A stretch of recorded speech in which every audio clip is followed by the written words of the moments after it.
prosecution whereabouts of the former minister. Mr. Oyedepo then urged the court to proceed with the judgment. Justice Omotosho eventually handed down the judgment, convicting Mayman of the 12-count charges of money laundering.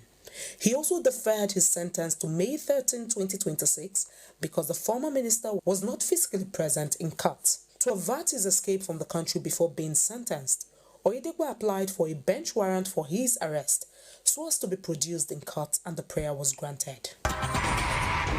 The Economic and Financial Crimes Commission, EFCC, arraigned a former chairman, board of directors of the defunct Skybank PLC, Tunde Ayeni, before Justice Jude Onwuzurike of the Federal Capital Territory High Court, Abuja. Ayeni was arraigned on a 17-count charge bordering on criminal breach of trust, misappropriation and conversion of investors' funds to the tune of 15,665,085,429 naira. Jennifer Olejede has the report. Prosecution Counsel Ekene Ihena Cho SAN informed the court that the matter was slated for arraignment and prosecution ready for trial. Ayeni pleaded not guilty to the charges when they were read to him. In view of his not guilty plea, Ihena Cho prayed the court for a trial date and urged the court to remand the defendant in the correctional center. Defense Counsel Ahmed Raji Bashir SAN informed the court that the charge was given to the defendant on a public holiday, adding that he considered it imperative to inform the court. He also prayed the court to release the defendant to him or return him to the custody of the EFCC. Justice Onwuzurike adjourned the matter till May 13, 2026 for hearing of the bail application, while the defendant was remanded at the Kuje Correctional Center pending determination of bail application. The Gombe Acting Zonal Director of the EFCC ACE1, Austin Adache, has charged non-profit organizations in the northeastern region of Nigeria to desist from being used for terrorist financing and money laundering. He gave the charge at Gombe State during a one-day sensitization program organized by the EFCC for non-profit organizations in Nigeria. Jennifer Olejede also has this report. The zonal director, speaking through the head of proceeds of crime management, ACE2, Abubakar Abdul Kadir, in his welcome address, said the theme of the lecture, walking through the SCOMO new regulations for supervision at risk NPOs. The NPOs, like we all know, play an essential role in every society, delivering humanitarian aid, education, healthcare, and more to the society. However, their structure and operation can sometimes be misused for money laundering and terrorist financing. This program is aimed at sensitizing NPOs so that they will understand their obligations under the Money Laundering Prohibition and Prevention Act of 2022. Like we all know, the NPOs play a key role in our society by delivering humanitarian aid, healthcare services, educational services to the society. He added that the program was aimed at sensitizing the NPOs on their obligation in the fight against money laundering and terrorist financing in Nigeria.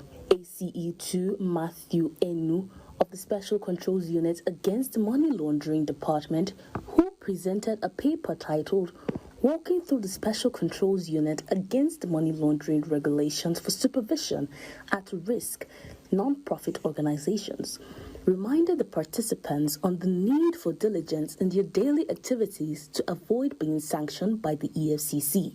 In delivering vote of thanks, the chairman of the Gombe Network Civil Society, GONET, Gombe State, Ibrahim Yusuf, appreciated the EFCC for organizing such programs aimed at building collaboration between the EFCC and the non-profit organizations. The event, an initiative for the Department of Special Controls Unit Against Money Laundering, SCOMO, was a solution-driven conversation that targets non-profit organizations domiciled with Adamawa, Bauchi, and Gombe State.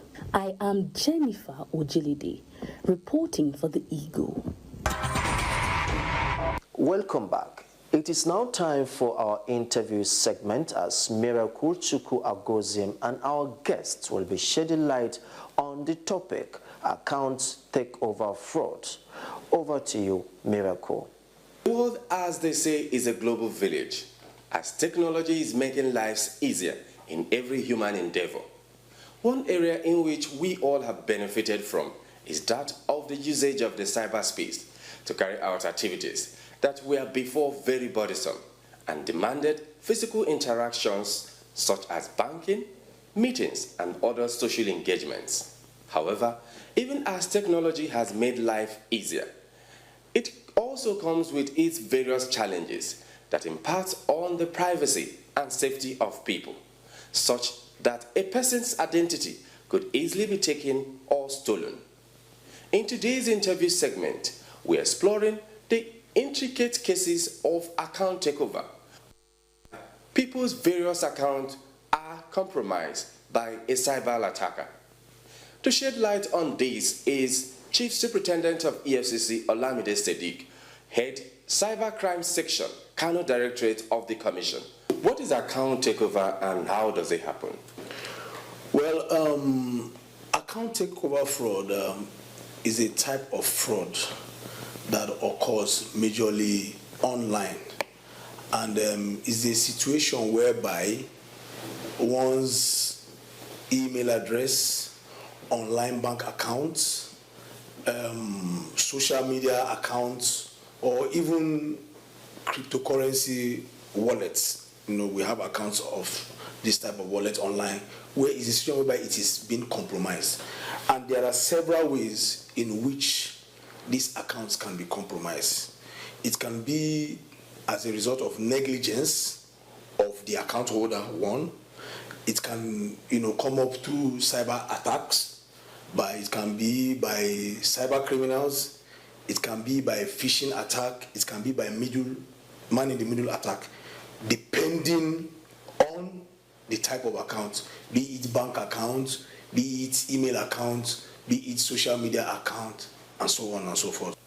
So how common is this account takeover? Yeah, if you remember before now, maybe probably when you and I were in primary school, we don't have anything like Facebook, email. If we have to send letters, we send it through post office.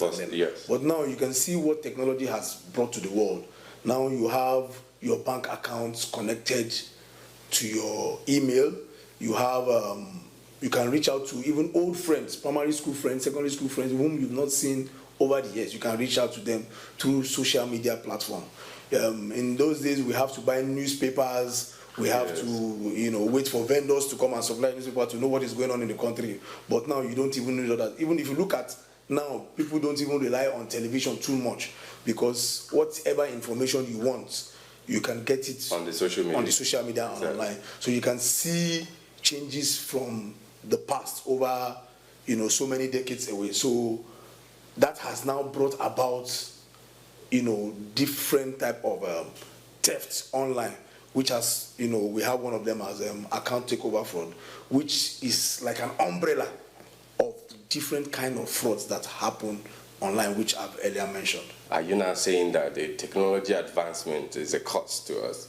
Well, I wouldn't say we are cost, because you and I know that advancement in technology has made things easy for us. You don't have to rush to your bank every day to go and queue to collect money. Yes. You can conduct transactions online, but at the same time, the cyber criminals or the people who are the evildoers, they will always look for an advantage. They will always look for this loophole. So the online, the things we do online, it's not even 100% secure. Let me put it that way, because people still look for loopholes to cheat or to steal from one another.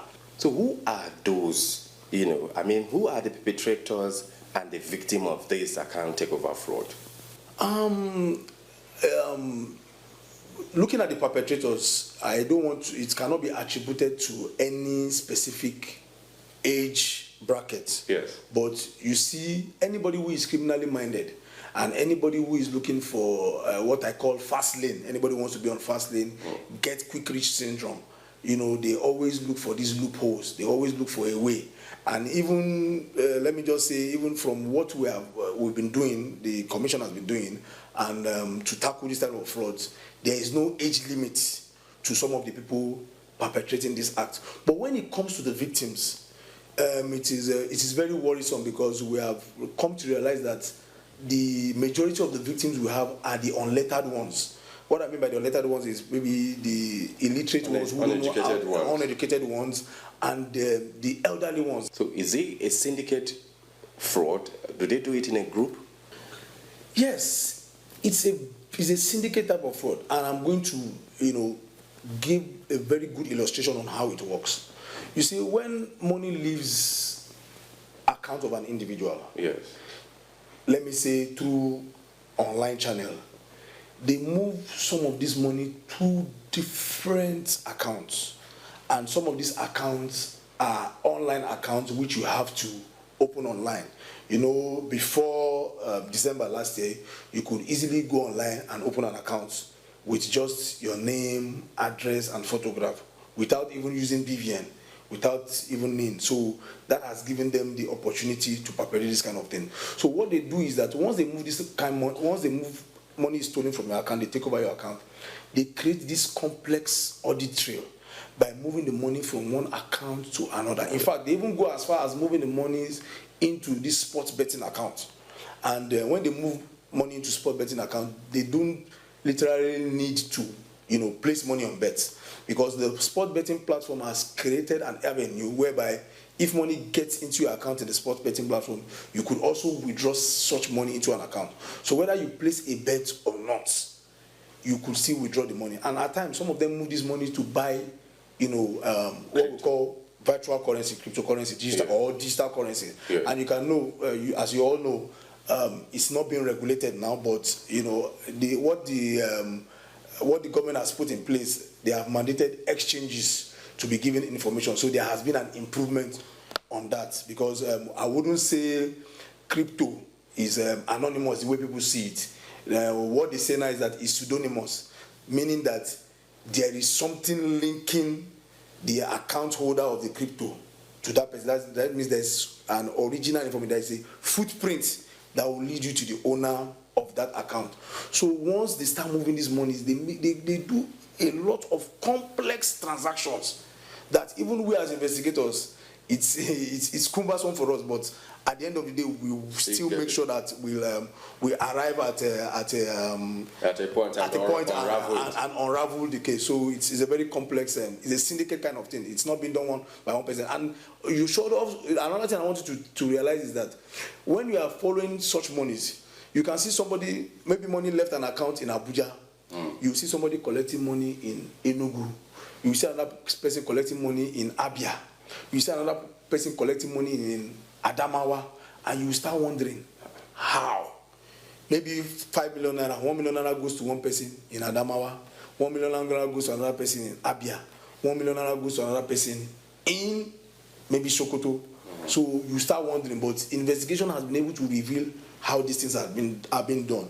And that still brings me back to, that will take me to, advise those that operate POS, because that is one of the channels they use to move these monies.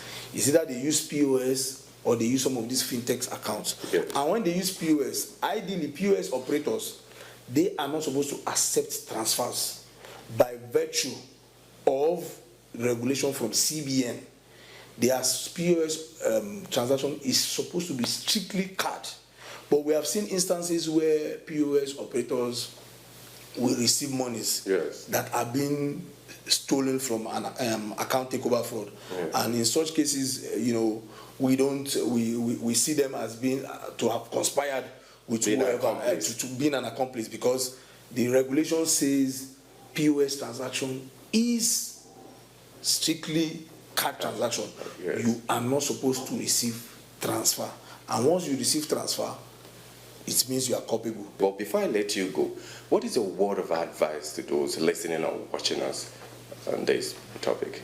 My word of advice is specifically to two sets of individuals, our elderly ones, who gives out their card, their PIN to individuals to help them to conduct transaction, and those that goes to ATM. They should try as much as possible to secure their information. And for those that have to go to the bank, they should not allow themselves to be compelled to include, email as one of the ways they want to start be receiving messages, especially if they don't have access to emails, or if they are the type of people that forget their email username and password regularly. Yeah. Then for those of us that try to use our year of birth or our phone numbers as our password, even if they are going to use the phone numbers, they can mix it with string of other special characters, so that it's going to be difficult for cyber criminals to guess their password. Then secondly, we've seen instances whereby we see graduates looking for jobs online. Yeah. And some of them, you will see them, they will say one government institution or one government agency is recruiting, and they will give them fake employment letter. They will now mandate them to go and open an account. They will mandate them to also to collect SIM card of the telephone number linked to that account, and to also collect ATM. They will now tell them to send both the ATM card and the SIM card that is linked to that account. They will send it to them. Some of them don't even know the people they are sending it to. Some of them go to park. Maybe they will go to one of these taxi park and bus park, and they can send from like Abuja to like Taraba to somebody you met online. And those people will now start using that account to perpetrate acts. That is one of the ways I told you that some people, they compromise this thing knowingly. Because even the bank has told you that do not reveal your PIN to someone. Not to talk of now handing over the whole card, the whole information. So that person now has the card, has the phone number, except you go and block the card. In fact, not even only blocking the card, blocking the total account. Because the person can still decide to conduct online transaction. Yes. And the bank should even do more and retain some of this information, which normally assists investigators. Because if we don't cooperate with the stakeholders, the financial institutions, some of these fraud, we won't have a headway to investigate and the case and come to a logical conclusion. That concludes our discussion on this topic. I believe you have learned one or two tips to help you in dealing with issues relating to account takeover fraud. You must be aware that, like wolves in the wild, cyber criminals are stalking any vulnerable person out there. Be vigilant. Report any suspected case to EFCC and be rest assured that the Commission will do something. Back to the studio for the rest of the program. And that's where we draw the curtain on today's episode of The Eagle. We will be back next week with another interesting episode. Let's keep the conversation going. Send us an email at info@efcc.gov.ng or call us on 080-933-22644. Also follow us on Facebook, X, formerly Twitter, and Instagram. If you notice or suspect any economic and financial crimes happening around you, anywhere, anytime, simply use EFCC's mobile app, Eagle Eye, to report. Let me also invite you to a live discussion with EFCC on EFCC Connect, happening on our X Spaces and Facebook every Wednesday at 6 p.m. Do you have burning questions to ask the EFCC? The EFCC Connect is the right platform to do so. And also, listen to EFCC Radio 97.3 FM, the voices against economic and financial crimes. I am Abbas Abubakar. God bless you and God bless the Federal Republic of Nigeria.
Nigeria is a country of many cultures, languages, and beliefs.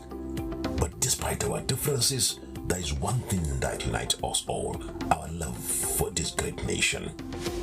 Sometimes we may feel that we need to go fast and go alone, but when we come together and work as a team, we can go far beyond what we ever thought was possible. United, we can create thriving businesses that benefit our communities and in turn our nation. It is said that if you want to go fast, go alone. If you want to go far, go together. Let's understand our differences and come together to build a better Nigeria. When we work together, there is nothing we can't achieve. Nigeria, better together. Commander, what's going on here? Why do you have your things scattered all over the place? Your slippers on my bed? How much should I give you for a night? Are you mad? Esther, you know they fully lock your door. Okay! You're a thief. Mother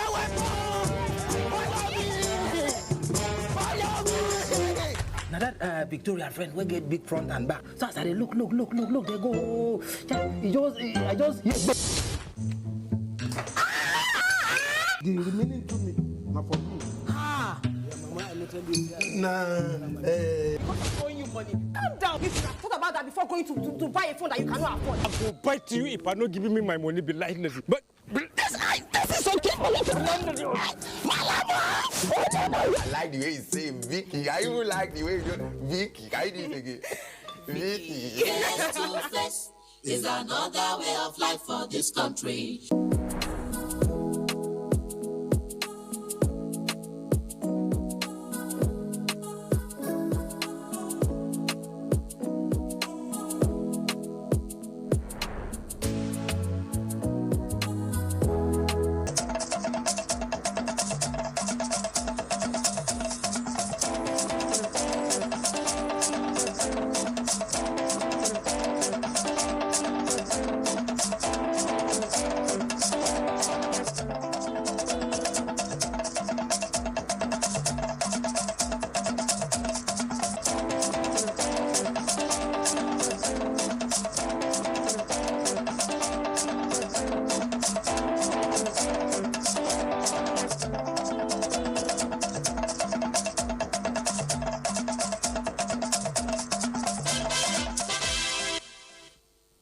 Hello, thank you for joining us. This is Nationwide.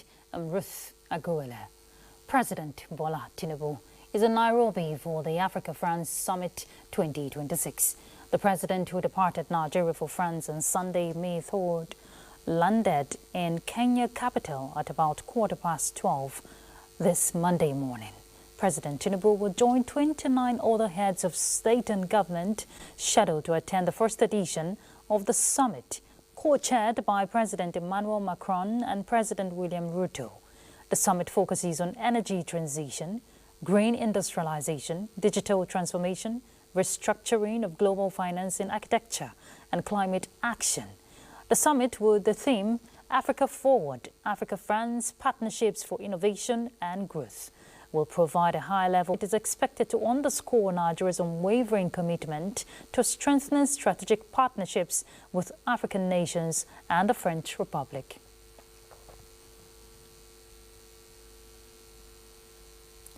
In other news, federal government has congratulated the new government of Hungary following the inauguration of Prime Minister Peter Magyar in Budapest. In a statement, Nigeria's Foreign Affairs Minister Bianca Ojukwu conveyed the federal government's commendation to the TISA party on its victory in the April 12 parliamentary elections, an election that reflects the importance of democratic participation. She reaffirmed Nigeria's readiness in deepening bilateral relations and working with the new Hungarian administration on regional stability.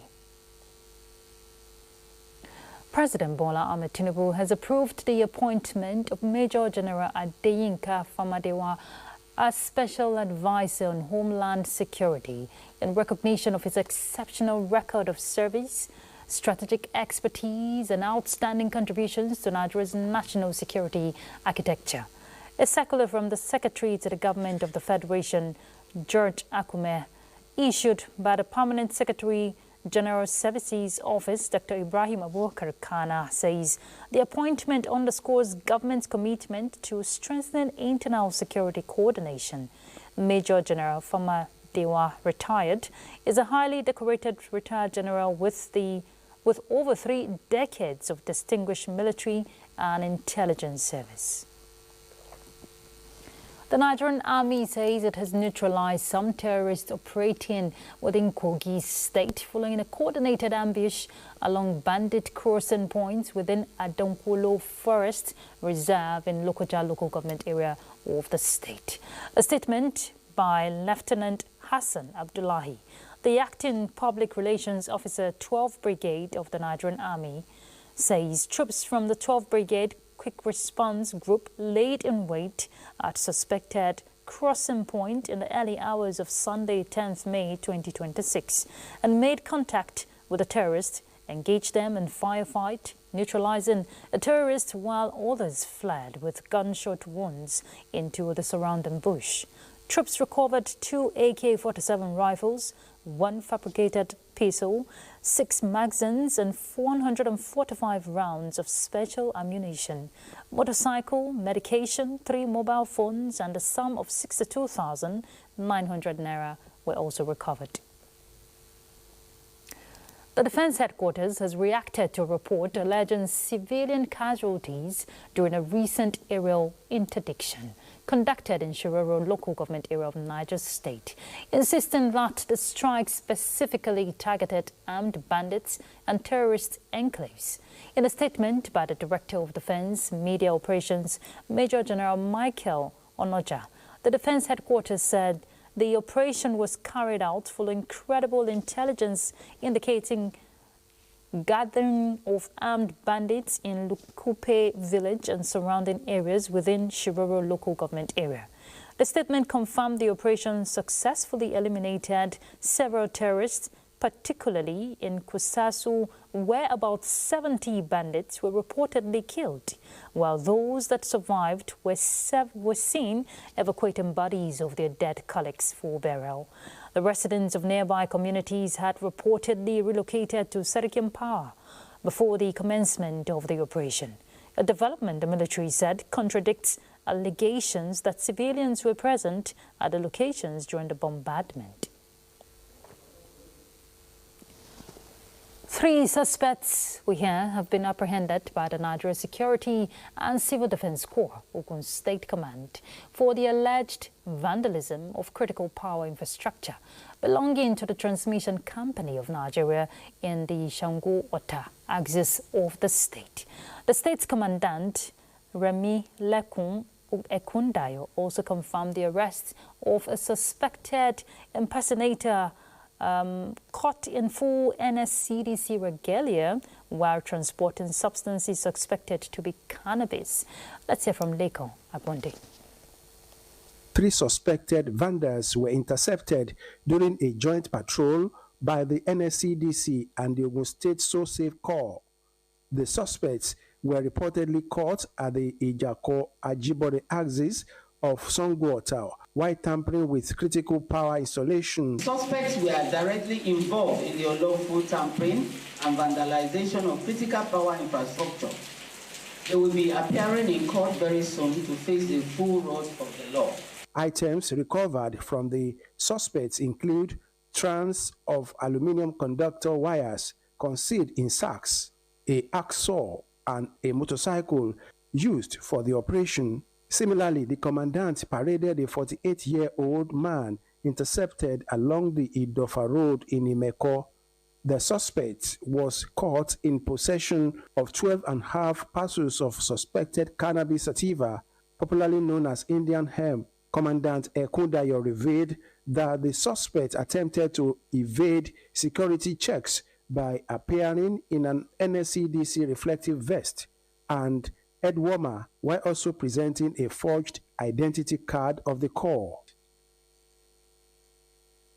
There you have it. Let's head to Lagos now. Ingino John Adams is standing by to give us reports from her end. Hello, Ingino. Hello, Ruth, and welcome to Lagos.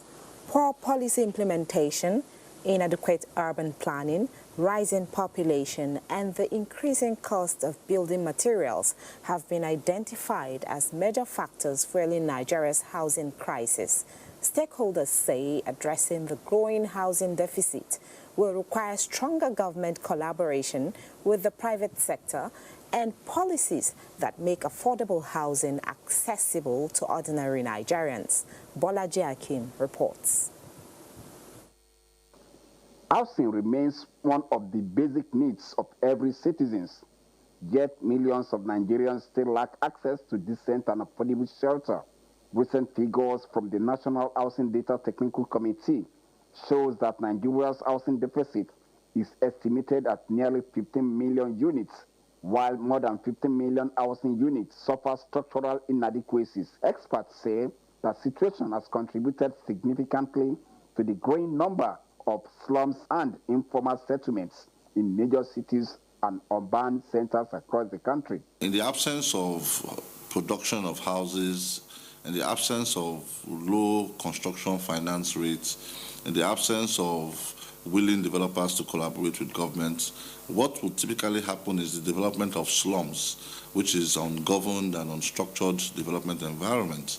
In the last 3 or 4 years, there has been more than 100% increase in the rental value of properties around Lagos State generally. Go to anywhere, even go to Ikorodu, go to Mowe, go to Surulere, the rate of house rents is too exorbitant. Over the years, successive administrations have introduced several housing schemes aimed at reducing the deficit. However, poor planning, inconsistent policies, inadequate funding, and weak implementation have continued to hinder meaningful progress in the sector. Determined to change the narrative, the present administration, under the Renewed Hope agenda, is introducing new mechanisms and partnerships to boost affordable housing delivery and reduce the growing deficit nationwide. We also have the Estates Program, which is how do we construct 250 to 500 houses in all the 36 states of the Federation. The government has started with 14 of those states. As the present administration continues to collaborate with the private sector, experts believe that the country will gradually overcome the housing challenges it is facing. In Lagos, Bolaji Akim, NTA News. Now, away from housing, history should be a tool for advocacy and social change. This is why stakeholders in the education sector emphasize the importance of projecting the legacies and meaningful contributions of women who championed the cause of educating the girl child in Nigeria. These women and their impact on society dates back to the 19th century. Amaka O reports. Telling the untold stories of Nigerian women who contributed to the advancement of education of the girl child is what stakeholders recommend should be highlighted and well documented for the younger generation of girls to borrow a leaf from the lives of impact and transformation of these women. And I keep singing the unsung works of Lady Elizabeth Clifford Neighbonham, who was the wife of the governor of Nigeria from 1919 to 1925, because she is the one who did all of the work at that time to ensure that a government secondary school was founded for girls. You have to know the history of women and their accomplishments and the capacity for you to succeed. And that's why history motivates. History compels you to want to do more with your life. The importance of mentorship and proper guidance of girls, stakeholders say, will contribute to their formation into becoming responsible women of substance in future. The adults are already set in their ways. So for the younger ones, I think this is the time to get their attention and start building them up to be the next role models. Trying to introduce them to more like a systematic way of thinking to say that they can solve problems and also become whatever they set out their minds to achieve. They called for the collaborative efforts towards preserving the legacies of women long gone, whose lives changed society for good. In Lagos, Amaka Owo, NTA News. That's it from Lagos. Nationwide continues with Asmau Habibu Shagari in Sokoto, but that will be after this break. Heart of Owerri, business never sleeps. From sunrise to sundown, the wheels keep turning. And behind the scenes, vision meets action. Governor Hope Uzodimma's leadership has turned manifestos into reality, transformations that feel like a miracle. But progress needs peace, and in Imo, it's not left to chance. From land to sky to river deep, guardians are watching, protecting dreams and opportunity. At Orashi's quiet shore, hydropower is rising, set to energize a growing economy. The change is visible. New roads emerge, industry hums, communities come alive. At the center, a digital revolution. 500,000 young minds trained each year to build the future. As Orashi rises, so does Imo and the hopes of a hard-working people. A new Imo is on the rise.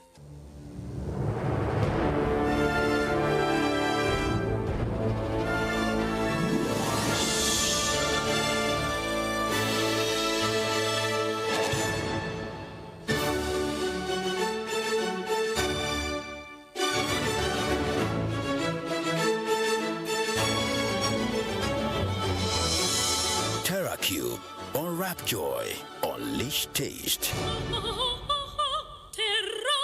Once upon a time, there was a land plagued by blandness. Food had lost its flavor and there was nothing left to savor.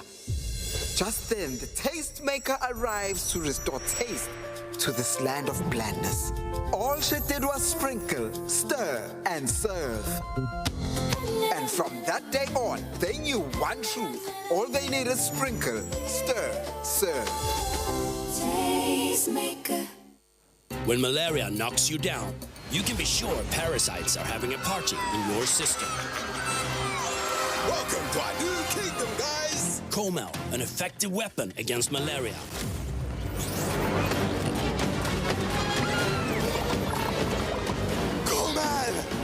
Attacking the parasite army directly to give you express relief and get you back on your feet effectively. Comel on. Malaria gone. Imagine lovely meals you can cook with these ingredients.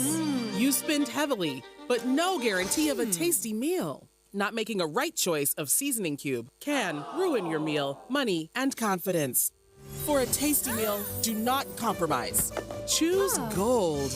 Use Terra Gold for the rich, consistent taste your loved ones crave for. Good for soups, stews, and jollof. Terra Gold. 1 cube, endless possibilities. Impress, impress, impress, impress,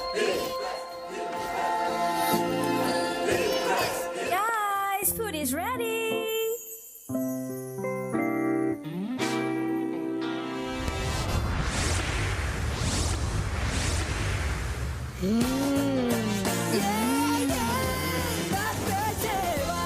Cook to impress.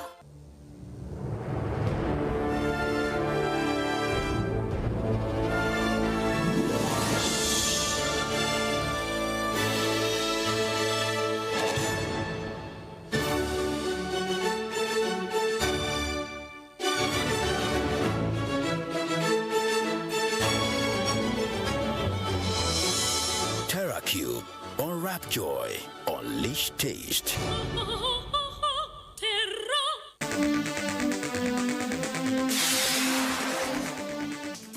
economy, Nigeria's path to net zero shipping by 2050. That is the focus on NTA Tuesday Live on 12 May 2026. How will this create green jobs, cleaner ports, reduce piracy to boost trade, and improve access to climate finance? Join us as experts deliberate on these and more. NTA Tuesday Live comes up every Tuesday at 10:30 p.m. Incisive, educative. Don't miss it.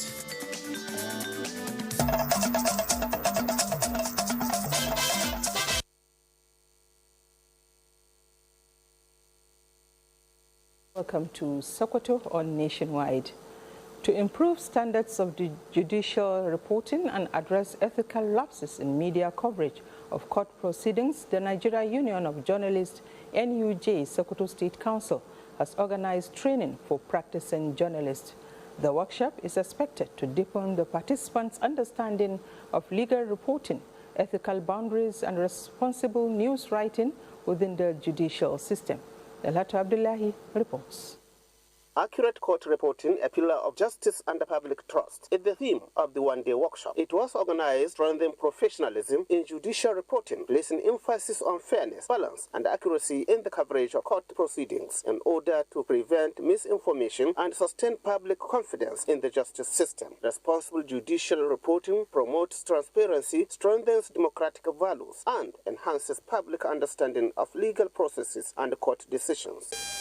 Judicial reporting is very essential and unfortunately one of the neglected areas nowadays. That is why we decided that it is time for gentlemen of the press to be reminded of the need for them to know the rudiments. To this end, journalists covering the judiciary were encouraged to acquaint themselves with legal terminologies and courtroom expressions to ensure proper interpretation and accurate reporting of judicial matters. Speakers underscored the importance of concentration during court proceedings to avoid distortion or misrepresentation of facts. And usually has always been considered as a very key stakeholder in the administration of justice. Participants were urged to uphold professional ethics, verify facts before publication, and refrain from sensationalizing court cases in ways that could undermine the integrity of the judiciary. The workshop featured paper presentations and interactive sessions aimed at enhancing journalists' competence in responsible news writing and accurate judicial reporting. In Sokoto, Dalhatu Abdullahi, NTA News.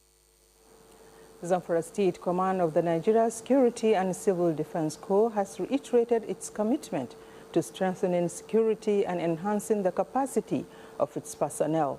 The State Commandant, Sani Mustafa, stated this at the closing ceremony of a VIP protection training course for 200 personnel drawn from various formations across the state. Correspondent Haliru Muhammad reports. It may be recalled that President Bola Ahmed Tinubu assigned the Nigeria Security and Civil Defense Corps additional responsibility for protection. The two-week training organized by the Zamfara Command was designed to equip 200 officers with modern security skills, discipline, and professional ethics required for the protection of high-profile personalities. The training is timely, considering the impending election process and the increase of demand of the elites need the VIP protection. Governor Dauda Law, represented by the Permanent Secretary for Security and Home Affairs, Yazida Tahiru, congratulated the trainees and reaffirmed the state government's commitment to supporting security agencies. This administration remains resolute in its commitment to support all security agencies through strategic partnerships, operational support, and sustain investments in capacity building. Representatives of other security agencies delivered goodwill messages commending the NSCDC for the initiative and urging the trainees to apply the knowledge acquired professionally and responsibly. The ceremony also featured drills and weapons handling demonstrations by officers and men of the command. In Gusau, Haliru Muhammad, NTA News. And that is it from Sokoto. It's back to Ruth in Abuja for more reports. Thank you very much, Asmao. Nigerian Nuclear Regulatory Authority says it will continue to leverage capacity building for its workforce to achieve its operational goals of enhancing inspector effectiveness in dealing with licensees with a view to safeguarding public safety. Director General, Nigerian Nuclear Regulatory Authority, Dr. Yao Idris affirmed this at a nationwide training held in Abuja. Olajide Bello reports. The Nigerian Nuclear Regulatory Authority is saddled with the responsibility of licensing, inspecting and enforcing regulations for any activity involving ionization radiation, such as in oil and gas, healthcare and mining. Enforcement, on the other hand, has been a major challenge through non-compliance by government entities, particularly public hospitals, which have resisted oversight more than private facilities. We have reviewed a lot of regulations. The President Bola Tinubu has approved 5 new regulations for us, and all the regulations that are old. That's like the Nigerian Basic Ionizing Radiation Regulations 2003. Mr. President has approved 2023 regulations. This training, therefore, is expected to focus on strengthening regulatory skills, specifically in authorization, issuing permits, and enforcement, ensuring compliance of nuclear safety and radiation protection regulation. The aims and objective is to equip them on regulatory inspections, authorization, and enforcement, so that they can be able to conduct their inspections appropriately. And we're looking forward to become better regulators, to be able to ensure the safety of life, health and properties from the harmful effect of ionizing radiation. The Nigerian Nuclear Regulatory Authority says it will redouble its efforts to ensure nuclear safety, security and the protection of life, health, property and the environment from the harmful effects of ionizing radiation. Olajide Bello, NTA News. As part of efforts to strengthen national security through improved civil-military relations, members of Senior Course 48 of the Armed Forces Command and Staff College Jaji are in Jigawa State on a study tour to examine the role of community engagement in sustaining peace and security. Mohammed Musa Skira reports. 108 members of Senior Course 48 of the Armed Forces Command and Staff College, Jaji, led by the Director of Land Welfare, Brigadier General Babatunde Omopariola, are on a study tour of Jigawa State. The team leader says the college was established to provide tactical and strategic training for men and senior officers of the armed forces in Nigeria and beyond. He explains that this year's research theme, promoting community engagement to enhance national security, is apt, especially at a time when parts of the country are facing lingering security challenges. Commandant of the college, Air Vice Marshal Alfred Olubianga, says Jigawa was chosen to enable participants study the state's peaceful security architecture and identify strategies that can add value to national security engagements. Anytime I mention the states we are visiting and I mention Jigawa, you just tell me that Jigawa, just forget to go there and relax. That's about the most peaceful state in the north. And that's why I developed into it. I said, personally, I'm going to come here to see the states. Security agencies in Jigawa State, our country. Air Vice Marshal, I want to assure you that this happened not because of we are better than anybody, not because of our hard work, but because of the blessing of Allah subhanahu wa ta'ala. The governor commended the strong synergy among security agencies in Jigawa, noting that it has sustained the state's reputation as one of the most peaceful in the country. In Dutse, Muhammad Musa Askira, NTA News. 1.4 million National Youth Corps members will be deployed for the 2027 general election. The chairman of INEC, Professor Joash Amupiton, made this known when he paid a courtesy visit to the Director General of the NYSC, Brigadier General Olakunle Nafiu, in Abuja. For the Ekiti State and Osun State governorship elections and by-elections in Nasarawa, Enugu, Rivers, Ondo, Kebbi and Kano states, about 53,000 Corps members will be engaged. As the elections approaches, the INEC chairman promises adequate welfare and proper training for the NYSC members. The NYSC DG commended a partnership between the agency and promised to ensure corps members remain apolitical during the elections. Preparations for the forthcoming party primaries of the ruling All Progressives Congress have entered a crucial stage, we hear, with the commencement of the screening of aspirants seeking to contest various elective positions. The exercise is holding at various centres in Abuja. Shamsuddin Usman reports. Coming days, the APC party primary will hold the screening exercise of aspirants under the platform of the All Progressive Congress in Abuja. Witnessed a heavy presence of party stakeholders, supporters and aspirants as the screening committee began the process of assessing candidates seeking elective positions under the party. Among the aspirants screened was Samuel Mayowun Achose, who arrived alongside supporters and party loyalists to participate in the exercise. He expressed confidence in the process and reaffirmed his commitment to the ideals of the party. The process was seamless. The final thing that we told them is that we promised our president, President Asiwaju Bola Ahmed Tinubu, that come 2027, we are giving him 3.5 million votes. Some of the aspirants described the screening as necessary for strengthening internal party democracy. Great. The committee has been an engagement. And we've interacted, they've asked a lot of questions, and we've given them answers as far as we can. The exercise, which is a key requirement of the Electoral Act ahead of the party primaries, involves the verification of credentials, party membership status, and eligibility of aspirants in line with the party constitution and electoral guidance. In Abuja, Shamsuddin Usman, NTA News. In the build-up to the 2027 general election, President Bola Ahmed Tinubu has continued to garner support and endorsement on his re-election bid. Aliyu Tijani reports that a mega rally to mobilize grassroots support for the president was held in Akwanga, Nasarawa State.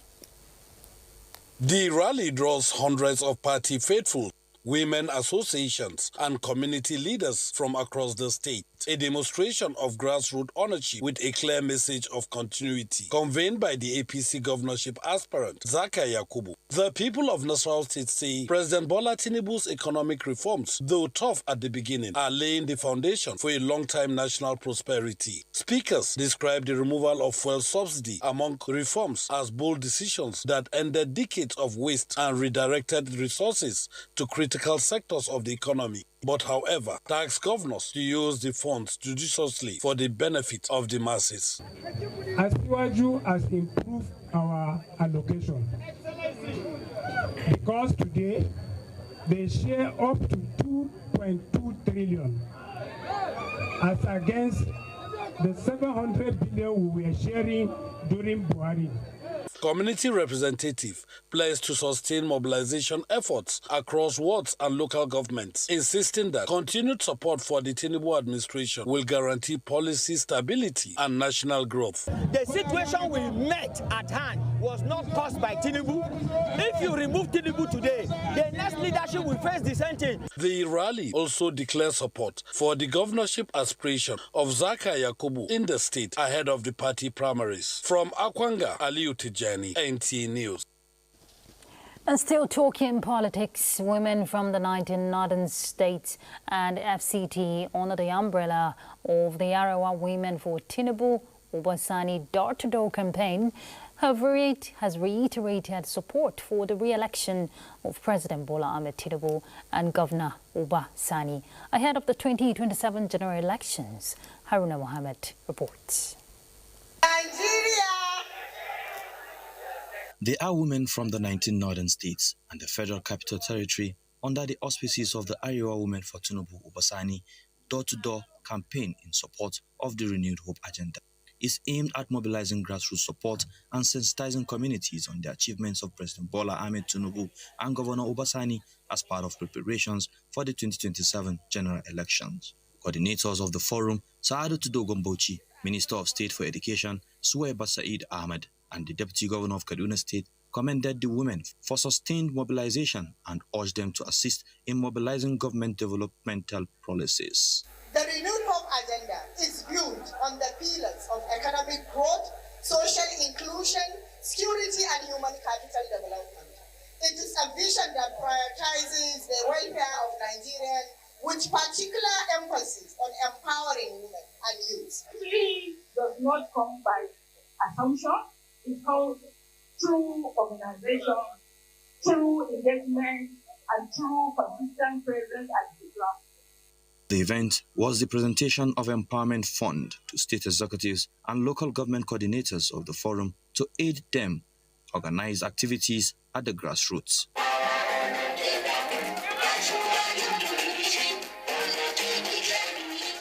Haruna Mohammed, NTA News. Borno State Ministry of Health and Human Services has distributed drugs, consumables and other essential medical supplies to health facilities following reported cases of acute diarrhea in Mafa, Jere and Konduga local government areas. The intervention followed the death of one person in Shehuri North area of Maiduguri metropolis linked to the deadly disease. Abubakar Musa reports.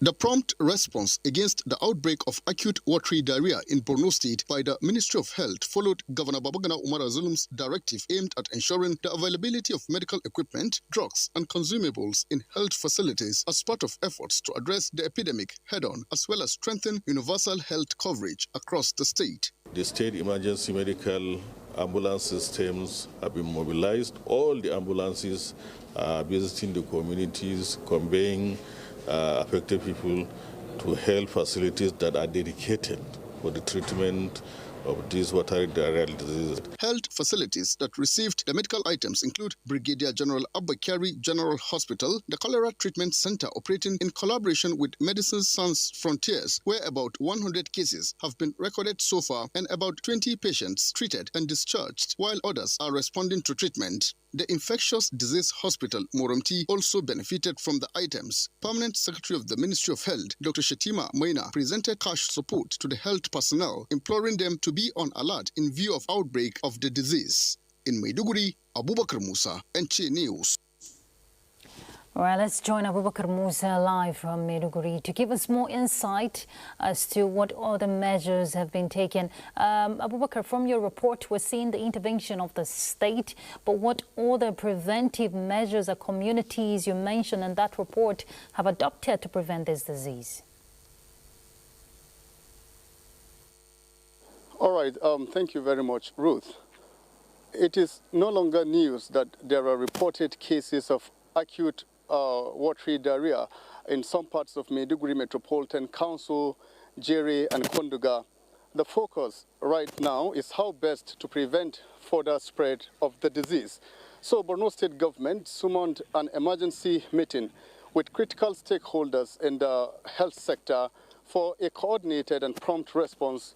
Series of far-reaching issues have been deliberated upon, where a strong and comprehensive response plan was actually rolled out. However, 100 persons have so far been affected by the acute watery diarrhea, with 7 deaths recorded. The 100 persons that have been affected by the disease are not only receiving treatment and responding to it right now as I speak to you, but they are being monitored closely. They have been isolated. In fact, they've been taken to a very large facility being run by a non-governmental organization, Medicines Sans Frontiers. Also, in order not to take chances, the Infectious Disease Hospital situated in Jimtulu at the outskirts of Maiduguri and a public health emergency operations center have been activated. So generally speaking, Borno State government and development partners are actually on top of the situation. All right, Musa, and you know diarrhea could be triggered by different, substances, but for the communities, I'm sure you've interacted with them, are they also doing their own part to prevent the disease? Yes, I was able to speak to the Permanent Secretary of the Ministry of Health yesterday, and he told me explicitly that they have carried out, massive enlightenment campaigns to sensitize the communities, especially those that are very vulnerable, to take precautionary measures especially in the area of maintaining personal hygiene practices to stay safe. Thank you very much, Abubakar. Let's hope they will be safe. Thank you. We're still going back to Maiduguri. Waidam is in the studio, so she will bring us reports from her end. Hello, Waidam. Thank you, Ruth, and welcome to Maiduguri again. Borno State Governor Babagana Umar Zulum has paid a sympathy visit to Bama following last Thursday's devastating windstorm that claimed 4 lives and destroyed homes and public facilities worth millions of naira. The governor, during the visit, expressed concern over the impact of the disaster on residents, many of whom are returnees still rebuilding their lives after years of insurgency. He stressed the need to curb indiscriminate tree felling, which contributes to the increasing destruction caused by windstorms across communities. Mohammed Goni reports. The heavy windstorm, accompanied by rainfall, swept through parts of Bama, leaving widespread destruction in its wake and rendering many families homeless. Governor Zulum sympathized with bereaved families and affected residents, announcing a donation of 500,000 naira to each family that lost a loved one in the incident. He disclosed that officials of the Borno State Emergency Management Agency and the Ministry of Reconstruction, Rehabilitation and Resettlement were already the level of damage and documenting affected persons to facilitate government support. We need to examine the root causes of what has happened. I believe the main problem is about desertification. People decided to fell trees anyhow, arbitrary felling of trees within Bama and its environs. Not only Bama, throughout the state. The Borno State government has been advocating for the preservation of the flora and fauna species in the state. But unfortunately, people don't heed to the advice of the Borno State government. The governor also appealed to federal agencies, including the Northeast Development Commission and the National Emergency Management Agency, to assist victims of the disaster. Governor Zulum further assured residents that ongoing projects in the area will be completed, while remaining communities yet to be resettled will return before the end of his administration. He also pledged continued support for farming activities to improve livelihoods. Chairman of Bama Local Government Babagana Barma and member representing Bama Central in the State Assembly, Malabakar Sunoma, said more than 1,200 houses were affected by the windstorm and appreciated the state government for its prompt intervention. In Maiduguri, Mohammed Goni, NTA News. Managing Director of the Northeast Development Commission, Mohammed Goni Alkali, has inspected ongoing and completed intervention projects in Borno State aimed at improving socio-economic activities and the living condition of residents. Pauline Kujevana reports. The inspection tour began at the Moromoro Bridge construction site, where work is said to be progressing steadily. The Managing Director, NEDC, Mohammed Goni, was received and briefed by the Special Advisor to Governor Babagana Umar Zulum on Works, Korisha Tima, who explained the level of work achieved so far. The team also visited the Fori Bridge project, where construction is ongoing, with Korisha Tima again briefed the delegation on the progress and importance of the project to surrounding communities. Thereafter, the managing director and officials of the commission proceeded to the site of the defunct post office, where construction of the NEDC State Office, Training Center and Clinic is underway. The site engineer conducting the tour explained that work on the office complex and training center has been completed, while construction of the clinic is nearing completion. The inspection tour also took the delegation to Kashim Ibrahim University, where the commission is constructing an engineering complex comprising electrical, civil and mechanical engineering departments. The project are part of efforts by the commission to strengthen infrastructure development and support education, healthcare and economic growth across the Northeast region. In Maiduguri, Pauline Kujevana, NTA News. And that is our contribution from Maiduguri. We'll now go on another break, and after that, Nationwide will continue in our Ibadan Network Center studio. Stay tuned. The world needs moms. With a splash of golden Terra oil, a mom can transform a frown into a smile. Change no thanks into yes please. Resolve family feuds without blowing a whistle. Providing tasty family meals is all that matters. Where there are moms, there is love. Golden Terra oil, pour pure love.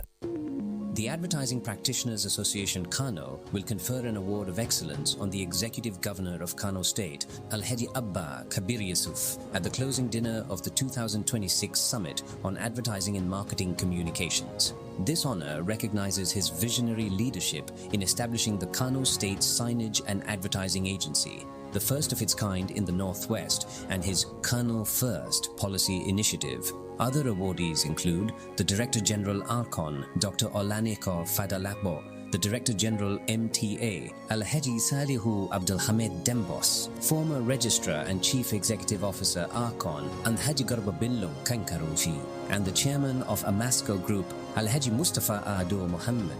The summit will now hold from 19th to 21st May 2026, Bristol Palace Hotel, Kano. Thank you for your patience and solidarity.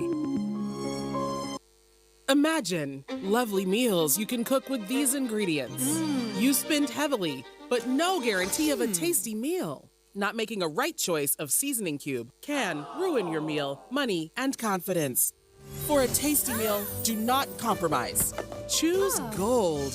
Use Terra Gold for the rich, consistent taste your loved ones crave for. Good for soups, stews, and jollof. Terra Gold. 1 cube, endless possibilities. In today's fast-paced world, staying ahead demands peak performance from our bodies. Like never before, our bodies need an optimum supply of essential nutrients, and Supermalt supports our daily nutritional needs.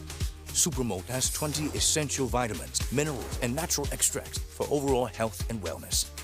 1 Supermalt a day gives you energy and vitality, improves your mental performance, and supports your immunity. Unstoppable.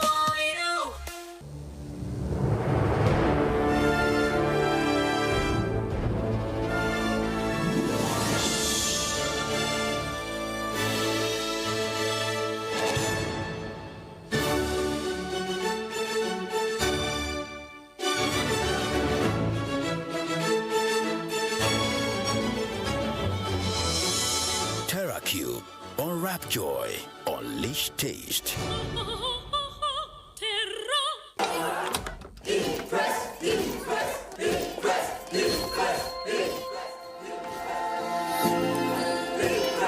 Guys, food is ready.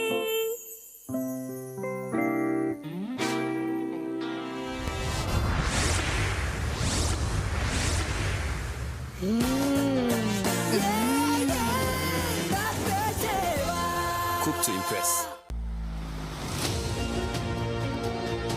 A new edition of TV Guide is out, featuring an interesting personality with vast experience in the digital ecosystem.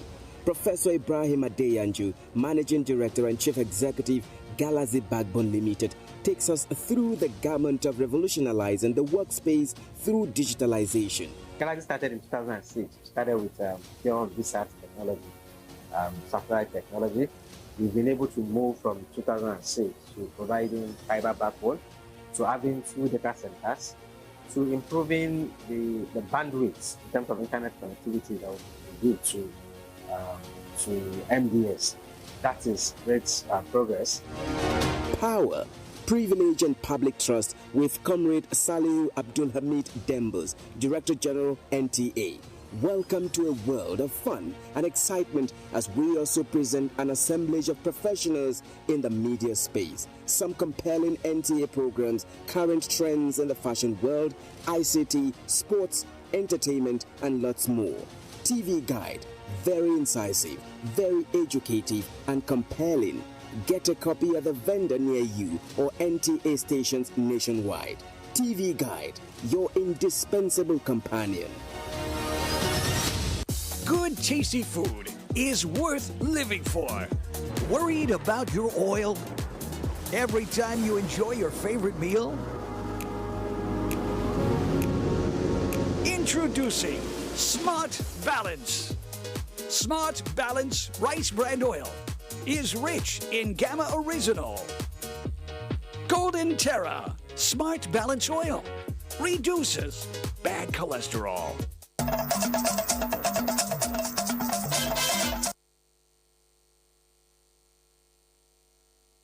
Joining us in Ibadan. The annual International Nurses Week brings to the fore the need to empower nurses through education, professional development, conducive working environment, and ensuring their safety in the discharge of their duties. Our nurses, our future. Empowered nurses save lives in the focus for year 2026 celebration. Kehinde Omolosho completes the report. Nursing is highlighted as the backbone of healthcare, necessitating support for career growth and excellence. Beyond their clinical expertise, nurses continue to demonstrate compassion, resilience, and unwavering commitment in both peace and conflict situations, thereby reinforcing the effectiveness of healthcare support systems. It's a good job. I choose to be a nurse because I like to care for people, to take care of women. Hey, I'm a lifesaver. I see other challenges as my own pain. Making them happy is my own joy. Solving people's problem is your #1 need, so you make them their own priority before attending to your need. Improving working conditions while ensuring their safety in workplaces will help improve on their efficiency in the discharge of their duties. When you have a situation where you are poorly remunerated, you are poorly motivated, you are poorly equipped, and you are poorly trained, the next thing is to actually look for better clients. With the celebration of the International Nursing Week, the charge is for nurses to uphold the highest ethical standards, embrace innovation, and remain steadfast in the pursuit of professional excellence. Kehinde Omolosho, NTA News. The Federal Road Safety Commission, FRSC, has underscored the urgent need to adopt innovative approaches in driver education as a strategic measure to curb road crashes across Nigeria. The call was made at the 2026 annual mandatory national workshop for driving school proprietors and instructors, themed professional driver education through innovative training models, a pathway to improving road safety in Nigeria. Adebola Agbaje reports. Others at the event have identified poor driver training as a major contributor to road traffic crashes in Nigeria, stressing the need to strengthen capacity and standards to safeguard lives. They also noted that the initiative aligns with broader efforts to instill discipline, professionalism, and responsible driving culture nationwide. The driving schools that produce the drivers are properly trained, are properly oriented in terms of letting them know what the strategy is. We want to make sure they will know how to drive very well before they can be licensed to drive. Participants, including driving school proprietors and instructors, were introduced to modern training models aimed at enhancing both technical competence and safety consciousness among drivers. Teach us about safety first, and to obey rules and regulations. We know how to improve on our training with our students, new ways to go about our training, and then meeting that standard internationally. The workshop ended with renewed commitment by the Federal Road Safety Corps to safer roads through sustained stakeholder engagement, stricter enforcement, and improved driver education, alongside a call for collective responsibility in promoting a safer road culture in Ibadan. Adebola Agbaje, NTA News. And that's it from Ibadan. It's back to you, Ruth. Many thanks, Kemi. And just in line with activities to curb road crashes, a total of 32 road casualties were recorded in Akwa Ibom State in the first quarter of 2026, an increase of 77% when compared with 2025. Now, as the rainy season sets in, the Federal Road Safety Corps is adopting proactive strategies to bring down the curve in the remaining quarter of the year. Clement Barique reports. The rains are here, a time for extra care by motorists and other road users. This season, a simple wiper not working properly or a headlamp not turned on is capable of turning an expected smooth journey to a sorrowful one. With 12 deaths already recorded from road-related crashes in the first quarter of the year in Akwa Ibom State, motorists must apply extra caution on the road. Most of these crashes happens along the Ikotekmene-Mbak routes, and those are the routes that we have a high number of these articulated vehicles, trailers and tankers.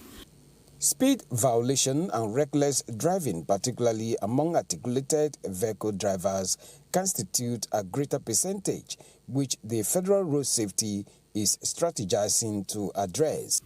With more awareness and full enforcement of road traffic regulations, there is hope for a reduction in road crashes in the state.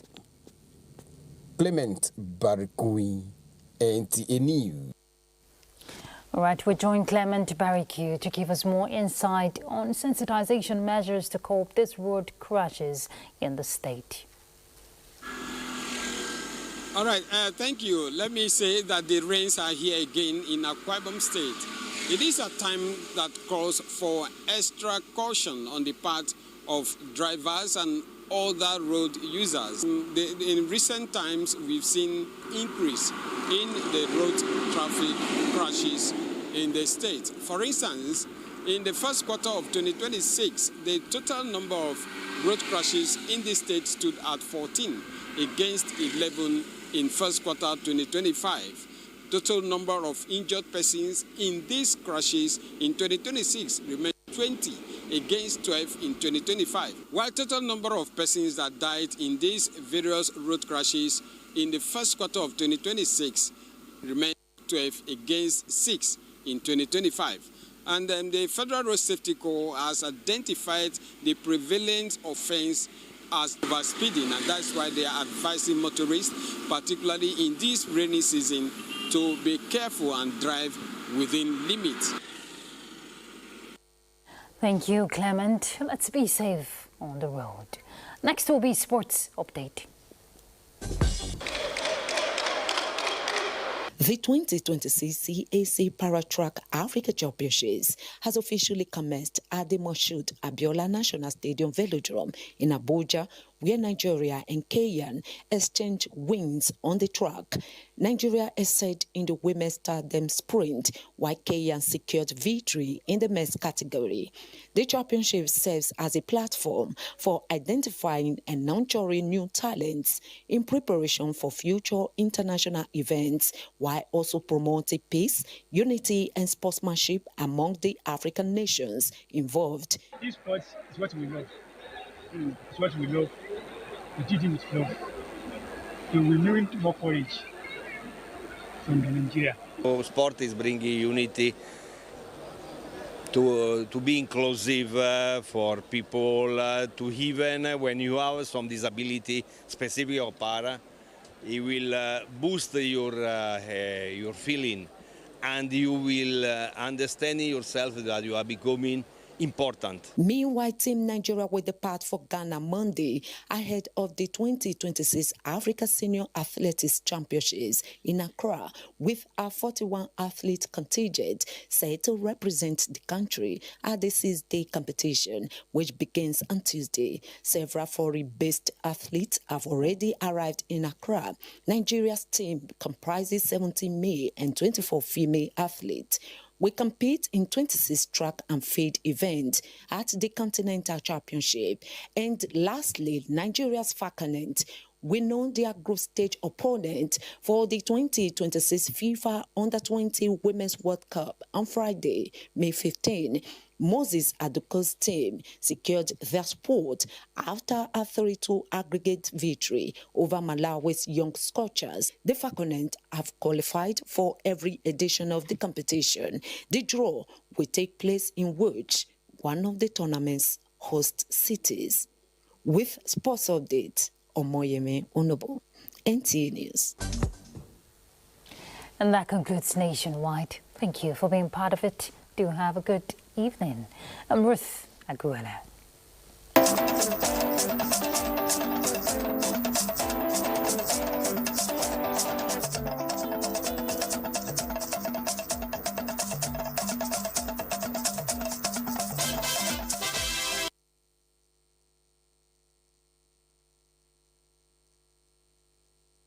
So piece together your time wisely. Commander, what's going on here? Why do you have your things scattered all over the place? Your slippers on my bed? How much would I give you for a night? Are you mad? Esther, you know they even they lock your door. Okay! You're a thief. Mother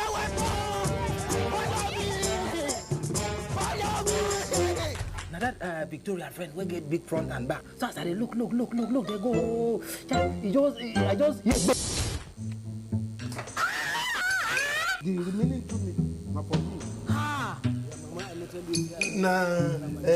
What's showing you money? Calm down. If you have thought about that before going to buy a phone that you cannot afford. I will bite you if I'm not giving me my money, be lightness. But this is okay. I like the way you say Vicky. I even like the way you do Vicky. I do it again. Vicky. Face-to-face is another way of life for this country. Although social media as a channel of communication is inherently harmless, it becomes harmful and damaging when used without discretion and thoughtfulness. Bad social media users spread rumors and fake news without verification. But good social media users stop, reflect, and verify information before sharing it. Be a good social media user. Stop the spread of fake news. Verify the authenticity of your source and use social media responsibly for a better Nigeria. This message is brought to you by the Nigerian Television Authority, NTA, in collaboration with the National Orientation Agency.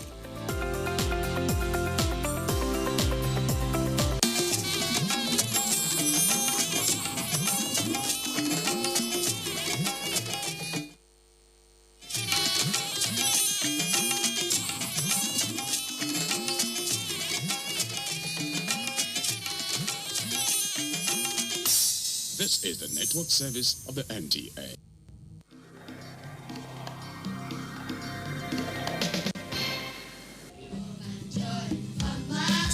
Let's all sing this song. Then it's fun. Here we come. Would you like to join the fun bus? It's time for a ride in the fun bus. Wherever you are, whatever you're doing, make sure you're around. There's plenty of learning to be done. Come and join the fun bus. Let's all sing this song. Learning is fun. Here we come. Would you like to join the fun bus? Every ride in the fun bus with Zubi and Simi, Berry and Whippy. When the fun bus is around, there's plenty of action and fun. Come and join the fun bus. Let's all sing this song. Learning is fun. Here we come. Would you like to join the fun bus? Hello friends, I am happy to be here and I'm sure you are too. Today we are going to have fun talking about personal hygiene and why it is important for you and I to observe it at all times. Do you wash your hands properly?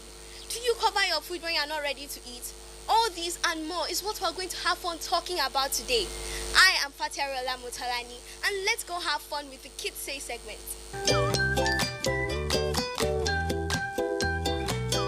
I have some questions for you. How do you observe personal hygiene?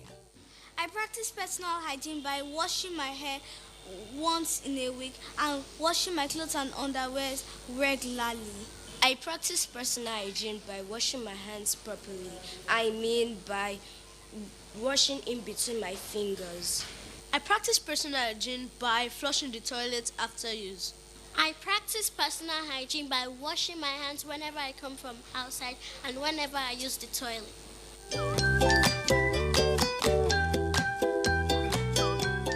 What happens when you don't observe personal hygiene?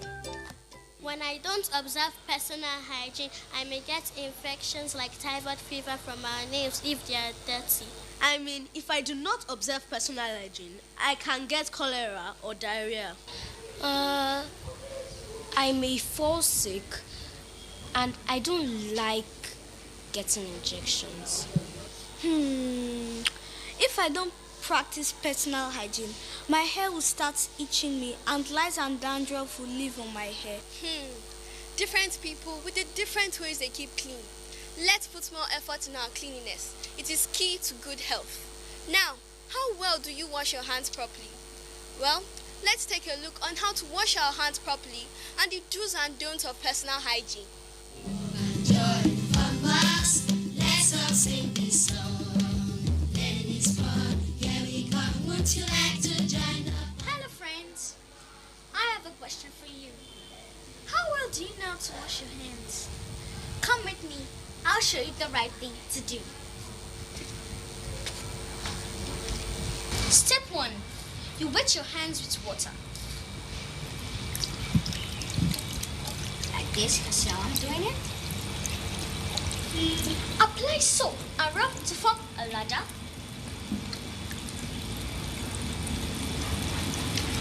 Like this.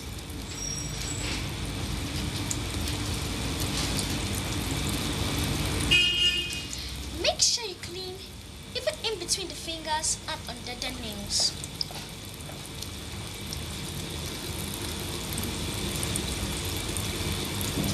Like this. Wash the soap away entirely with clean water. Like this.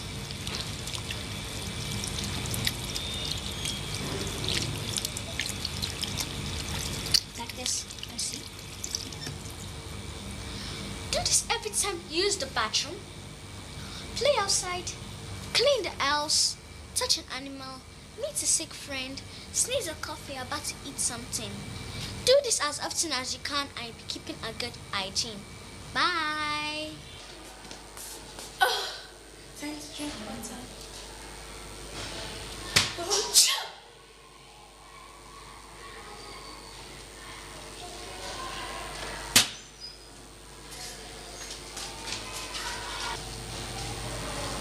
Did you see what she just did? She just coughed into a cup and she used the same cup to drink water.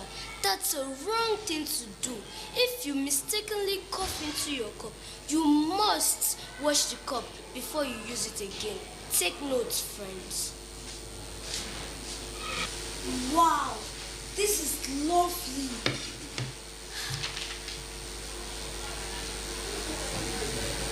I'll eat the food later. Did you see what Ada just did? She just left her food uncovered. That's a wrong thing to do. Friends, always cover your food when you're not ready to eat to prevent flies from perching on it. Okay, bye. Thank you, friends. That was really educating. Now, let's have a chat with Mrs. Nwachukwu on personal hygiene. Let's all sing this song. Learning is fun. Here we come. Would you like to join us? Hello, friends. My name is Praise Wahab, and welcome to the chat segment. With us here, we have a very important guest. She's none other than our professional, our inspiration, Mrs. Ife Nwachukwu. Thank you, Praise. Thank you so much, Ma, for coming on the show. It's my delight to be with you on this program. So, Ma, I'm going to ask you a few questions. My first question, how well could you describe personal hygiene? Yeah, basically, I think the personal hygiene has to do with the way we take good care of ourselves, you know, how we generally look after ourselves. That's what personal hygiene is all about. Thank you so much, Ma. My second question, as children, could you tell us ways of observing personal hygiene? Yeah, personal hygiene as little children has to do with taking your shower regularly, taking good care of your hair, either if you're a girl, make sure you do your hair regularly. If you're a boy, you have some nice haircuts. You take care of your hair to remove the hair wax, trim your nails, and ensure that you take your shower. Ensure you brush your teeth as well. Wow, thank you very much, ma'am. My third question, what do you think will be the effect of us not observing personal hygiene? You don't observe personal hygiene as a person, it can actually give you what I call like a low self-esteem, because you will not be feeling good. Like if you don't brush your teeth before coming to school, right, and you want to talk to your friends, you know, you will not be sure if you are not going to have some mouth odor that can, you know, like can make your friends really like, what's going on here, you know. So personal hygiene makes you to feel good in the first place. When you plait your hair, when your uniforms are clean, your socks are looking neat, then it also can enable you will not be able to spread any form of disease or illness to others. Let me say, for instance, if you are coughing, personal hygiene has to do with you learning to cover, or, you know, cover your mouth when you're coughing. So personal hygiene, you will not be able to spread such to your friends. And so generally personal hygiene will help to prevent illness. It will prevent illness, and it will prevent the spread of such illnesses to your friends and people around you. That was very, very educating. Thank you very much, ma'am. Could you please give your last remarks to our friends at home? Thank you. I would want to advise parents that they can actually be of assistance when it comes to personal hygiene, because most times some of our children can't do this on their own. Help take them to the barber, help take them to the salon to have their hair made in nice styles, help to look at their uniforms if it's dirty, for it to be properly washed, help ensure that their shoes are well polished, help ensure that even after they have taken their shower in the morning, you take a look at them to ensure they shower properly, check their teeth by yourself, and ensure that they actually brush the way they need to do. And sometimes you as parents can please remind them, have you taken your shower this morning? Or before they go to bed, please go and take your shower. Or better still, you can just tell them, please remember to brush your teeth before going to bed. That will help the children a lot, like just helping to guide them to do the right things they have to do for themselves. Wow, thank you, Mrs. Umuchukwu, for coming on the program. Thank you, Praise. It's my pleasure. Bye. Bye. Thank you, Mrs. Nwachukwu, for telling us the important things we need to do to always live a healthy lifestyle. It's time to play some games. Let's go. Let's all sing this song. Then it's fun. Here we come. Would you like to join the fun? We have a game to play. The name of the game is names of countries. If you can't say the name of a country, or you waste too much time to say the name of the country, you'll be eliminated. Are we ready to play? Yes! Are we ready to play? Yes! Names of countries, Thailand, Japan, Germany, Nigeria, America, Canada, El Salvador, Italy, England, Morocco, Paris, Algeria.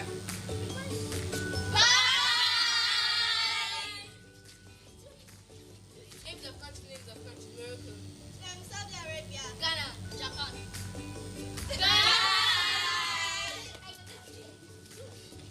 Names of countries, Morocco. England, Egypt, Peru, United Kingdom, Nigeria, Mali, Switzerland. Names of countries, United Kingdom. China, Pakistan.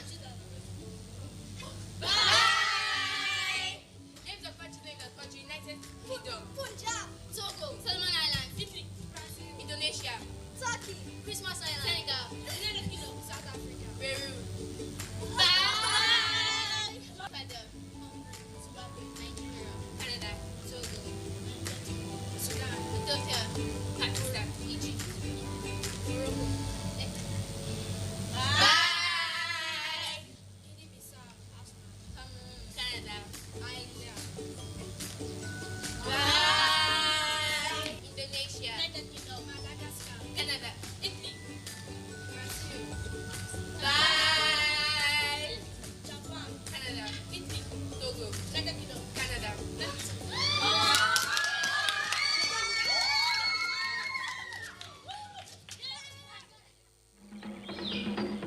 Come on, it's your program, Fun Bus, from NTA ETV. Let's all sing this song. Then it's fun. Here we come. Would you like to join the fun? Show your true colors, true colors, true colors are beautiful like a rainbow.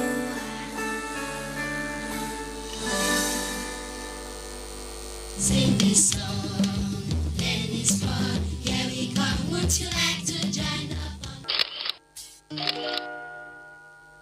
You are watching Fun Bus.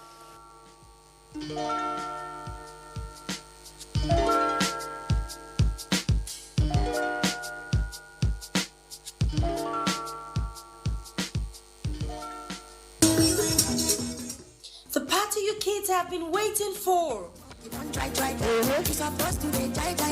Hello, super parents and super kids. NTA TV is excited to invite you to the biggest and best Children's Day party of the year. Get ready for a day full of fun, laughter, and stars. What will be happening there? Non-stop music and dancing, probability game, match pass, delicious food and drinks, free gifts for every child, plus a surprise guest. Event details, May 26, 2026. Venue, the NTA TV Teja Show Yaba, Lagos. Time, 10 a.m. prompt. Gate fee, 3,000 naira only per participant.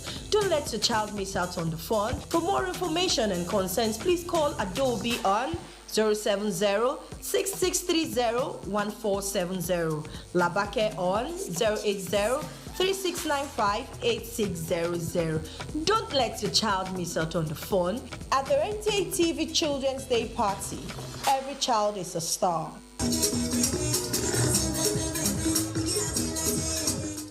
Oh dear, that was really nice. Please, friends, discover your talents and begin to nurture it on time. Now, let's move on to the Kids Chef segment. Join Fun Bus. Let's all sing this song. Then it's fun. Here we come. Would you like to join the fun? Can I have a bite too? Thank you, friends, for taking us through that. And this is where we wrap up today's fun. But I promise to bring you something equally interesting next week. Stay healthy and be safe. I am your host, Fatierola Mutalani. Goodbye. Bus. Let's all sing this song. Then it's fun. Here we come. Would you like to join the fun bus? It's time for a ride in the fun bus. Wherever you are, whatever you are doing, make sure you are around. There's plenty to be done. Come and join Fun Bus. Let's all sing this song. Then it's fun. Here we come. Would you like to join the fun bus? Every ride in the fun.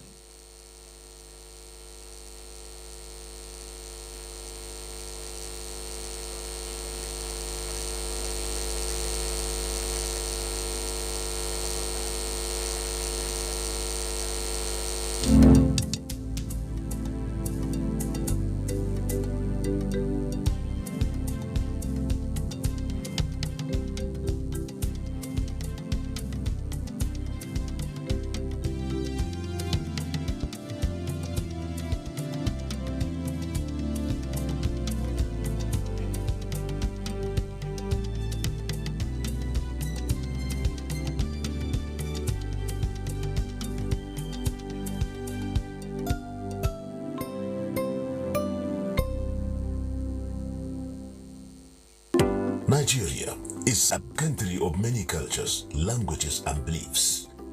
But despite our differences, there is one thing that unites us all: our love for this great nation. Sometimes we may feel that we need to go fast and go alone, but when we come together and work as a team, we can go far beyond what we ever thought was possible. United, we can create thriving businesses that benefit our communities and in turn our nation.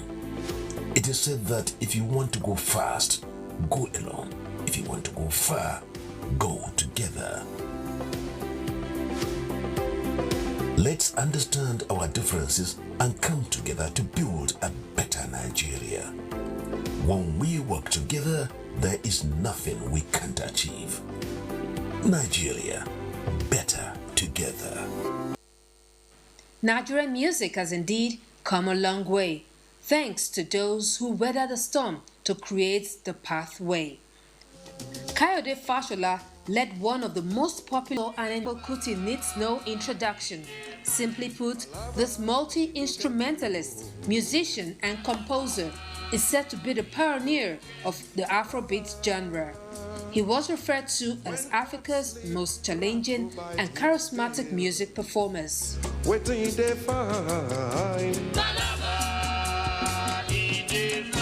Palava, he could get you.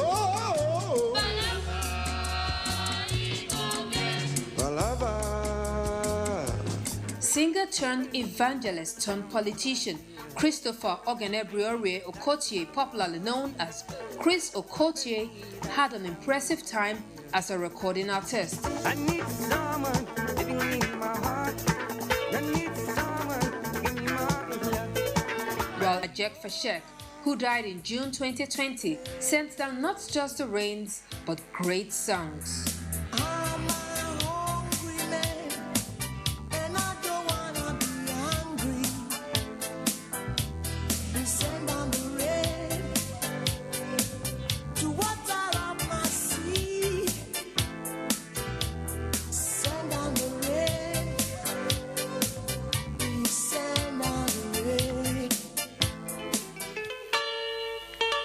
Sweet Mother, a song recorded by Prince Nico Mbaga, is recognized as one of Africa's greatest songs. The 1976 piece, which has sold over 13 million copies, is called Africa's Anthem by many and voted Africa's favorite. The rumba styling master was another rave-making reggae artist of the 80s until his death in 2018.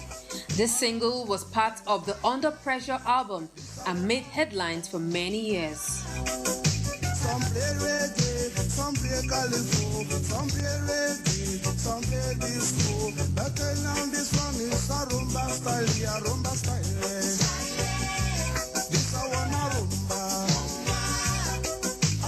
Nigeria's Lady of Song and Mike Okri, with a broad range of music styles, rock, funk, soul, and folklore, Bongos Ikwe thrilled different music audiences from the 1980s. Cockcrow at Dawn is one hit single which remains evergreen and was the signature tune for the popular NTA series of the same name. In 2010, he reproduced the track for the film Inali, produced by his daughter Jessica. Here the traffic never jams, don't cost much to buy some yams, and the neighbors say hello. And we strive to pull you up from down below. You can even hear the sound of the cockcrow at dawn.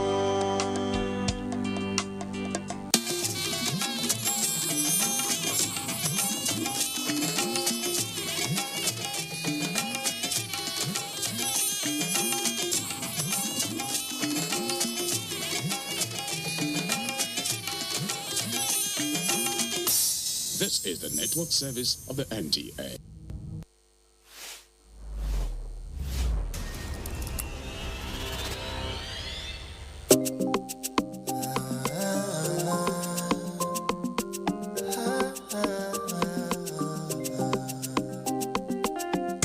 You and I together,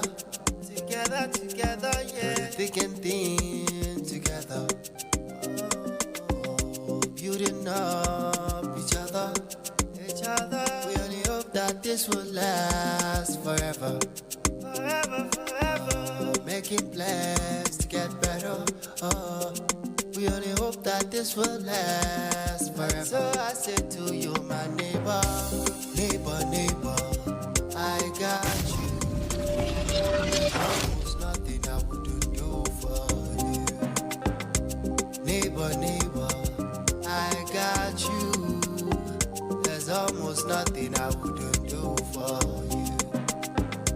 Lead on me when you got no. Sister, that woman was really nice. In fact, she promised me a catering contract. Oh, really? That's amazing. I mean, that way you can make some money, you know? I know. But there's a problem. What is it? Your husband. I don't think you'll be comfortable with me spending an extra 2 weeks. Oh, sister, please. Let me beg your husband to let me stay an extra 2 weeks. You know I need the extra cash. It's all right. Okay, I'll talk to him, okay? You just focus on getting the contract. Who knows? You might get a lot of customers. Sister, I'm more than focused. I am more than focused. In fact, I have started printing complimentary cards to share at the event. I have a Facebook page. I have an Instagram page. I was thinking of opening a LinkedIn page, but I was thinking that would be too much. Just do all you can to get it done, Thank okay? you. Well done. I'm so proud of you. Good girl. Thank you very much. This one I'm pulling your toes. Now, me, I'm hungry. Oh. You're hungry or you want money? Both of them. Thief. Each other. We only hope that this will last forever. Make it get better. It's gonna be alright. Hope that this will last. Baby, don't worry. About the same. Cause every little thing is gonna be alright. Hi. Neighbor, I got you. There's almost nothing I'm Joyce. Oh, Joyce. Nice to meet you. My name is Wale Akinlabi. Wale. Yeah. Nice name. It suits you. Thanks. I have been seeing you around for a while now. I just hadn't gotten the chance to speak with you alone. Oh. Yes. Cause we're building on each other. We only hope that this will last. The bread. Nice shirt. Nice color. But I think brown will suit you better. It goes with your eye color.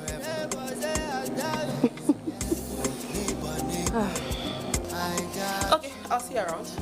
Right?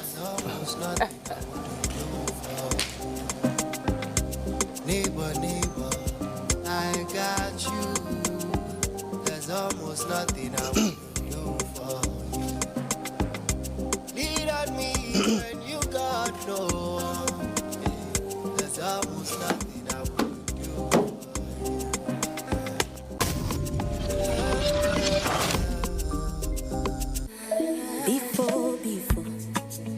Before, my family can go 1 week without drama.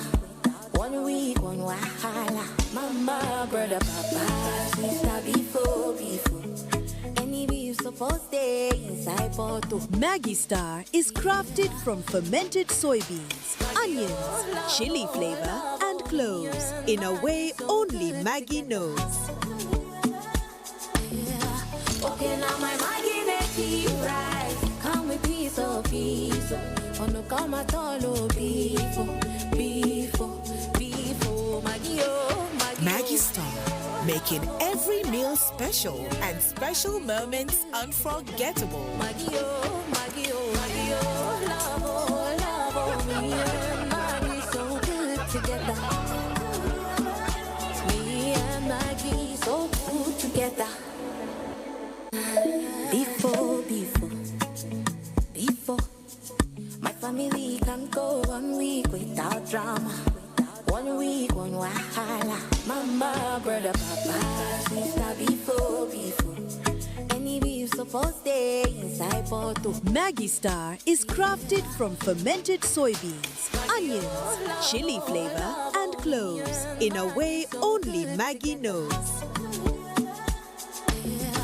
Okay, now my Maggi make it right. Come with piece of piece. On the come at all, oh, before. Maggi, oh, Maggi Star, making every meal special and special moments unforgettable. Maggi, oh, love, me and Maggi so good together. Me and Maggi so good together. Alright everyone, open your ears, make we talk. Time don't reach na small wisdom.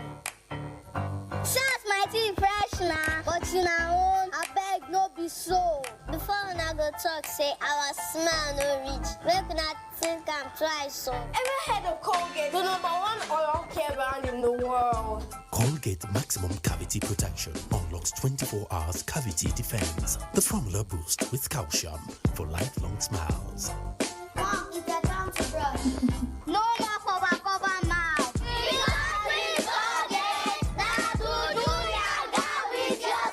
Colgate for 24 hours maximum cavity protection.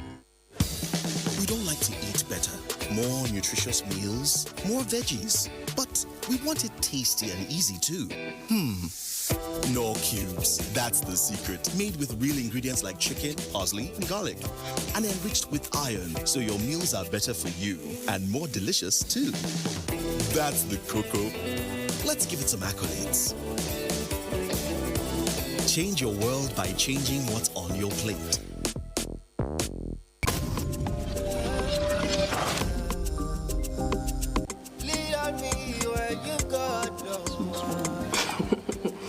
You want to look beautiful, you have to take the pain. No pain, no gain. Thank you. Got a surprise for you. He agreed. Who agreed? Your husband agreed. I love you so much. It's not a big deal. Well, to you it's not a big deal. To me, it's the whole world. It's okay. So now that you've got 2 extra weeks in Lagos, are you now going to go back to searching for your missing rib? As a matter of fact, actually, I already found. Yes. Okay. He's so handsome. He has this innocent eyes, responsible, and looks well to do. I'm in love. Oh my God, you move fast. Yes, I do.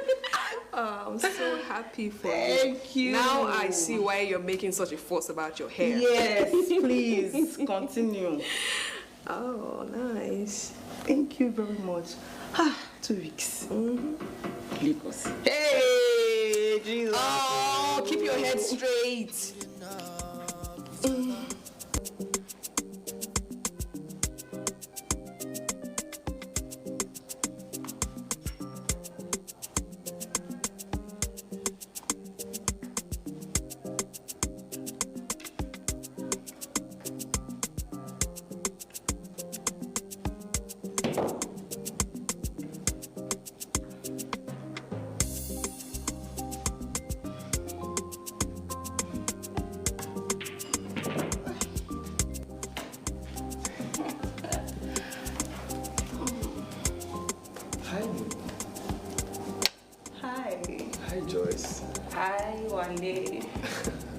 We meet again. What a coincidence. Really though? We live in the same compound. It's inevitable. You're right about that. Oh, nice shirt. You got brown like I told you to. It suits you. Oh. You look sexy. You like it? I do. Well, I love you. Oh. Sorry. I like your crop top. You do? It's beautiful. This simple thing.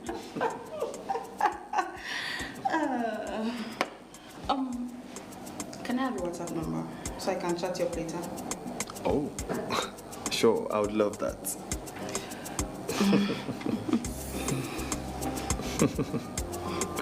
There you go.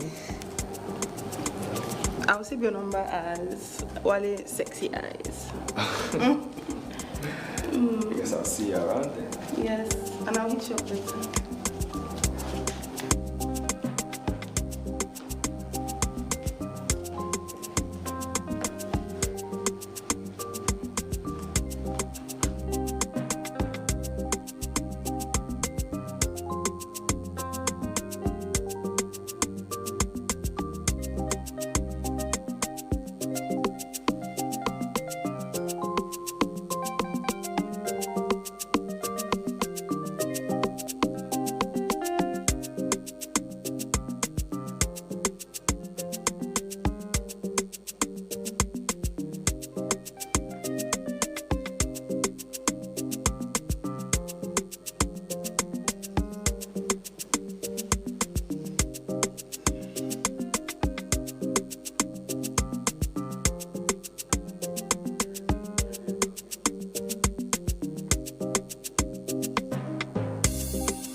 up at this time? Eating what? What is this? At past midnight. Why aren't you sleeping? I'm talking to that guy I said I met. My husband to be. Oh, I see. Yes. No wonder you're blushing. You guys should round up on time. It's late. Go and sleep and stop eating this thing. It's late. I've heard. Don't block my success. Sorry. I had something.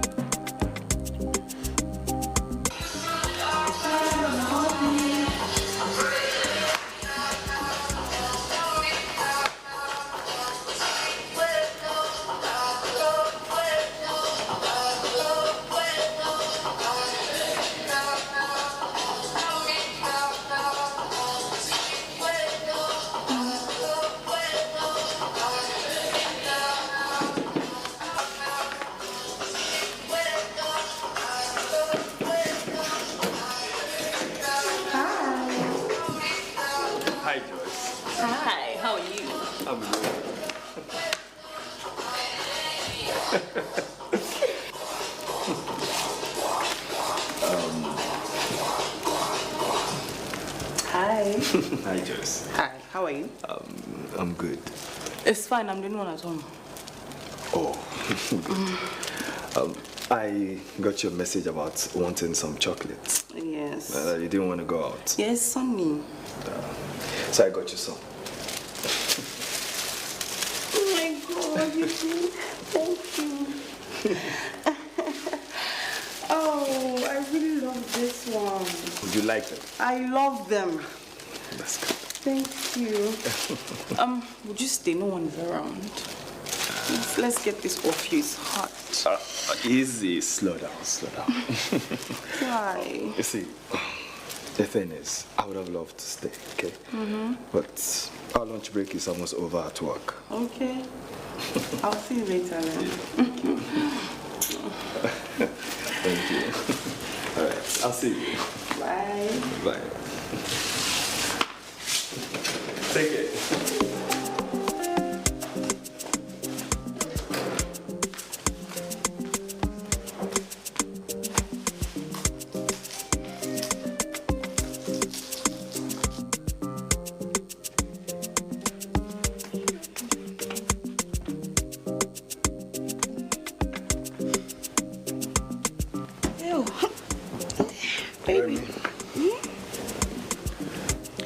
Why do you always wear this long nightgown and hairnet every night? What's wrong with it? Nothing. I just feel you should sometimes spice it up, you know? Wear something shorter, preferably a lingerie. Wally. Odio. I'm serious now. I'm serious. Wear something different, you know? It gets boring seeing you in the same thing every night. It's okay. I've heard you. But you two, you change your own style too. I don't have a problem with that. I've heard you. I'll see you to it. Thank you.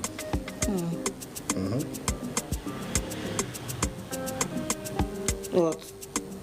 What's wrong with your eyes?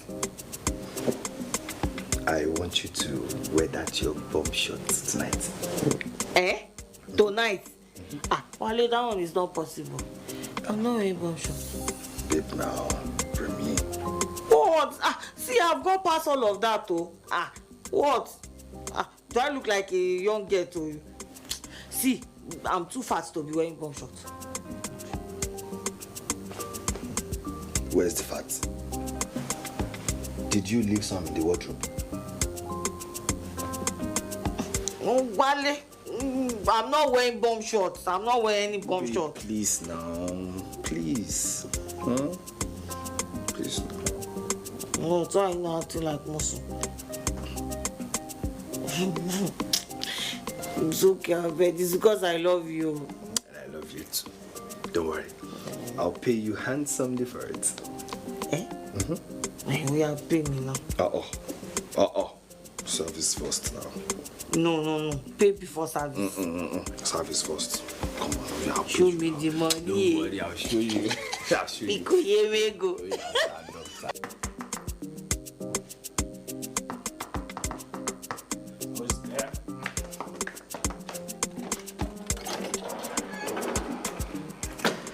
sexy eyes. Hi. How are you? Good. I hardly see you around anymore. You don't respond to my messages.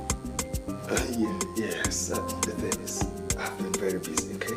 Oh, that sounds very stressful. Do you want to take No. No. See, you have to go now. Because I have things to do, okay? Oh, okay. I'll see you later. Okay. I mean,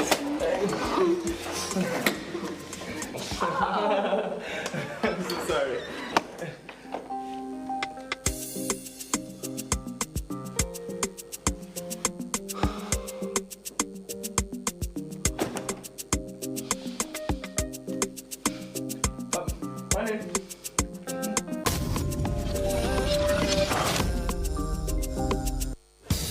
We don't like to eat better, more nutritious meals, more veggies, but we want it tasty and easy too.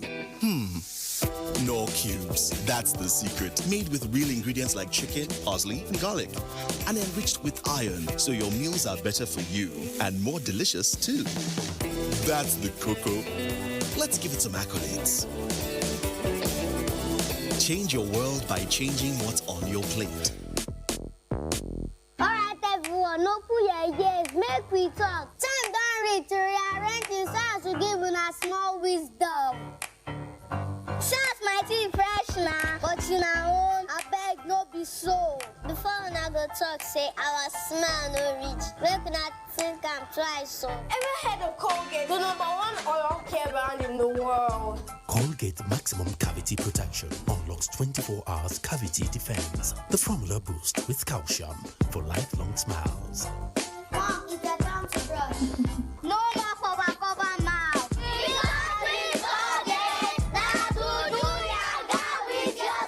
Colgate for 24 hours maximum cavity protection. Calm down. Calm down. What if I ruin everything? Auntie Amina is coming. Just pass the beef and dawa cubes. No awesome. With Mr. Chef, it's a 2-finger crush.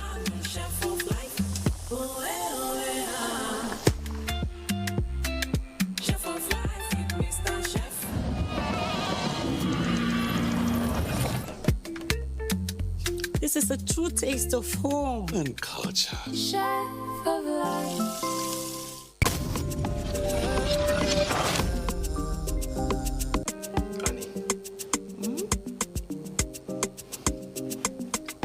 We promised not to hide anything from each other, right?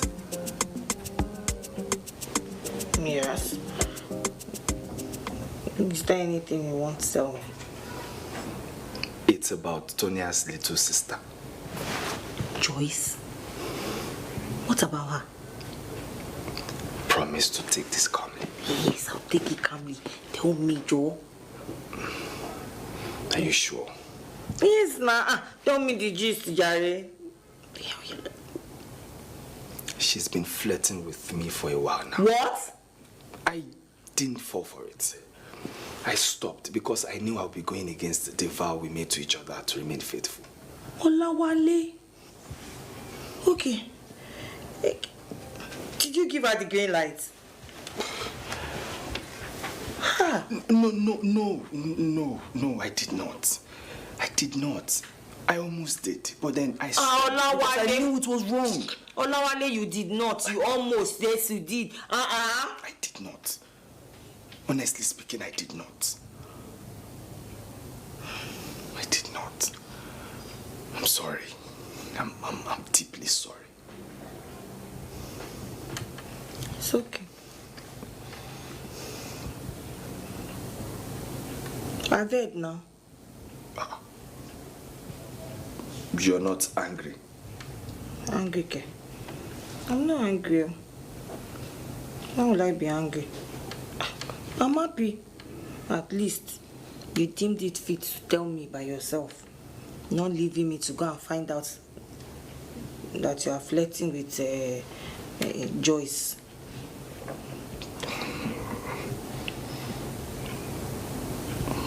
I love you. No, I love you. I love you too. And I'm happy because I have a good man like you. Men like you are very scarce in Lagos. In fact, in the entire world. Thank you. But you're not due taking. I promise. I promise. Yeah, I promise. No, thank you. I love you, baby. Thank you.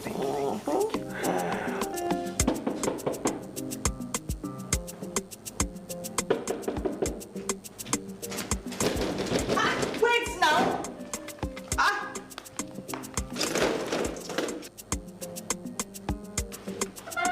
What's the problem? So it's you, Abby? It's you, Abby? What did I do? It's you that are sent to come and scatter my marriage for me, Abby?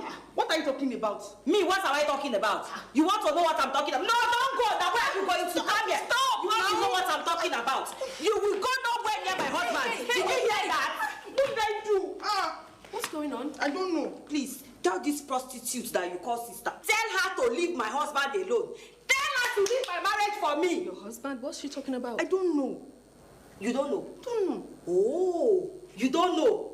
Oh, you don't know. You're running after my husband. Up and down in this compound, my husband cannot rest. Really? No. Remy, just calm down. Let's talk about this like adults. Yes, we talk about it like adults. Just come now. Why you come here? Come here. Remy, why are you running? Remy, calm down, please. Hey, just stay here. Calm down. All right. Okay. I need you to just calm down. I'm calm. What is she talking about? What did you do? You don't know. Why is she here? So I'm lying. I don't know what I'm saying. Remy, calm down. No okay, problem. Let's talk Let about me this. just go to my house. Come now. Joyce, I am highly disappointed in you. Are you so desperate, so desperate that you would stoop that low to the point of snatching somebody else's husband? Auntie, between you and God, you know me. I'm not a husband snatcher. So what happened? What kind of embarrassment was that? I'm sorry, please. Joyce, tomorrow, get your things. You're going back to Port Harcourt. Auntie, what about the catering job? Do I look like I care? I would rather you lost that job than have you come here and scatter somebody else's marriage. Joyce, get your things. You're leaving forever. I won't be thinking. I won't be thinking, please now. I won't be thinking. Don't touch me. Sister, please now.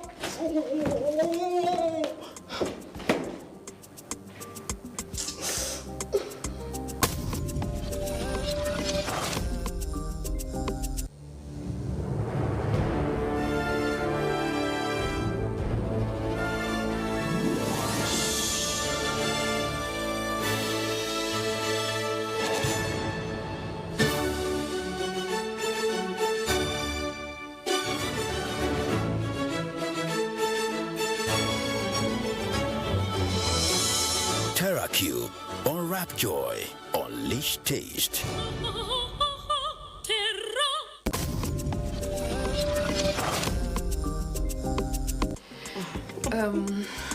Remy, I really would like to apologize for what my sister did. She's normally not like that. I really don't know what came over her. Sorry for the stress she caused you. It's okay. See, me, I've forgiven her. I've forgotten about everything. And me too, I need to say sorry. I'm sorry about the drama I came to act that day in your house. What drama? I'll do worse in your shoes. I trust you, your lady. I will say it again. I am sorry. In fact, forgive her for everything. Forgive me, because if I hadn't brought her here, none of this would have happened. It's okay. Tonya, the truth is, I bear no grudges. I've spoken to Wale and he promised me that he wouldn't do anything of such anymore, and I trust him. Okay, that's good. Anyway, enough about my sister and Wale. What were you telling me the other day? You didn't finish the gist.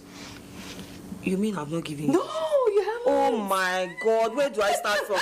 See, okay, before you start, give me something to drink. Wait, now how do you just end my story like that?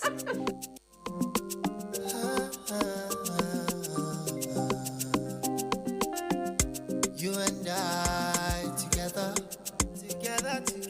yeah. Thick and thin together. Oh, building up each other. We only hope that this will last forever.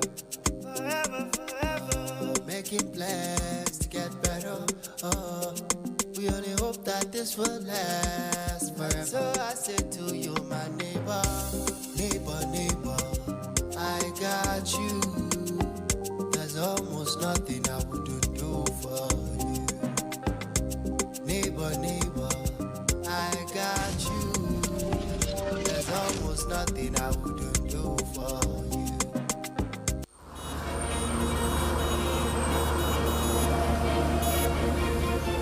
Lives are in your hands while you drive.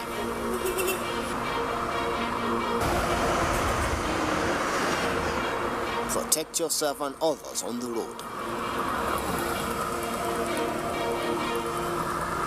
Road Matters, shown on the network service of the NTA.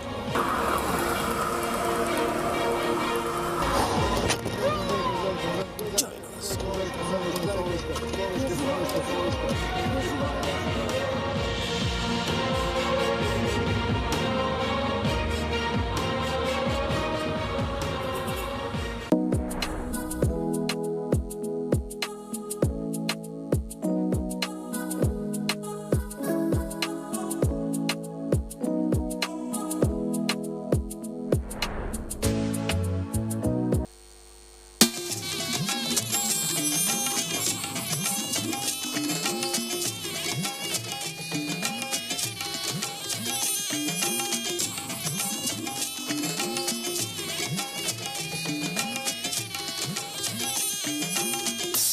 This is the network service of the NTA.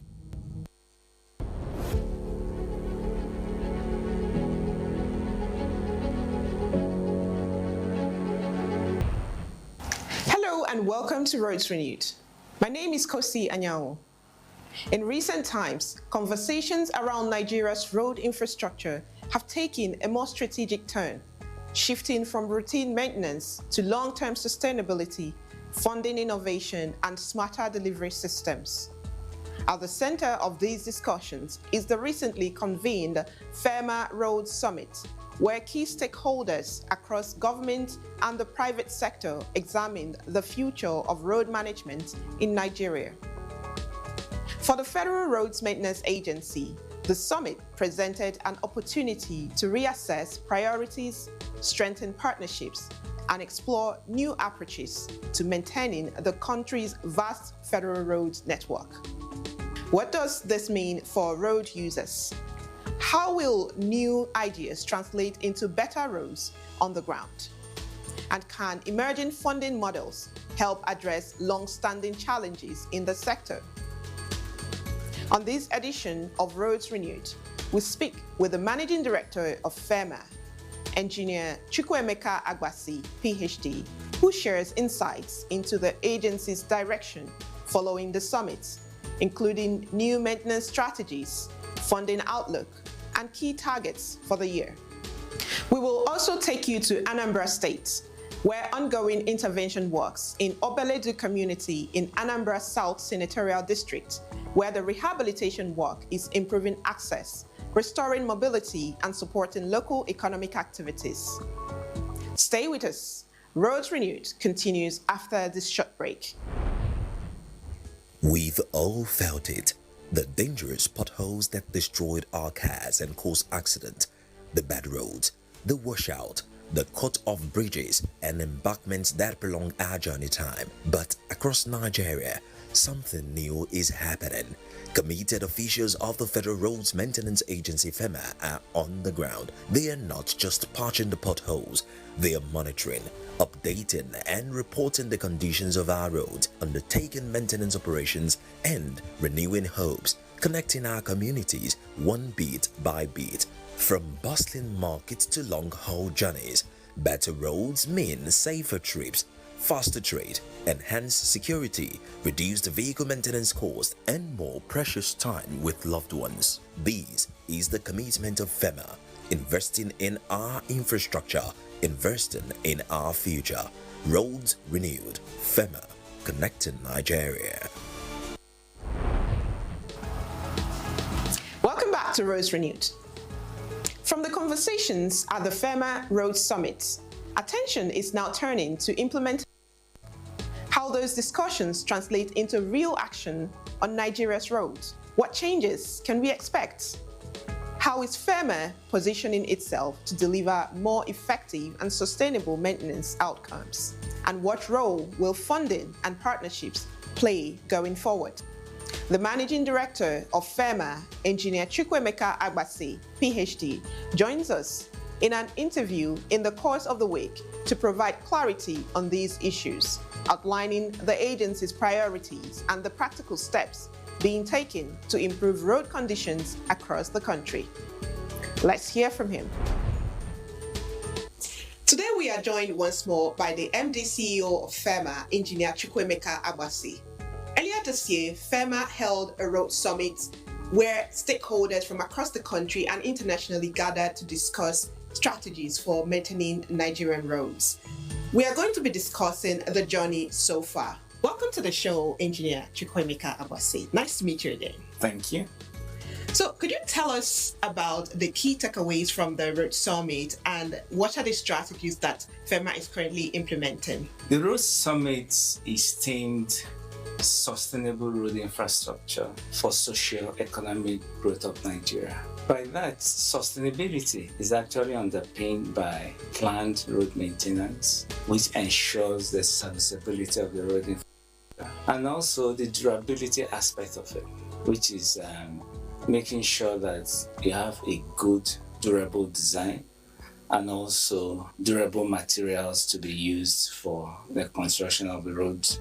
One major highlight from the summit is the emphasis that a well-maintained road is critical to our national development in terms of regional integration, in terms of ensuring productivity, and the general well-being of Nigerians. There was also a recognition of a need to move away from reactive and corrective road maintenance management practices to preventive and asset management approaches that offers value for money for the country. It also highlighted the need to engage service providers on a fixed-term contract at predetermined service levels, which offers value for money for the country.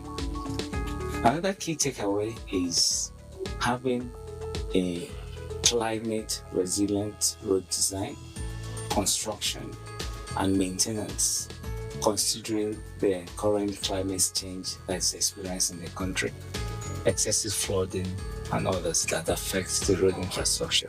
The summit also mentioned the challenges we have in road maintenance. The major highlight there is inadequate funding, overloading and excessive axle loads that ply the road network, road abuses that occur, and the aging infrastructure and maintenance backlog that we have in the country. So how then does this shape our priorities going forward? Our priorities are in sync with some of the takeaways that I just mentioned. We have a road plan that is designed to sustain surveillance on the road network, accelerate repairs and recovery of failed sections, and more importantly, safeguard the roads that are already in good condition. We're also looking at how we can regenerate the agency by building capacity and capability in managing and maintaining our road infrastructure.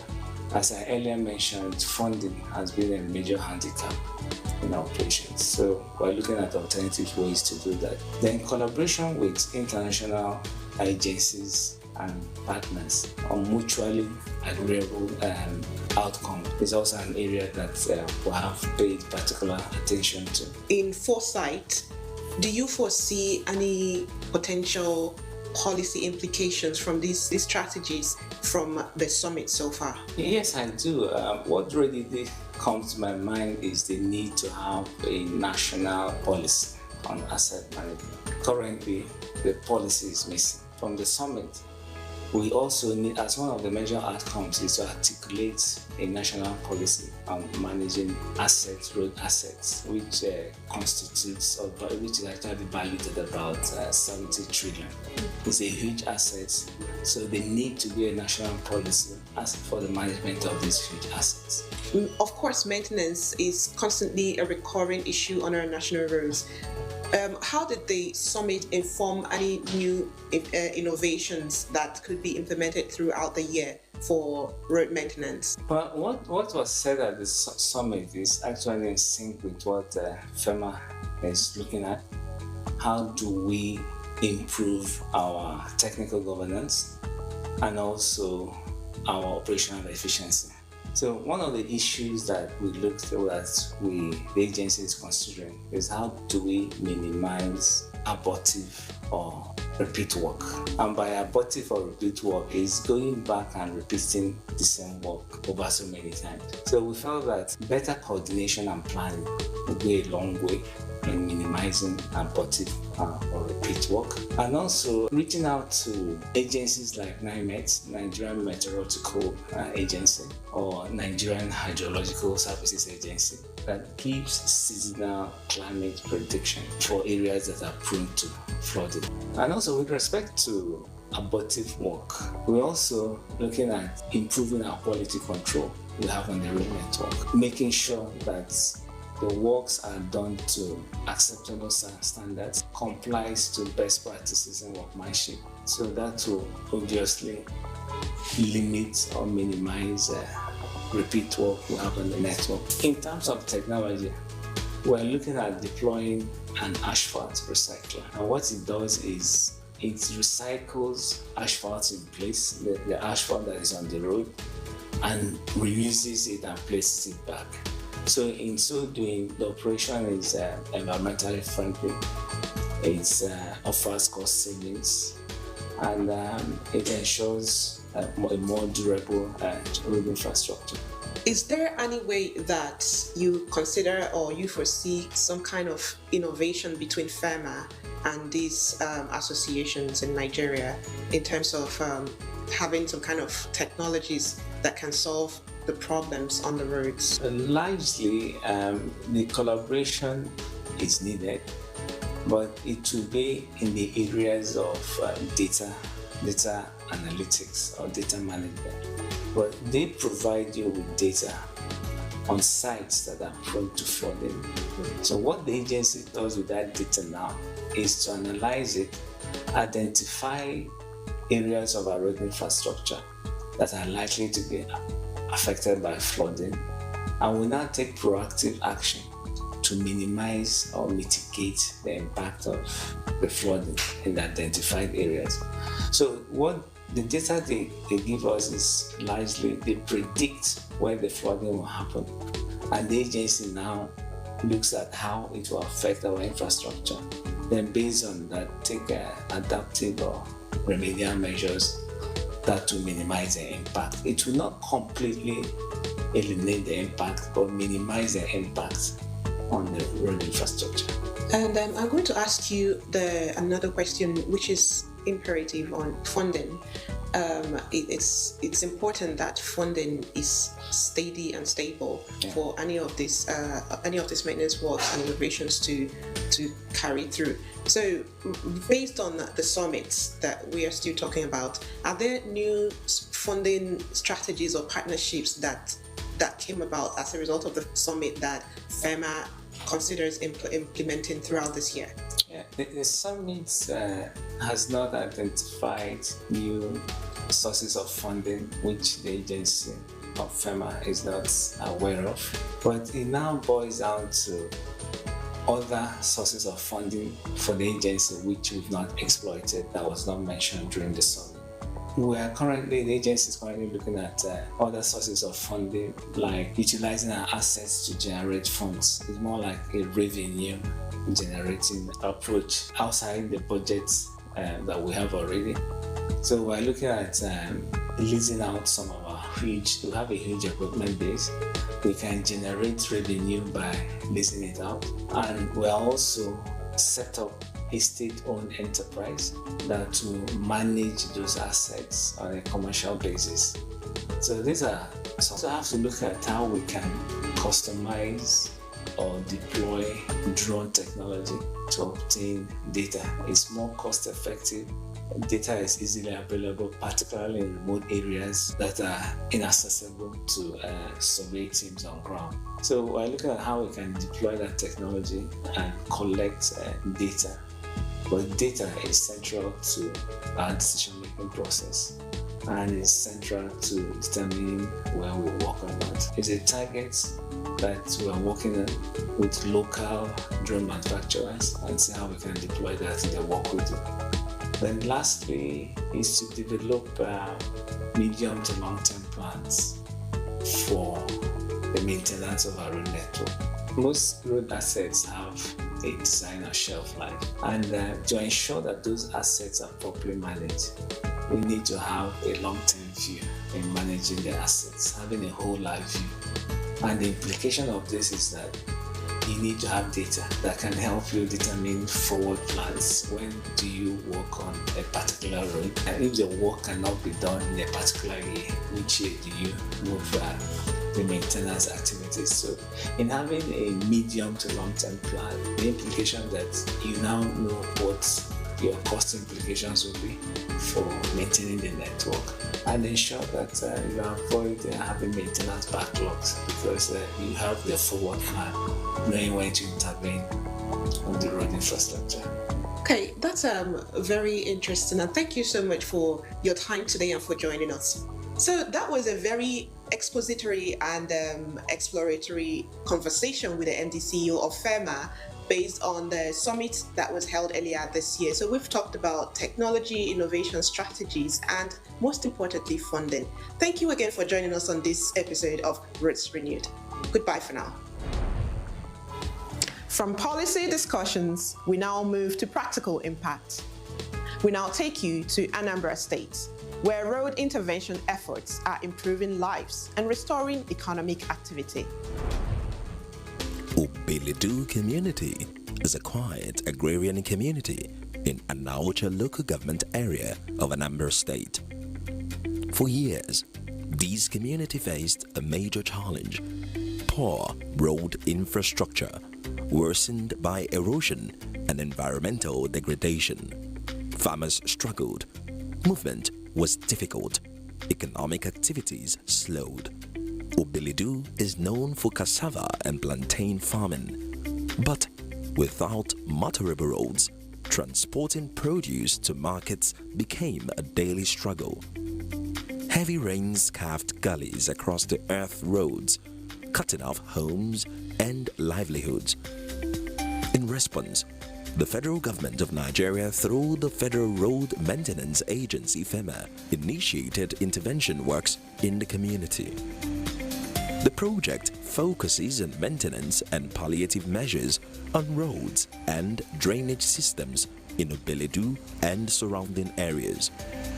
According to the Federal Road Maintenance Engineer, the road was originally an earth road, severely limiting mobility and economic growth, necessitating quality control, which is central to the project execution, and extensive testing, which ensures that every material used meets engineering standards. Originally here the road was earth, and the livelihood of the people here were negatively impacted. This is an agreement. Scope of work includes drainage construction, sub-grade preparation, sub-base and stone-base layering, and final asphalt overlay. These steps transform the once impassable road into a durable transport corridor. Beyond infrastructure, the project delivers real impact to the people. Reduced travel time, improved access to markets, enhanced safety and economic growth. It has also created employment opportunities. The community expresses deep appreciation to the federal government and FEMA for restoring access and hope. This road was suffering environmental devastation.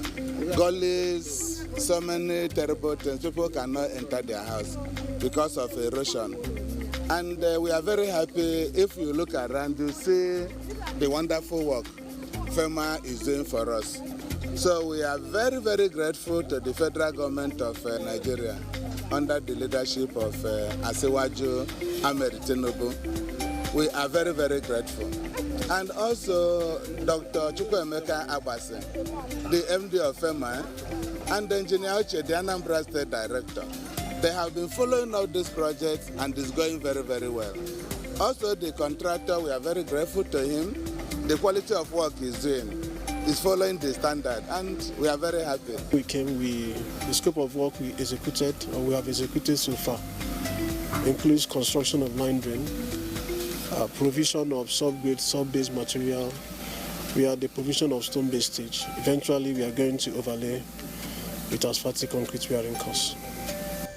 In addition, FEMA is also executing emergency repair works on the Igwenza Civic Center, Udowele Road in Ifite, Agulozigbo, further expanding its intervention within Anaucha local government area.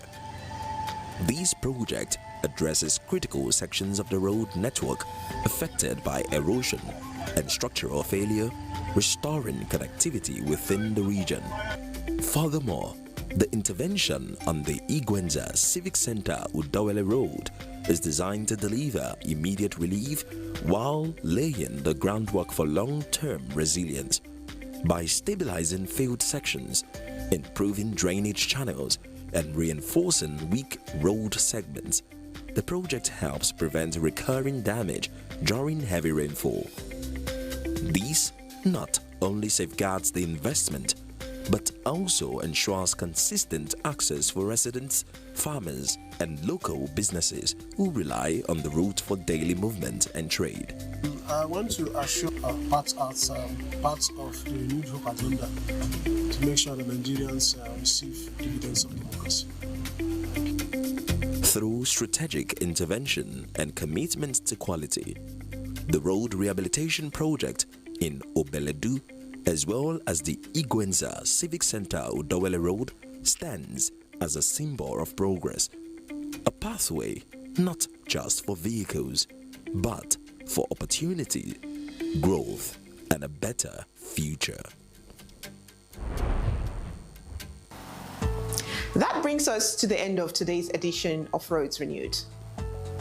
You can stay connected with us on our official platforms: Facebook, official FEMA Nigeria headquarters; X at Fed Roads NGR. You can email us info@fema.gov.ng or visit our website www.fema.gov.ng. Until next time, I'm Kosi Anyao. Thank you for watching. Goodbye for now. You know, once upon a time in this country, you could travel anywhere at night. Yes, of course. I remember those days. We travel at night. Yes. But today, even when you have the will to travel,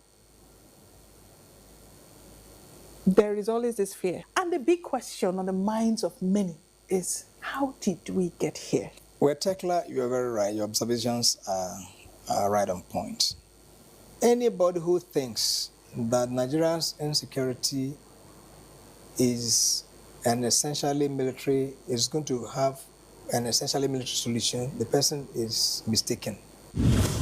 Let's get clarity to this question. Yes. Now, is it true that repentant Boko Haram I would have been surprised if you didn't bandits, ask that question.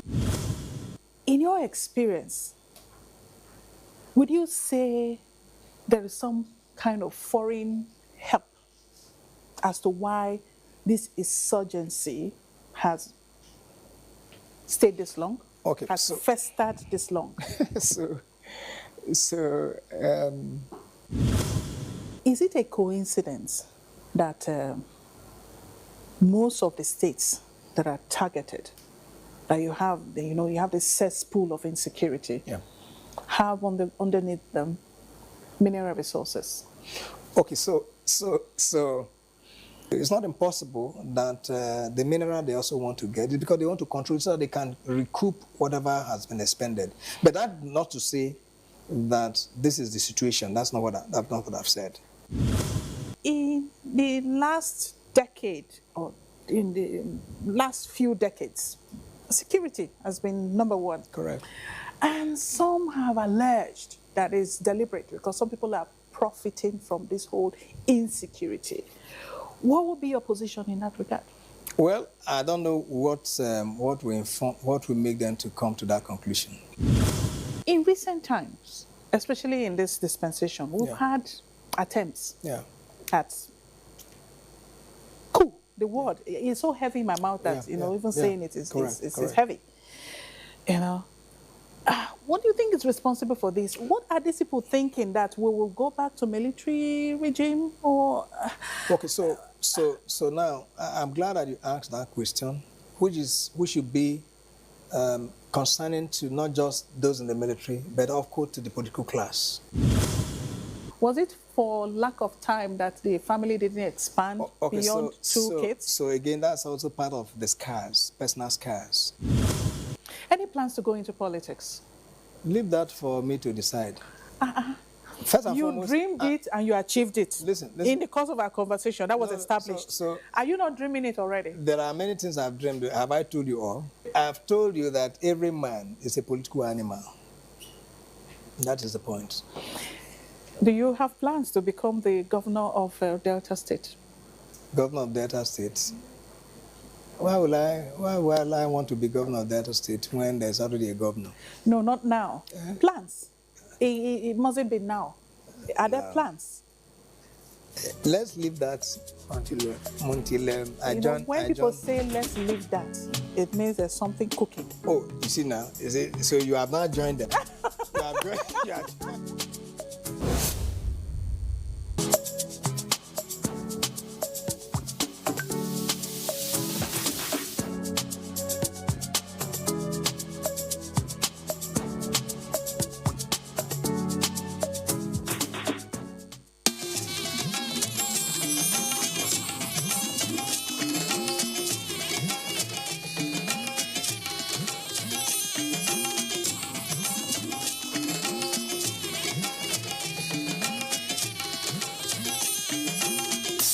This is the network service of the NTA.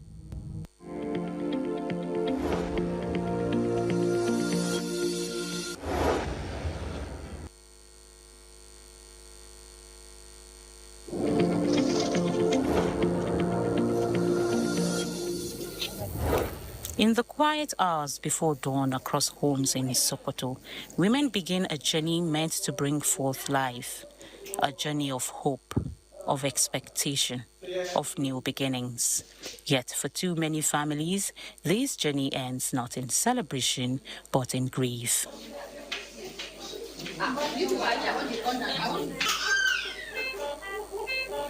Childbirth, a moment that should mark joy, too often becomes a time of mourning.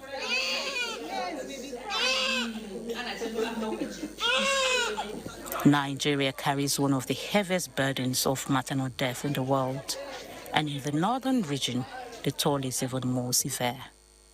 Here in Sokoto, the risk of a woman dying during childbirth is not just a statistic. It is reality, a recurring tragedy. So that's what gives birth to increased number of ANC that we have now.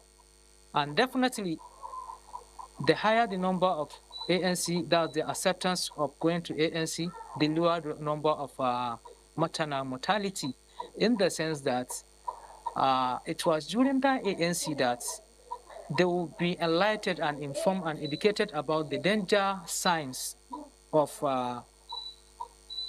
pregnancy, danger signs during labor and delivery, so that as they start seeing those symptoms or signs, they should rush to the hospital.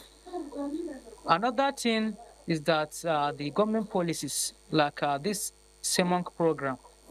This is CEMONC, this is a program that brought by the federal government in collaboration with the state government, whereby the women, pregnant women, when they are in their terminal, they reach the delivery age of their pregnancy, for example, or rather they can deliver, the CS is there, which is free. The government is giving it free to them. That is what is called CEMONC. It's free. And we have higher rate of number of our patients that are coming, and successfully everything is going well. So you see, emergency is there. Maternal mortality refers to the death of a woman during pregnancy, childbirth, or within 42 days after delivery. The doctor or the healthcare worker should recognize that the pregnant woman is a special being. It's not just her, she has a baby. that the hospital must be responsive to all of her needs, both health promoting, preventive, and then treatment. So she must have effective, qualitative antenatal care. She must have effective, qualitative delivery services. When she delivers, she must have effective, qualitative postpartum care. But having said all this, perhaps the most important thing is emergency obstetric and newborn care. That if all else has failed, at the time that the woman comes and she requires the service, we are available to offer qualitative, responsive service to take care of the complication at the point. Because you will agree with me, even if a woman has attended antenatal and then starts bleeding at night, and she comes to the hospital and the hospital does not have a blood bank or a theater, it's work done zero. So emergency obstetric care becomes the very center. Luckily for us, the federal government is spearheading the comprehensive emergency obstetric and newborn care, and we have seen in our center significant improvement. Studies reveal alarming figures. In Sokoto, maternal mortality ratios have reached as high as 2,151 deaths per 100,000 births, even within hospital settings.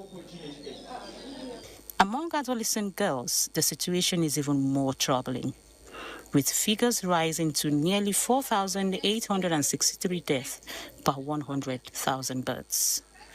In the last few years, our statistics have been improving, but they are not where they should be, because some of the latest figures tell us that the maternal mortality ratio for Nigeria ranges from anywhere between 993 to 1,047 deaths for every 100,000 live births.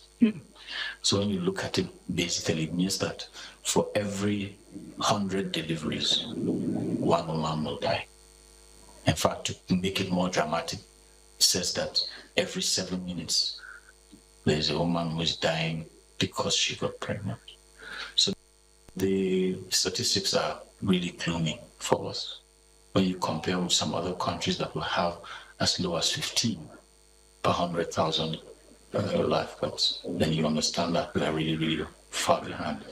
You will see the impact of those hospital interventions, whether it is a manual, something, or CS, because there is equipment now in the hospital, there is skills and training in the hospitals. So it is, in short, or let me say, in summary, there is significant improvement when it comes to reduction in number of maternal mortality or pregnancy-related deaths. Globally, a woman in a developing country is more likely to die during childbirth than her counterpart in the developed world. Nigeria remains one of the epicenters of this crisis.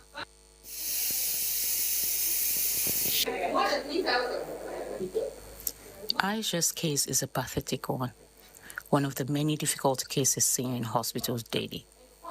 Aisha has a multiple pregnancy. After delivering the first baby, the second is not coming. At this point, doctors must act quickly. An emergency cesarean section is needed to safely deliver the remaining baby and protect the life of the mother. Situations like this remind us why regular antenatal care is so important. When women attend clinics consistently, potential complications can be detected early and managed before it becomes life-threatening.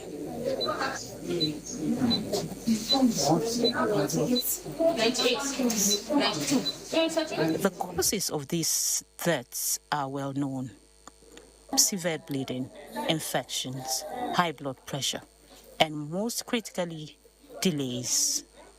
And then there's the problem of poverty, where people are unable to afford even the legal services that are available. And coupled with that is poor education. People do not actually know what they're supposed to do. People do not know that once a woman gets pregnant, she's supposed to come to the hospital and be seen regularly. People assume you wait until there's trouble. Meanwhile, part of our services will be preventive rather than just treatment. Majority of our women deliver at home. And obviously, if she's delivering at home, there's no risk assessment. There's nobody who's going to respond when the trouble has occurred. And usually by the time they make the decision to come to the hospital, it will usually be too late. So it's multifactorial for us. And the causes usually changes over time based on the interventions given and some other factors. So for now in our environment here, right here in the northwestern part of Nigeria, specifically Sokoto, most of the major cause of maternal mortality is hypertensive disorders in pregnancy. This is followed by sepsis and then postpartum hemorrhage. This hypertensive disorders in pregnancy has been shown to be the major cause. It ranges in 2020, 24, 2025. It accounts for almost 50% of the causes of maternal mortality, and it comprises of eclampsia, pre-eclampsia, chronic hypertension in pregnancy, and they come as serious morbidities that in some cases we may not be able to intervene and prevent that maternal mortality. Then sepsis. In most cases, by the time they present late with septicemia, it has spread all around, ranging from during an abortion process or during the postpartum period. Then sepsis is the second cause. These are not mysterious diseases. They are preventable, treatable, manageable, when care is timely. Experts often explain maternal death through what is known as the 3-delay model. Each delay increases the risk. Together, they can be fatal. Before they will decide it's something that requires the hospital, our people give them rubutu to drink. They will pray for them. They will do all kinds of things. So that delay, before they will even decide that they should go to the hospital, is one of the delays. Then the next delay is, we have decided that we want to go to the hospital. How do we reach the hospital? So delay in reaching the hospital is another thing, because those ones that are within Sokoto, at least it's a bit better. Now with the ambulance services, they can call the ambulance and then the ambulance will pick them and will bring them to the hospital. But those ones that are outside Sokoto, so with the problem with security now, so before they could even reach Sokoto, it's another thing. And when they reach the hospital, then the third delay in initiating the intervention that they have come with.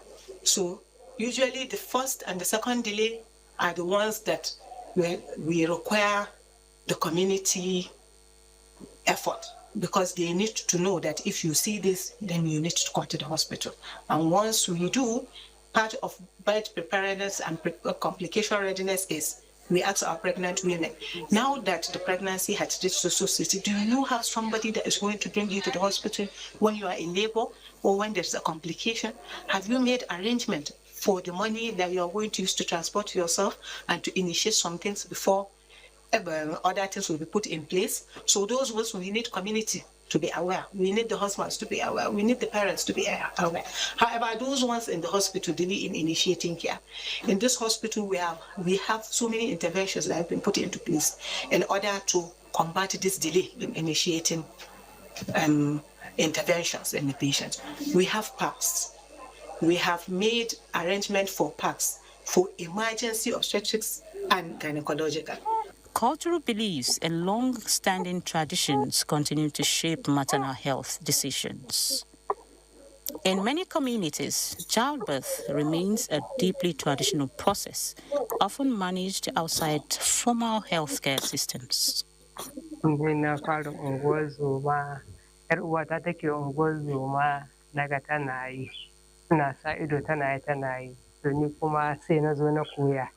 I have been assisting with home deliveries for 33 years, having learned and practiced from my aunts.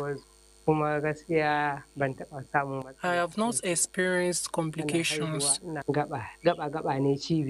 I measure and tie the umbilical cord using my fingers, ensuring a tight nose before cutting.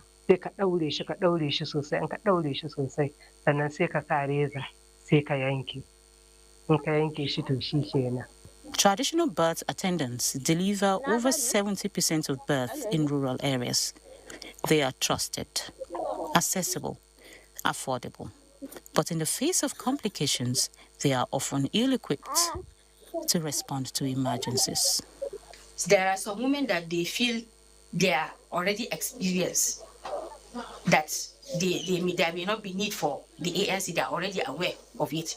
And then for some, it might be the distance. Some it might be because they are not empowered.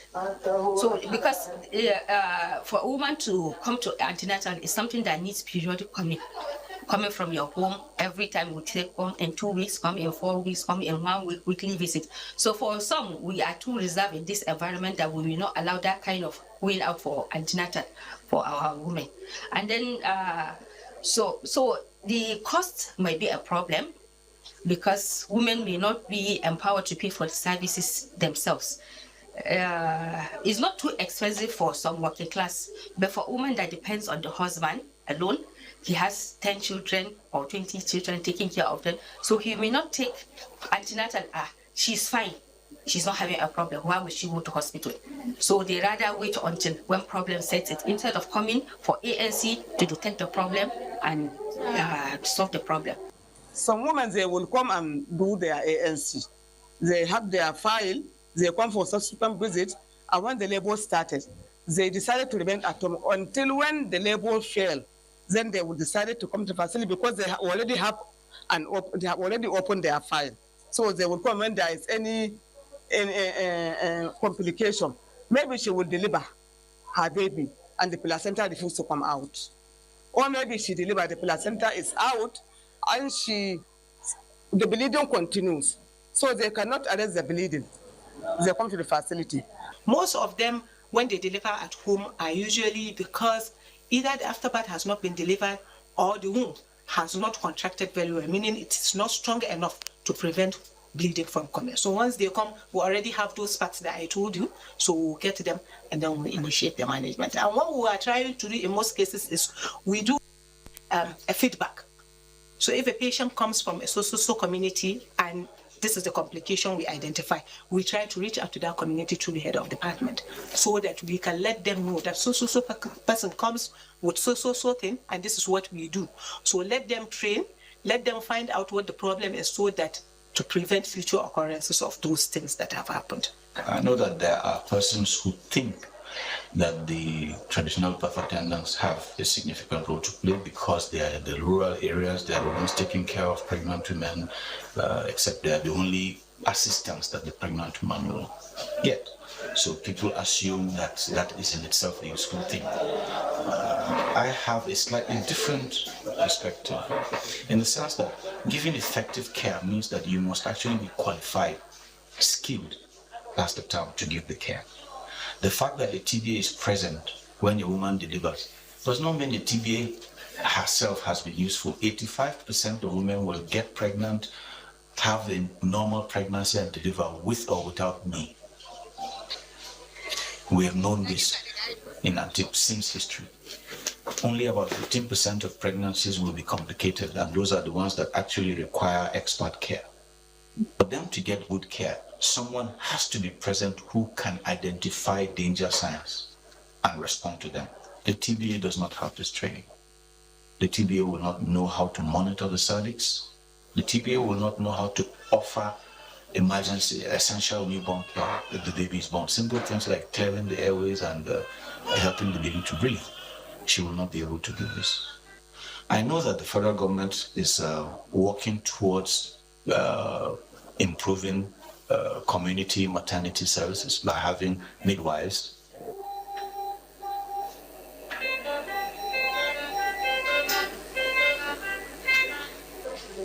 Behind every statistic is a woman, a life, a family, a future. Women who carry not just children, but hopes and dreams. I know the importance of ANC because they are telling us to take our folic acid and persolate and vitamin C. That is the ANC drugs for pregnant women, and they are telling us to give birth in the hospital. I gave birth in the hospital because I know the importance. You will deliver safely and you will be well cleaned up. And even if there is complications, you will be well taken care of. kuma ka haihu ba wasu matsala an wata matsala ta biyo ba dai kana cikin asibiti. Don na zo awo. I am here for my ANC. My first delivery was at home, impromptu, but after delivery, we went to the hospital Saboda for ka zo da observation. gaggawa kayan a tashi zuwa asibiti Allah ya sa an sabka lafiya. Sai daga baya da an ka wanke yarinya sai mun ka je asibiti an ka ce ba matsala. I know the importance of ANC. The good to check our baby, to check our the pregnant woman, the thing wey we go chop. I dey advise them say if dem get belle, make dem dey come hospital. Hospital is good than stay for house. If you dey feel anything, come hospital, come and explain to them. They will give you medicine, make dem give you test, make you go do. Carry come for doctor. Pregnancy is not a woman's burden alone.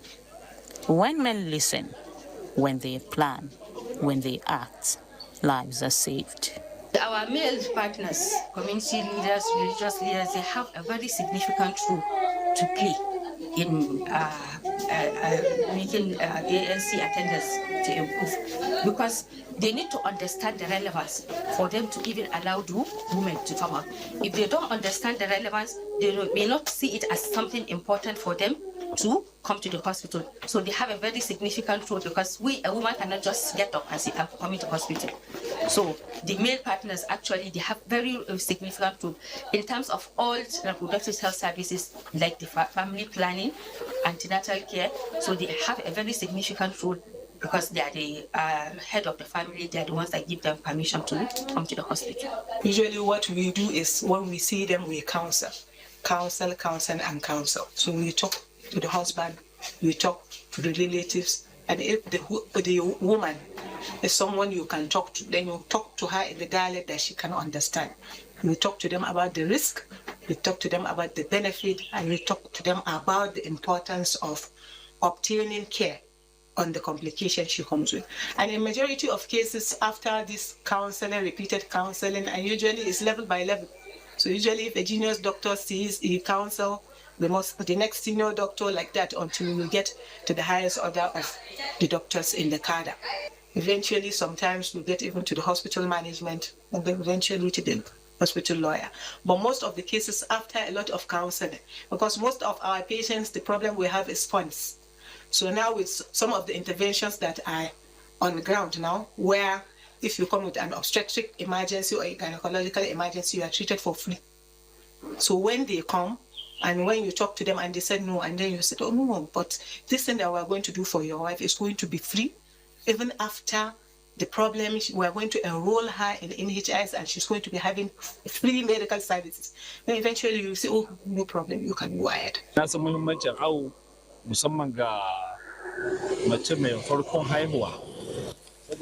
know the importance of ANC, especially for first-time mothers who have no experience.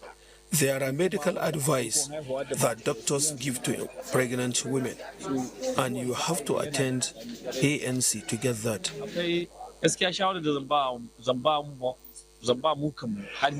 My advice to men, including myself, is that a woman is a thing of honor, especially the health of your family is your health. No woman should have to choose between tradition and survival.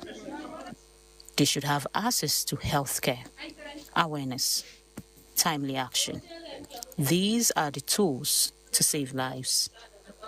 Until every woman can give birth safely, until no family has to mourn what should be a celebration, the story is not over.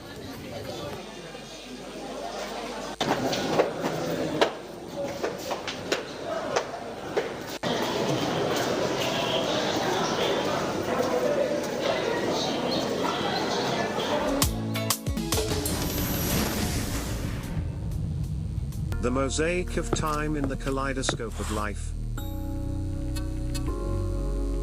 Time is a masterpiece. A delicate...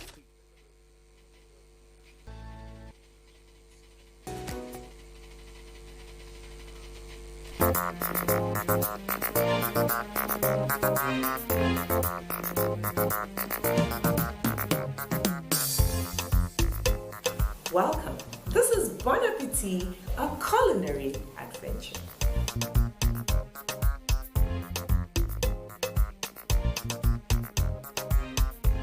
All of them are quite different and unique, especially when it comes to native foods and cultural delicacies. Their food mainly depends on the ingredients that are produced in that particular area.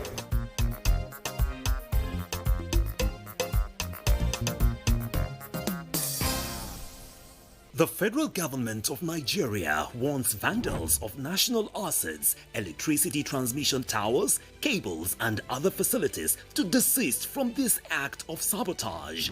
Vandalism is a serious crime punishable under the law. Vandalizing electrical equipment will affect millions of Nigerians, including your loved ones. Remember that national assets belong to all of us, hence the need to protect them.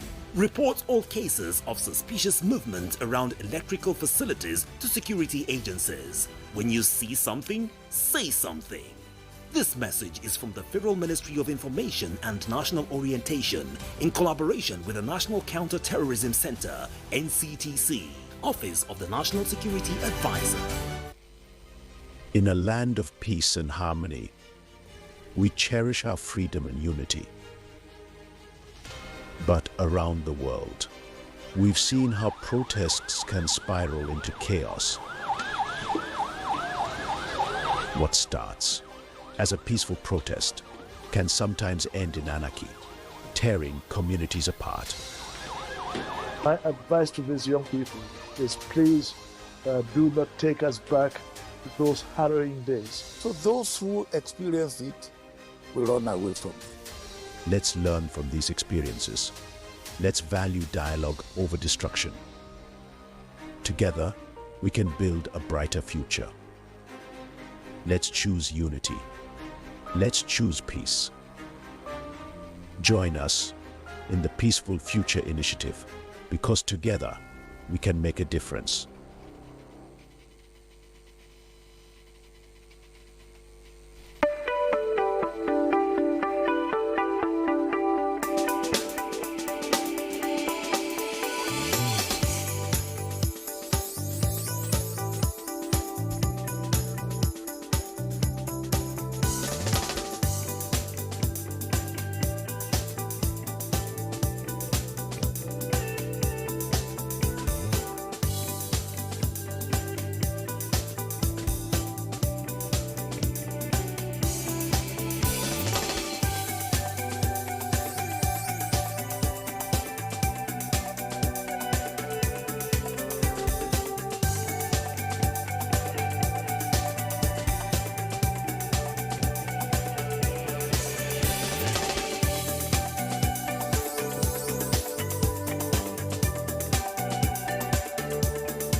Hello and welcome to the news on NTA International. I'm Lami Ali.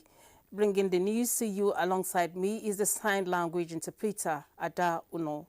Let's begin with the headlines. Renewed Hope administration of President Tinubu says ongoing reforms are positioning Nigeria as a resilient economy and an emerging destination for global investment opportunities. President of Economic Community of West African States urges parliamentarians to exercise robust oversight on implementation of organization's work program. Plus, political tension deepens in Philippines as lawmakers overwhelmingly vote to impeach Vice President Sara Duterte.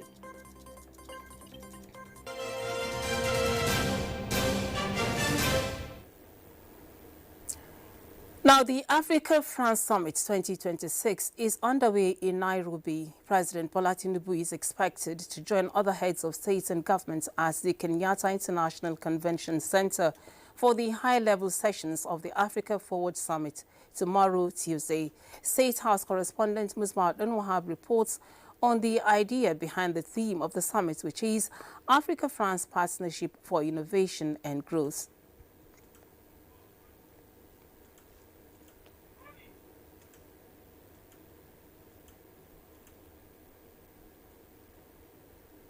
Thank you so much for joining us. You know, the interest in African countries by Western countries, developed countries, in African countries is increasing now more than ever. We have a situation whereby Western countries that had colonies on the continent trying to reinforce their control, and those that did not have any colony trying to establish one to gain control, to gain inroad into the continent, and that has been on for some time now. It is called neo-colonialism, and this is coming in front of economic, political and cultural control over the countries on the continent. And what African countries are trying to do now on this platform, Africa-France Summit, is to tell the world that they have come of age, sort of. They're no longer looking for support, grants, come and take relationship. What they want now is to tell the world that they actually have some things to bring on the table. What they want is partnership with the world, with developed countries. Let's partner. We have ideas. We have areas that we can partner on to develop on the continent, and that is the essence of this theme for the year, Africa Forward, Africa-France Partnership for Innovation and Growth. You see, the emphasis is on partnership this time around to say, okay, let's collaborate, let's cooperate in certain areas, particularly innovative areas, ideas, to grow the continent, and it's going to be a win-win situation for both of us and not just a one-sided relationship anymore. That has actually been part of the idea of the Bola Tinubu administration right from the outset. He's gone to so many fora telling the world we're ready for business. Nigeria is ready to partner with you, ready to do business with you. We are creating an enabling environment for you to come and invest in. Let's partner. And so we had an interaction with the SA to the president on information and publicity, Daniel Bwala, earlier. Let's just take a listen to him. The fact is that Nigeria and Africa is an investment-friendly environment. We have a lot of natural resources, right? The rest of the world look to investing in Africa. The problem over the years has been that the African countries have not stated the case enough for the investors to come, because of the negative coverage that is portrayed or pushed by, I would say, unfortunately, Western media about the opportunities that lie in Africa. But I think that this meeting is good, because now the focus of the meeting is shifting away from just wooing investors to come to steering our own people to rise to occasion by utilizing what they already have and what they are doing. That's why if you see the program that is coming up in Kigali, they're talking about African CEOs. And even in this France-Africa Summit, you see that the rest of the world are here. They are here not just to observe, but also to hear about the much that African countries have in its partnership with France. Although it is a partnership with France, but it creates the opportunity for the rest of the world also to be a part of what we're doing. So the president will be joining other heads of states and governments on this platform on Tuesday to talk about areas of collaboration. And of course, the president will also tell them what his government has been doing. And we hope to hear from the president as well to make some presentation on what Nigeria is doing in this direction and how to increase partnership with the French government. Thank you, Musbao. Now, the federal government and its partners have taken steps towards strengthening the capacity of Nigeria's healthcare delivery system with the launch of European Union support to public health institutions in Nigeria, EU SPIN project. The £4.2 million project funded by the European Union will be implemented by the World Health Organization in partnership with the Federal Ministry of Health and Social Welfare. Speaking at the launch in Abuja, the Minister of State Health, Dr. Isiaq Salako, described the program as a significant step towards strengthening Nigeria's healthcare system. He said this initiative is designed to strengthen health institutions and will improve the well-being of Nigerians, especially vulnerable populations, noting that it aligns with the federal government's border health reform agenda. The European Union ambassador to Nigeria effectively coordinate and deliver essential public health functions is a welcome development as Nigeria journeys towards transforming its public health system, enhance preparedness, and improve the health and well-being of all citizens. The European Union ambassador to Nigeria, Gautier Minot, said the program reflects a shared commitment to building resilient health systems, while the WHO representative in Nigeria, Dr. Pavel Osu, observed that the partnership underscores commitment to health security and sustainable systems. The EU Scheme project for Nigeria is a 4.2 billion euro investment. You can say not a huge amount, but sufficient to have a transformative effect. And this is my fifth point, and I think it's perhaps the most important one. Confrontation. And for public health, this is really, really very symbolic, and I will mention why. But also it comes at a pivotal moment for Nigeria. We know that the Nigerian health sector is undergoing a very important transformation underpinned by the leadership of the Minister of Health, by a very important sector-wide approach and a review mechanism. The project, aimed at strengthening core functions of selected public health institutions to detect outbreaks early, will span through a period of 4 years. The D8 Organization for Economic Cooperation has held high-level consultations with member states aimed at easing visa arrangements to boost mobility and economic cooperation across the bloc. A statement by D8 Press Office discloses that this was during a virtual meeting chaired by Bangladesh, which brought together D8 commissioners and senior officials to review proposals for simplifying travel for business people and officials. The D8 Secretary General Ambassador Sohail Mahmood noted that streamlined visa procedure are key to advancing trade, investment and private sector engagement. He pointed out that improved South connectivity aligns with the D8 Decennial Roadmap 2020 to 2030 to expand intra-bloc trade.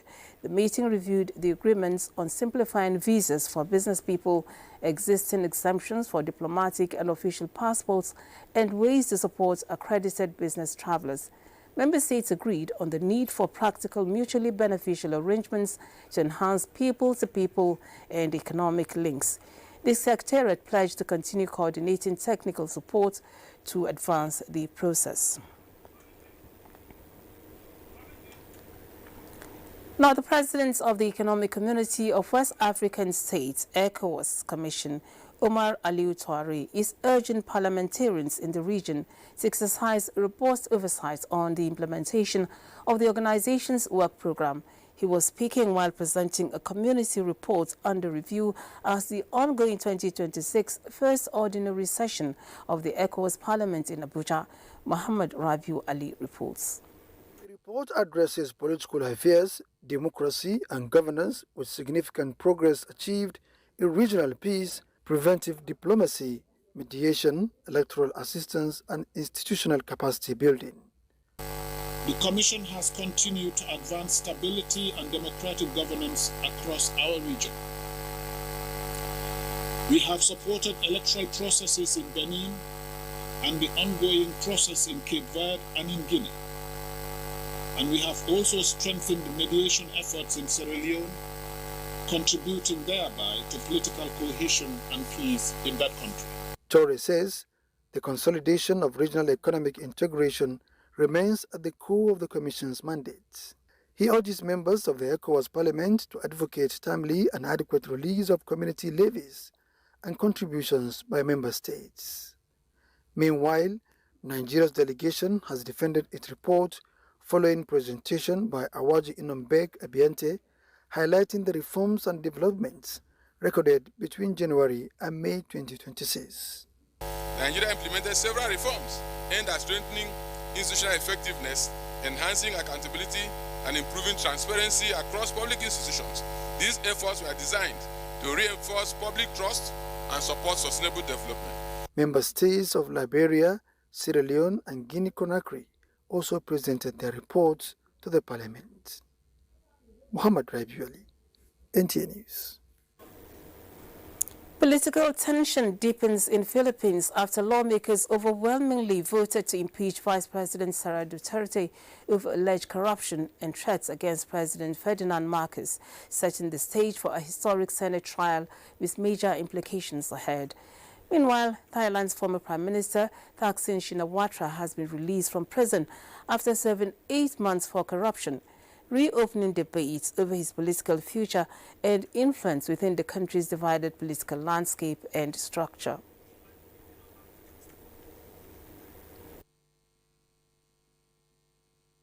$255 members voting in the affirmative, 26 against, 9 abstention. House Resolution number 989, together with the findings, conclusion, recommendations contained in Committee Report number 261 are hereby adopted. 255 lawmakers voted for the impeachment of Vice President Sara Duterte, accusing her of corruption, bribery, misuse of public funds, and issuing threats against President Ferdinand Marcos and members of his family. The impeachment now moves to the Senate, where senators will decide whether Duterte should be removed from office and permanently banned from contesting further elections under the country's constitutional provision and political laws. Despite growing political pressure, Duterte's legal team insists she's prepared to defend herself before the Senate's impeachment court, while analysts warn the proceedings could seriously damage her chances in the 2028 presidential race. Similarly, Thaksin emerged from a Bangkok prison, greeting supporters before returning home under probation conditions, requiring electronic monitoring and restricting travel outside Thailand's capital without official approval from authorities.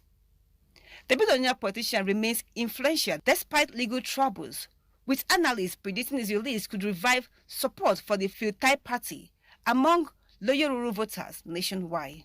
Conservative rivals, however, remain cautious about Thaksin's return, fearing renewed political influence despite assurances from family members that discussion following his release avoided immediate political matters. Adobe Obechina, NTA News. Iran says it has demanded an end to regional conflicts, the lifting of naval restrictions, and release of frozen assets in response to a United States proposal rejected by President Donald Trump as completely unacceptable. Similarly, fresh Israeli airstrikes across southern Lebanon have killed several civilians, including children, intensifying tensions despite a fragile ceasefire, as Hezbollah retaliated with drone attacks and warned against continued military operations near the border region. Adobe Obechina again brings us the details. Iranian Foreign Ministry spokesman Ismail Bakai says Tehran sought recognition of its legitimate rights, including ending regional hostility and freeing Iranian assets blocked in foreign banks for several years. Tehran also warned European nations against involvement in Gulf tensions, cautioning that interference around the Strait of Hormuz could worsen instability and deepen an already dangerous regional security situation significantly. Meanwhile, Iran denied reports of oil leak near Kang Island, dismissing satellite images claims as fabricated while accusing United States military presence of threatening Gulf environmental safety. In a similar development, Lebanese authorities said Israeli strikes killed at least 9 people on Saturday, with attacks targeting towns in southern Lebanon and areas near Beirut, causing injuries among women and children during bombardments. Hezbollah responded by launching drones and rockets towards northern Israel, saying The attacks were retaliation for ongoing Israeli raids, while Israel reported injuries among reservist stations near border positions. As violence escalates, Hezbollah officials warned against further Israeli operations, describing the conflict as entering a new phase ahead of planned talks between Lebanese and Israeli representatives in Washington next week. Adobe Obiechina, NTA News. You're watching the news on NTA International, reaching you from our studios in Abuja. We take a break now. More reports when we return. Do stay tuned.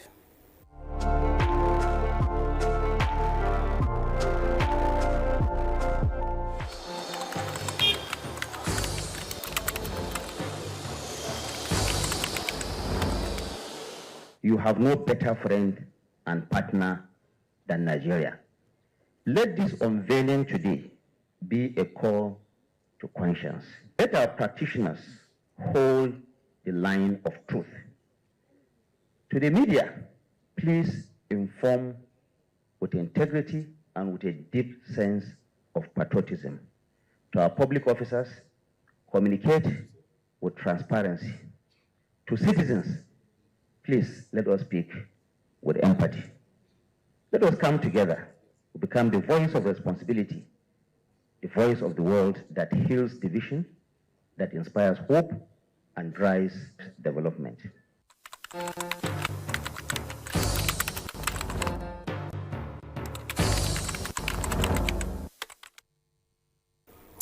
You're welcome back.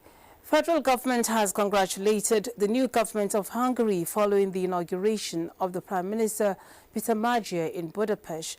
In a statement, Nigeria's Foreign Affairs Minister Bianca Ojukwu conveyed the federal government's commendation to the Tiza party on its victory in the April 12 parliamentary elections.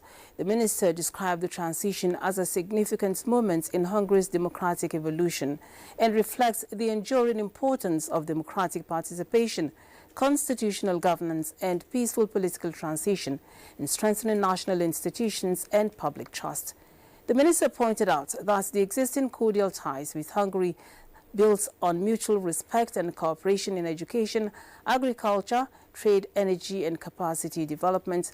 Particularly, she noted, Nigeria values Hungary's scholarship and educational exchange programs, which have contributed significantly to strengthening people-to-people relations between the two nations. Bianca Ojukwu reaffirmed Nigeria's readiness in deepening bilateral relations and working with the new Hungarian administration on regional stability, democratic governance and shared interests in multilateral forums, including the United Nations and other global platforms.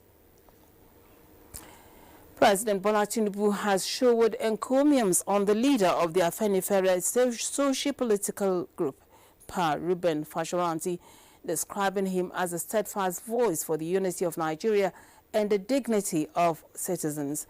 The president, represented by Vice President Kashim Shettima, stated this in Akure, the Ondo State capital, at the centenary birthday celebration of Pa Reuben Fashoranti. State House correspondent Abdurrahman Jibrila reports. Hooray! And so say all of us. Celebration of a centenarian for his service to education, democracy, and the cause of justice, sacrificing his comfort to fight for the underrepresented while lending his voice against oppression. Pa Reuben Fashoranti, the Afenifere leader, is 100, a rare age that needs all the celebration.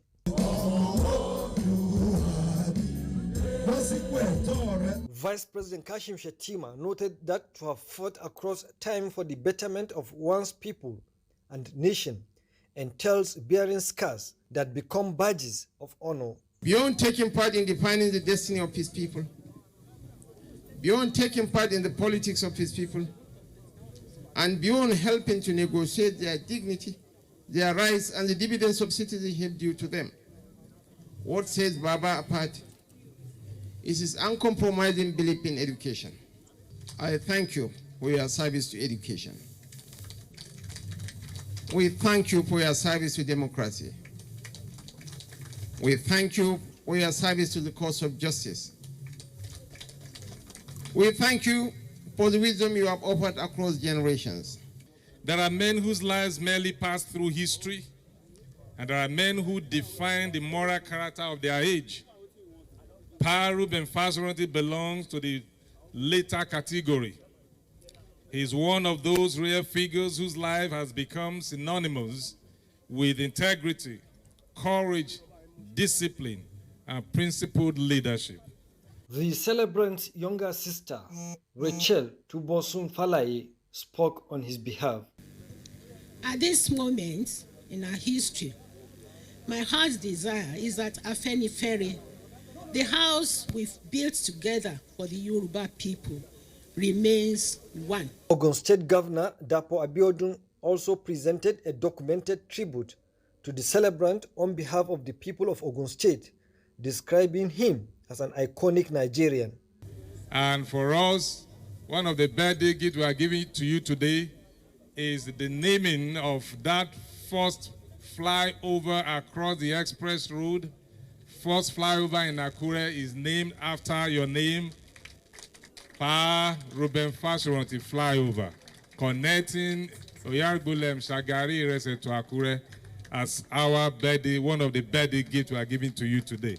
Vice President Kashim Shettima, on behalf of President Bola Tinubu, also inaugurated a landmark flyover project named after the celebrant, constructed by Ondo State government. From Akure, Abrahman Jibrila, NTA News.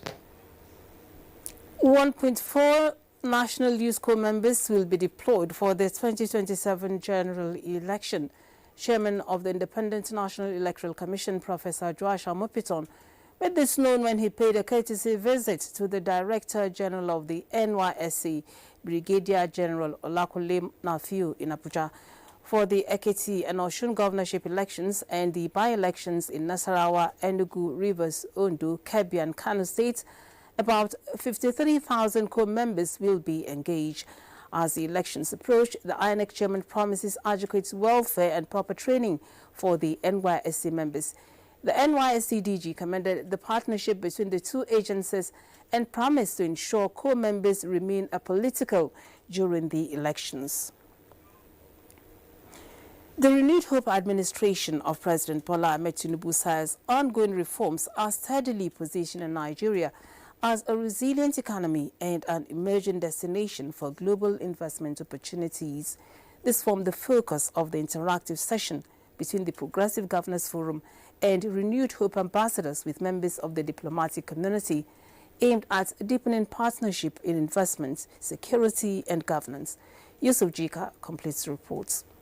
It was a gathering driven by a shared vision of prosperity, bringing together governors, ministers, presidential advisors and members of the diplomatic community to highlight key strides recorded under the Renewed Hope administration. Director General of the Renewed Hope Ambassadors and Governor of Imo State, Hope Uzodinma, outlined ongoing reforms in the economy, infrastructure, energy development, ease of doing business, and security at both national and subnational levels, while calling for stronger partnerships that create jobs and drive technology transfer.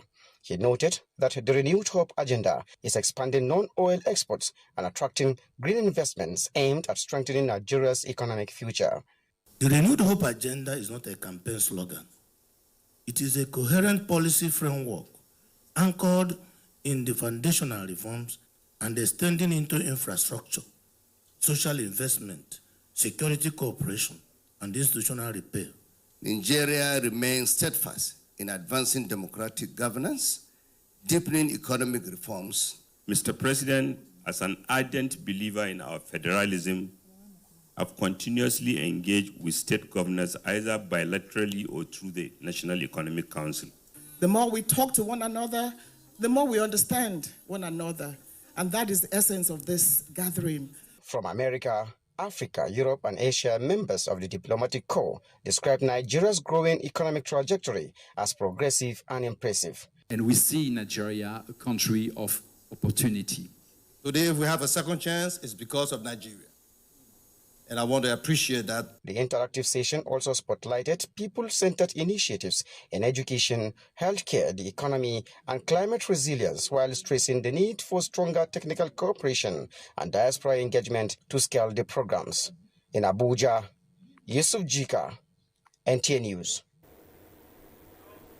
Having more women in position of leadership is said to be key in reducing incidences of gender-based violence in Nigeria. In this vein, a group of women leaders in health converged in Abuja to learn how to identify signs of abuse, provide compassionate care, and help break the cycle of silence of survivors of gender-based violence. Uche Ugochukwu was there. Data from Nigeria Demographic and Health Survey 2018 shows 31% of women have faced physical violence and most survivors never seek help. Gender-based violence in Nigeria includes sexual abuse, psychological trauma, and harmful traditional practices like child marriage and female genital mutilation. Women are the best to address the issues, and that is why we are here. You are well positioned to deliver policies and implement. You are well positioned to respond to the survivors. The culture of silence, fear, stigma, and lack of support prevents many survivors from speaking up, leaving them without care or justice. These are women leaders in the health sector. They are here to develop their skills on how to prevent gender-based issues in their workplaces.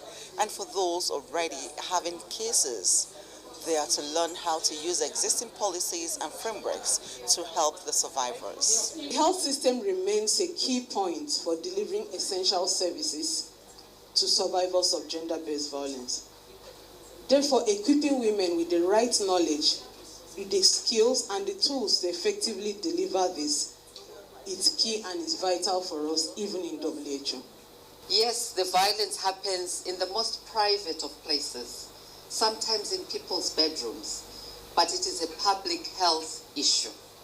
So that's where you come in as health workers. This is with the hope to strengthen the health system, improve survival care, and ensure that every woman receives the dignity, protection, and support she deserves.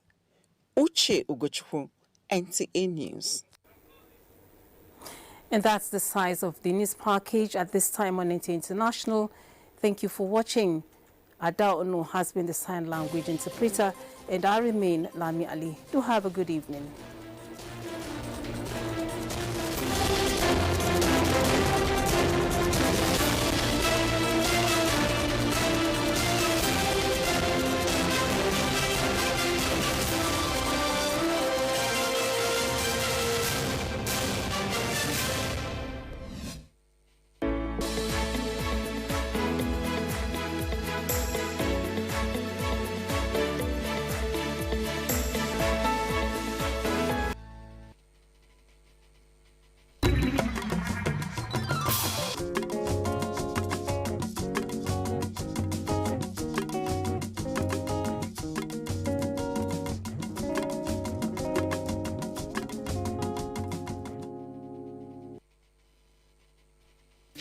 Hello and welcome to another edition of Automotive Hour, brought to you by the National Automotive Design and Development Council, NADDC.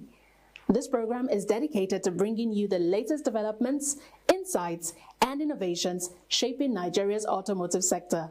I am your host, Maimuna Awaiza Zubair. On this episode, we take a closer look at one of the strongest indicators of progress in Nigeria's automotive industry: the gains of the Nigerian automotive policy, reflected in real time at the just concluded 25th Abuja International Motor Fair, co-organized by the NADDC and BKG exhibitions. This Silver Jubilee edition brought together manufacturers, assemblers, financiers, policy leaders, innovators, as well as auto enthusiasts. And today, we will be bringing you a special extended feature showcasing the highlights of the event and what it reveals about the future of Nigeria's automotive development.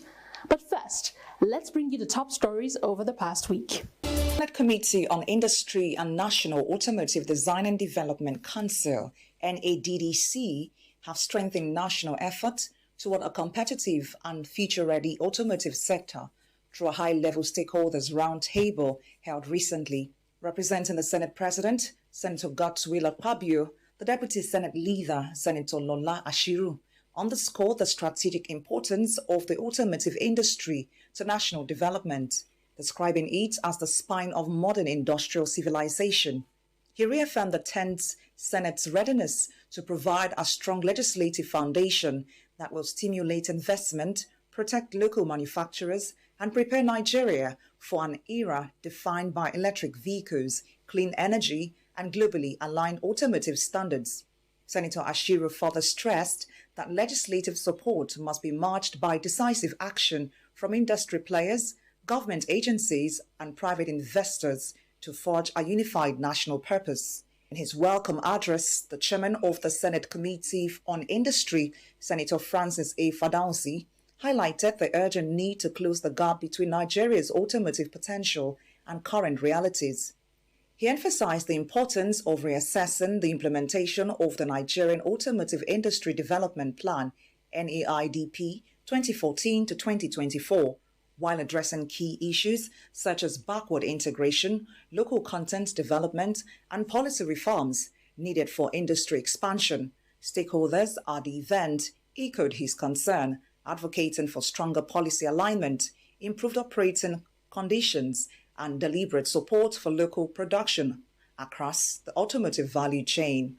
Delivering a comprehensive sector briefing, the Director General of the NADDC, Chief Oluwemimo Joseph Oshonipin, emphasized that the automotive industry's progress, driven by the NAIDP since 2014, remains vulnerable without clear legal backing. He cited major achievements, including the resurgence of local vehicle assembly, establishment of 18 automotive training centers, creation of component and emission testing centers, training of thousands of youths and engineers, and installed vehicle production capacity exceeding 400,000 units, and over $1 billion attracted in foreign investment. He also highlighted recent partnerships with Haja Industrial Group, Credit Corps, and Amdan, as well as the rollout of the end-of-life vehicle recycling regulation. Chief Oshonipin called for urgent passage of the updated NAIDP 2023 bill to enhance investor confidence, strengthen R&D, create an automotive development fund, and position Nigeria competitively as the world transitions rapidly to electric vehicle and CNG technologies. The Director General of the National Automotive Design and Development Council, Otumba Oluwemimo Joseph Oshonipin, has delivered a strategic high-level lecture to participants of Course 34 at the National Defense College, Abuja. The session held on Thursday, 20th November 2025, brought together senior military officers at the rank of colonel and equivalent, senior police officials, and representatives from key ministries, departments, and agencies, speaking on the theme, Revitalizing Nigeria's Industrial Base for National Development, Indigenous Technologies in Focus. Oshonipin emphasized the vital economic, social, and strategic imperatives of industrialization for national growth. In his presentation, the NADDC Chief Executive underscored that countries which have achieved sustainable development did so through mass production, innovation, expanded infrastructure, and strong manufacturing foundations. He highlighted the automotive industry as a major catalyst for job creation, economic diversification, and technological advancement, drawing from the Nigerian Automotive Industry Development Plan, NAIDP. He pointed to the sector's notable achievements, including over 30 registered assemblers, 423,000 units of installed capacity, and more than $1 billion in investments, recording over an 8-year period. He also addressed persistent challenges such as import dependence, limiting financing, weak infrastructure, a widening skill gaps, and inadequate research funding, calling for strengthened collaboration among defense institutions, academia, and industry players. Oshonipin further identified emerging opportunities within the African Continental Free Trade Area, Nigeria's expanding domestic markets, and the rise of innovative local manufacturers and technology developers. He stressed that true industrialization must be driven by indigenous innovation, urging accelerated technology transfer, empowerment of local engineers and artisans, the development of industrial clusters, and the strengthening of the automotive hubs in Nnewi, Lagos, and Kaduna. The lecture ended with an engaging interactive session where participants explored the link between industrial revitalization, national development, and enhanced defense readiness, reaffirming the strategic role of a robust industrial base in advancing national security. Welcome back to Automotive Hour. This week, in place of our regular segments, we bring you a special feature, a comprehensive showcase of the 25th Abuja International Motor Fair, a landmark edition that not only highlighted Nigeria's automotive potential, but also demonstrated the evolving gains of the Nigerian Automotive Industry Development Plan. Hosted at the prestigious Eagle Square, Abuja, and co-organized by the NADDC under the leadership of the Director General, Chief Oluwemimo Joseph Osanikpi, the fair served as a live reflection of the progress made in local assembly, new energy vehicle development, finance frameworks, and the strengthening of the automotive value chain. From the keynote message delivered on behalf of the Vice President to the commitment of the Federal Ministry of Industry, Trade and Investment and the unveiling of new products by local and international brands, this year's edition underscored the role of policy, innovation and industry collaboration in driving Nigeria's automotive future. Let's take a closer look. From the heart of Nigeria's automotive ecosystem comes the 25th Abuja International Motor Fair, a landmark Silver Jubilee edition and a powerful reminder of how far the nation has come in its journey towards industrial renewal, innovation, and automotive self-reliance.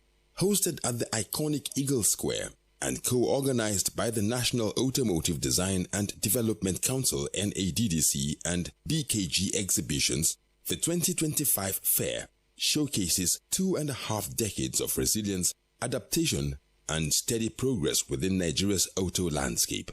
From its early years as a modest exhibit, the Abuja Motor Fair has grown into one of West Africa's most influential automotive platforms, uniting global brands, local manufacturers, policy drivers, and the broad community of Nigerian motorists. Under the able leadership of the Director General of NADDC, Chief Oluwemimo Joseph Osanikpi, the Council's mandate to build a competitive, technology-driven and investment-ready automotive industry is reflected across the fairgrounds. The 2025 edition drew high-level government presence, underscoring national commitment to building a vibrant automotive future. Representing the Vice President of the Federal Republic of Nigeria, Kashim Shettima, was the Honorable Minister of Innovation, Science and Technology, Dr. Kingsley Tochukwu Ude. His keynote reinforced government resolve to position the automotive sector as a cornerstone of the renewed hope agenda, anchored in innovation, sustainability, and accelerated industrial growth. We celebrate the resilience of the organizers who for 25 years have brought the automotive industry, the investors, and consumers together. This fair has been more than an exhibition. It has been a vibrant testament to Nigerian resilience, ingenuity, and our unwavering belief in progress. It is the platform where our industrial ambitions meet reality. Today's theme, driving Nigeria's automotive future, innovation, sustainability, and growth, is not just a slogan, but a national imperative. This theme perfectly aligns with our administration's renewed hope agenda, encouraging Nigerians to produce what we consume and consume what we produce. The resolve to transform Nigeria into the automotive hub of sub-Saharan Africa. Under the visionary leadership of our dear President Bola Ahmed Tinubu, GCFR, our administration has embarked on a journey of bold, necessary reforms We have taken decisive steps to stabilize our economy, clearing the way for private enterprise and planting the seeds for long-term sustainable growth. In this national agenda for renewal, the automotive sector is not a side project. It is an engine of our renewed hope agenda. It is the dynamic nexus where manufacturing, technology, youth employment, and our energy transition converge into a single powerful force for national development. We are steering this industry towards a future built on 3 pillars: gas, green, and growth. Blessed with abundant gas reserves, we are making a strategic pivot to a gas-driven economy. The deployment of compressed natural gas for mass transit is critical. It cushions the effect of economic adjustment and provides lasting, affordable relief to millions of Nigerians. Also addressing participants, the Honorable Minister of State for Industry, Trade and Investment, Senator John Owan Eno, highlighted the steady movement of the National Automotive Industry Development Plan. He emphasized strategic priorities including increased foreign direct investment, enhanced local assembly and wider adoption of compressed natural gas and electric vehicle technologies, aligning Nigeria with global energy transition standards. The Abuja Motor Fair, 25 years and counting. I mean, it's come a long way, and I think that it's going round. In itself, it announces what the possibilities are and what's going on. I mean, we've gone through seeing, a luxury bus, completely assembled in Nigeria, CNG. I mean, and from the explanations, driving from the east to Abuja, you're not spending more than 50,000, and all of that, compared to close to 300,000 for fuel. So I think that, again and again, Nigeria's President Bola Tinubu, Ahmed Tinubu's Nigeria First policy has been announced by him, our dear President. It's in motion, it's in action. I mean, Nigerians are buying into it. I mean, the auto sector is a sector that has, a lot and has a lot to contribute, to that. So I'm very proud of the assemblers, of Nigeria, made vehicles. Some of us are already using them, and all of that. And I think that the promise going forward remains very tremendous and very excellent. But it means quite a lot. What it is that, the difference between producing locally and abroad is that when you produce locally, you're employing labor. A lot of people are going to be employed. You're not, when you produce locally, a lot of foreign exchange is not going to be wasted or lost. It's going to be in country. What it is that, it makes a lot of economic sense, to produce locally, because a lot of things, there's also the advantage of, technology transfer, that a lot of Nigerians too, because they are close to the production center, can also learn and get used to and acquire the skills. Across the world, major economies are shifting towards cleaner mobility, advanced manufacturing and localized supply chains. At this Silver Jubilee Fair, Nigeria's trajectory mirrors these global benchmarks. The NAIDP, now updated to strengthen component manufacturing, human capital development, and investment incentives, remains a policy tool that places Nigeria on a path comparable to growing automotive hubs such as Morocco, South Africa, and emerging EV markets in Southeast Asia. It's an opportunity for local assembly plants to showcase the quality of made in Nigerian vehicles, components, and parts, attracting crucial foreign investors and investments, and fostering strong local content development. We are addressing the fundamental need for affordable and efficient transport system by promoting accessible financing options. A key focus this year is supporting the domestic production of durable vehicles. We are working to enhance mobility for every Nigerian citizen and business. The success of the National Automotive Industry Development Plan, NAITP, rests on a strong synergy between the government and the private sector. This year's exhibition brought together an impressive lineup of industry players, from global original equipment manufacturers to indigenous innovators shaping Nigeria's automotive identity. Exhibitors included Toyota Nigeria, J-Tour, Coscharis Motors, Mikano International, Kojo Motors, Autoland, Dana Motors, Innocent Representatives, Jet, Nord, DAG Industries, Oma Motors, and Shaj Electric. Alongside banking and finance partners, their presence reflects not only market confidence, but also the expanding opportunities created by vast Nigeria's consumer base and the government's consistent policy direction. We are on track because, this coordination of various activities, because we know where we are going, we know we have our focus, and we are focused on ensuring that we produce more Nigerian-made vehicles, and not only producing for producing sake, to have more local components in Nigerian-made vehicles. We've seen a lot of vehicles that are on display today that were made in Nigeria, but we don't want to stop at this. We want to enhance this.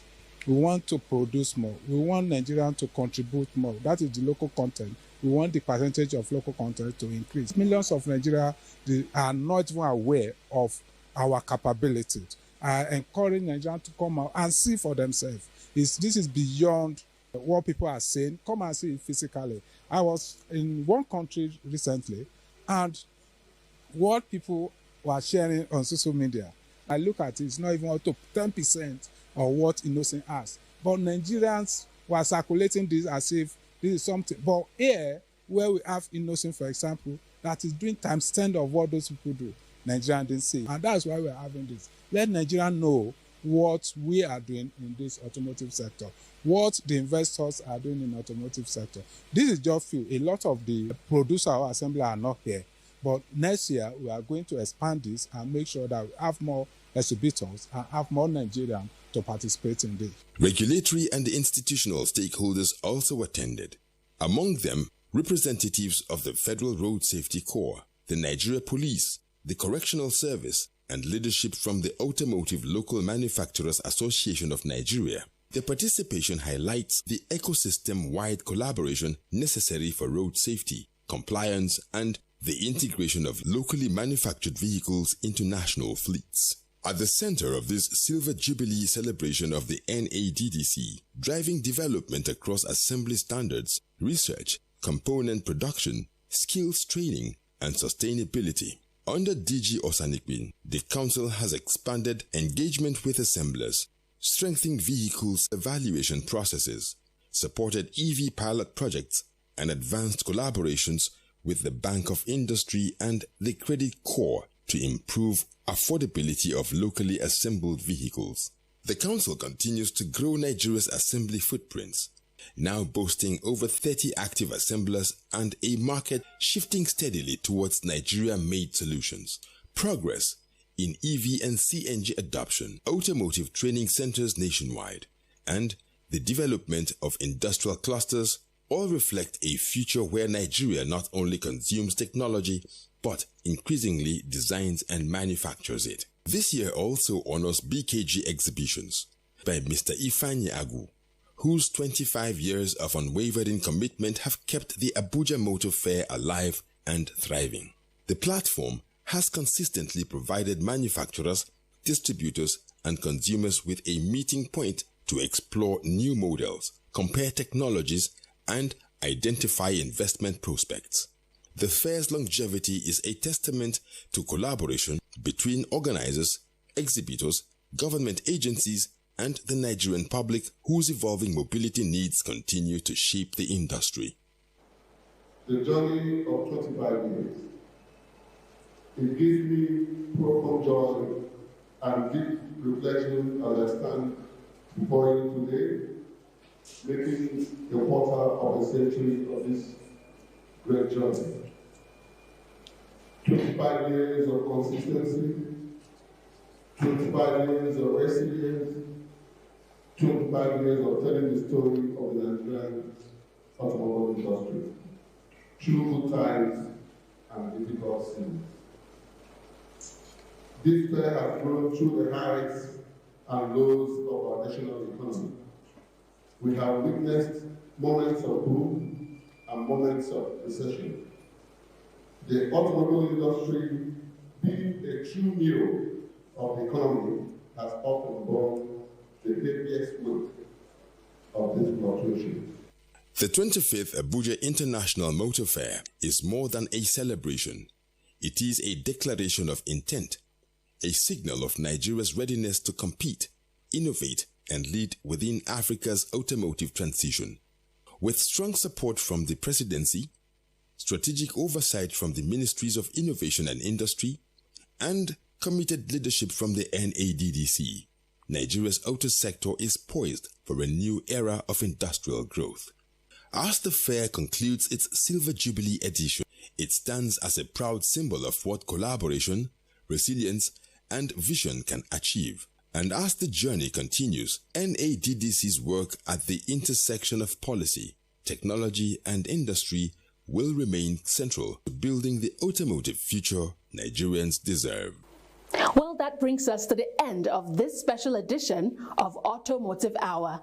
From the policy gains highlighted at the 25th Abuja International Motor Fair to the renewed commitment of government, industry, and innovators across the value chain, one message is clear: Nigeria's automotive future is accelerating with purpose, direction, and opportunity.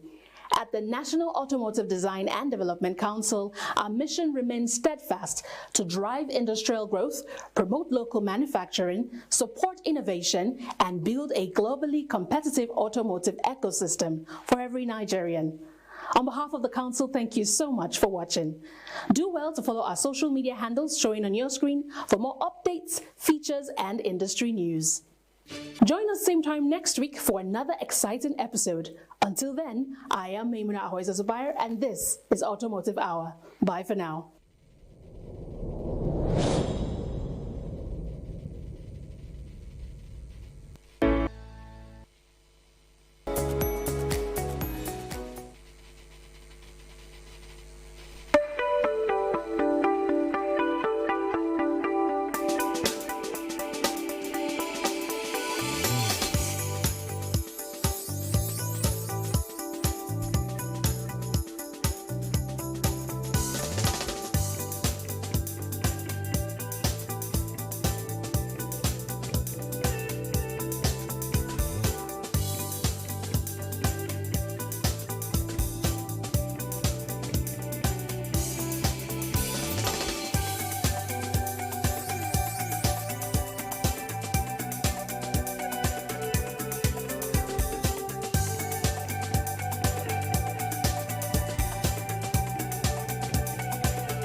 The federal government of Nigeria warns vandals of national assets, electricity transmission towers, cables, and other facilities to desist from this act of sabotage.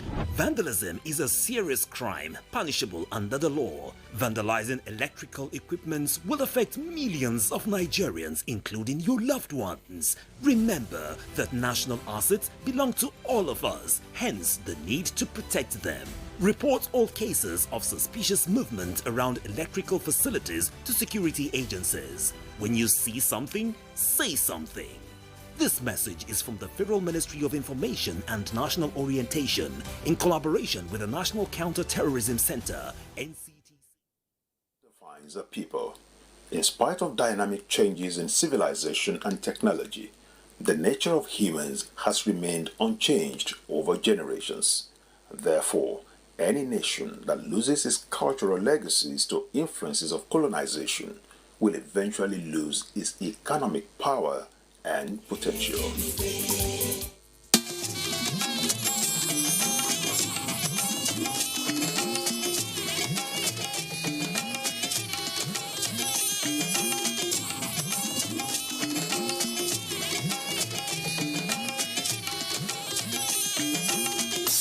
This is the network service of the NTA. Kano, are you ready? The biggest gathering of advertising and marketing professionals in northern Nigeria is here.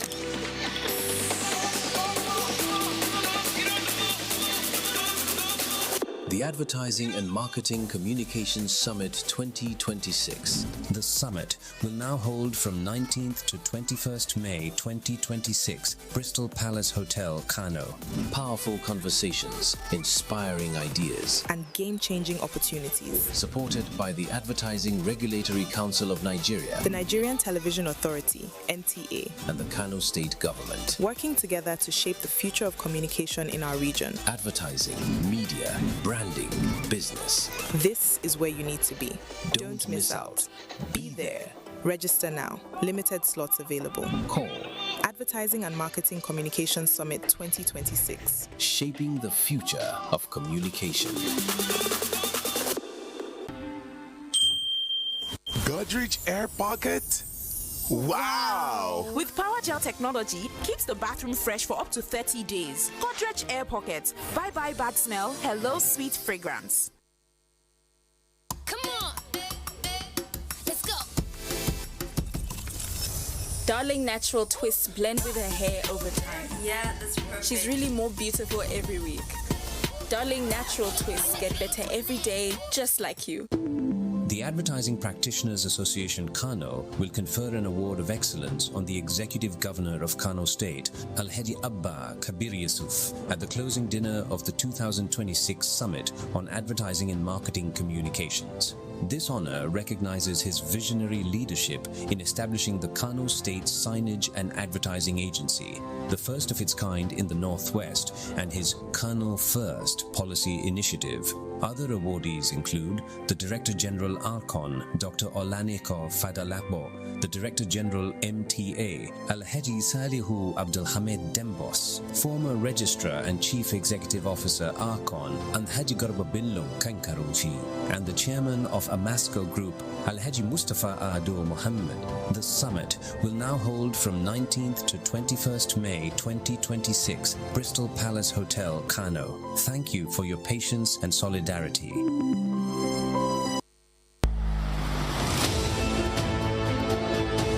A new edition of TV Guide is out, featuring an interesting personality with vast experience in the digital ecosystem. Professor Ibrahim Adeyanju, Managing Director and Chief Executive, Galaxy Backbone Limited, takes us through the gamut of revolutionizing the workspace through digitalization. Galaxy started in 2006. Started with pure research technology, software technology. We've been able to move from 2006 to providing fiber backbone, to having 2 data centers, to improving the bandwidth in terms of internet connectivity that we do to MDS. That is great progress. Power, privilege and public trust with Comrade Salihu Abdulhamid Dembos, Director General NTA. Welcome to a world of fun and excitement as we also present an assemblage of professionals in the media space. Some compelling NTA programs, current trends in the fashion world, ICT, sports, entertainment, and lots more. TV Guide, very incisive, very educative, and compelling. Get a copy at the vendor near you or NTA stations nationwide. TV Guide, your indispensable companion.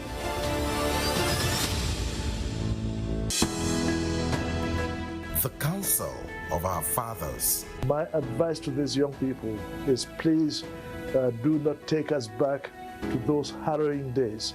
You probably do not know what it is. Nigerian youths, let's build our nation together.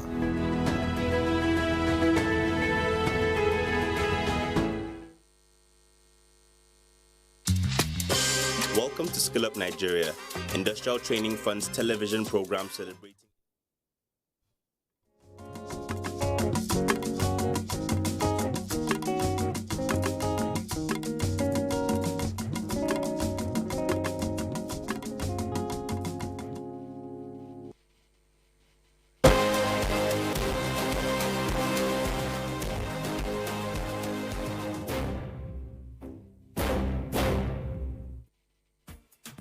On this episode, we shine the spotlight on BOI Insurance Brokers, the subsidiary of the BOI Group that ensures Nigerian businesses don't just grow.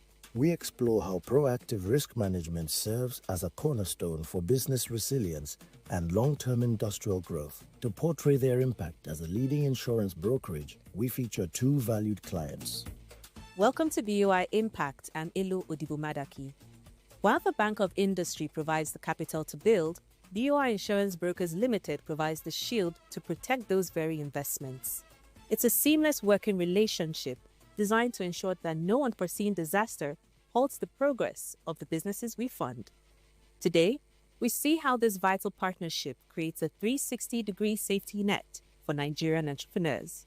But first, a look at some of our beneficiaries. Here's what's ahead. We begin with Daniel Ine, a dispatch service and logistics operator. Then we see how Rich Bless Paints, through a strategic loan from the Rural Area Program on Investment for Development RAPID, stabilized its production and expanded its market reach. We also feature Metro Cleanse Nigeria Limited, a cleaning service and logistics company in Kano State. As our theme for this episode is BOI Insurance Brokers, we feature two of its customers, Paga, a mobile payment platform that enables users to transfer money and make payments using mobile devices, and Nigerian Foundries Limited, a major industrial solutions enterprise specializing in engineered castings and additive manufacturing. In our Insight segment, we sit down with Ismaila Mustafa, the Managing Director of BOI Insurance Brokers. And in our news wrap, we'll bring you the highlights of the bank's activities. It's all ahead on this episode of BOI Impact.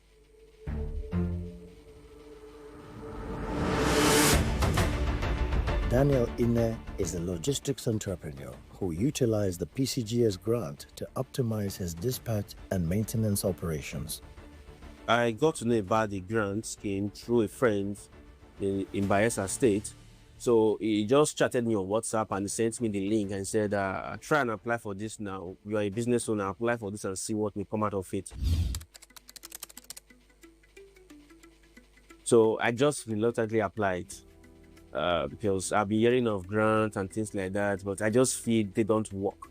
So I just applied reluctantly, and as a business owner, all the requirements they asked for, I was able to provide everything. And within a couple of weeks, I just got a credit alert, and I was shocked, like, wow, so this thing is real. So I had to quickly contact my friend. I said, I got the grant. He said, I told you. So I was very, very happy because I never believed such thing exists. So I just thought maybe just on camera or on social media, but I was actually a beneficiary. Currently, if I can get more grants, I'm looking at expansion, getting more personnel, getting more bikes on the road, getting more stations, and getting more men to do the job diligently. Daniel used the funding to cover essential overheads like fuel and vehicle servicing. I really want to say thank you very much for giving me the opportunity to benefit, to be a beneficiary of such grants. In the past, I never believed in grants. I just feel it was just on paper, it's not real. But I am a beneficiary. I want to say thank you to BOI, and I want to encourage them to keep doing things like this to support business owners like us, because it's really not easy running business, and without support, it's almost impossible to grow. Thank you very much. Continue with this scheme, and we look for more prospects, more partnership, and more grants.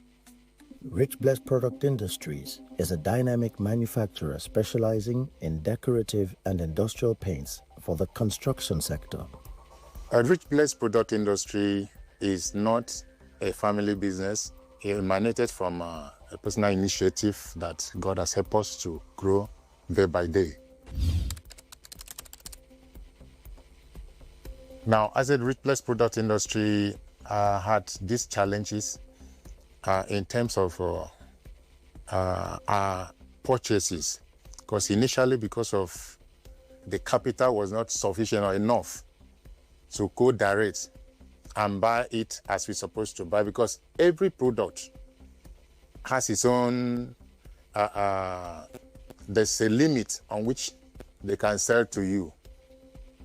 If you don't have a certain amount of money, you can't buy it in a way that will be able to be productive or beneficial to you. Now, so we had to be buying from Aba, and it wasn't friendly because of the landing cost. But since being able to get a loan from Bank of Industry, right now, I get my product at rate from depot. It's a full truck that is 1,000 bags or 1,100 bags offloaded directly into my warehouse, and we are able to utilize it and it makes our production more easy and profit margin much more better than when we're buying it from other distributors. Through strategic financing from BOI for high-quality raw materials, the company is enhancing its product consistency and satisfying growing market demand.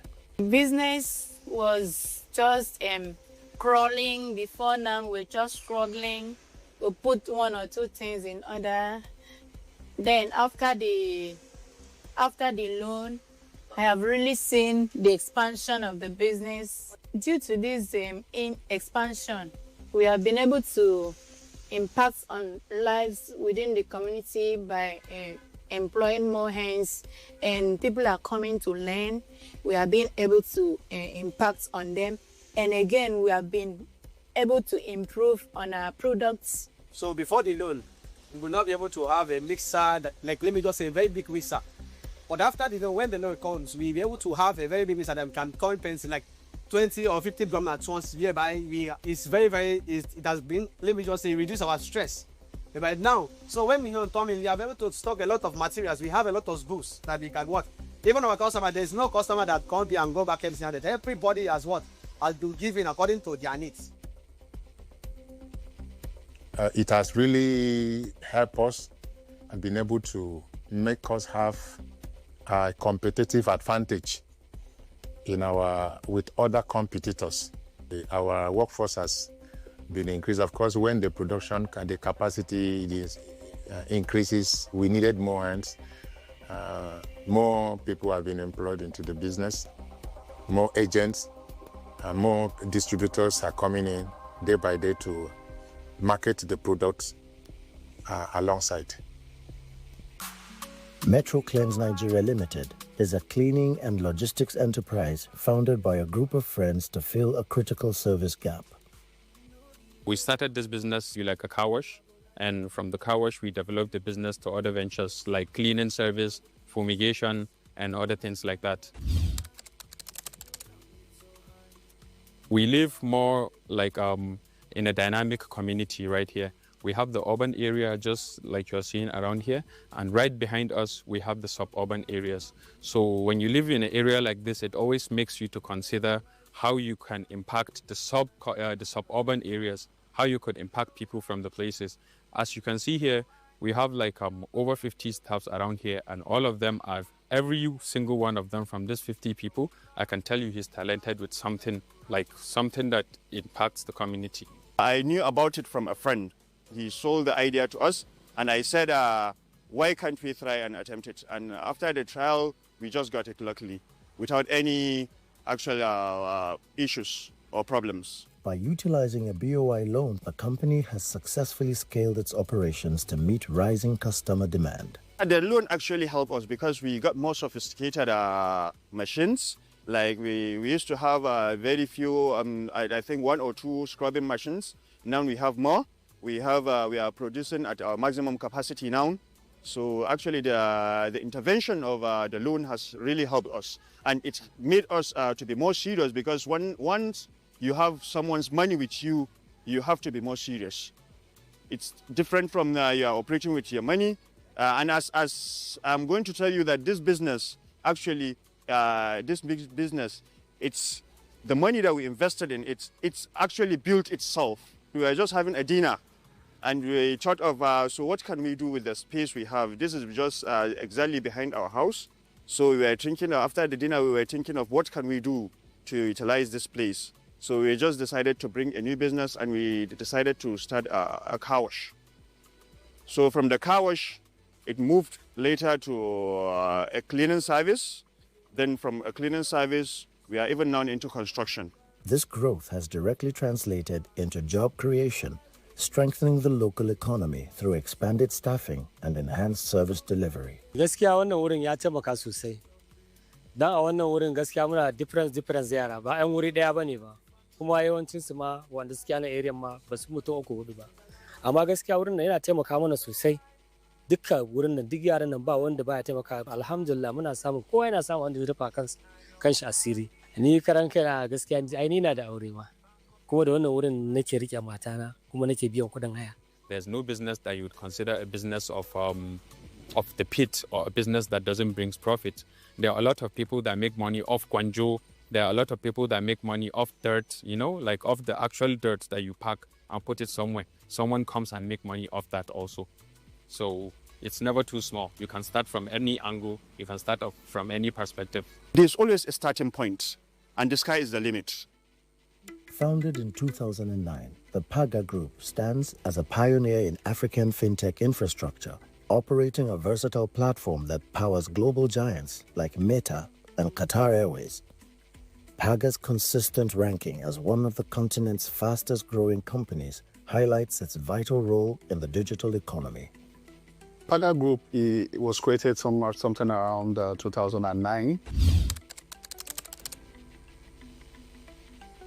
Essentially, it was born out of a basic need, identified gap around the cash, driven economy that Nigeria is in performing day-to-day transactions, and that's what bettered the idea of Paga. And it's been an interesting journey, 70 years accounting, operating and driving, financial inclusion across the country. The business has really evolved, and we're grateful to be here, and with very strong partners like BOI Insurance Brokers that we worked with over these last 70 years. We are driven by our core purpose, which is to make it simple for 1 billion people to access and use money. Part of what we want to do essentially for our next phase that we are focused on is that we want to make sure that we democratize the possibility of young Africans to participate in global commerce. Meaning, wherever you are on the continent of Africa, you should be able to participate in global commerce. With partners like BOI Insurance Brokers helping us to really undertake the risk and showing us reputable underwriters that can strengthen this journey, it will be a huge possibility for us on a constant basis. Through a strategic partnership with BOI Insurance Brokers, Paga reinforces its resilience, ensuring its innovative platform and vast community remain securely shielded. The impact BOI has made around Paga's operations over the years, range from helping to provide the right coverage for the attendant business risk that we had. In instances where Paga has sought to hedge, an underwrite risk, we've met with different level of the service that the company provides, especially around advisory on the right and reputable underwriters to work with, and in other significant ways. You see, this relationship has been for a while, and we are happy particularly that we can always call on you, and you are there for us. Also the impact you make within the sector that we play in and across the economy is a clear testament to the mandate of what BOI, especially the insurance brokers, really stand for.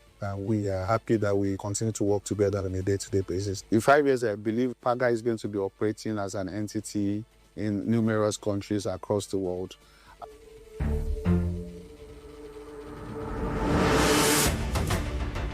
In our Insight segment, we sit down with Ismaila Mustafa, Managing Director, BOI Insurance Brokers, to explore why insurance should be viewed as a vital strategy rather than a mere cost. BOI Insurance Brokers was incorporated under the company Ally Matter Act on the 7th of April 1991 to focus on providing risk management solution to the bank and the bank customers. However, as the insurance market evolves, the responsibility has gone beyond just providing risk solution for the banks. We have expanded into the public sector as well, especially in the micro and SME sector of the country. Now, what we do is to ensure that those micro and SME customers, their basic needs for insurance, first of all, is for survival. They need to survive. And for them to survive, insurance is not an option. It is a must. So we try as much as possible to ensure that they have their basic fire and special peril insurance. They have their basic burglary insurance.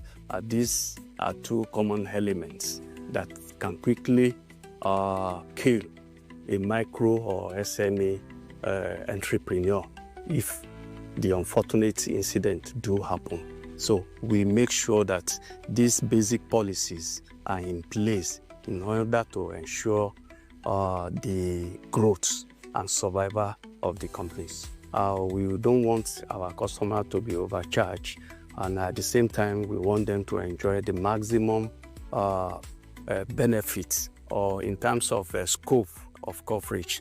The premium have to be competitive, and the cover have to give the maximum coverage in terms of benefits.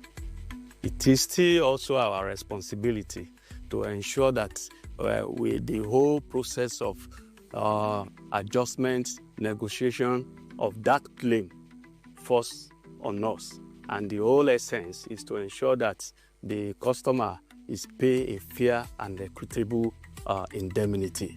That is what it takes to bring the customer back to the immediate position they were before the loss occur. We have a platform, both web-based and mobile-based, where you can download our apps, and which brings the convenience of purchasing insurance right inside your sitting room.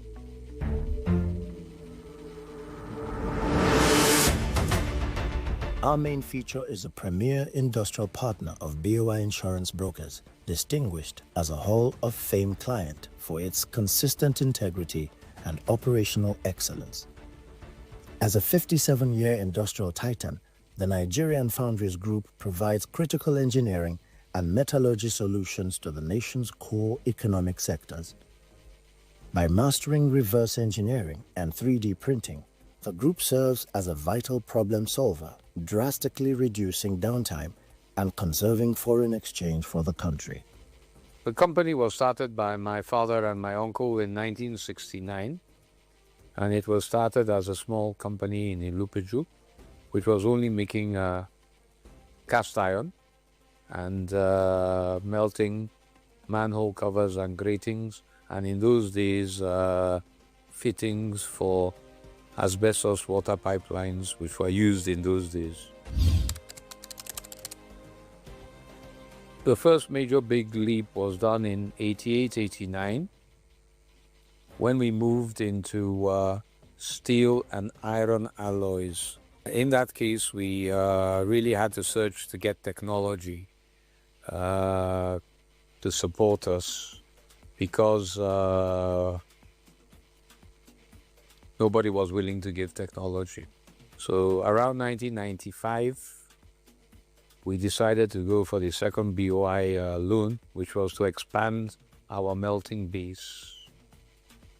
And ever since then, we have been growing. By 1996, we actually bought over this place in Ota, Ogun State. And by 2023, we got another loan from BOI, and we set up a separate foundry here in Ota, while the first original one was in Ilupeju. And by 2013, with another loan, we closed down Ilupeju and merged the two foundries together over here to be able to increase the variety of products we can make, and the tonnage of castings that we could produce. We have taken till now 9 loans. Here is what we call metallurgical metallographic laboratory. Over here you have a spectrometer.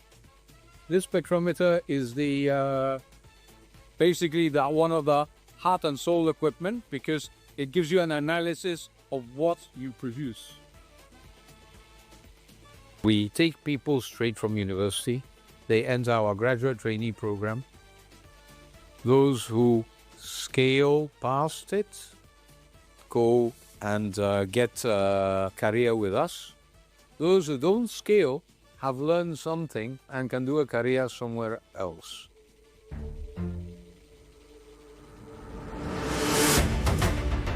Bank of Industry recently hosted its prestigious BDSP Awards and Hall of Fame induction ceremony under the theme Celebrating Impactful Partnerships.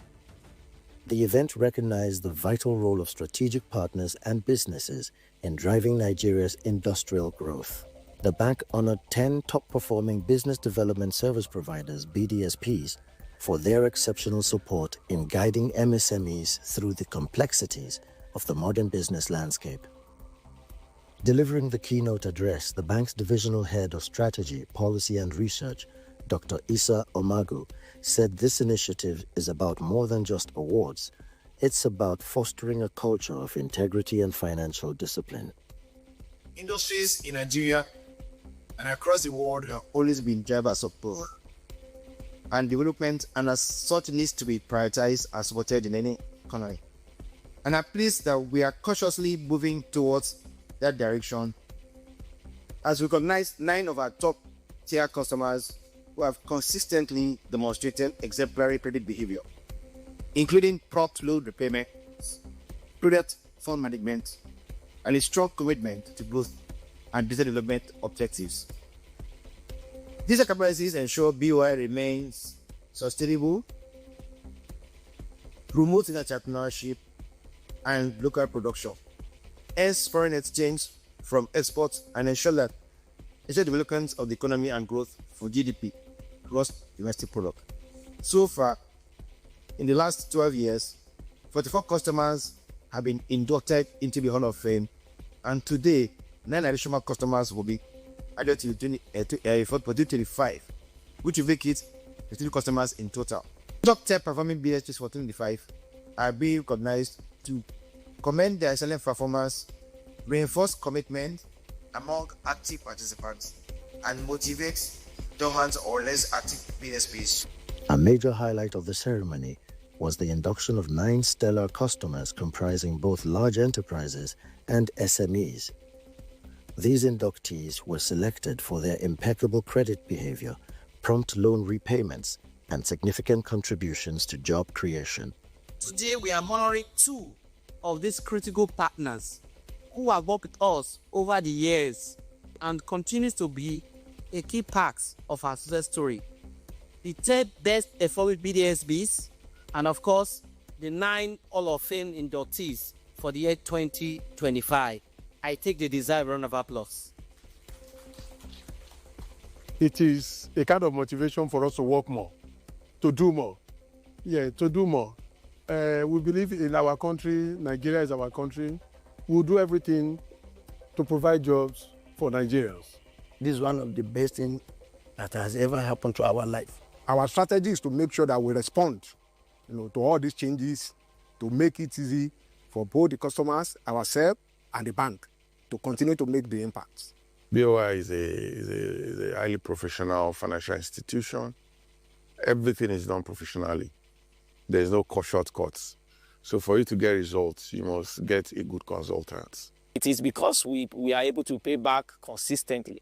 That is why we are given this opportunity. So I advise others who are having this opportunity, they should be consistent in repaying their loan so that they can have this opportunity to be inducted to the Hall of Fame. This has been your BOI Impact News Wrap. As we've seen today, growth is only sustainable when it's protected, and that's exactly what the BOI Group provides through this strategic collaboration. If you'd like to explore how BOI can turn your business idea into reality, Visit www.boi.ng, follow us on all social media platforms, or call 0700 call BOI. To learn more about BOI's product offerings, please scan the QR code on your screen. Remember, choosing products made in Nigeria by Nigerians means choosing to sponsor our collective success. I'm Elo Odibomadaki. See you next time.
And many thanks for joining us on another fascinating episode of Customs Duty, brought to you by the Nigeria Customs Service.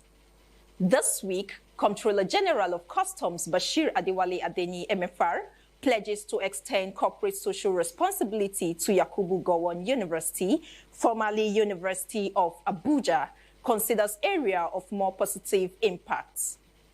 In another development, Nigeria Customs Service Trade Modernization Project enhance knowledge of media practitioners on understanding the services modernization project, whole training workshop.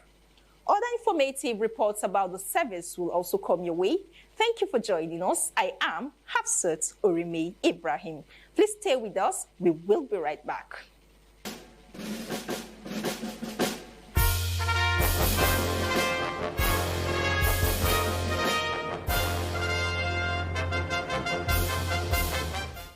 Commitment of the Nigeria Customs Service to meaningful collaboration with the view to moving the nation forward in various facets continues to encourage organizations to partner the service in areas of benefits to the nation.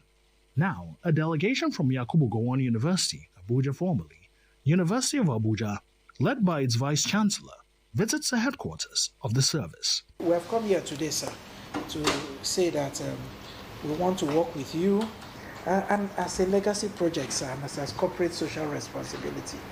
We think that the custom can look into some of our legacy projects, setting up a theater art studio, or looking into one of our centers. We have a thriving Center for Defense and Migration Studies, which has a lot to do with policing our borders and studies in that area, which you can enable us develop, and we come into a partnership where we can also train your officers and men in form of certification, executive programs, and other ways. The young men and women out there, which we have pledged to give high-level higher education to, will benefit from it. And tomorrow, they are the leaders of tomorrow.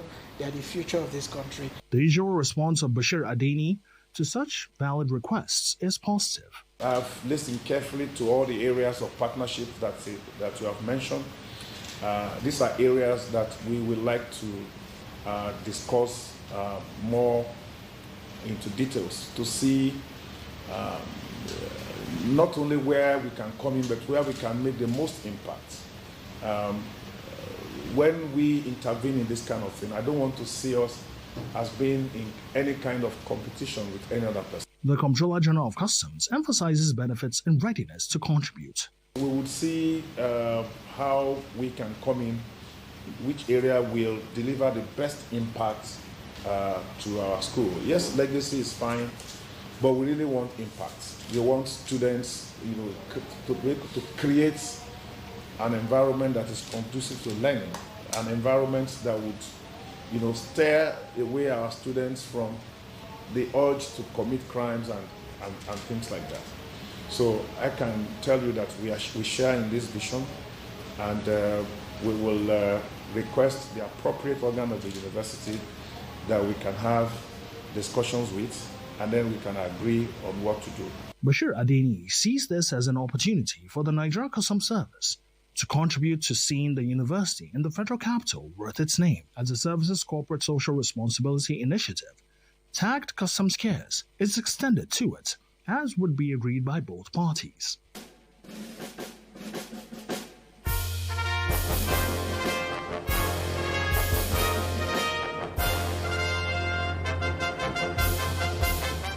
In what can rightly be considered a victory showcase visit, Team Nigeria, which has participated in African Wrestling Championships in Alexandria, Egypt, visits the Comptroller General of Customs, Bashir Adeni, MFR, in his capacity as President of Nigerian Wrestling Federation, having had a good outing at the competition.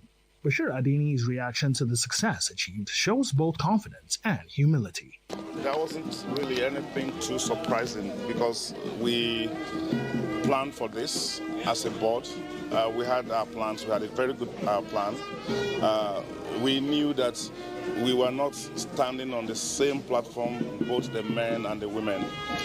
We knew that our women are high up there, and what we needed to do was to go there and consolidate and defend. And I'm happy to report that we did that very, very well. Perhaps, having more gold than we did in the previous editions. We also knew that our men, we were already struggling, and that we needed to do some kind of catch-up. So we're undergoing a difficult patch in the men's category. We were not too ambitious.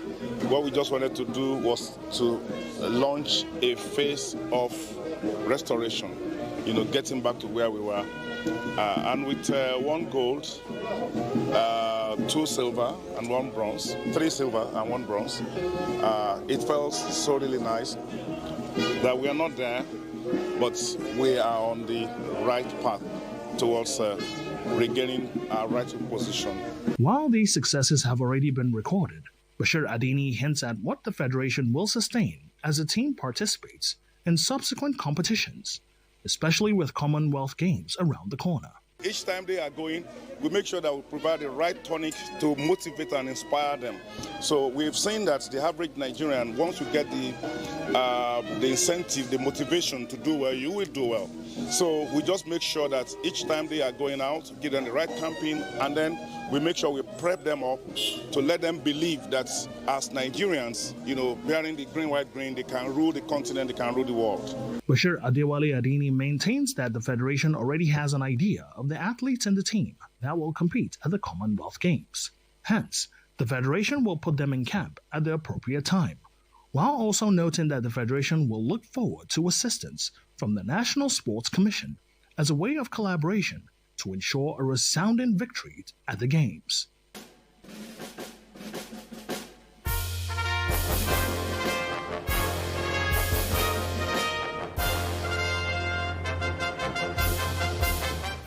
Media practitioners, comprising print, online, and broadcast, converge on Ibeto Hotels, Abuja, at the instance of Public Relations Unit of the Nigerian Customs Service, in collaboration with Trade Modernization Project Limited, TMP.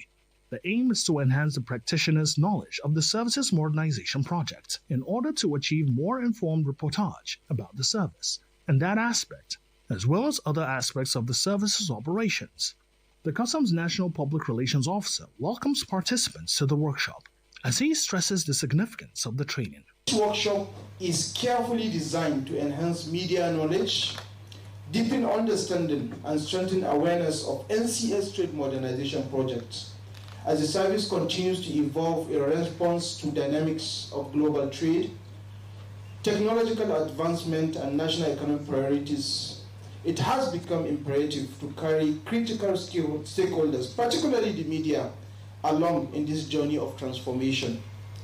The TMP represents a significant milestone in our effort to deploy technology-driven solutions that will simplify processes, improve efficiency, facilitate trade, and enhance revenue collection. Both the Executive Director Trade Modernization Project Limited, Ahmed Ogunsola, and Deputy Comptroller General Oluyomi Adebakin find it pleasant to address participants.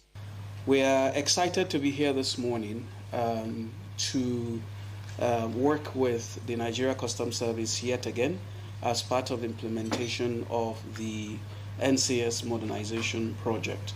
But this time around, continuing the very critical aspect of ensuring that accurate and correct information about the project is available to the public by working with the excellent crop of media personalities that are here this morning.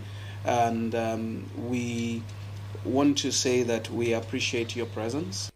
In Nigeria Customs Service, many innovations in line with the World Customs Organization framework or standard, which is to facilitate and secure trade, have brought about some core elements like unified customs management system. But then we also have a customs verification management system, electronic cargo tracking system, non-intrusive inspection, authorized economic operator, advanced rolling system, one-stop shop conflict reconciliation. I want to believe you are here to be educated so that you can be the proper watchdog that you are. Delivering the keynote address, the Comptroller General of Customs, Bashir Adewale Adeni, represented by Deputy Comptroller General of Customs, Timi Bomodi, re-echoes the critical role of the media in facilitating the public understanding of beneficial programs like the modernization project of the Nigeria Customs Service. As key partners in national development, the media serves as the bridge between institutions and the public. You shape narratives, influence perception, and provide the platform through which policies and reforms are interpreted and understood. It is therefore essential that you are also well informed, properly equipped, and actively engaged. This workshop has been carefully structured to provide you with in-depth knowledge of the Trade Modernization Project, its objectives, operational framework, expected outcomes, and its broader impact on trade facilitation and economic growth. We expect that the insights gained here will enhance the quality of reportage, promote factual accuracy, and foster constructive public discourse around customs reforms. The 4-day capacity building workshop features numerous sessions, both as presentations by resource persons and interactive sessions. Some of the topics discussed include Budogo Customs Management System, Electronic Cargo Tracking System, Integrated Non-Intrusive Inspection, Authorized Economic Operator, AEO, Advanced Ruling and One-Stop Shop, as well as data journalism and evidence-based reporting, among many others.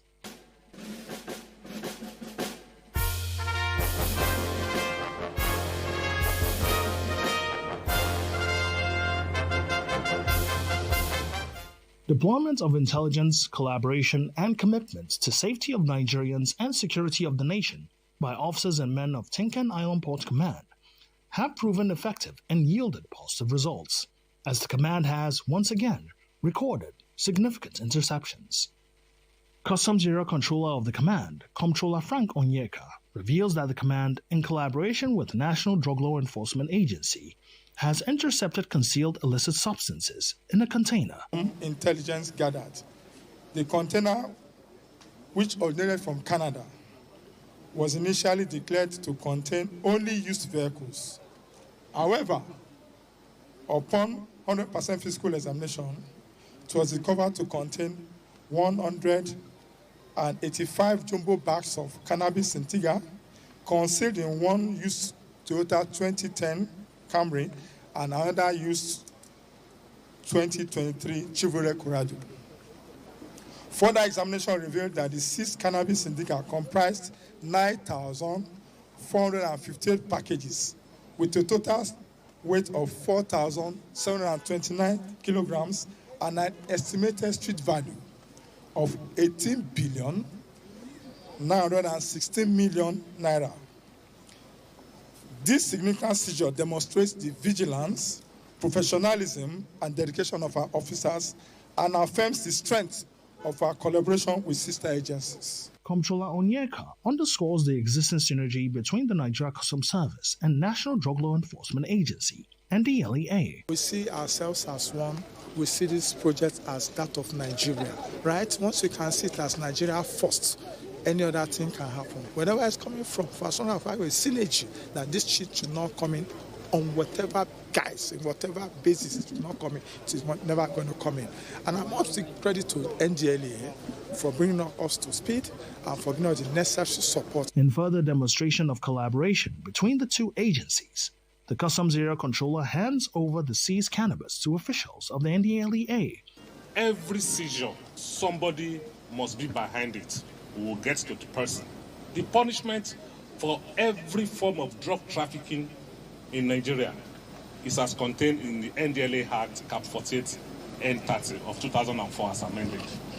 The message is no doubt clear that this collaboration between the Nigeria Customs Service and the NDLEA is working, and the call is for deviant smugglers to refrain and be on the right-hand side of the law.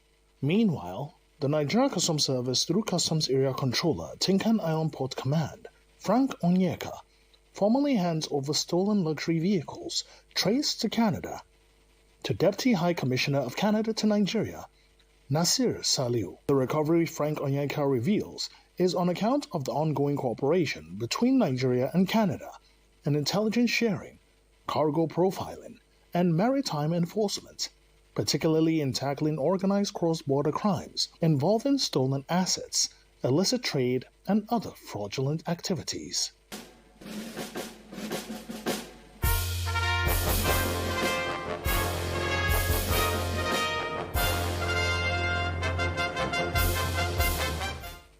In a sustained crackdown on smugglers via intensified enforcement operations across the Southwest Zone by Federal Operations Unit Zone A, smugglers are again counting their losses while licking their wounds, as the unit has again recorded huge interceptions of items capable of undermining the nation's security and economy, while also threatening the health and well-being of the citizenry.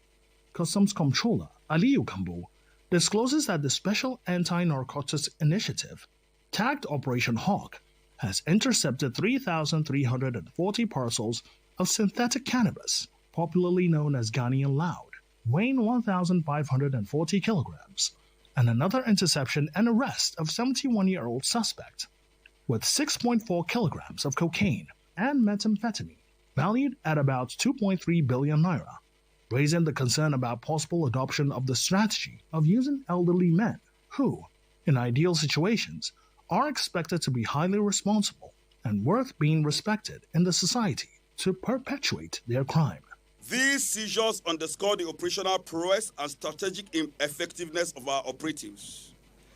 They also reinforce our unwavering dedication to disrupting smuggling networks and confronting economic saboteurs whose intentions threaten national security and undermine the fiscal policies of the federal government of Nigeria headlong.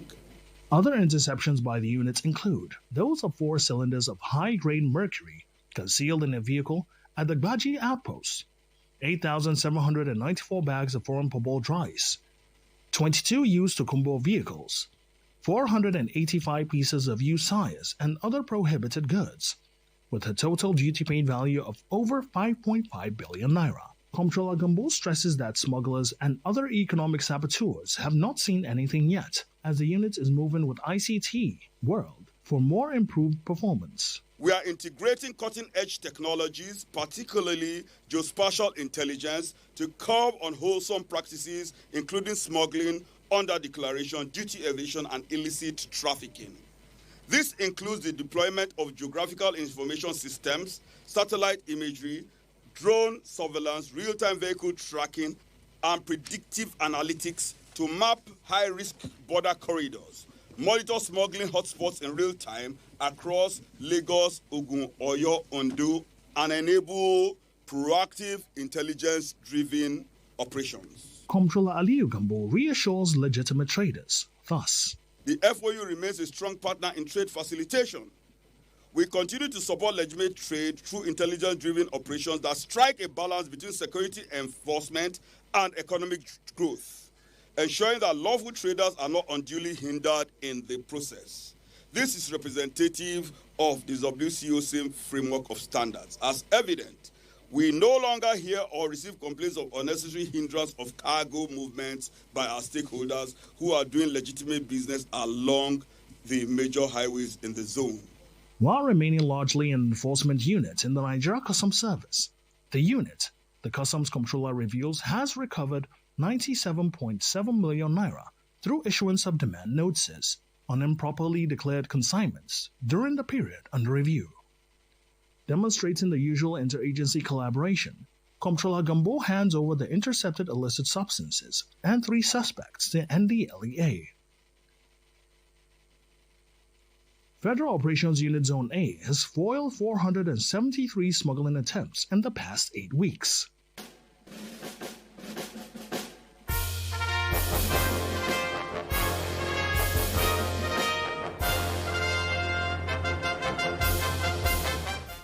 With the aim of enhancing understanding and strengthening collaboration to enable smooth service delivery, Comptroller Abdullahi Kaila of SEMECMAD has intensified his familiarization visit to relevant stakeholders and sister agencies within his command's area of coverage. This time, he is at the Palace of Alapa of Apa. As custom officers, if people are not complying with the rules and regulations of the service, it's like you are not doing anything. So most sincerely, we are here to partner with you in order to encourage lawful trade, which is part of this compliance. If people can engage in legitimate trade, more, I think we may not say we have achieved 100%, but at least we will say we achieved almost 80% because people are compliant. And that compliance can only come when we are talking to them, and we believe that we can be talking to these people easily, only through the traditional rulers. We assure you, we in the Nigerian Customs Service, we are going to conduct our duties with all sense of professionalism. We are going to be disciplined in carrying out our responsibilities, and we assure you that we are going to respect the culture and traditions of your people. We will not do anything that will cause problems to your people. The monarch's response to the Customs Area Controller is reassuring. I'm very happy with you, and I promise you I will assist you in my area. For anything you need, let me know. And if you see all the border in Nigeria, our own border is here are very, very peaceful because our boys, before they spark, they listen to the elders. And the elders always advise them to. And I know as we are here now, things will change more than what I expect. I appreciate you and welcome to my palace. At the Nigeria Air Force Station 653 Ahanve Badagry, Comptroller Kaila re-echoes the need for and readiness to synergize. I have this belief that no agency can do it alone. We all need each other. So we in Nigerian Customs Service, sincerely, wherever we find ourselves, we try to reach out, to partner with others, to collaborate with others. So you are one organization that we will never joke with. We always have to reach out to tell you, please, we need more of this collaboration from you. Comptroller Abdullahi Kaila here again receives nothing less than commitments to collaboration. Collaboration between the Nigerian Customs Service and the unit here, 653 Nigerian Air Force Station has been key to the various successes that we have recorded in our various fairs. We want to give you an award, want to assure you of our continuous working in hand for the peace and security of our nation, Nigeria. The familiarization visit has also taken Customs Controller Kaila to the palace of Oba Akran of Badagry and that of Oba Beroko, where at both palaces the Customs Controller solicits support and collaboration and receives positive responses and commitment from the monarchs. This is where we draw the curtains for this week's episode of the program. As always, you can always follow us on our social media handles now being displayed on your screen. You could also visit our website at www.customs.gov.ng for more information and updates about the service. See you same time next week. I still remain your anchor, Hafsat Uremi Ibrahim. Bye for now.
From dusk to dawn, 24 hours a day, NTA International is with you. In your living room, office, and everywhere, anywhere. We provide the company you desire in terms of balanced and up-to-date news, programs, and the best of entertainment.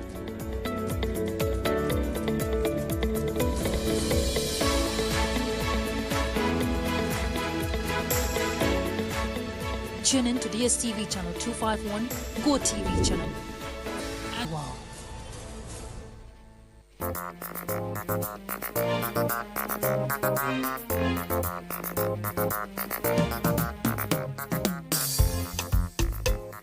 Welcome. This is Bon Appetit, a culinary adventure.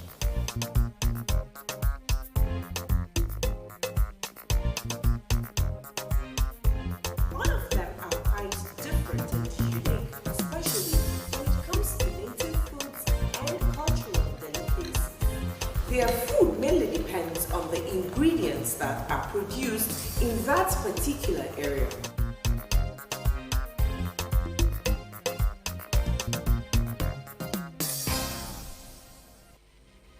In a land of peace and harmony, we cherish our freedom and unity.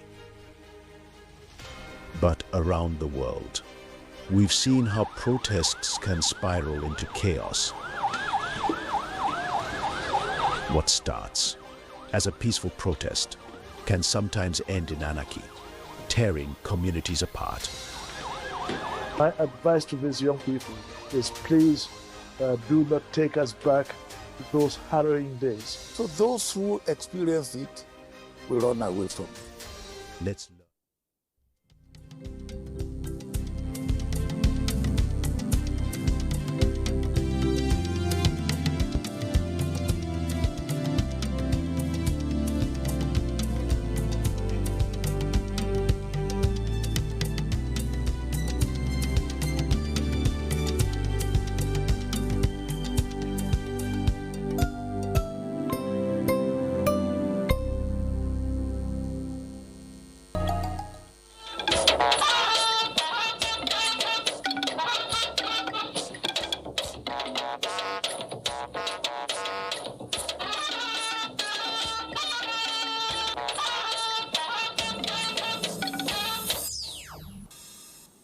Meeting of great minds for a great continent, deals and partnerships lined up in Nairobi, Kenya.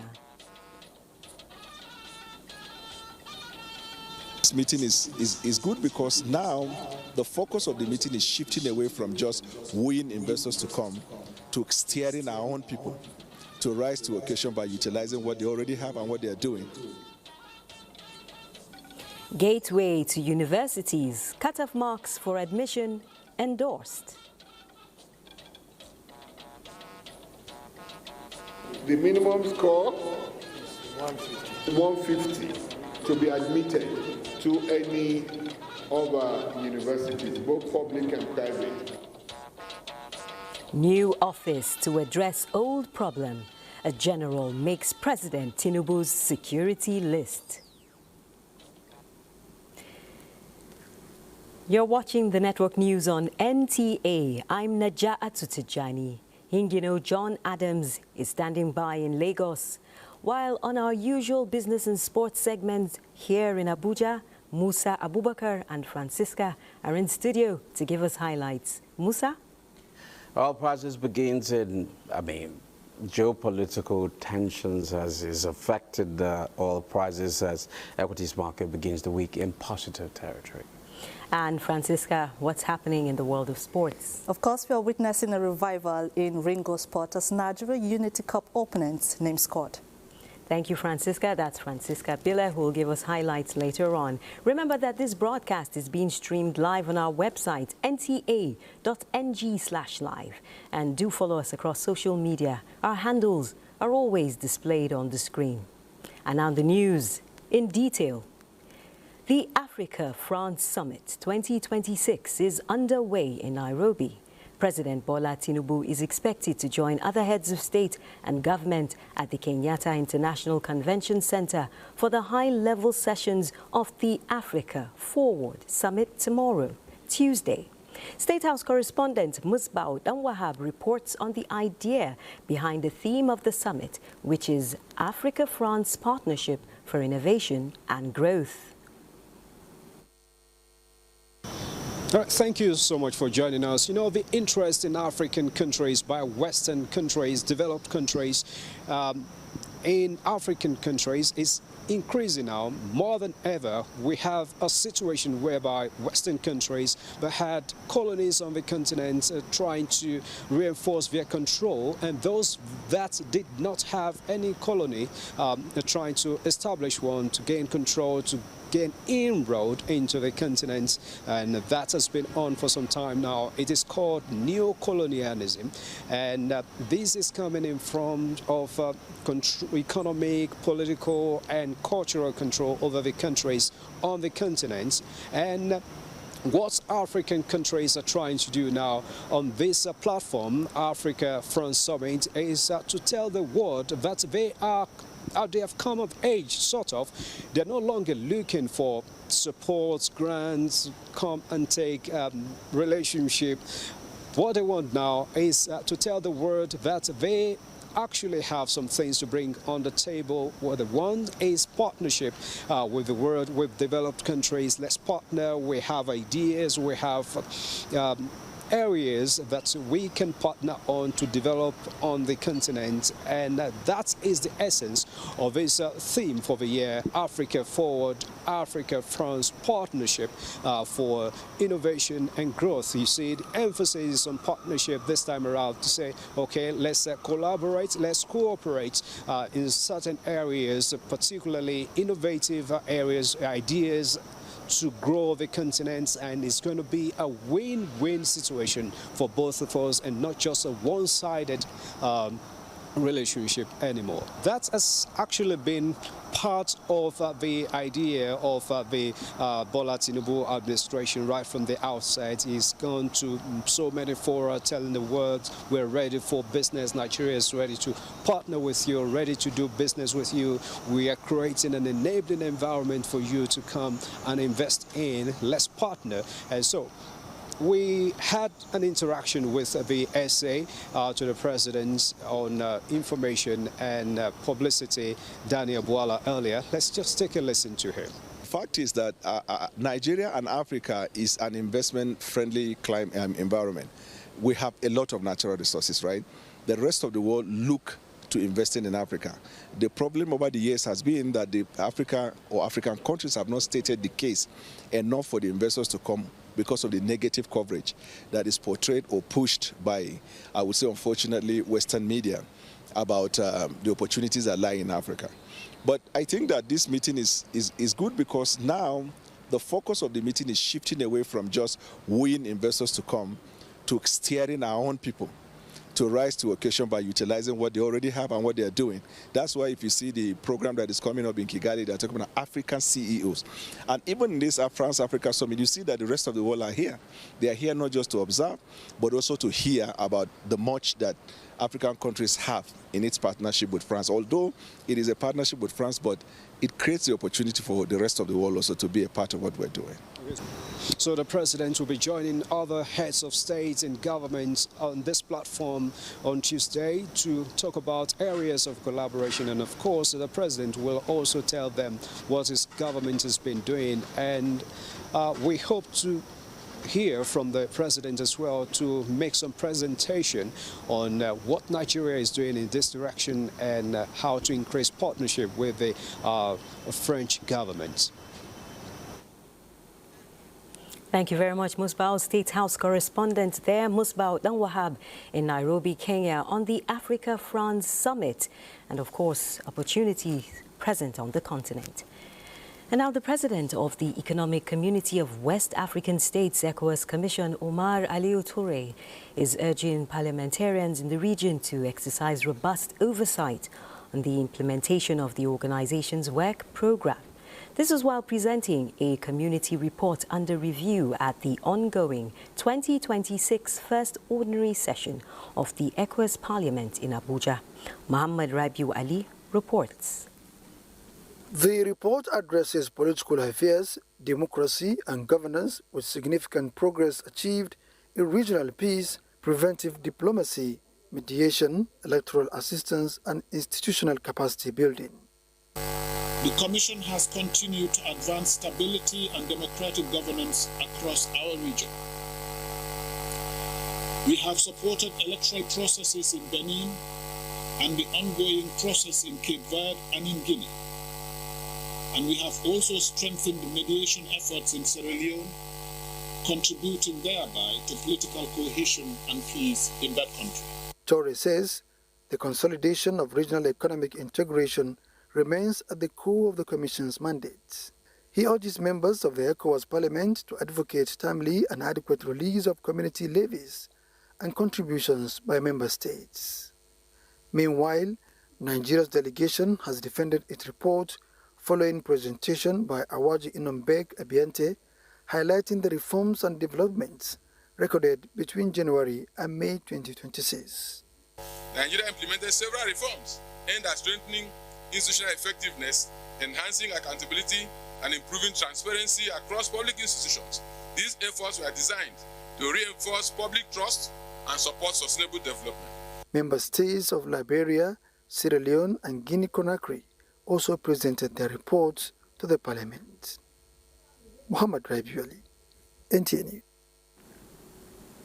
Still on ongoing reforms, those by the Renewed Hope administration of President Bola Tinubu are steadily positioning Nigeria as a resilient economy and an emerging destination for global investment opportunities. The view expressed at the interactive session between the Progressive Governors Forum and Renewed Hope ambassadors with members of the diplomatic community to deepen partnerships in investment, security and governance. Yusuf Jika reports. It was a gathering driven by a shared vision of prosperity, bringing together governors, ministers, presidential advisors, and members of the diplomatic community to highlight key strides recorded under the Renewed Hope administration. Director General of the Renewed Hope Ambassadors and Governor of Imo State, Hope Uzodinma, outlined ongoing reforms in the economy, infrastructure, energy development, ease of doing business, and security at both national and subnational levels, while calling for stronger partnerships that create jobs and drive technology transfer. He noted that the Renewed Hope agenda is expanding non-oil exports and attracting green investments aimed at strengthening Nigeria's economic future. The Renewed Hope agenda is not a campaign slogan. It is a coherent policy framework anchored in the foundational reforms and extending into infrastructure, social investment, security cooperation, and institutional repair. Nigeria remains steadfast in advancing democratic governance, deepening economic reforms. Mr. President, as an ardent believer in our federalism, I've continuously engaged with state governors either bilaterally or through the National Economic Council. The more we talk to one another, the more we understand one another. And that is the essence of this gathering. From America, Africa, Europe, and Asia, members of the diplomatic corps describe Nigeria's growing economic trajectory as progressive and impressive. And we see Nigeria a country of opportunity. Today, if we have a second chance, it's because of Nigeria. And I want to appreciate that. The interactive session also spotlighted people-centered initiatives in education, healthcare, the economy, and climate resilience, while stressing the need for stronger technical cooperation and diaspora engagement to scale the programs. In Abuja, Yusuf Jika, NTA News. Let's talk emergency response and preparedness amid global fear of the hantavirus.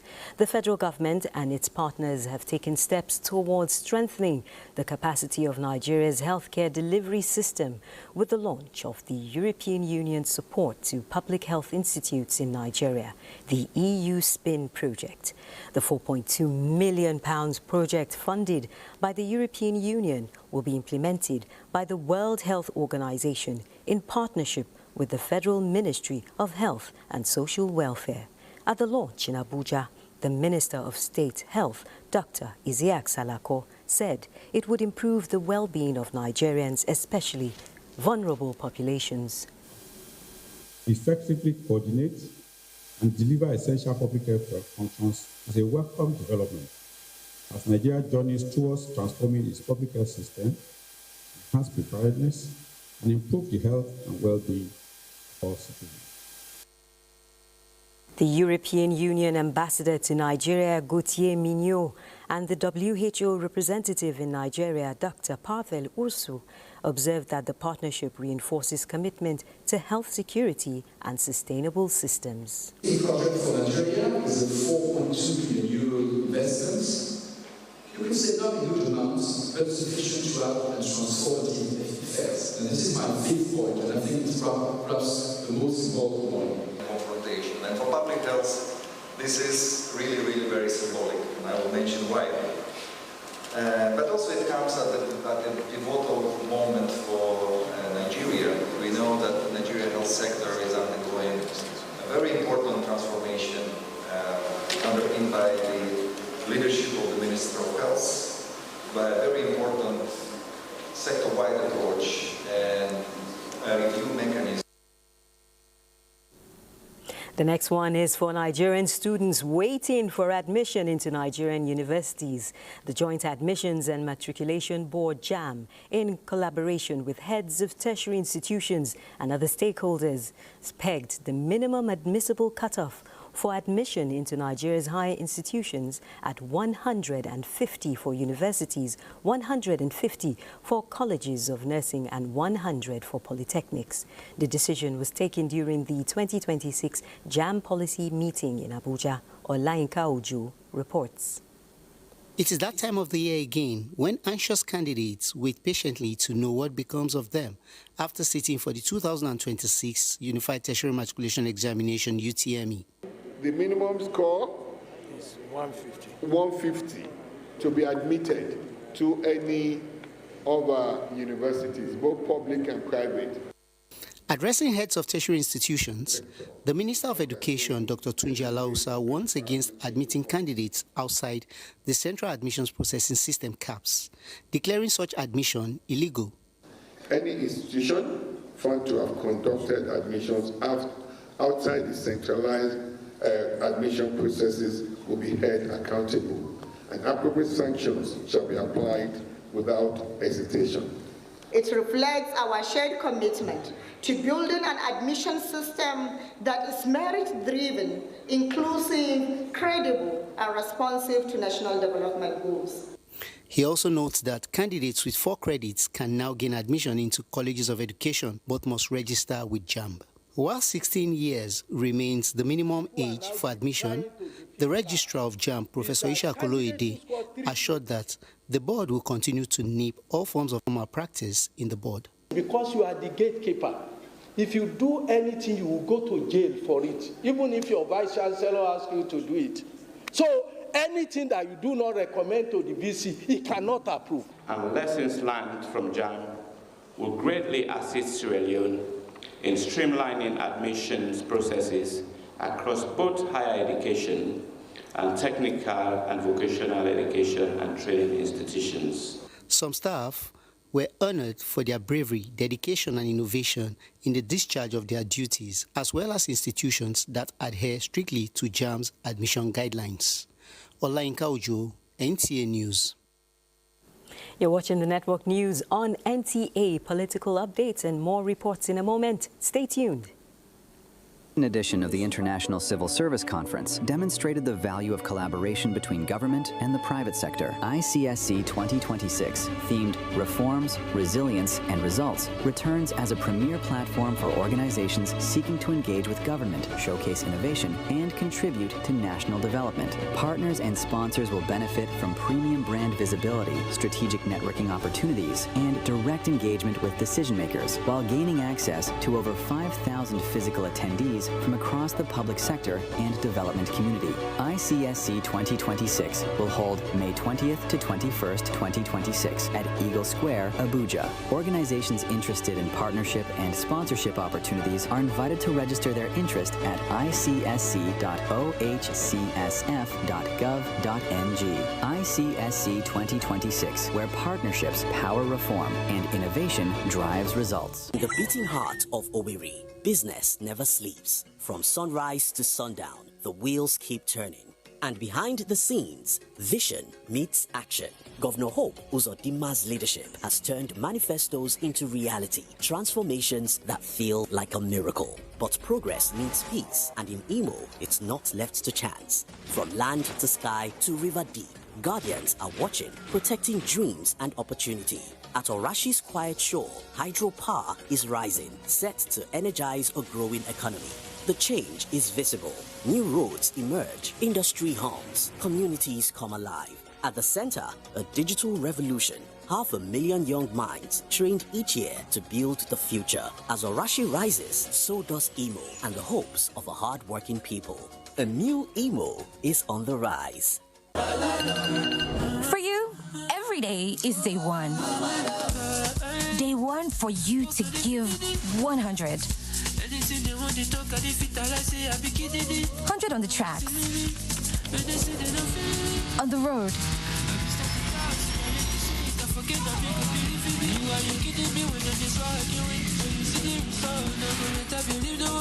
at work, because it's your job to give your all.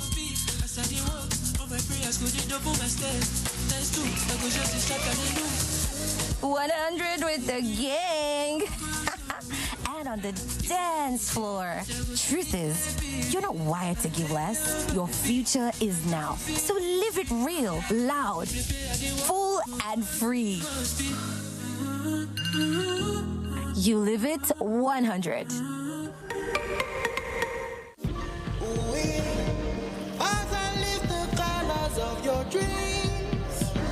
Don't go too far, just search within. Feel the magic as your soul just starts to sing. Cause side by side is only you and me. Only for her to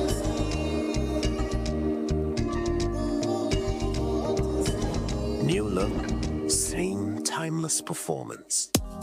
Tired of the snow? Tired of the bad TV signals? Nigeria has gone digital. Introducing Free TV, the national platform for every Nigerian.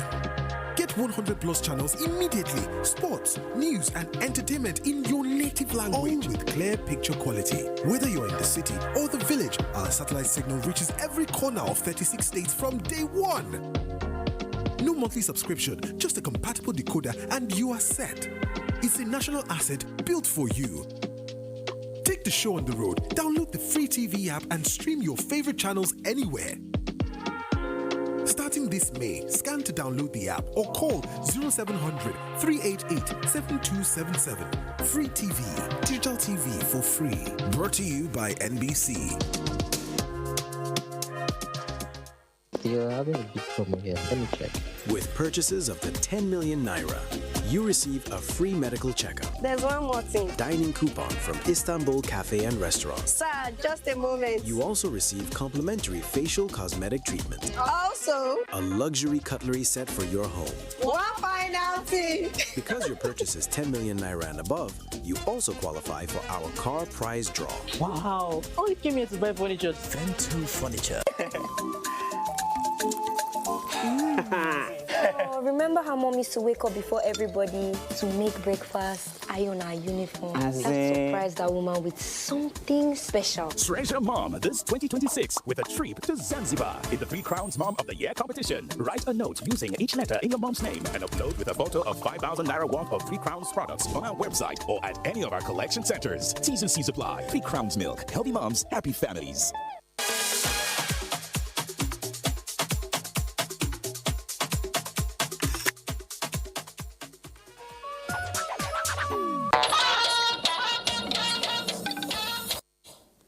Thanks for staying tuned. President Bola Tinubu is showering encomiums on the leader of the Afenifere socio-political group, Pa, Reuben Fashoranti, describing him as a steadfast voice for the unity of Nigeria and the dignity of the citizens. This was at the centenary birthday celebration of Pa Fashoranti in Akure, Ondo State, where the president was represented by Vice President Kashim Shettima. State House correspondent Abdurrahman Jibrila reports. Hooray! And so say all of us. Celebration of a centenarian for his service to education, democracy, and the cause of justice. Sacrificing his comfort to fight for the underrepresented while lending his voice against oppression. Pa Reuben Fashoranti, the Afenifere leader, is 100, a rare age that needs all the celebration.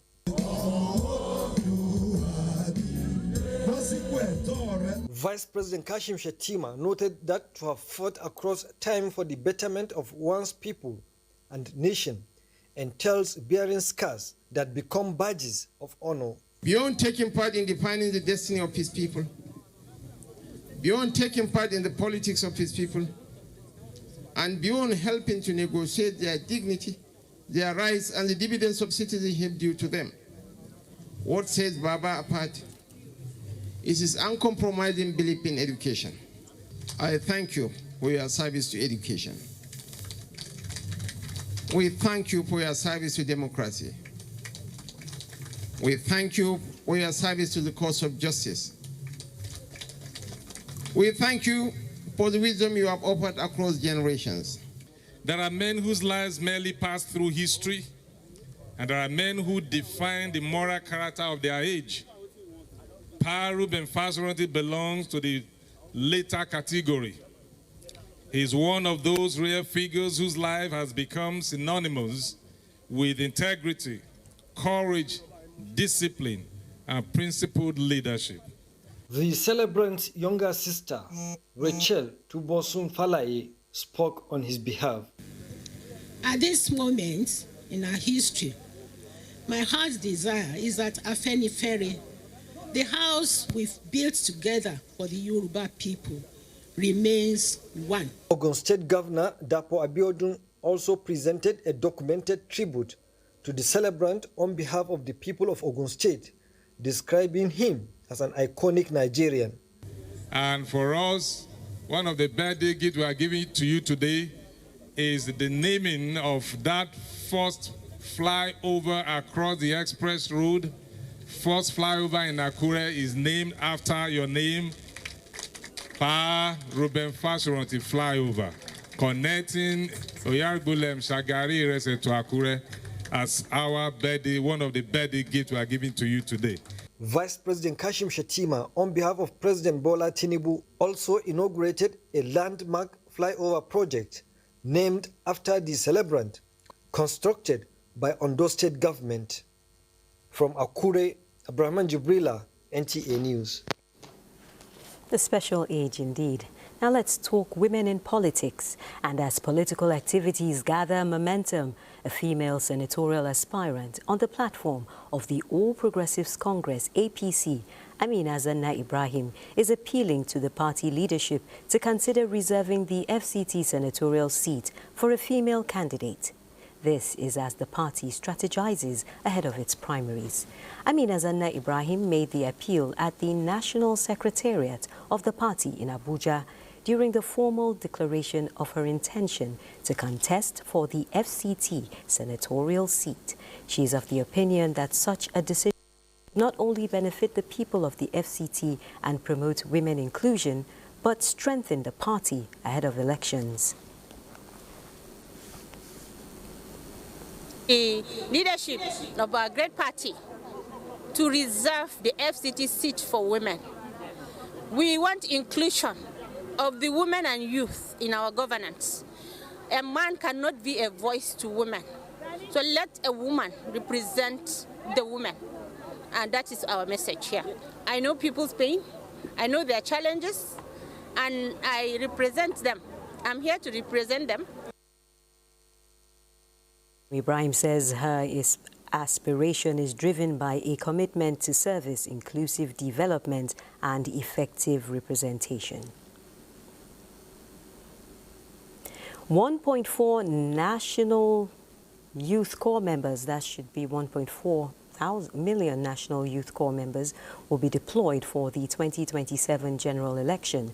The chairman of INEC, Professor Joash Amupiton, made this known when he paid a courtesy visit to the Director General of the NYSC, Brigadier General Olakunle Nafiu, in Abuja. For the Ekiti and Osun governorship elections and the by-elections in Nasarawa, Enugu, Rivers, Ondo, Kebbi and Kano states, about 53,000 corps members will be engaged. As the elections approach, the INEC chairman promises adequate welfare and proper training for the NYSC members. The NYSC DG commends the partnership between the two agencies and promises to ensure corps members remain apolitical during the elections. Now let's talk nuclear energy, and the Nigerian Nuclear Regulatory Authority says it will continue to leverage capacity building for its workforce to achieve its operational goals of enhancing inspection effectiveness, improving service delivery, and ensuring transparency in dealing with licensees with a view to safeguarding public safety. The Director General, Nigerian Nuclear Regulatory Authority, Dr. Ya'u Idris, affirmed this at a nationwide training held in Abuja. Olajide Bello reports. The Nigerian Nuclear Regulatory Authority is saddled with the responsibility of licensing, inspecting and enforcing regulations for any activity involving ionization radiation, such as in oil and gas, healthcare and mining. Enforcement, on the other hand, has been a major challenge through non-compliance by government entities, particularly public hospitals, which have resisted oversight more than private facilities. We have reviewed a lot of regulations. The President Bola Tinubu has approved 5 new regulations for us, and all the regulations that are old. That's like the Nigerian Basic Ionizing Radiation Regulations 2003. Mr. President has approved 2023 regulations. This training, therefore, is expected to focus on strengthening regulatory skills. The aims and objective is to equip them on regulatory inspections, authorization and enforcement, so that they can be able to conduct their inspections appropriately. And we're looking forward to become better regulators, to be able to ensure the safety of life, health and properties from the harmful effect of ionizing radiation. The Nigerian Nuclear Regulatory Authority says it will redouble its efforts to ensure nuclear safety, security, and the protection of life, health, property, and the environment from the harmful effects of ionizing radiation. Olajide Bello, NTA News. Meanwhile, President Bola Ahmed Tinubu has approved the appointment of Major General Adeyinka Famadewa as Special Advisor on Homeland Security in recognition of his exceptional record of service, strategic expertise, and outstanding contribution to Nigeria's national security architecture. A circular from the Secretary to the Government of the Federation, George Akume, issued by the Permanent Secretary General Services, Dr. Ibrahim Abubakar Kana, indicates that the appointment reiterates government's commitment to strengthening internal security coordination. Major General Famadewa is a highly decorated retired general with more than 3 decades of distinguished military and intelligence service. And as part of efforts to strengthen national security through improved civil-military relations, members of Senior Course 48 of the Armed Forces Command and Staff College, Jaji, are in Jigawa State on a study tour to examine the role of community engagement in sustaining peace and security. Mohammed Musa Askira reports. 108 members of Senior Course 48 of the Armed Forces Command and Staff College, Jaji, led by the Director of Land Welfare, Brigadier General Babatunde Omopariola, are on a study tour of Jigawa State. The team leader says the college was established to provide tactical and strategic training for men and senior officers of the armed forces in Nigeria and beyond. He explains that this year's research theme, promoting community engagement to enhance national security, is apt, especially at a time when parts of the country are facing lingering security challenges. Commandant of the college, Air Vice Marshal Alfred Olubianga, says Jigawa was chosen to enable participants study the state's peaceful security architecture and identify strategies that can add value to national security engagements. Anytime I mention the states we are visiting and I mention Jigawa, you just tell me that Jigawa, just forget to go there and relax. That's about the most peaceful state in the north. And that's why I developed into, I said, personally, I'm going to come here to see the states. Security agencies in Jigawa State are under you. Air Vice Marshal, I want to assure you that this happened not because of we are better than anybody, not because of our hard work, but because of the blessing of Allah subhanahu wa ta'ala. The governor commended the strong synergy among security agencies in Jigawa, noting that it has sustained the state's reputation as one of the most peaceful in the country. In Dutse, Muhammad Musa Askira, NTA News. So Hingino, John Adams has been standing by in Lagos. Let's join her. Hingino. Thank you, Naja, and welcome to Lagos. Increasing the pace of bank liquidation, reducing legal bottlenecks, and protecting depositors require the judiciary to deliver prompt and informed rulings.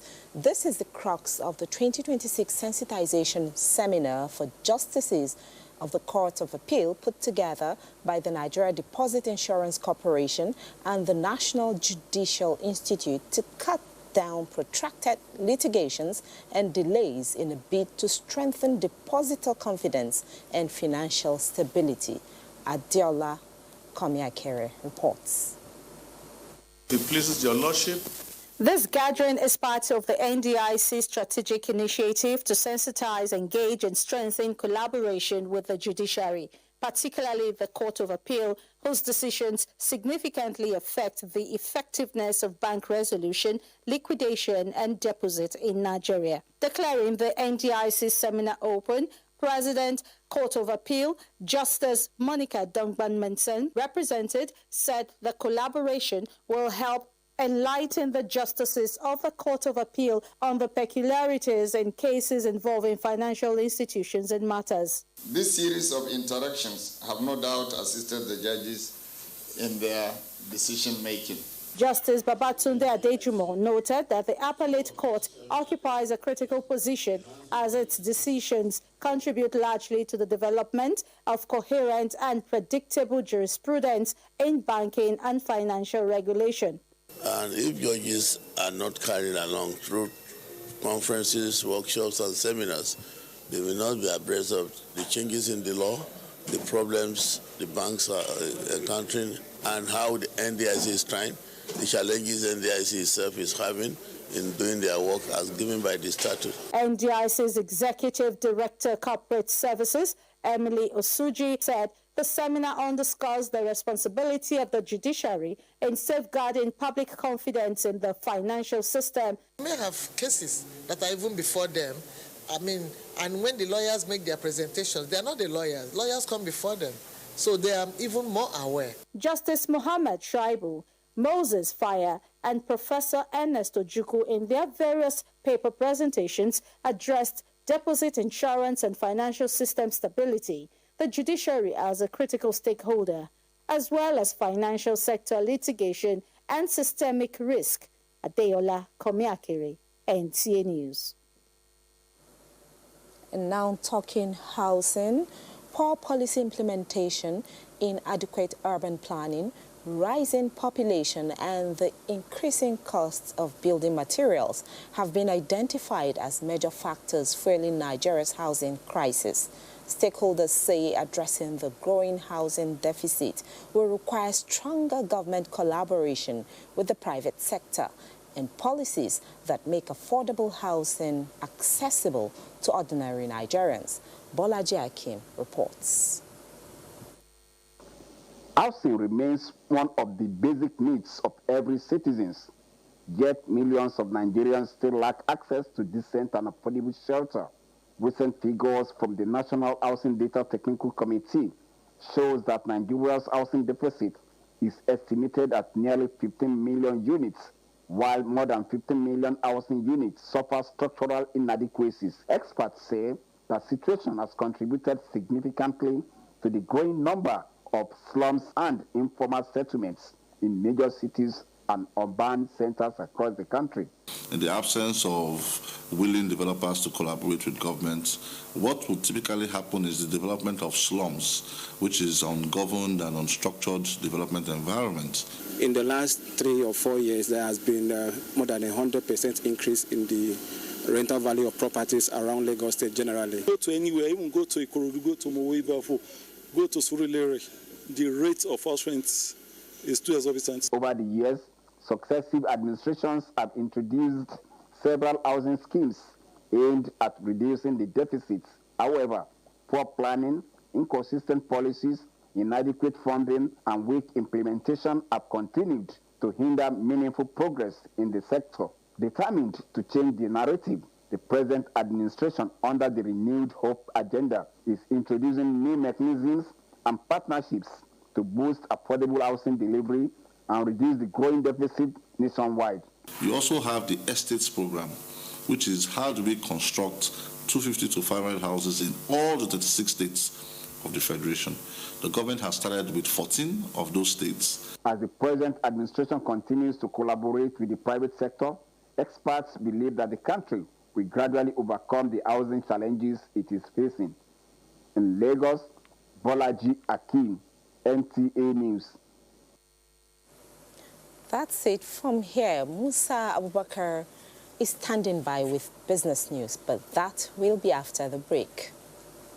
Give more strength to your hair with Mega Growth Leave-In Strengthener. It's infused with nourishing oils and conditioning proteins, so you can say goodbye to hair breakage. Wow! Mega Growth Leave-In Strengthener. Eniola, calm down. Calm down? What if I ruin everything? Auntie Amina is coming. Just pass the beef and dawa cubes. No, Hassan! With Mr. Chef, it's a 2-finger crush.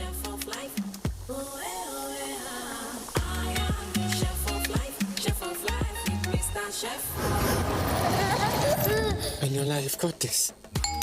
Sanu Mama, Sanu Baba. How about Hassan? Why do you look so lean? With Mr. Chef, a simple crush turns meals into culture and moments into memories.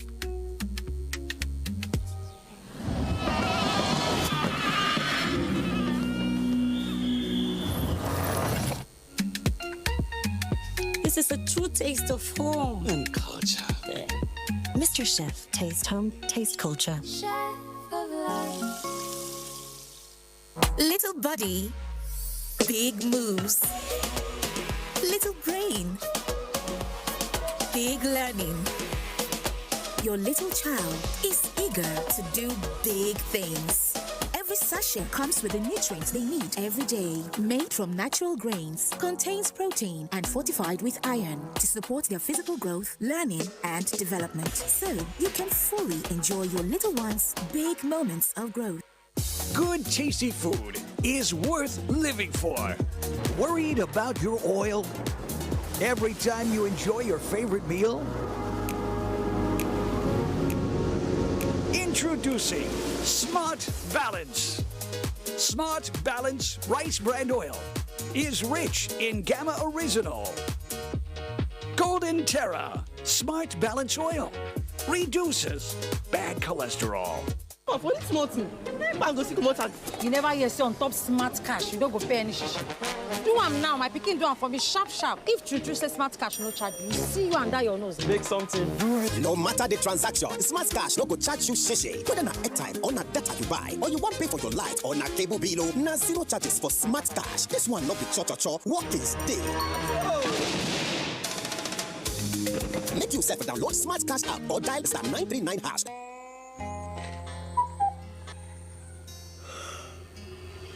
Supramalt Multivitamin Junior.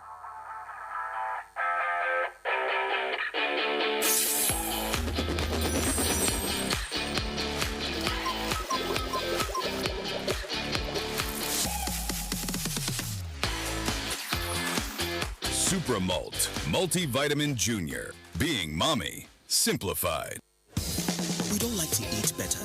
More nutritious meals, more veggies. But we want it tasty and easy too. No cubes. That's the secret. Made with real ingredients like chicken, parsley, and garlic. And enriched with iron, so your meals are better for you and more delicious too. That's the cocoa. Let's give it some accolades. Change your world by changing what's on your plate. For you, every day is day one. Day one for you to give 100. 100 on the track. On the road.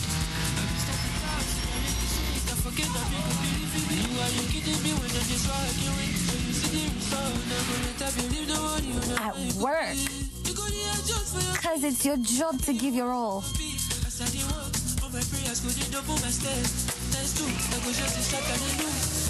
100 with the gang.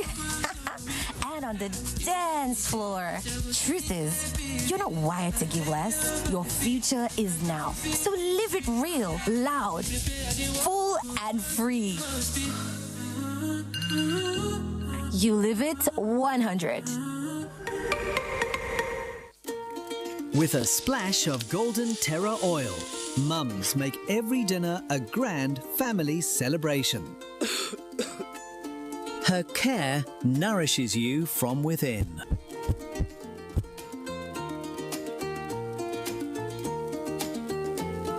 And motivates the mind. Mums pour pure love to make tasty, healthy, nourishing family meals. Golden Terra oil. Pour pure love.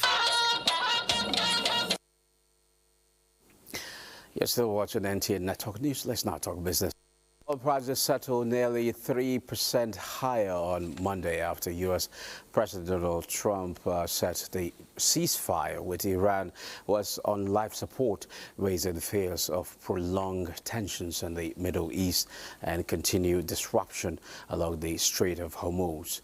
Brent crude futures climbed 2.88% to settle at $104.21 per barrel, while U.S. West Texas Intermediate crude rose 2.78% to close at $98.07 a barrel.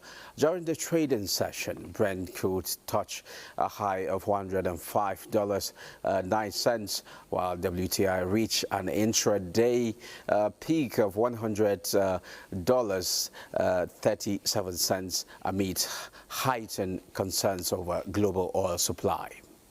And out to the capital market, the Nigerian stock market closed on a bullish note as investors traded over 1.48 billion shares valued at more than 68 billion naira in 94,334 deals.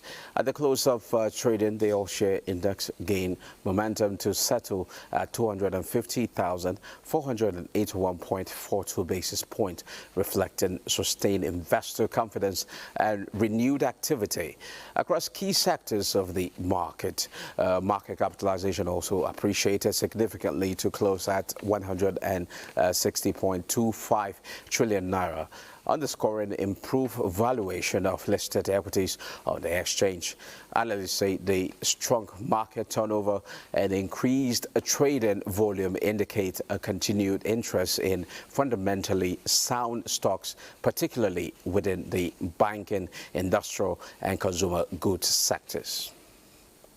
And that concludes business news. Najaz, back to you. Thank you, Musa. The first batch of 484 pilgrims from Sokoto State has departed for the Kingdom of Saudi Arabia for the 2026 Hajj pilgrimage. The inaugural flight was flagged off by the Deputy Governor Idris Muhammad Gobir alongside the State Amir al-Hajj and Minister of Labour and Employment Muhammad Megaridin Gadi at the Sultan Abubakar III International Airport, Sokoto. Al-Hajj Abdullahi reports.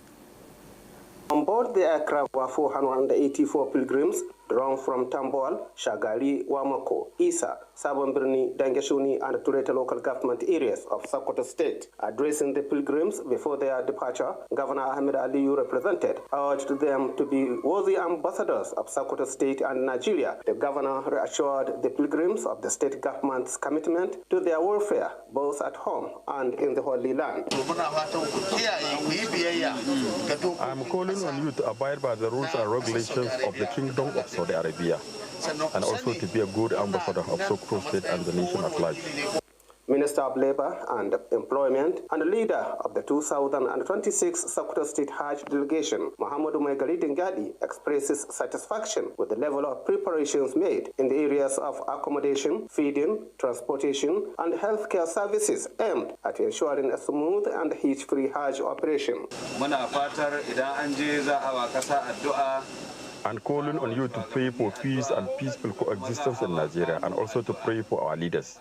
The flight departed the Sultan Abubakar III International Airport, Sokoto, on Monday at exactly 6 hours 14 minutes in the morning.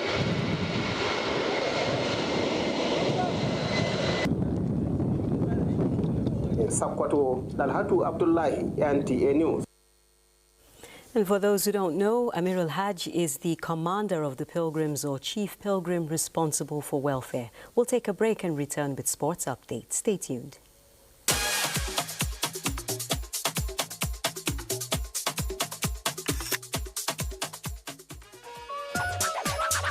My morning ritual starts here, surrounded by life-made furniture. From my wardrobe to my bed, Life-Made Furniture's whole house customization designs every piece to perfection. I love that in Lagos, Port Harcourt, Abuja, Ibadan, and Kano, there's Life-Made Furniture. For a whole house customization and furniture projects, call 081 2000 6000 or visit elifemade.com. Life-Made, your life made forever. Confidence is important in life's little moments. Strong teeth can help, even if they get her into trouble sometimes. A great smile is useful to break the ice, and making friends is easier when you know you have fresh breath. I give my family confidence with Pepsodent Triple Protection 123. Its antibacterial action formula gives them cavity protection, white teeth, and fresh breath. Get whiter teeth with a new Pepsodent Natural Charcoal Toothpaste. Calm down. Calm down? What if I ruin everything? Auntie Amina is coming. Just pass the beef and dawa cubes. No, Hassan! With Mr. Chef, it's a two-finger crush.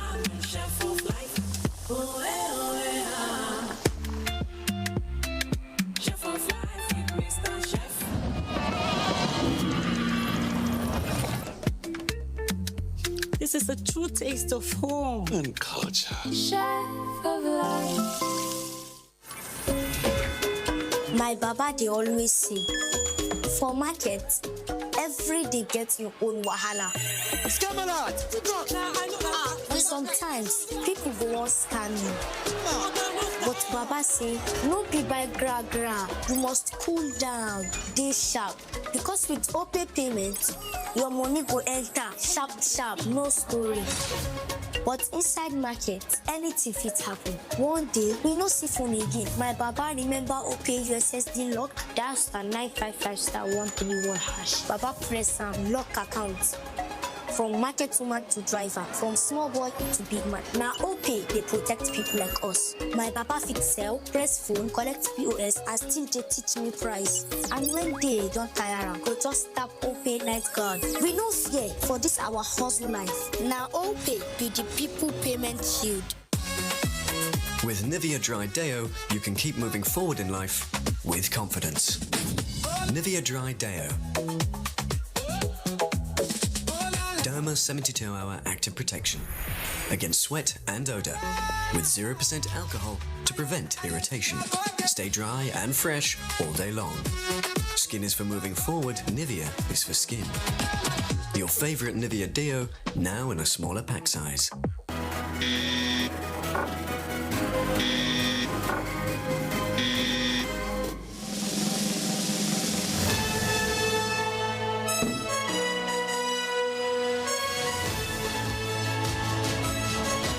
High swelling index, non-sticky, no stones. Big Bull Gold, the gold standard of rice. Give more strength to your hair with Mega Growth Leave-In Strengthener. It's infused with nourishing oils and conditioning proteins, so you can say goodbye to hair breakage. Wow! Mega Growth Leave-In Strengthener. Godrich Air Pocket? Wow! With Power Gel technology, keeps the bathroom fresh for up to 30 days. Godrich Air Pocket. Bye-bye bad smell. Hello sweet fragrance. We don't like to eat better. More nutritious meals, more veggies. But we want it tasty and easy too. Knorr Cubes. That's the secret. Made with real ingredients like chicken, parsley, and garlic. And enriched with iron, so your meals are better for you and more delicious too. That's the cocoa. Let's give it some accolades. Change your world by changing what's on your plate. Come on! Let's go! Darling natural twists blend with her hair over time. Yeah, that's perfect. She's really more beautiful every week. Darling natural twists get better every day, just like you. When you choose Golden Penny Semovita, you eat with kings. Golden Penny Semovita remains my soup's first choice because it is made from premium wheat and fortified with vitamins and minerals to provide a wholesome bowl food that is easy to mold, smooth to swallow, and pairs well with a variety of Nigerian soups. Choose Golden Penny Semovita, my soup's first choice.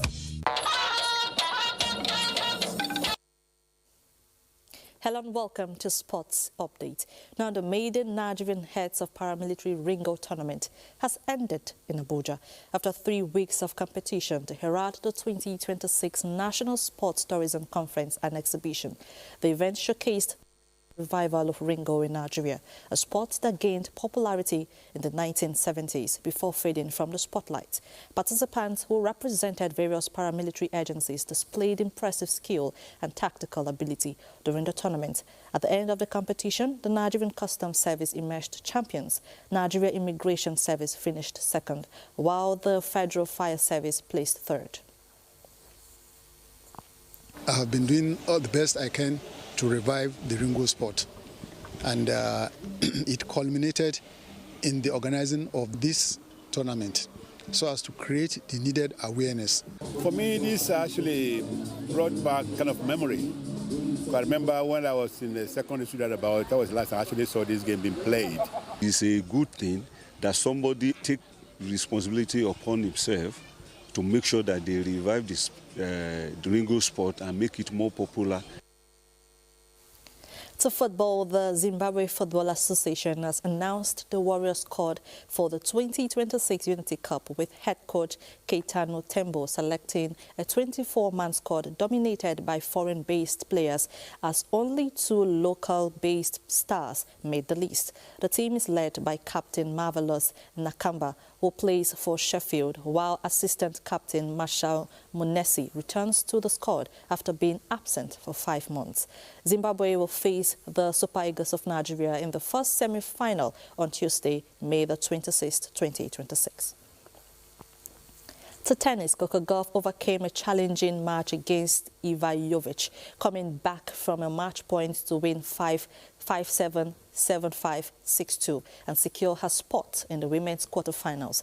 The American tennis star, who was a finalist in Rome last year, endured a grueling match that lasted nearly 3 hours. After saving a match point while down 5-4 in the second set, she managed to regroup and defeat her fellow Americans, setting up a quarter-final match against Mira Andreeva.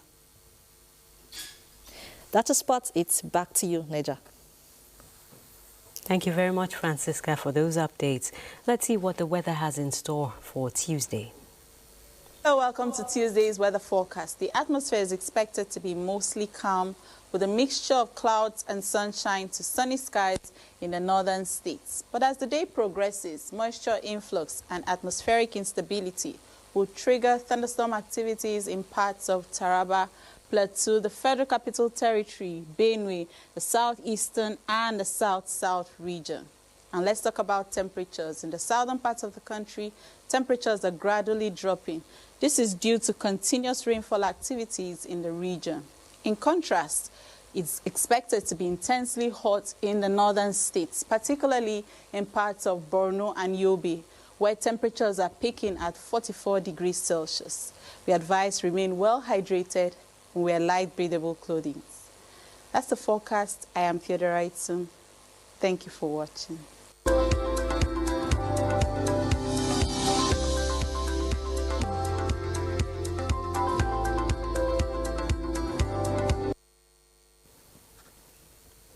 We round off tonight's bulletin on a rather sad note as NTA mourns a friend, Dr. Emeka Okengu, whose insightful contributions to our various programs and news belts will be sorely missed.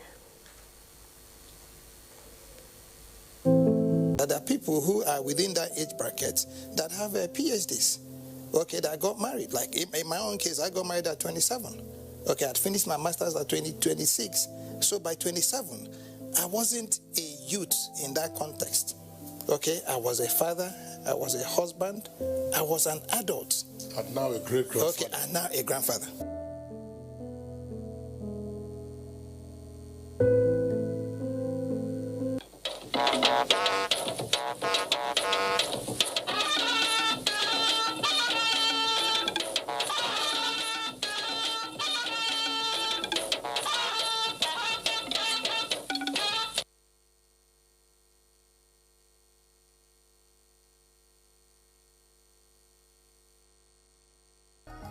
So piece together your time wisely.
This is the network service of the NTA.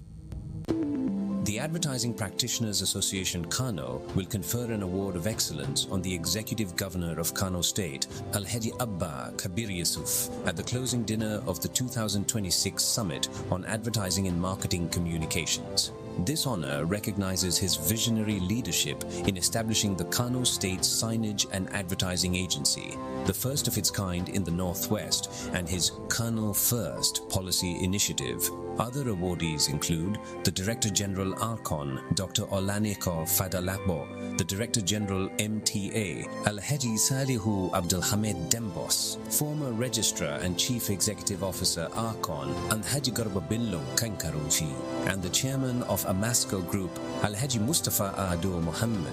The summit will now hold from 19th to 21st May 2026, Bristol Palace Hotel, Kano. Thank you for your patience and solidarity.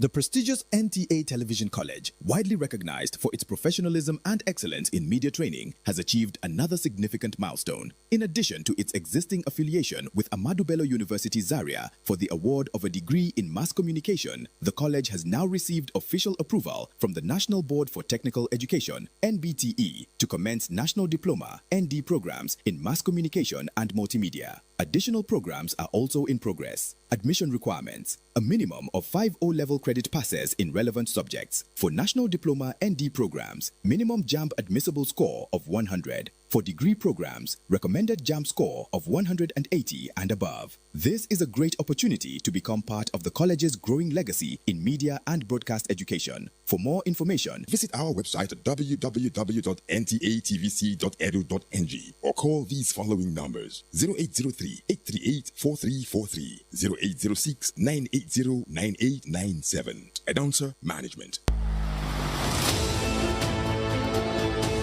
A new edition of TV Guide is out, featuring an interesting personality with vast experience in the digital ecosystem. Professor Ibrahim Adeyanju, Managing Director and Chief Executive, Galaxy Backbone Limited, takes us through the gamut of revolutionizing the workspace through digitalization. Galaxy started in 2006. Started with pure research technology, satellite technology. We've been able to move from 2006 to providing fiber backbone, to having 2 data centers, to improving the bandwidth in terms of internet connectivity that we do to MDS. That is great progress. Power, privilege and public trust with Comrade Salihu Abdulhamid Dembos, Director General NTA. Welcome to a world of fun and excitement as we also present an assemblage of professionals in the media space. Some compelling NTA programs, current trends in the fashion world, ICT, sports, entertainment, and lots more. TV Guide, very incisive, very educative, and compelling. Get a copy at the vendor near you or NTA stations nationwide. TV Guide, your indispensable companion. Kano, are you ready? The biggest gathering of advertising and marketing professionals in northern Nigeria is here.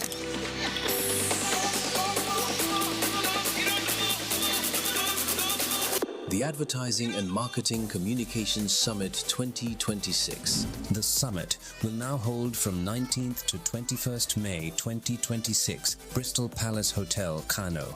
Powerful conversations, inspiring ideas, and game-changing opportunities. Supported by the Advertising Regulatory Council of Nigeria, the Nigerian Television Authority, NTA, and the Kano State Government. Working together to shape the future of communication in our region. Advertising, media, branding, business. This is where you need to be. Don't miss out. Be there. Register now. Limited slots available. Call Advertising and Marketing Communications Summit 2026. Shaping the future of communication. Welcome to Skill Up Nigeria, Industrial Training Fund's television program celebrating innovation, craftsmanship, and the skilled hands shaping our nation's future. Join us in sharing our over 50-year journey of empowering Nigeria's workforce and impacting the nation's human resources. Tune in and connect with experts and skilled workers sharing real stories that inspire. Every Saturday at 10 p.m. on the Nigerian Television Authority, NTA. Skill Up Nigeria, powered by ITF.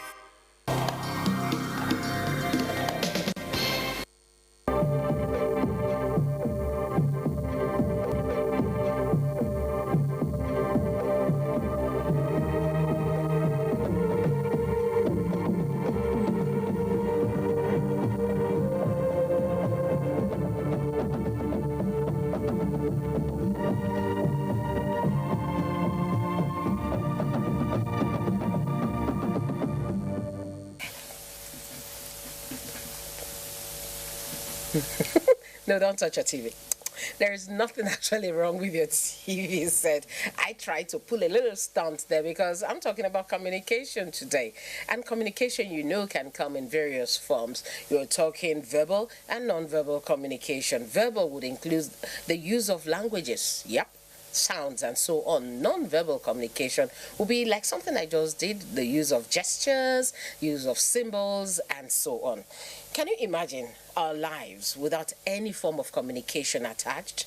That would be a bit difficult now, wouldn't it? Yeah, it would be. Even animals need to communicate. A dog, for instance, would bark if it senses a form of threat, maybe to let other dogs know that there is a challenge somewhere, or even the human owners to know that there is something you should know. That is communication.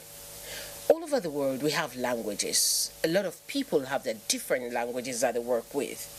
Nigeria is no different. We've heard that in Nigeria, we have over 500 dialects that we use. But these over 500 dialects, you find people who can't even speak one. They even avoid trying. All they want to do is speak English. And unfortunately, even the English language, a lot of young people can't even speak very well anymore. So what truly is happening? What is the fate of our languages? What is the fate of our history? That is our focus today on the program, Our History. I welcome you. My name is Cordelia Obey. Let's find out some of the things behind the challenges we are facing today concerning our languages. Our history.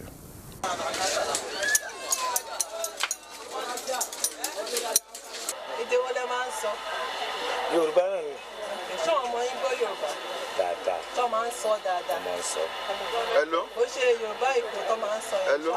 Also. But what man sọ pé irú nísìn kíni ìgbálẹ̀ ibi ìgbálẹ̀ lẹ máa ń pele ko wọ́n ní ọwọ́ ṣe ma ru ọwọ́ irú family dem fa omi yẹn ifami lẹ máa ń pè wọ́n ní ìgbá ẹ mọ̀ pé ìjìnlẹ̀ Yorùbá ní ìgbá fami ṣe dem máa pè ní ìfami àwọn ní ìgbá. Human beings interact among themselves on a daily basis in different ways.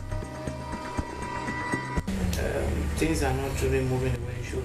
In a family, the husband and wife communicate with each other in the language they both understand on how to build a strong and healthy family. Without communication, they cannot build a healthy family.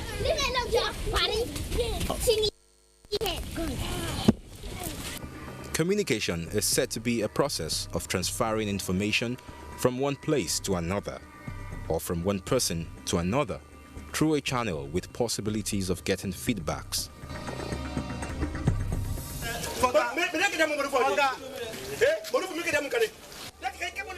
People communicate with one another for different purposes.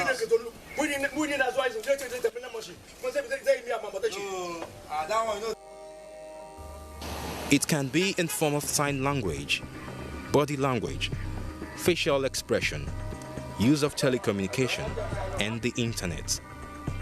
But the most commonly used form of communication is language.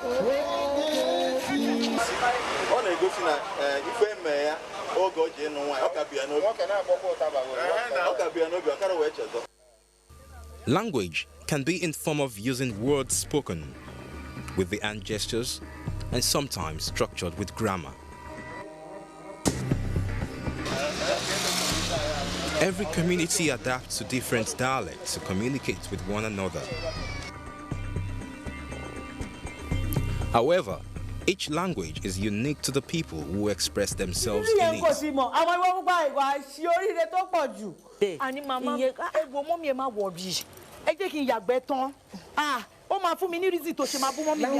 a way of expressing our feelings.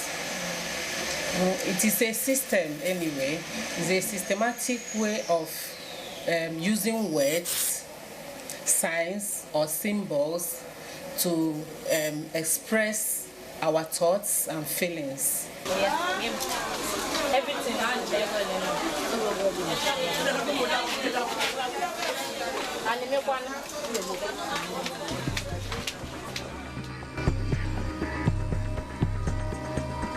There are different accounts on the origin of human language.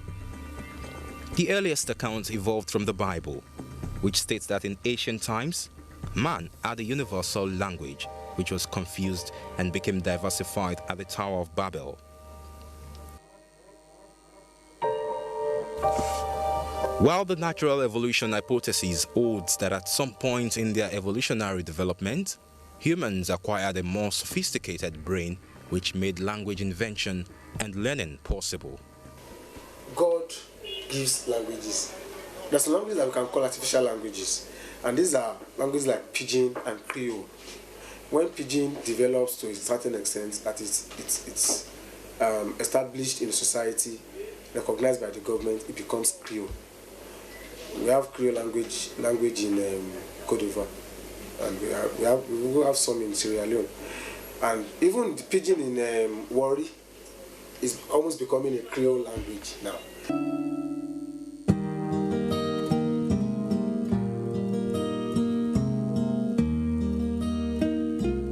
There are different schools of thought that believe that in some years' time, some languages would go extinct.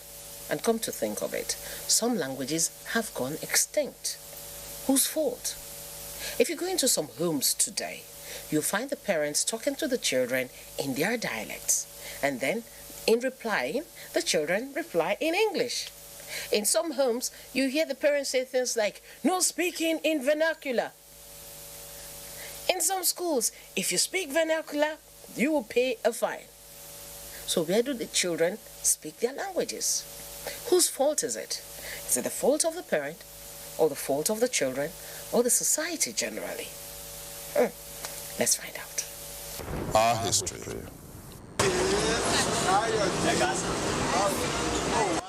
Regardless of whether language was a special gift from God, a natural evolutionary acquisition, or an ingenious human invention, what is not in doubt is that there are a variety of languages in the world.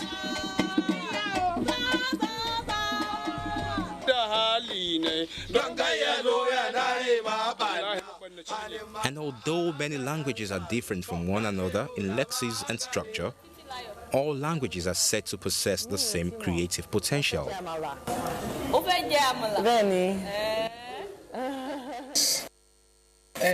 Communication involves a way of disseminating information.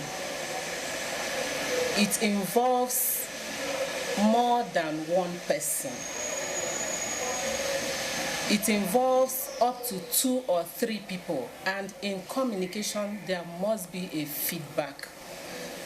If there are no feedbacks, then there is no communication.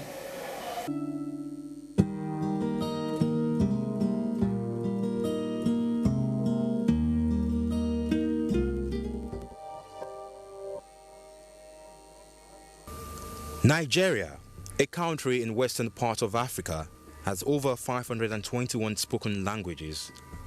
The languages are classified into 3 broad linguistic groups: Niger-Congo, Nilo-Saharan, and Afro-Asiatic. Some of Nigerian languages are Hausa, Igbo, Yoruba, Ibibio, Kanuri, Kwa, Efik, Tiv, and Idoma, to mention just a few. mo fẹ́ jẹ́ ká bá mi ka rẹ̀ jà yìí èyí báyìí ṣáwà rẹ̀ yìí ni mo mítà gbódò àti ṣáwà ehe mi mítà nọ rẹ̀ jẹ́ ká bá mi ka rà á ń ṣe o ọdún náà wà lálà mọ́ àdọ́kọ lọ́lá ní ẹ̀bẹ̀yìn. I'm from Abuja cattle ranch. So in my diary, if you say you want to go market tomorrow, you go say,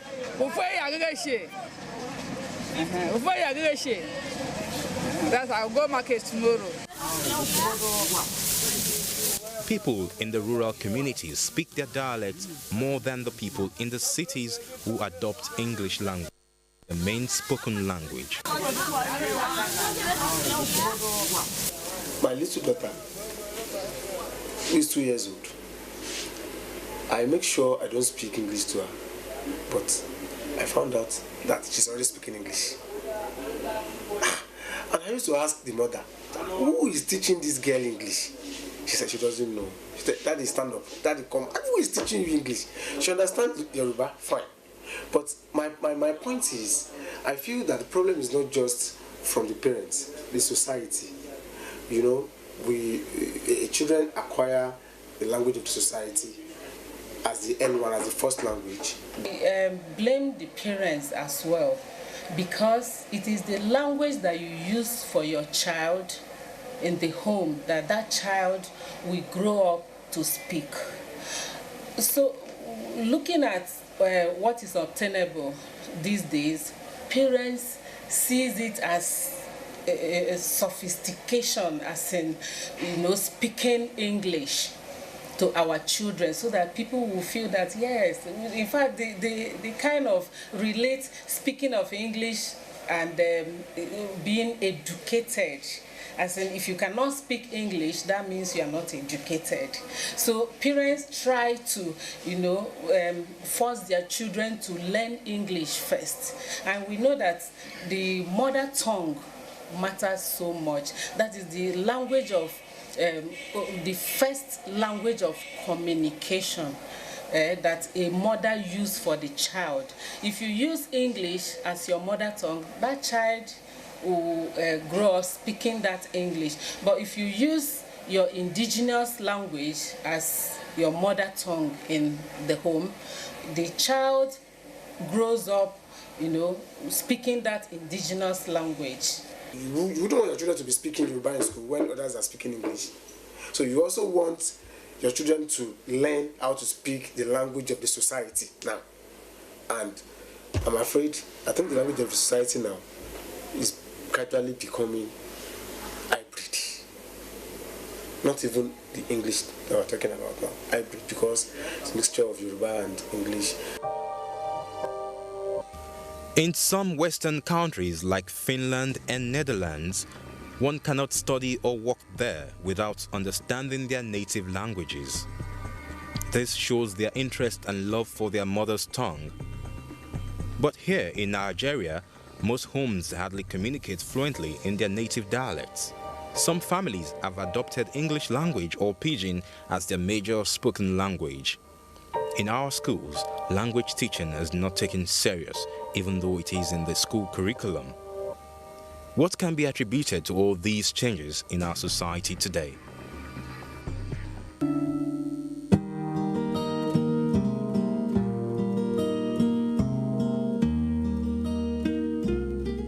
So, where is a child expected to speak his or her own language?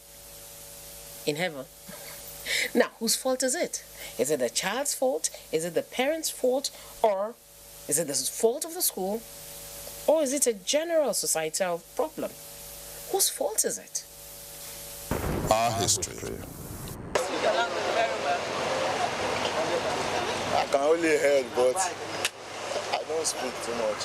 Why? Why is that you don't speak? What's your language? Igbo. Why is that you don't speak your language? Because I know it's only English. I don't like speaking. I don't used to use Igbo language too much. What do you speak? English. That means your parents don't speak your Yoruba language? Yes. What language do you speak at home? Calabar. Calabar. Can you tell me something in Calabar? Come and eat in Calabar. Tell me. You speak Calabar to your children? They speak, but they know they understand. They understand, but they don't know how to speak it. Why now? Because we don't have any Calabar people for here. You're supposed to speak your language. But I'm forcing them to speak. If you start in time, when they are small, 1 year, 2 years, started from that 1 year, speaking your language to them, they will hear and they will respond in your language. But if you start with that Oyibo, you know go, they cannot hear you. Children these days, when you speak your language to them, they don't understand. Some of them understand, but they can't even know what to say to reply back. Yes, it's because we are not motivating them to speak it. It's a fault of the parents. That's the way I see it. And it's that time we speak more of our mother tongue to our children, so that they get to know, understand what it's all about, so that they won't be a novice in that line.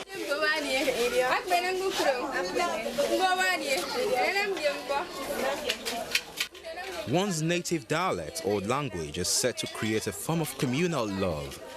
This is exhibited when one speaks the language of the community he or she is domiciled. One feels more at home.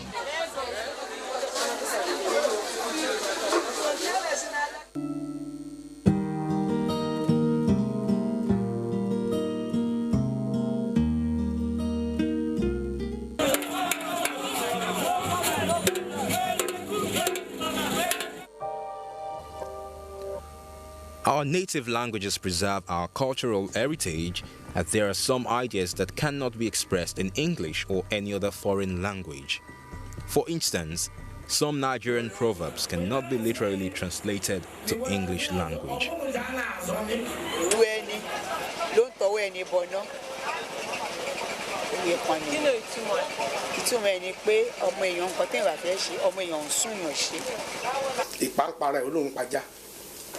Ipa is that insect that lives on the dog. You know, it's a leech on the dog. That leech is the parasite. The dog is the host.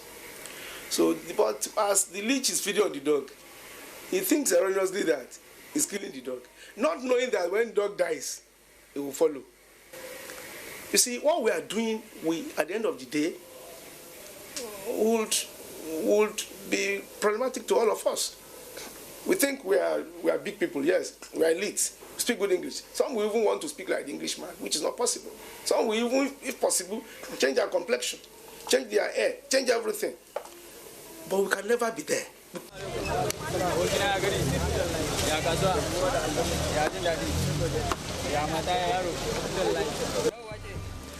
There is a great and urgent need for Nigerians and Africans at large to promote our native languages, as foreign languages are now taken as our first language. Parents should speak their various indigenous languages to their children and develop new technologies and strategies to make the young generation see the need to speak their mother tongues frequently.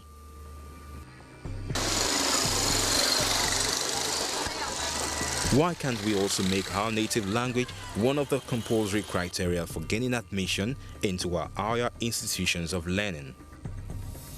So it's possible. There's nothing stopping the government from doing that if they want to. The student can decide not to do any native language at all, but you must do French. Look at the kind of problem we are having from the authorities. The reason why I said that the government can decide to change the fortune of our language, in quotes, is because it has happened in the eastern part of this country, of Africa, like Tanzania and Kenya. In Tanzania, Swahili is the official language, and it was developed from traces of Arabic. They developed it as a language, and up to now, that's what they are using as their official language. Kenya is also using Swahili as the second official language in that country. So you can't hold any post if you don't understand Swahili. Of course you have to, because the way they handle the Swahili language is the way we are handling in English here in Nigeria. So it's possible. It depends on what the government really wants to do with our native languages. We can. Nigerians go to China as I sit here. we are still sending students to China this year. They will spend 6 months to learn the language. And they will go to class and study in that language. If they can, why not here? We start to wonder why people think that our languages are impotent. Whereas we have professionals here who studied in Germany, studied German before going to school, read medicine, and are professors now. Some went to Moscow, read in Russian, wrote their thesis in Russian. They are here now teaching our students in English language. We have so many students in China now from the University of Lagos. They are studying science. Some are even studying Chinese language there. We have about 4 from this department right there now studying. It's not impossible. It's not impossible. It's just in our own system that we don't cherish what is our own. And it's unfortunate because the human being in us will be taken away. Before we know it, we won't have identity again.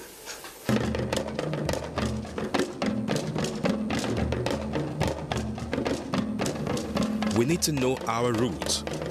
We need to understand our history. We need to start learning and start speaking our languages.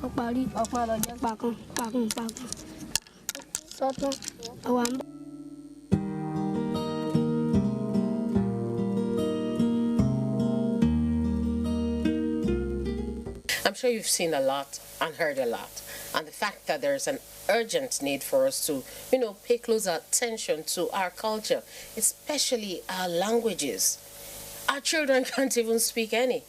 The English some of them speak now, as I said at the beginning of the program, their English completely messed up. They failed the English language in exams. They can't write properly, and we're there watching them. They can't even speak your language. So where lied their fate? The language that we're celebrating for the West right now is the language, or they are the languages of some other people. In some parts of the world, they cherish their languages so much that you can't even go into their schools without having first to pass a test in their language or the ability to speak it displayed properly. Now imagine Okonkwo coming to tell you a proverb in English. How well will it sound? Not good at all. A lot of our idioms, a lot of our proverbs are in our languages, said in our languages. Who would need to translate them? Or do you think we should be translating them? They would lose their essence. We should go back to our roots. We should protect our roots. If not, at the end of it all, we'll be like a people who do not know where they are coming from, and inadvertently, we wouldn't know where we are going to. We'll see you again some other time. Till then, take care. I'm Cordelia Ogbe. Bye-bye.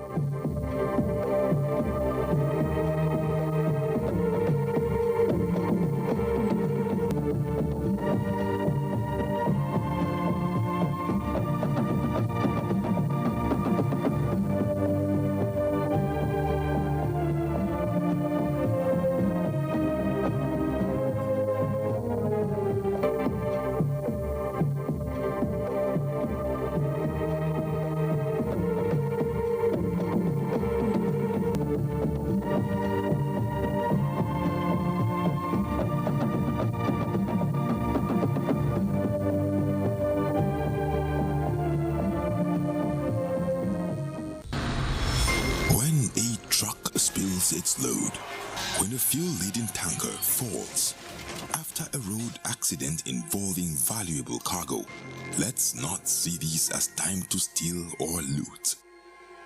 Stealing or looting in the face of disaster isn't just illegal. It is a betrayal of our shared humanity. Let's come together in times of disaster, not to take, but to give. Our focus should be on helping the victims and reporting the incident. Choose empathy. Be the light in darkness.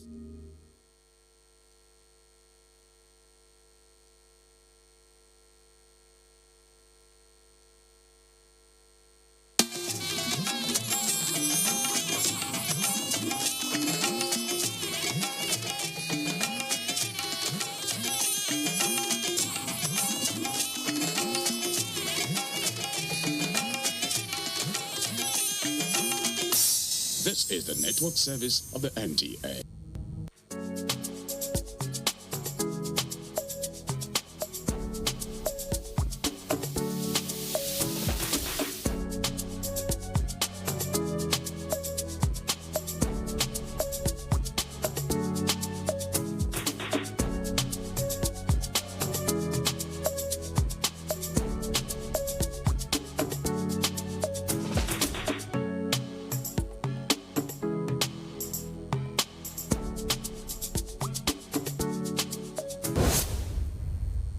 Hello and welcome to this week's edition of Conversation with History. I am Fekla Wilkie. Now, Nigeria has been bedeviled with insecurity issues. And there's one man who will be answering a lot of questions in this regard. Every Nigerian has a question on the mind. What is it about this insecurity? How can we get out of it? Without much ado, let me bring our guest, to you. And it's none other than the former Chief of Defense Staff, General Lucky Irabo. It's such a pleasure to have you on Conversation with History. Thank you very much, Tekla. Yes. Before we came on board, I just saw you lift, it's as if you were on a jet. I've seen you climb that staircase like 2 or 3 times, like you were jumping 2 or 3 steps at once. I know you're a military man with all the training and all of that, but you are quite sprightly and sporty. Is there anything you do to keep you going, especially now that you're retired? Well, let me thank you for your kind words. And perhaps I would say it's God's gift. Additional to it, of course, I exercise every morning. This morning I've exercised. I was at the gym and also worked out, to have the morning sun. And my wife has also been helpful by giving me good food. Fantastic. We'll have to thank her after the program. Yes, so now, yes, Chief of Defense Staff, that's a very big portfolio. And the question is, at first, when that was given to you, what came to mind? Were you prepared for that responsibility? Well, that's a huge question you've asked. Of course, whilst I was serving in active service, that is, every officer will always desire that at some point he will head the institution, the establishment, which is the military. And given some of the experience I've had, I've also, postured that if I were given an opportunity of this nature, what will I do? So in a way, even though one cannot say exactly that he will be, even though at the time I was appointed, I was already looking forward to retirement, and given my, not just length of service, but equally age and rank, because for the military, for every rank, there is that's an age bracket. So I was already looking ahead that if I was not appointed, perhaps what would I do post-service? And to God be the glory, and I got the announcement on the 26th of January 2021. Just before we go further, you just said something that struck. When you were, going in self-retrospection, correct, you said you asked yourself the question what you would do after retirement. Correct. And what were the options then? Of course, the options were to, continue along the path of my skills, the skills that I've been used to, which is security consulting, which is what I do most of the time now. And then the other option, of course, was to go to add value to training institutions, to help to build skills within the university environment. which I also do partly because I do once in a while give lectures, in various establishments. So those are some of the reflections. And of course, the other one is to go into business, which is completely new. But those are the reflections I was having. So how are you faring in business? Oh, wonderful. I mean, I'm combining the consulting with business, the business aspect of the consulting. Why? As you consult, of course, you must put food on the table. So you can't entirely live on, the good graces of people, right? Yeah. So that's... Yeah, so what has come out of this is if you dream it, you can achieve it. Correct, exactly. And I'm already living it. Okay. Interesting. And so before you got to that, the highest echelon, correct, as people would presume, you started from somewhere. And correct. Usually on the program, because it's conversation with history, we need to understand the subject. How did you emerge to become this great giant that you have become in the military ecosystem? Well, I was born in Aliokpo Agbo in Eka South local government area of Delta State. I had a humble beginning. My father was a farmer. My mom, even though my dad is late, he was a farmer. And then my mom, who is still alive, was a trader. And also assisted my dad in the farm. So I went to school in Aliokpo, my village. Aliokpo is just a few kilometers from Agbo Township. And after my primary education, I went to Eka Grammar School, Agbo. So it was... all in Delta State? All in Delta State. And of course, it was afterwards that I joined the Nigerian Defense Academy as a cadet. Before my admission into NDA, I did not... I never thought of becoming a soldier. I had hoped to become an engineer, even though at the time it was civil engineering. I wanted to study in the university. But later on, of course, I studied electrical electronics engineering. That, of course, came much later after my graduation from NDA. Military was, a sudden, engagement. Sudden in the sense that even though I had had interactions with soldiers, because after the war, we used to have a barrack in Agbo, and so we used to, my siblings, especially my elder brother and I, used to go to sell, fruits within the barracks. Fruits? Yes.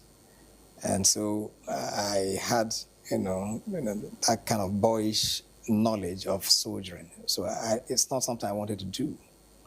And so my mind didn't go there. I also had an uncle who was actually the one who obtained the form for me. So I wrote NDA exam, as part of my preparation for a JAM. And so when I passed, I was invited for interview. So it was wise at the interview that I got a conviction that I needed to, this is what I would love to do. Because my prior knowledge of soldiering changed the moment I got into NDA for the interview. So I saw, my age mates, who, the way they were moving, the way they were, training, marching, and then, doing their movement and their appearance. That struck me. So I began to ask more questions. I realized that there's a difference. But during the training, it was tough, very tough. At various times, I muted the idea to leave because a good number of my mates, left. It was the old Bendel State before Delta and Edo States were created. So we were 9 of us from the then Bendel State that were admitted. One of us, left by barely 3 months into the training. So we're more intact in Bendel, but other states like Sokoto, Niger, more than half of them, left. And so, but I asked myself, because, I mean, when I got admitted, a good number of my classmates, were so happy for me. So when I went to write a JAMB during the interview, because it's a little bit complicated. I mean, during the period of the interview, we were given permission to go to write JAMB. And so when my colleagues saw me going back to write JAMB, they said, look, what are you doing here? You are a cadet, blah, blah. So when eventually I became a cadet during the training, each time the idea to leave and go to university, I would ask myself, your friends that have congratulated you, what will you tell them? And then the liberty, the freedom that I've also gotten from home, I mean, the relief that I've brought to my parents by way of relieving them from paying school fees and all that. So what will become of them? Where will my parents now begin to look for money to now want to send me to university, amongst other considerations? So I told myself that if, my seniors could do it, why can't I? And that's how I managed to finish the first 6 months. And then I went home on holidays. And then that motivated me the more until I completed, got commissioned, and of course got posted to Lagos, Gas Brigade, and Signals, and then one thing leading to the other courses that I attended, and to God be the glory. And to think that you went to Liberia, right, Sierra Leone, is quite a phase of your life, I must say. Yes, it is. I mean, at the time, Liberia, I was a major. I had risen to the rank of major when I got deployed to Liberia, and then from Liberia we crossed over to Sierra Leone. At the time, Liberia was at war. There was internal crisis. That is, known in history. And Nigeria, made, a concerted effort to help to address the challenge that he had. Ditto for Sierra Leone, where I spent a greater part of my deployment in close to 2 years. In fact, about 2 years, actually. How was it like? It was rough. It was an interesting one too. Rough in the sense that there's no one who goes to the battlefield that will be so excited. The horror, the violence, and then things that have to do with war. It's not so pleasant. And the humanitarian disaster, with respect to what we found there, and the ruthlessness of the RAF especially, was something that one wouldn't want to pray to have again. And of course, we lost a good number of my colleagues. Some in my command at the time, and terrible experiences, no doubt.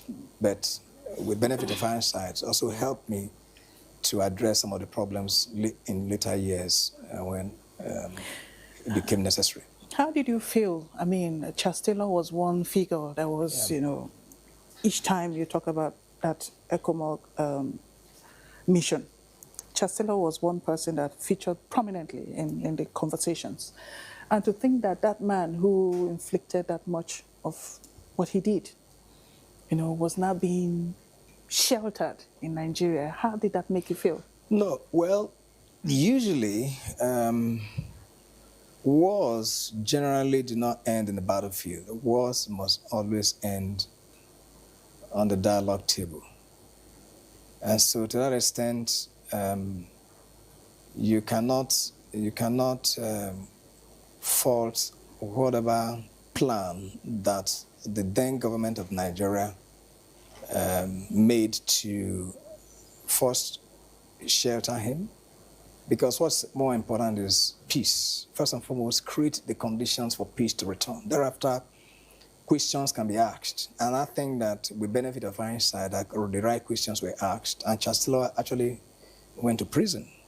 Even though, yes, he was a bad man, I mean, he did, not just for him, but equally for Fude Sanko in Sierra Leone, who was even more brutal, along with, Sam Bokare,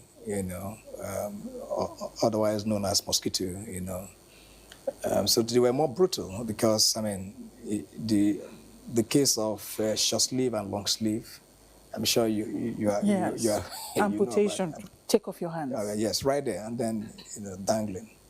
And also, those who were behind it, of course, were brutal, but you have to first create the conditions for peace as a first stage, which was what happened when Fude Sanko became, second vice president in Sierra Leone. But then he also went to jail until his death. To God be the glory that one is alive to tell the story. But what I need to say is that war is bad. Yeah. I can only imagine. Imagine is a word, because I can't even go beyond that. Now, the soldiers that fought those wars and the crop of soldiers we have today, can you give me or give us, a sense of the similarities and differences? Well, there is no call to duty. Yes, in terms of call to duty. Of course, they remain willingness to. No, so a soldier remains a soldier any day, resilient, patriotic. Those days and even now remains the same, and the training, currently is even better. The exposure is even better. But sometimes many people mistaking the challenge that we had in Liberia and Sierra Leone, they assume that those challenges remain the same like we have currently. The two threats are completely different. The challenge here, as it is asymmetric, whereas what we faced in Liberia and Sierra Leone was more symmetrical in nature, even though those who embarked on it, their training, the techniques, tactics, and procedures were similar to conventional operations, which in this case, in Nigeria, it's not the same. So there's no basis for comparison as to the approach for managing the two crises. For a moment here, I feel like I'm already in an NTA class. Because you're sounding very much like a lecturer, Now, again, still on that topic. Yeah. Some people feel, is a perception there, that perhaps the dedication that we had in the military, the soldiers themselves, is not as it used to be. Then in ECOMOG, that's why I asked you that earlier question. Yeah. Then in ECOMOG, there was this sense of duty, commitment. But it would seem, this is a public perception, that perhaps some of our military men have given up on the system. And then, so there's this, I won't say lackadaisical, I won't say detachment, but it is not the same. All right, so let me, I'm glad that you're speaking to me. Why? I saw the war in Liberia and Sierra Leone. Also, I was at the heart of the Northeast operations, as you may know. And I want to disabuse your mind, or even those who might be listening, that is not correct. Generally, in our environment, there are issues of sometimes lack of governance, others under governance, and then at some other times, some form of confusion. So things that rule of law ought to address is being, understood to be what military should address. Things that social engineering should address is transferred to become military operations. So I'm saying that it is more nuanced, and this, that's the complexity that we have. In our environment, there is near breakdown of law and order, but there is not a total breakdown of law and order. So, which is different from what you saw in Liberia. Here, you still have, the civil authority in place. The military is only assisting the civil authority to begin to see how they can, upscale the level of not just law enforcement, but even governance provisioning. So this is what analysts must understand thoroughly, and the average Nigerian must understand to be able to know where lies, where the line is drawn, which currently it's a little bit blurred, all right? That when you are not making analysis, be able to say, okay, this is precisely purely military responsibility, and then these are other things that governance services ought to be provided. So it's a little bit of a mix. So for me, that the soldiers have not been able to restore, not just soldiers, but the entire defense and security establishments have not been able to restore, normalcy. Does not imply that there's a failure of, or if you like, commitment. There's lack of commitment on their part. No, that's not correct, because you must also understand the other issues that attend to, their own operational issues. What are the issues? How many are they in number? What kind of tools do they have? What is the level of cooperation that they receive from the populace? What is government commitment to ensuring that the tools that they require to be able to be optimal in terms of their effectiveness is available, among several other challenges which... and then, of course, the issue of rule of law. The stakeholders must agree that there has to be peace, and that's why part of my representations in the book I've written, I laid, certain parameters that I believe that will be essential if we must address the problems that we have. If I may understand what you mean by the stakeholders, yes, could you define so, it a bit? So the stakeholders, first and foremost, the Nigerian people are stakeholders. But of course, there are Nigerian people have also elected some officials. So right from Mr. President, the Commander-in-Chief, down to the other tiers of government, and of course the other, both the three arms of government and the three tiers of government are stakeholders. The civil society, they are stakeholders. And of course the general public, they are stakeholders. Traditional rulers, they are stakeholders.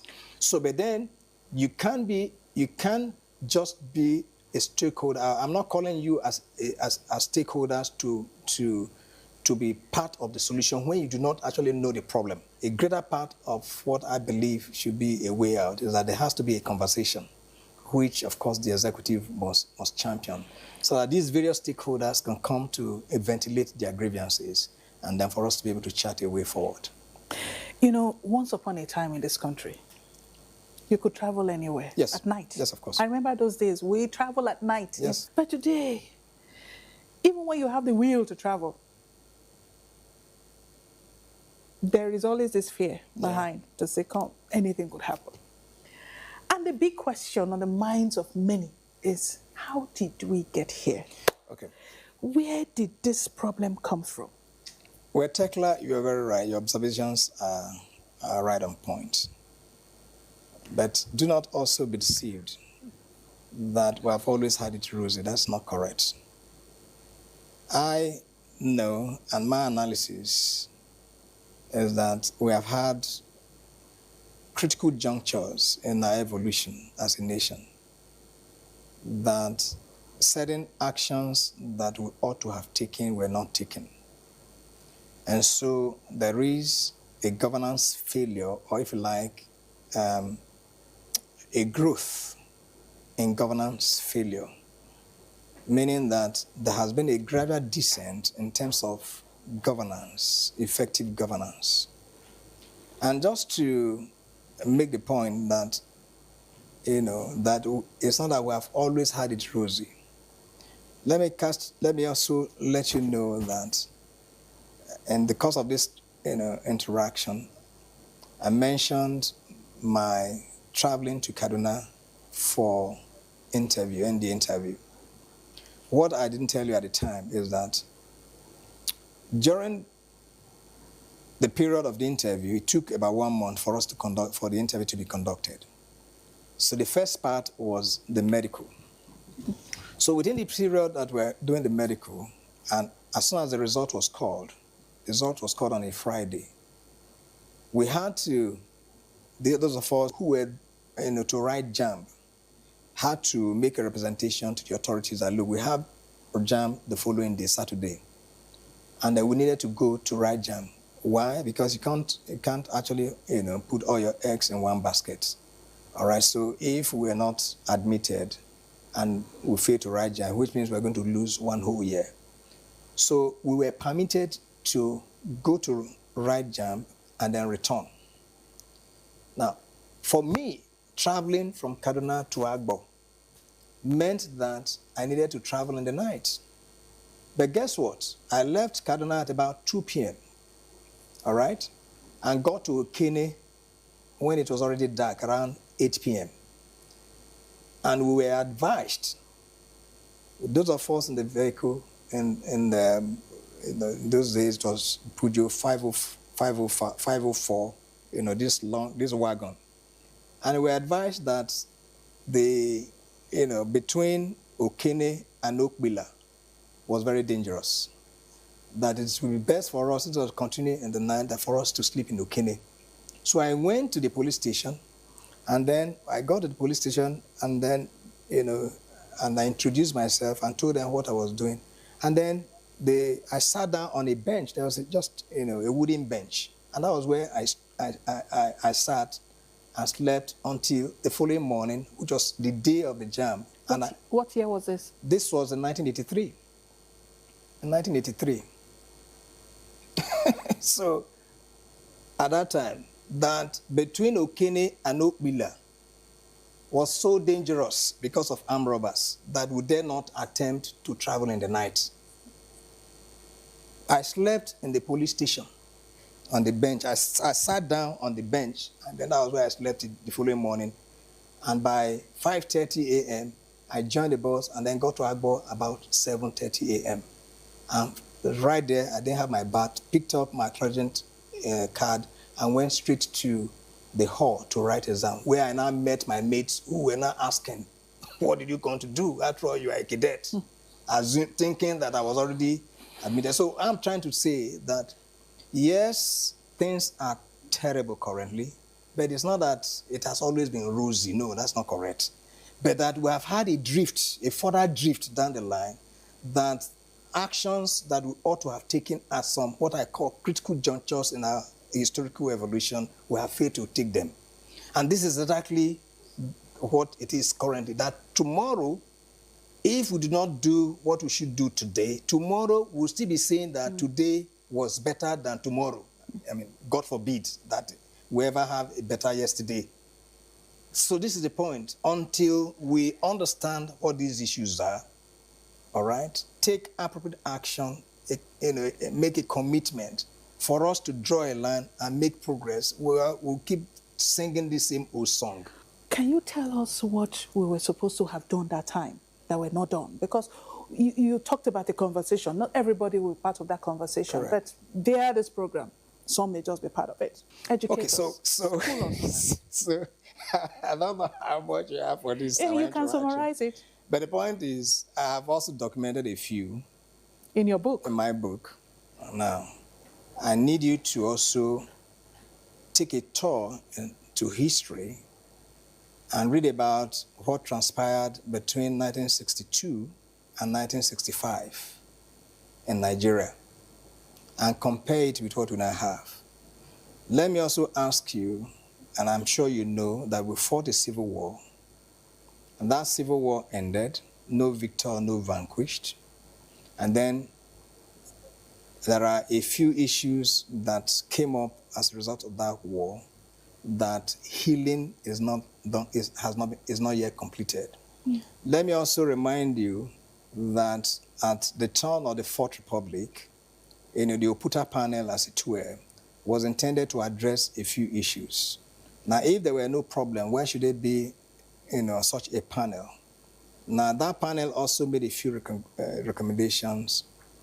You may need to also find out whether those recommendations will have been able to address some of the things that were intended. Ditto for what now led to, the basis for which Boko Haram, went on rampage, the issue of Sharia in some states, vis-a-vis the fact that we run a secular state by virtue of the Constitution, among several other issues. Now, the aggregate of all this is what has given rise to the challenges that we find.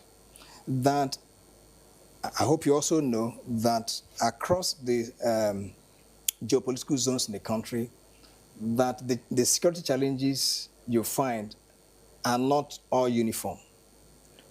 There are peculiarities in some geopolitical zones, and then there are some that, of course, that might be general. But the point is that there is no part of this country you go to that you don't have one issue or the other.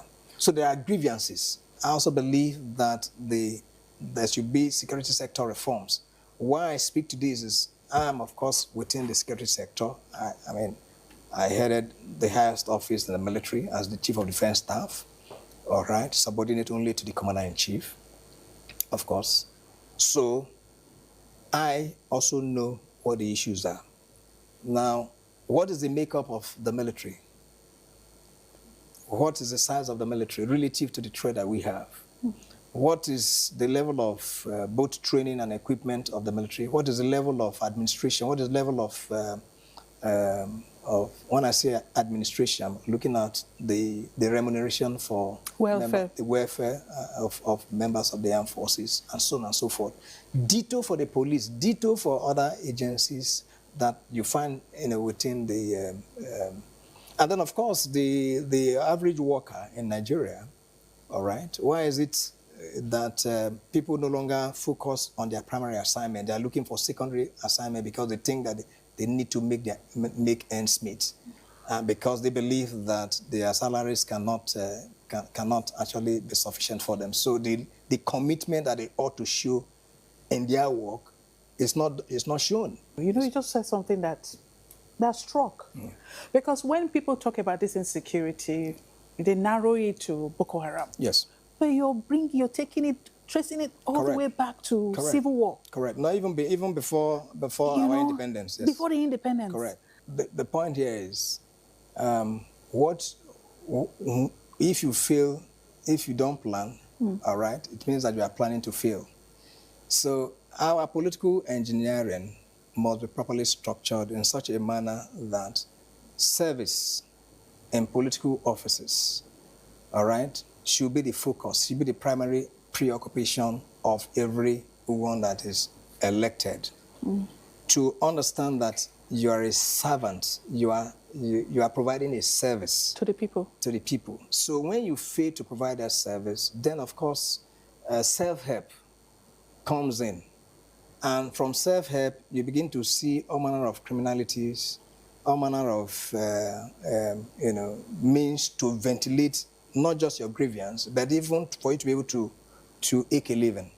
So this is why you find that a good number of the criminals that you find, many of them are economic criminals, as it were.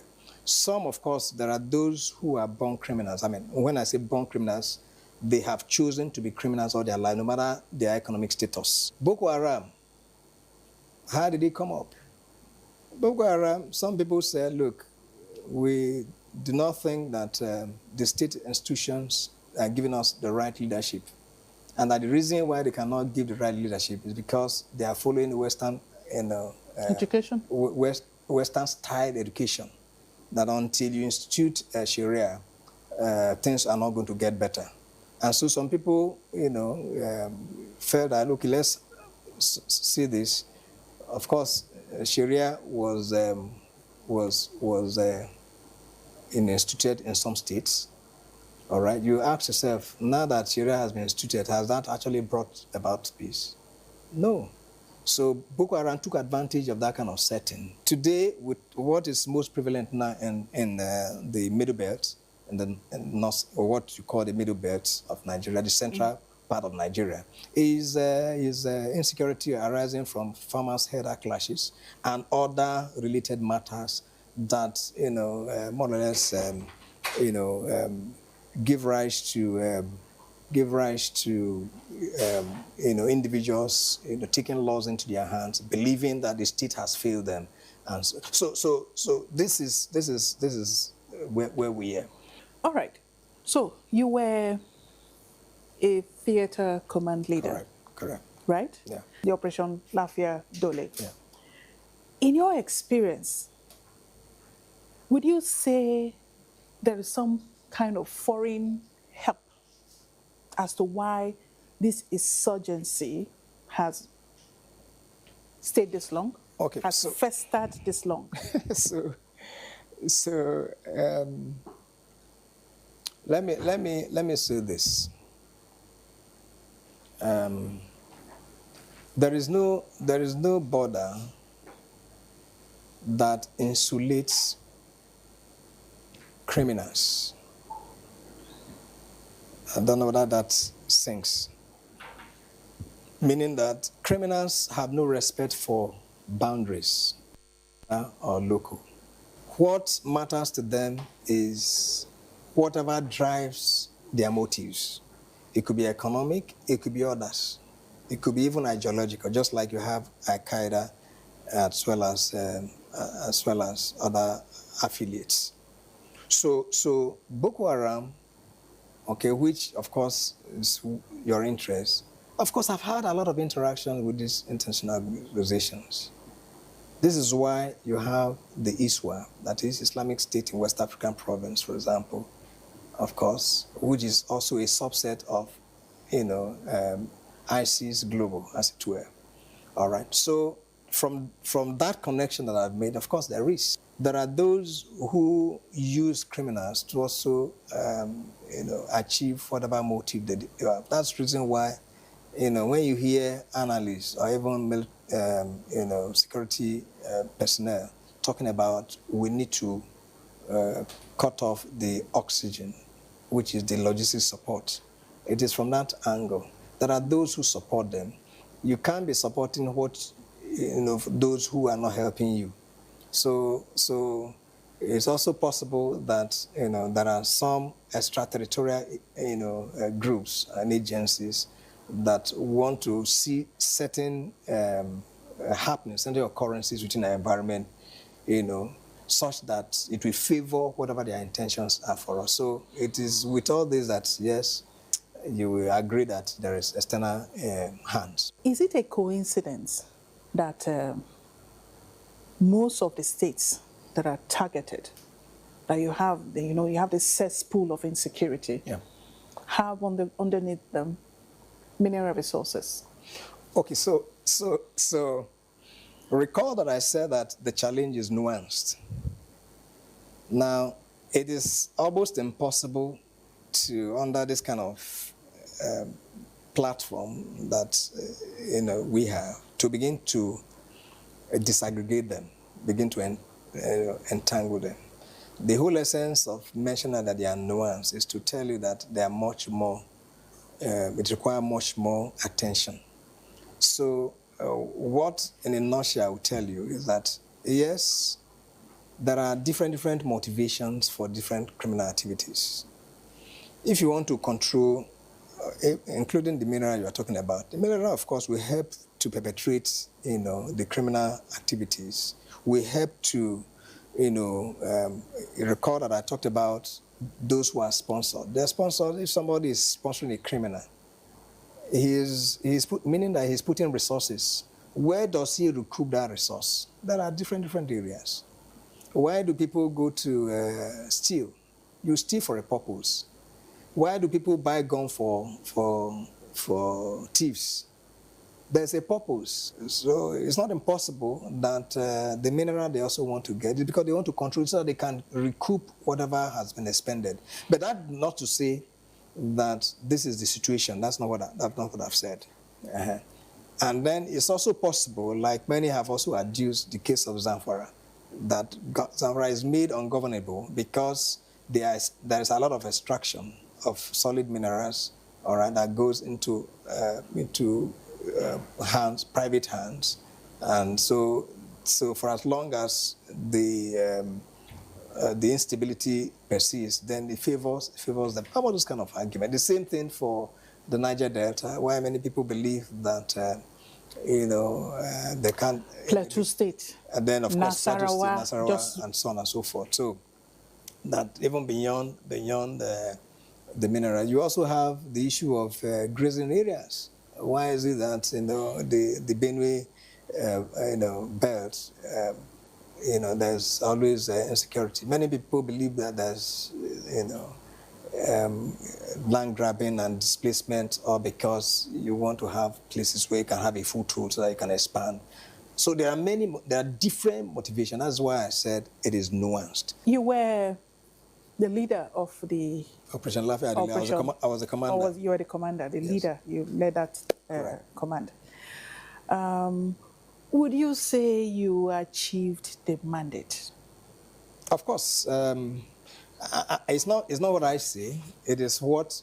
No, I mean, what people. There's a public opinion. Yes, of course. There is even the opinion of those who put you there. Yes. But you, as a person, would you say you? Yes, of course. I felt very fulfilled. But of course, being fulfilled is one, and then the pain that you pass through to that sense of fulfillment is another. If I had told you that I had to do a lot of improvisation, will you believe? Will you believe? Yes, I did all that.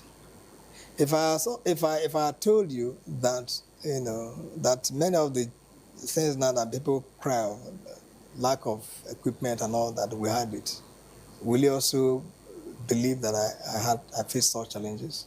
Of course I did. But then, what the difference between one leader and the other is his approach to leadership. Do I desire that he could have done more? Yes. Did you get support from maybe external support beyond the countries, beyond the shores of Nigeria? No man lives in an island. We had a lot of engagements with different countries, UK, US, Germany, and a whole lot. Yes. Please school us a bit. How does it work? I mean, you're looking at the total infrastructure when it comes to welfare, distribution to the men on the field. Correct. Because what we hear is that there's some level of stifling happening in the distribution chain. So when people are in that state of hunger and all kinds of challenges, don't you think the temptation is also rife for them to deviate from the course? So now, the information at my table did not tell me that the corruption in the military or that any soldiers' allowances were stifled. No, that's not correct. That's not correct. Has any soldier told you that his entitlements have not been paid to him? We've seen videos in the past. We've seen videos in the past where soldiers will even come and say they've not eaten for 2-3 days. Impressions, are different. Impressions that are given are different from realities. Let me tell you, as at the time I was serving as Chief of Defense Staff, ration cash allowance, what we call RCA, ration cash allowance, was 1,000 naira per day for soldier. So I don't know what it is today, even though we canvassed that it should be 2,500 naira per day. But as at the time before I left, it was 1,000 naira per day, which is being released. Meaning that for every soldier in the front line, he's entitled to, the commander is entitled to 1,000 naira to feed him for that day. You get it? He's entitled to feed him with 1,000 naira a day. So what commanders do, of course, for a unit, they aggregate it and use it to buy food and then they cook and then they feed people. Today, I don't know what it is. We had, as at the time, we had said, look, at the basic minimum, let it be 2,500 to feed a soldier for 1 day. Then allowance, which is operational allowance, was 1,500 naira per day. Meaning that at the end of the month, a soldier who is in the front line should be able to earn 45,000 naira. And it's paid to him. Has there been any soldier who told you that he has not gotten? The allegation that Yes. the corruption in the military is also diluting so many issues and factors and areas in the military. Is it true? Very good. So we make some of these allegations as if the military... hold it, take like it. We make these allegations as if the military is a different world of its own. The military is a creation of the law. The management of the military is under the law. So if the institutions of checks and balances are faulty, why should the military be held responsible? In the same way, when we talk about accountability is not just only for the military. Accountability is for everyone. This is the reason why there are frameworks that you put in place, because human beings, the way we are, anything is possible. So this is why you have certain provisions being made for these checks and balances, for accountability. So it is an assumption that there is corruption in the military. Yes, it's an assumption. That is an assumption does not mean that it does not exist. Get it right. But then you can't just mount it without proving it. And I think now that because it exists, that this is the reason why there's a problem across the country. As if the military, EFCC was established, ICPC was established for a purpose such as this. All right? In any case, the military does not generate resources on its own. Resources are allocated. They are allocated for a purpose. Now, but let me tell you where many people think that there are issues. Because recently, I think I read a report of an unnamed person who went to Sarah report and said that there are inflated figures. That's where the corruption allegation, where many people think. Now, you ask yourself that you have a brigade, or let's say a battalion. A battalion is headed by a lieutenant colonel. The minimum strength you should have is 800 men, both officers and soldiers. And that battalion maybe has about 150 people or 200 people. They are by name, they are not by... Does that mean that it's no longer a battalion? That the government has not been able to beef them up with the requirement for them to be a proper strength of 800 with all the equipment that they need, at least 88 APCs or whatever it is, and other vehicles that they don't have. They only have one APC. They have 2 vehicles. Does that mean that it's no longer a battalion? That the soldier operates in is not different from the environment that the other Nigerians operate in. The economic realities that the soldier and their family operate in, it's not different from the ones for the others. But then you must also understand that the military, the soldier himself, all right, the risk that he faces, they are not the same with the ones with other workers and other Nigerians. So granted, so this is where you now have to, because of this reality, is where you now have to say, look, what must I do? And that's the whole essence of me saying that there has to be security sector reforms. Once upon a time in the country, when you look at the order of priority in terms of budgeting, security wasn't the first on the list. Correct. It was education, agriculture, and all of that. Correct. But in the last decade, or in the last few decades, security has been number one. Correct. And some have alleged that it's deliberate because some people are profiting from this whole insecurity. What would be your position in that regard? Well, I don't know what will make them to come to that conclusion. I have said in the course of our interaction that there has been a governance deficit. And so things at various critical junctures along our evolutionary paths we have not done. So that had not made insecurity to fester. Those who believe that people are profiting, you should come with the facts. The reality is that, do we have insecurity? We have insecurity. Is it impossible to crush? It's not impossible to crush. Those funds that you have talked about now, all right? I mentioned the issue of RCA, I mentioned the issue of ops allowance. That has nothing to do with ammunition. That has nothing to do with maintenance of vehicle. That has nothing to do with petroleum, oil, and lubricants. If we mention it. So at the end of the day, what you see as running cost is so huge. So that you are paying salary or that you are paying allowances, does that mean now that somebody want to serve in harm's way because he's benefiting that salary? Does that make sense? Doesn't make sense.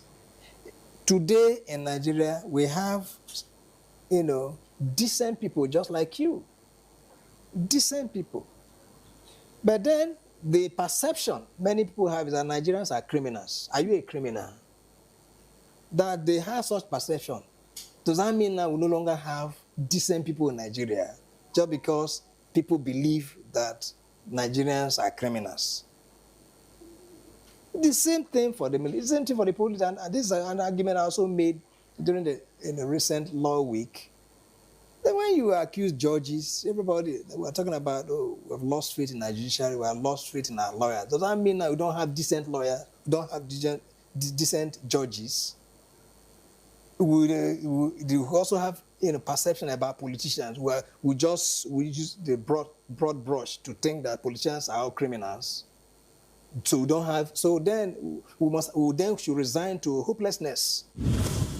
Still to come. How would you evaluate the role of the NGOs? Were they a blessing or a curse? So it could be, call it a mixed bag. The same as you speak to criminal electors, also how you speak to non-governmental organizations. Non-governmental organizations, there's a reason why they are established. Might be working across purposes with your operational intent. It's even been alleged that sometimes when they come in like that, they would rent apartments for 10 years. Is it that they are hoping that the conflict that brought them to the country would last up to 10 years? Tekla, this discussion can, this argument on these NGOs can be forever. How were you able to manage some of these permutations about your appointment as the Chief of Defense Staff? Well, some people may have some misgivings as theirs. First and foremost, you can't demand what you don't have. Serving under the administration of the late President Buhari, did it come as a regret? A lot of people were very expectant of maybe impact, especially as he was a general. Correct. And then surrounded by his own people, that somehow this insecurity will be mitigated.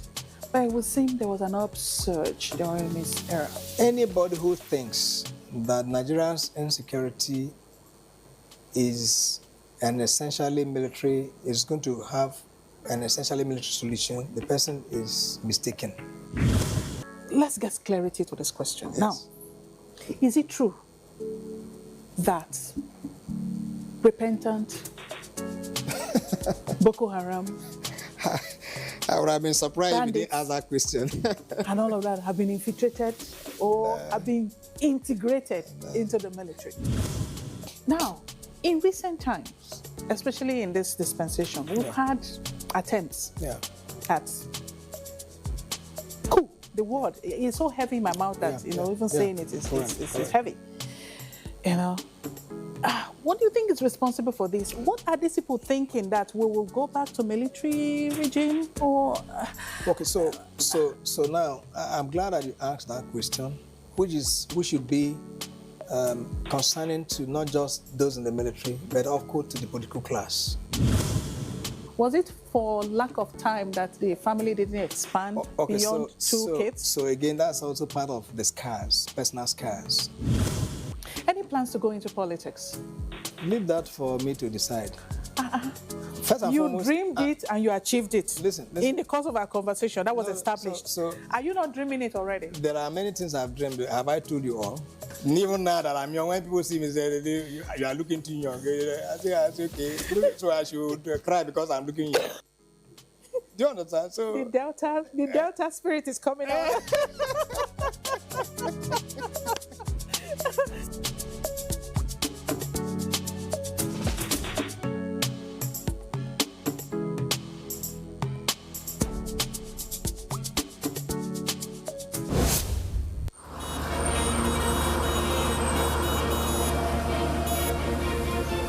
Lives are in your hands while you drive.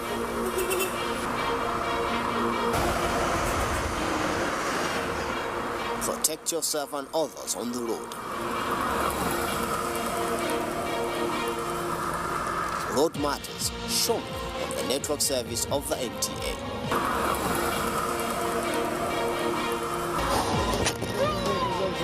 Join us.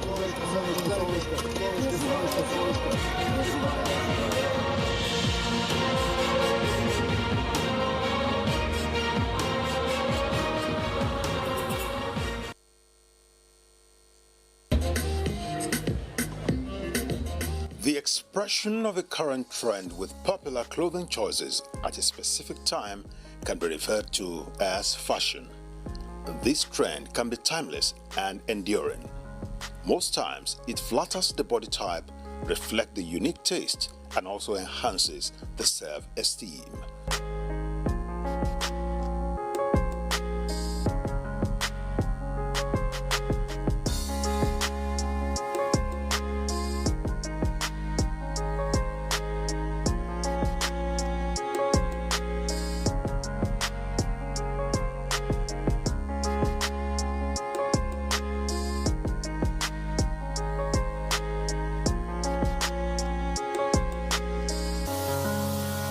Some models take time to explore the ideal patterns of the clothes one should wear. But do some people adhere to these? Most times, most cases nowadays, it's a no. Because the way you see some one-year-old children, girls, even boys dress, they feel they look already like they are already 5. Even the 13-year-olds, when you see some 13-year-olds dress up, you think they're 22. And not forgetting the fact that, children are now growing bigger than their ages now.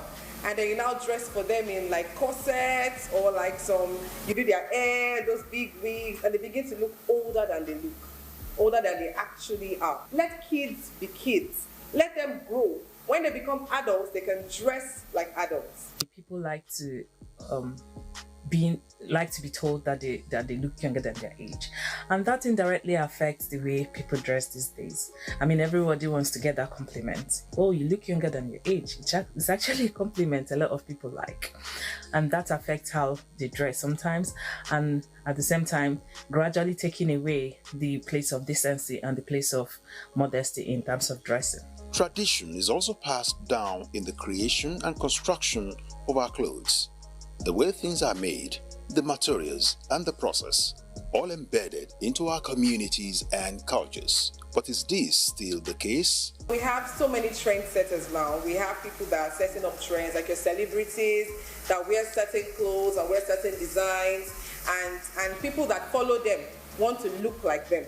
They want to dress in that way. You see some people, not to mention names, you see some people dressed in a particular way, opening their cleavages, and the people that they have like thousands of followers on Instagram, and those people are watching, those people are seeing what they are wearing, and they take them as role models. So now they begin to want to look like them. The mothers, the children, everybody that is following them wants to look like them because they dress in that particular way. Now, because everybody says freedom of dressing, freedom of everything, but there is a way that we have our cultural heritage.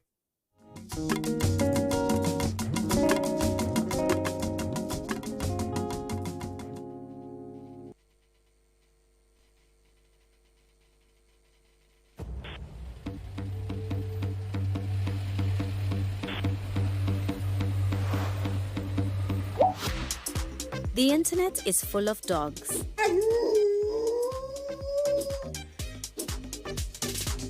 Mostly, they make us smile. Come boy. Chop. And bring us joy. If you're happy and you know it, do a spin. But they can also break our hearts. Content creators are filming dogs in distress and pleading for money. The appeals work. Donations from all over the world pour in. But the money doesn't always end up where the donors expect. A single town in Uganda has become the epicenter of a global scam. And it is dogs like this that are paying the price. Every day, I am sent more and more images of him in harrowing conditions. I love you. You will be okay. It doesn't represent anything like medical care, apart from the fact that they are putting on gloves. But dog lovers around the world are teaming up to fight back against the scammers. We are trying to do so much every day. It has to be stopped. Africa Eye investigates how our love for dogs is being used to turn cruelty into profit.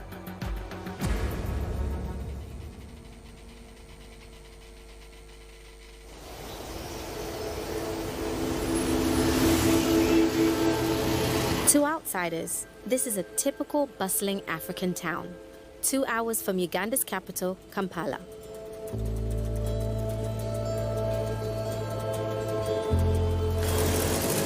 But Mityana's residents know this town has a secret. For some young people, social media scamming has become a way of life. Locals have a name for the scammers: psychers. There are so many psychers here in Mityana.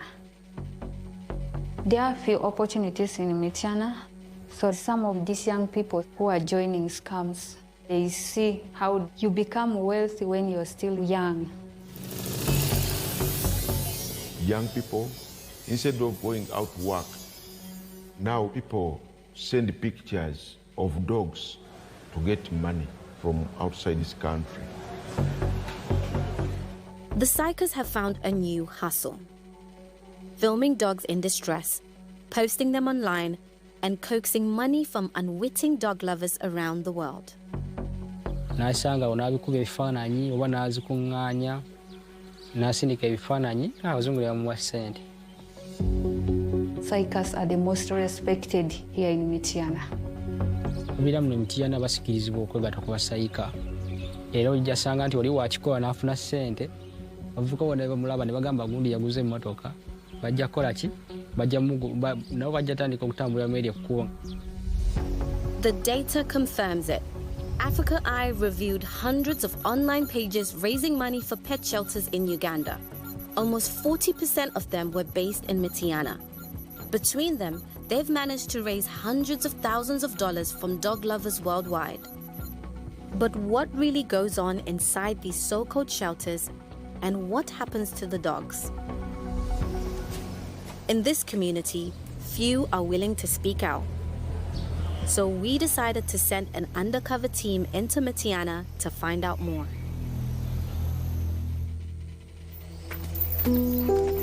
My colleague and I posed as young people who had just arrived in Mityana and wanted to enter the business of online dog shelter content.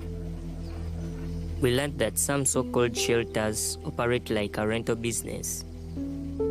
The owner allows multiple content creators to film at the shelter in exchange for a fee. Content creators then take turns to film with the owner's dogs and raise their own donations. We got a phone number for one of the most active shelter owners. He is known as Charles Lubaja. It's me, Charles, again. I'm calling upon your support. See, our dogs are hungry. Please, you need your help. We were amazed at how welcoming Charles was. He showed us around his shelter and let us film his dogs for an entry fee equivalent to $8. We clearly were not the first. Inside the shelter, there was a small cage where the dogs were being kept.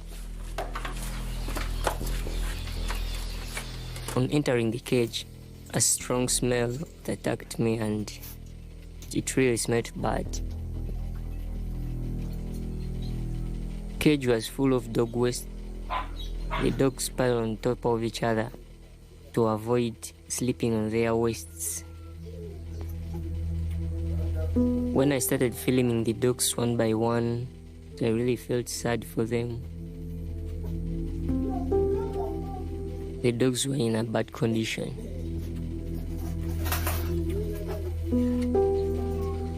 My colleague stayed outside. Charles was surprisingly open about how the business works. Namugamba landlord yatugobi. Edward omwezi gutya. Gobi. Ngo mwasonga. Ngari amugamba tunakolera go fund ya. Kuzimba kugula wamwe ogenda kola ki. Ofisi nesho tele badde iyo. Just go fund olujura sendero ogenda kugula ko motoka bazimba ko nyumba yo.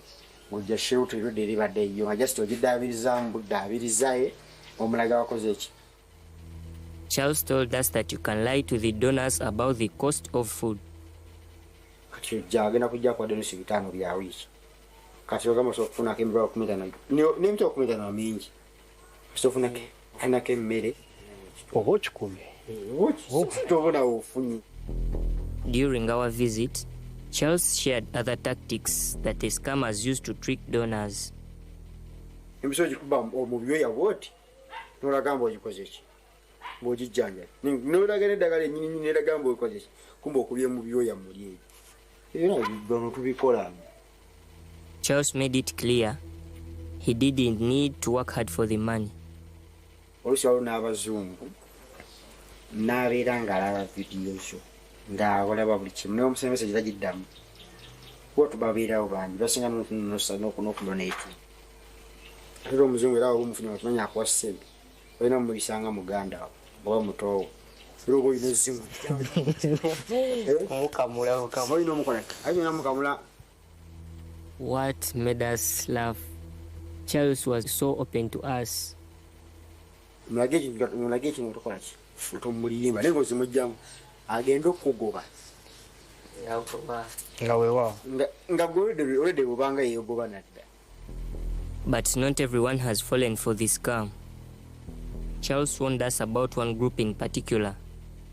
I want to be scammed, right? I want to be scammed. You basachinga ka okusimu yo TikTok wonna asaba baleetanga olina omubulookinga boba wakikwata amusindikira message namugamba oli muki wena gibulokingirawo kati atenda kutegeera so si wali nyomaze kola ki bona baba bakola baba banoonya ate kati banoonya nnyo akawunti empya ziba zakatandikawo ekyo kyekizibu kyetulina wano tali kizibu kinange enze uno wendi wano si enze wano. Charles was worried about an online network called We Won't Be Scammed. They had been identifying scammers' accounts, and they had found his. Please help me. My dogs are going to die. No one will care for them.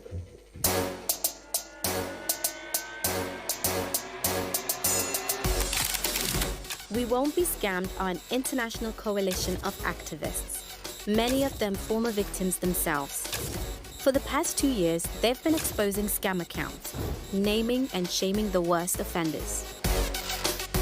But their methods have stirred controversy within the online animal welfare community. The identity of their founder has been shrouded in mystery, until now. I am Nicola, and I am the face behind We Won't Be Scammed. My phone is just absolutely rammed. It's just rammed with Ugandan scammers. And your sister and your brother, lots of multiple fingers up. I was getting a lot of threats, death threats, sexual threats. As time's gone on, I feel less scared. It was just after COVID. I was just scrolling through Instagram. And I saw an account in Uganda, and it was just a man saying that he was helping dogs. And I tried to help. I felt really sorry for him. I paid for a vet. I got sent this operation, and I shared it with my veterinary colleagues who went, no, that's not a vet, that's abuse. That's when I just thought, oh my goodness, I've enabled this abuse, this has got to stop. The first dog I saw actually looked like Sebi here. And that's when it became a real passion to stop the abuse, because I felt like they were abusing Sebi, they're abusing part of my family. So I started the page and it very quickly grew. Now, there's 20 of us. Hi, ladies. What's the plan of attack for the coming week? There's too much to do every day. I found so many scammers, and we have that problem. Yeah. We have to fight against enablers who continue to donate or open GoFundMe or PayPal for them. It has to be stopped. Mityana's shelters have even drawn dog lovers from around the world. Joanne is a British woman who set up a shelter with a local partner.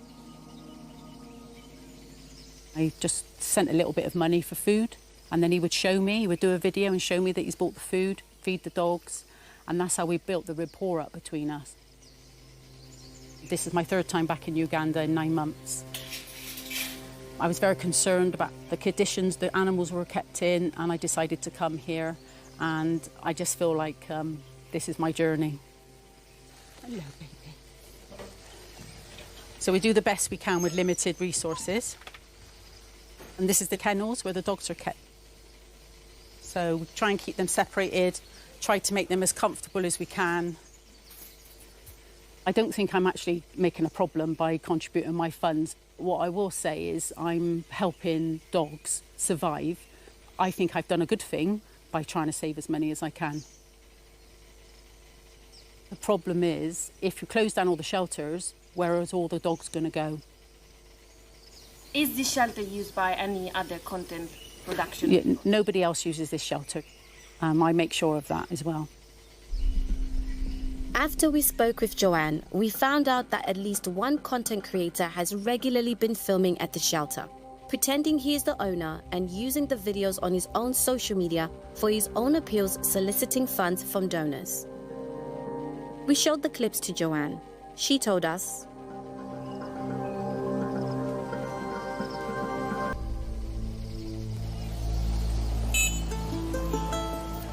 Mityana might seem like an unlikely scamming hotspot, but a growing town, high youth unemployment, and social media have proven to be the right mix for the dog scam industry to flourish. Many locals resent the scammers and the bad reputation they have given the town. Ebisikizibwa bingi mu myaka gyange kuyingira obusayika. Focus nze kyendiko njagala kusigala nga ntambuza family business. Abamu naddala abavuka wagiraba abalaba ssente. Nze nga nze laavu yange eri ebisolo byange. Bwe ndabanga ekisonga ekyo ekijja kitambula awo nga nze akirabirira. Ndabanga nze alina obuvunaanyizibwa. Kiba kinsanyusa.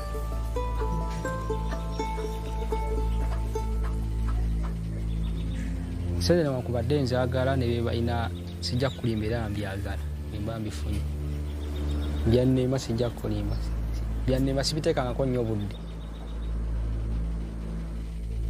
The campaigners behind We Won't Be Scammed believe the situation in Mityana's so-called shelters is getting worse.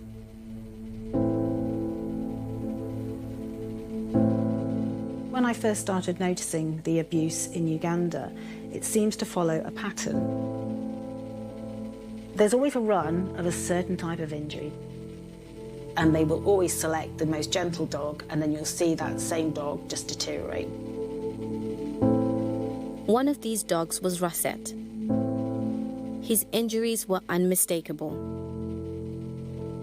His videos appeared across more than a dozen fundraising accounts in January 2025. Please consider donating today to save a life. Please, we still need more help. I've seen Russet with so many men like this, and they must have just lined up to film with him. And it clearly had worked for the scammers. He was clearly very profitable because throughout 2025, we saw numerous dogs with exactly the same injury.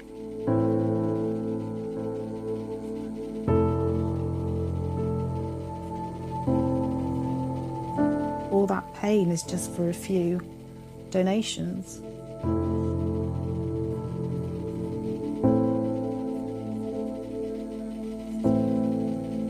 No animal should have to live like this.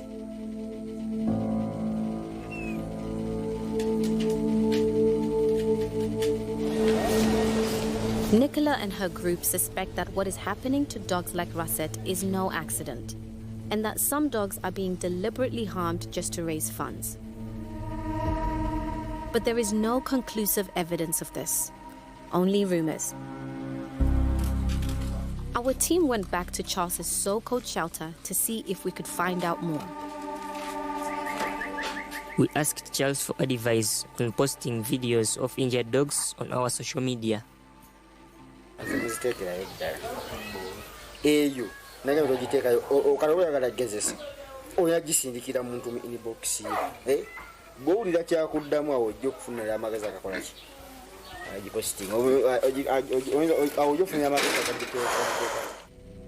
Then Charles said something I could not believe.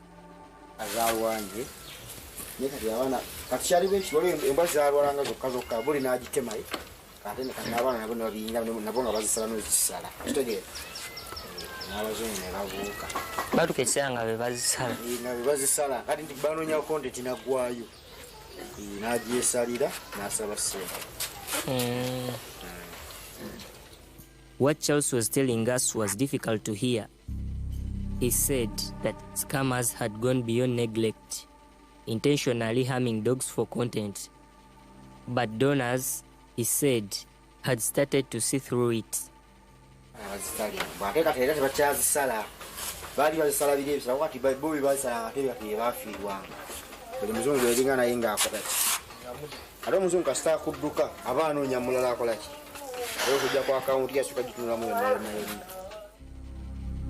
The scammers' own escalation had backfired. But had the harm already stopped or gone more underground? Earlier during our visit, another content creator filming at the shelter asked Charles about an injured dog.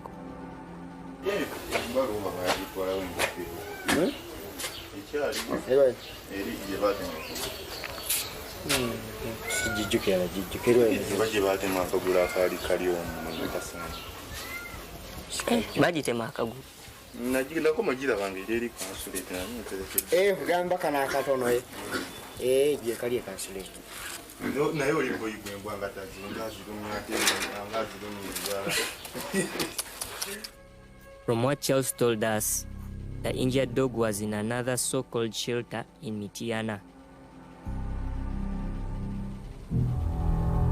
The fear that dogs were being deliberately harmed led activists to take increasingly drastic steps, including a series of unofficial rescue missions. I paid, over the years, a lot of money.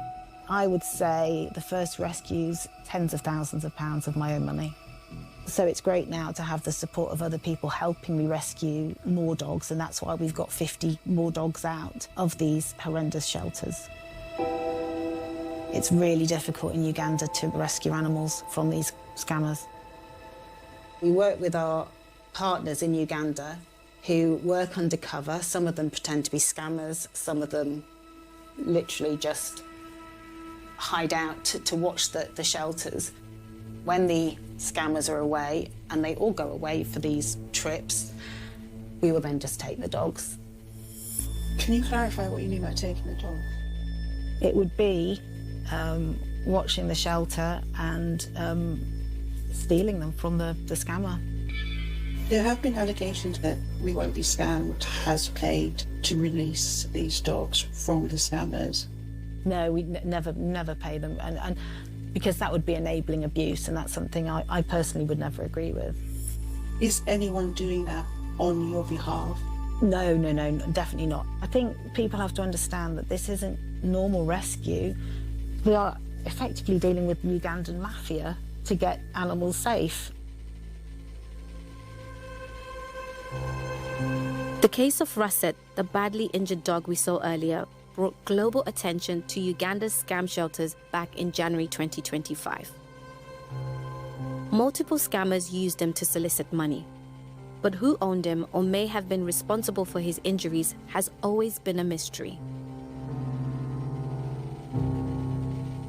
I decided to show Charles the videos of Russet. I wanted to see his reaction. Waliwo n'eri. Kati ekyo kibeera ky'abantu. Embwa ye? Tulaba kati wange wali maaso mu luggi. Sokwane dabe. Waliwo agijje kuvundiya. Nzinadde ndaba. Agijje kuyamba, togiraba. Kati embwa yali abakisitaye. We never expected Charles to say he had been Russet's owner. He seemed like he did not want to talk more about Russet. So when the embwa yali abaki? Yeah. See.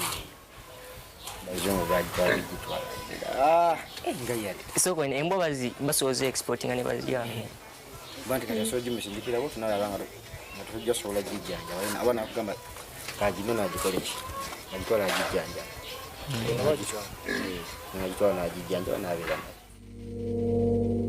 And he also looked uncomfortable.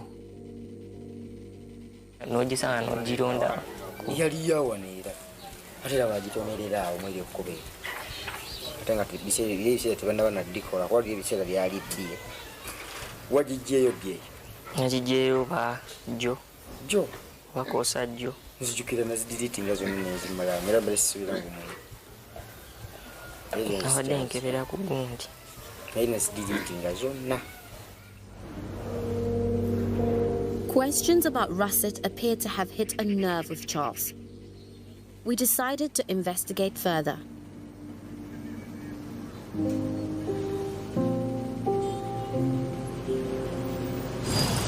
Three weeks after Russet first appeared online, a donor from the UK managed to negotiate his release from the people still filming him. He was taken to a veterinary clinic in Kampala. It's okay, it's okay. Give it on, yeah. Veterinary surgeon Dr. Isa Lutebemberwa went to pick up Russet from a location in Mityana where he was being held. There were around 7 boys, all of them in the ages of around 28 years and below. They had brought out Russet and put him there. So I put him in the crate, and then moved him to the clinic.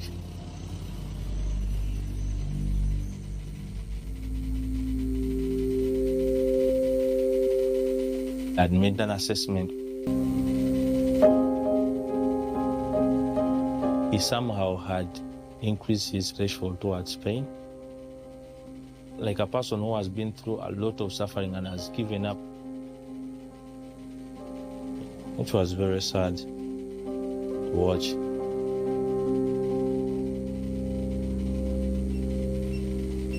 Dr. Lutebemberwa and his team operated on Russet.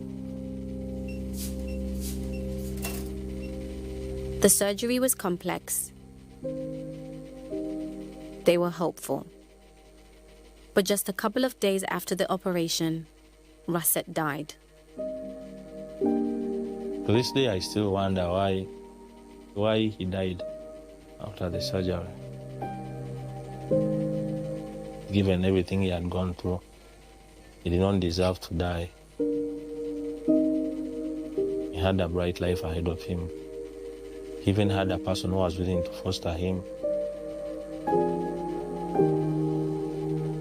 Russet showed me the pain a dog which is out there can go through.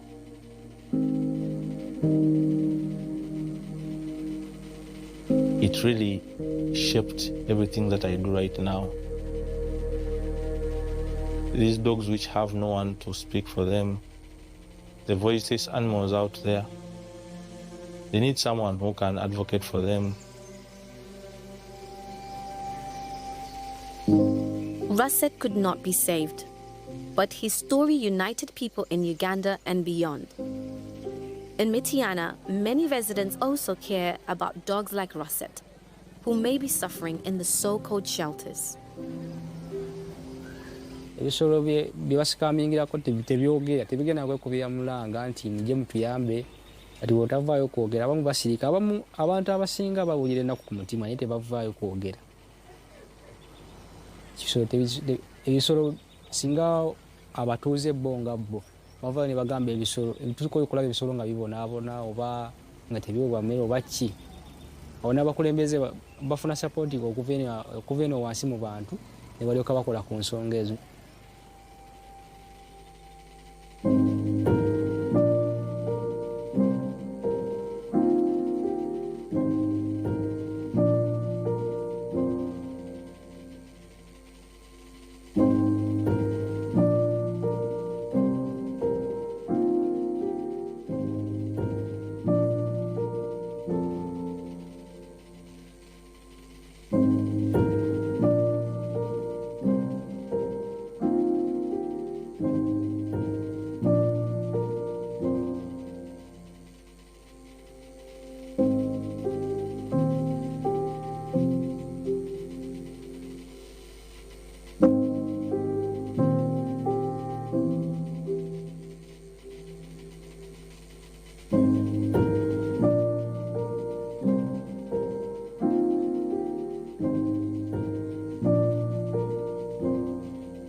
From dusk to dawn, 24 hours a day, NTA International is with you. In your living room, office, and everywhere, anywhere. We provide the company you desire in terms of balanced and up-to-date news, programs, and the best of entertainment.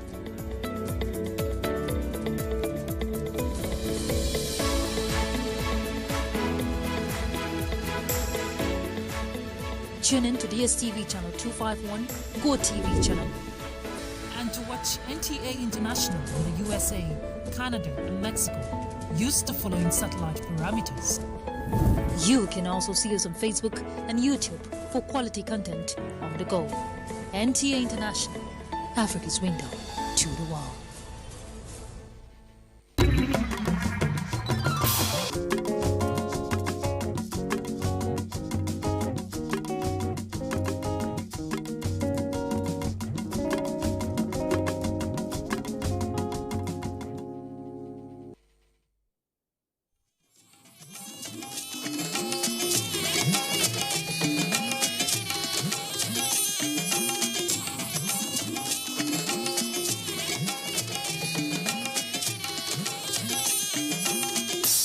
This is the network service of the NTA.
Hi guys, welcome to another week of Young Hearts. We bring you comedy, dance, let's just, celebrity corner, girls talk. Let's not forget the streets. We'll see you after the break.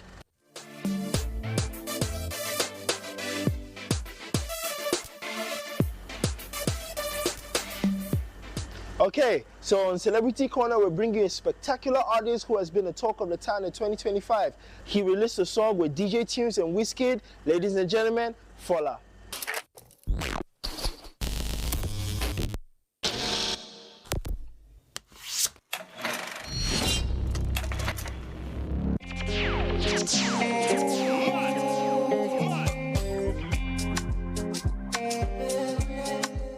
Make you do me wonders. I'm about to break in so cool over. Give my team my free reluctant to yeah. You time say oh the door don't say I go there on top.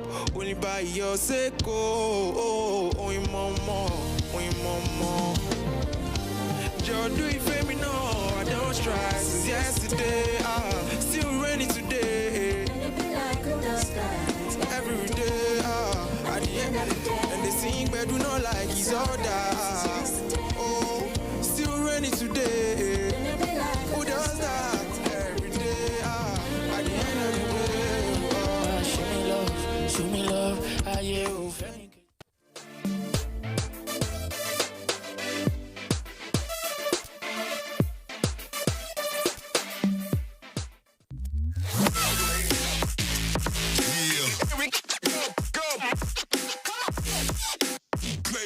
Hello everyone, my name is Sarah Angoji and this is Fashion Style. And I'm going to be talking about color blocking. Color blocking in fashion is a styling technique where contrasting colors are combined together in one outfit to create a bold look instead of prints and patterns. For instance, a bright yellow skirt paired with a blue blouse, or a red handbag paired with a green dress, or a pink skirt paired with a mint green top. In essence, color blocking is all about confidence with colors, which shows that fashion does not have to be complicated.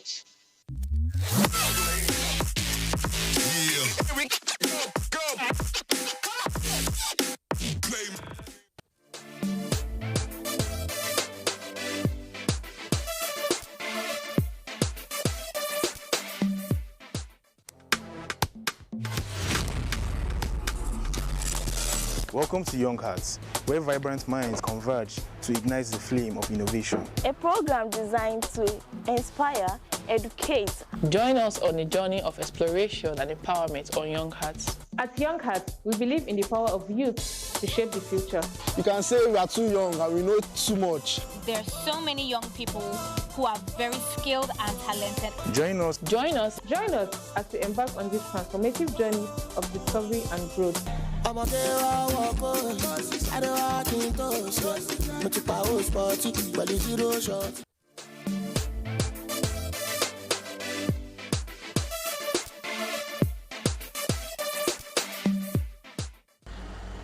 Okay, now we're heading to the streets. Let's hear what the people have to say this week. Are you excited? I am.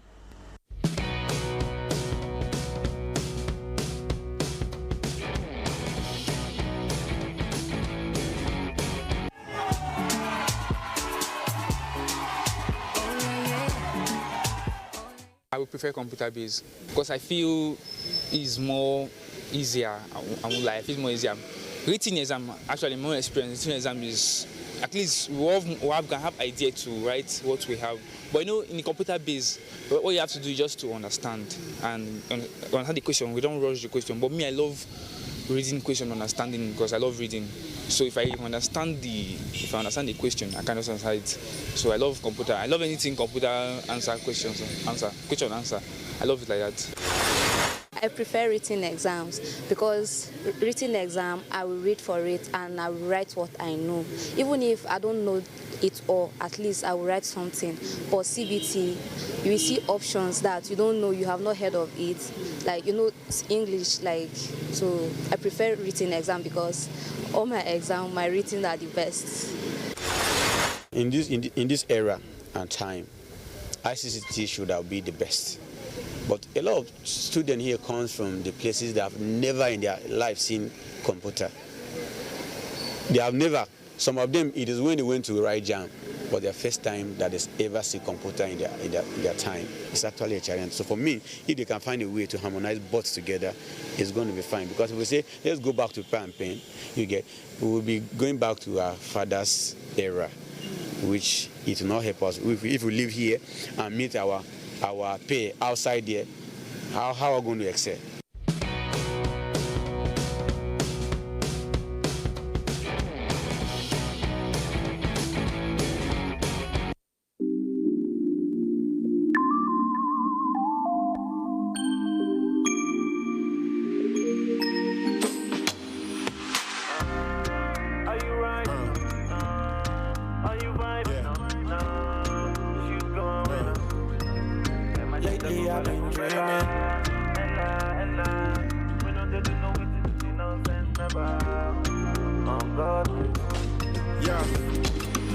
Sometimes in life you gotta try to find a loophole to get you through those tough times that are crucial. We was too bold, rough minds in a group home. Sitting in the kitchen, see them roaches in my soup bowl. With my stomach twisted, had me thinking where the food goes. The starvation had me with a tool, trying to look for crumbs in the slums with my moms and my two bros. Walks to the Salvation Army, left my foot swole. On them harsh streets most days with a few holes. In my shoes though, shirt looking like I took those. Set my eyesight to the sky, trying to shoot for them satellites getting high as my nuke bow. Conjuring up thoughts in my room, trying to move those. Then I jot them down in a blue notebook slow. Like the blueprint, swear to God I wrote a few codes. On how to cheat life, had to grind to achieve goals.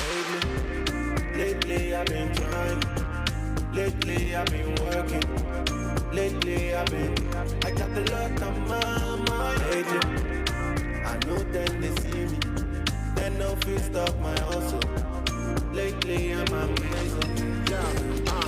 You know it's big time when Rich let the loop go. They keep the beats tight, big vibes when I do flow. This thing dropped the hook on the low, yo, we could blow. I pray Baba bless our hustle, only you know. Used to fit rags, now the swag's in a suit though. If your feet drag with slack, you know fit go. We out for big bags, jet lag with a few hoes. In a pet house, taking flicks in a nude pose. You know the aura when you up, then they look for you. You ain't a real baller till you out in Bora Bora. Placing order stuff for thirds with a bottle of imported. With an exotic waitress looking please, pour it for you. I know some paper forgers, counterfeiters, money washers. But I'm a businessman, legitimate, self-employer. I know it's better for you if you earn it with your morals.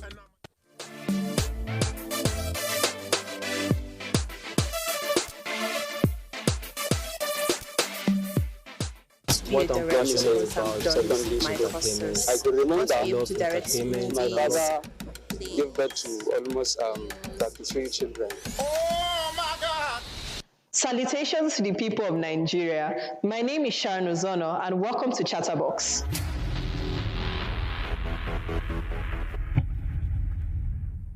Our topic today is the unconscious conditioning of children by the educational system to value grades over their overall education and learning. While this may sound contradictory, how is it that you would value one thing over another? If you get good grades, it automatically means you have to have learned the material, right? No. Because children are very, very complex little beings. When people see a child, they think that they don't understand life. They don't understand how things go. They can't understand how the world is. But the truth is, children learn faster and in a more intensive way than even adults are capable of understanding. And the problem comes in when you teach a child to learn in a specific way. Oftentimes in the educational system now, children are taught to memorize. They're taught to store information in their short-term memory, and then when it's necessary, oftentimes within a short span, pour everything out. There's no digestion. They don't look inwards and think about what they've learned. All they need to do is take what they've been given, bring it back, garbage in, garbage out. The way education was originally intended was a foundation, then continue to build up over time till you have a structure. That structure is what you can use and apply to different factors of life, whether it be a future occupation, whether it be your own interest, or whether it be towards someone else. But once you have that copy and paste mentality that children are trained with, The foundation that they're meant to have is like cement that never sets. And you can't build on top of a faulty or non-existent foundation. It's going to come crumbling down eventually. It starts in primary school. It starts in nursery. When they teach the alphabet, they're taught to sing it. It's a song. They don't learn the individual letters. Everyone knows the alphabet song. A, B, C, D, E, F, G. But ask a child, what is the 19th letter in the alphabet? And I can bet you they'll start singing that song, counting in their head as they go. They may even have to stop and start again several times. In secondary school, you have similar. You see it in primary, you see it in secondary. By secondary, it's a learned behavior. They don't know how to learn. They don't know how to read. What they know how to do is cram and pour. You can ask them a question in class and they can probably give you an answer, probably. But that's because they heard it just 5 minutes ago, if they were paying attention. But once exam season comes, what happens? Everybody starts scrambling for notes and lessons and revising. They're not revising, they're cramming. With a topic as broad as this is definitely something that needs a lot of research, a lot of introspection, and a lot of impartial judgment, because oftentimes it becomes a blame game, blaming the students, blaming the parents, blaming the teachers, blaming the school. But what we don't need is blame. We need a solution. We need a forward-thinking ideology to rectify this problem. Thank you for joining me here. My name is Sharon Uzono, and this has been Chatterbox.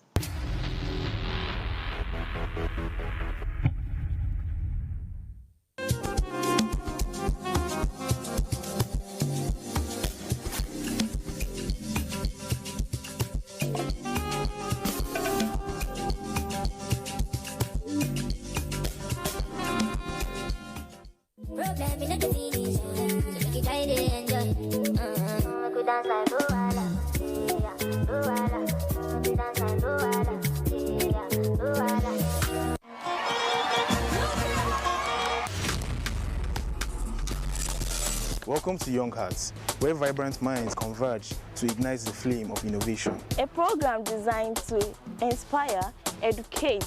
Join us on a journey of exploration and empowerment on Young Hearts. At Young Hearts, we believe in the power of youth to shape the future. You can say we are too young and we know too much. There are so many young people who are very skilled and talented. Join us. Join us. Join us as we embark on this transformative journey of discovery and growth. Ladies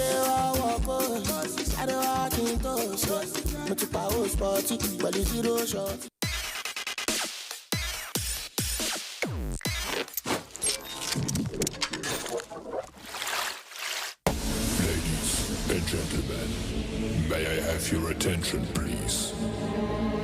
10, 9, 8, 7, 6, 5, 4, 3, 2, 1. Welcome. Yeah, hi guys, welcome to another episode of Let's Gist on Young Hearts. I remain the King of Israel. And I'm Limsey. Yes, so we're looking at prices of. It's not because I have Pekin or he has, or do you have a child? No. I don't have. It's not because of that, but because of a very interesting topic.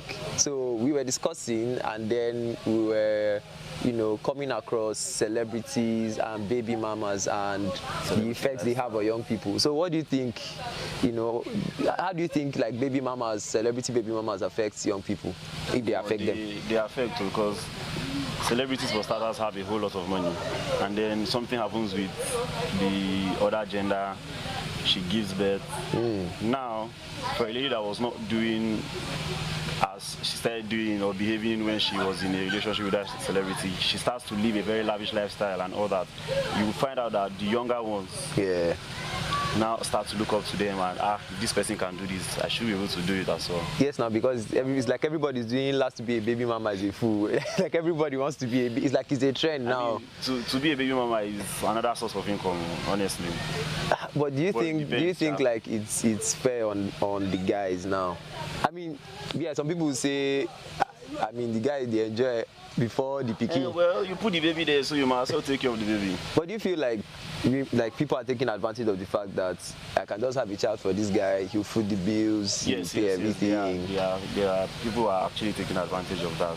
But then again, as a guy, you go use your OT last. Because now monthly pack is 109k. Baby is more expensive than full grown man. So Ivan is eating his sister. I mean my sister's money. Sorry. I mean he's allowed to do so. Eating a lot. So if you have a child and he's talking to you, please, he's lying to you. But just try your best to not be a baby mama. Yes, you need to try your best not to be a baby daddy.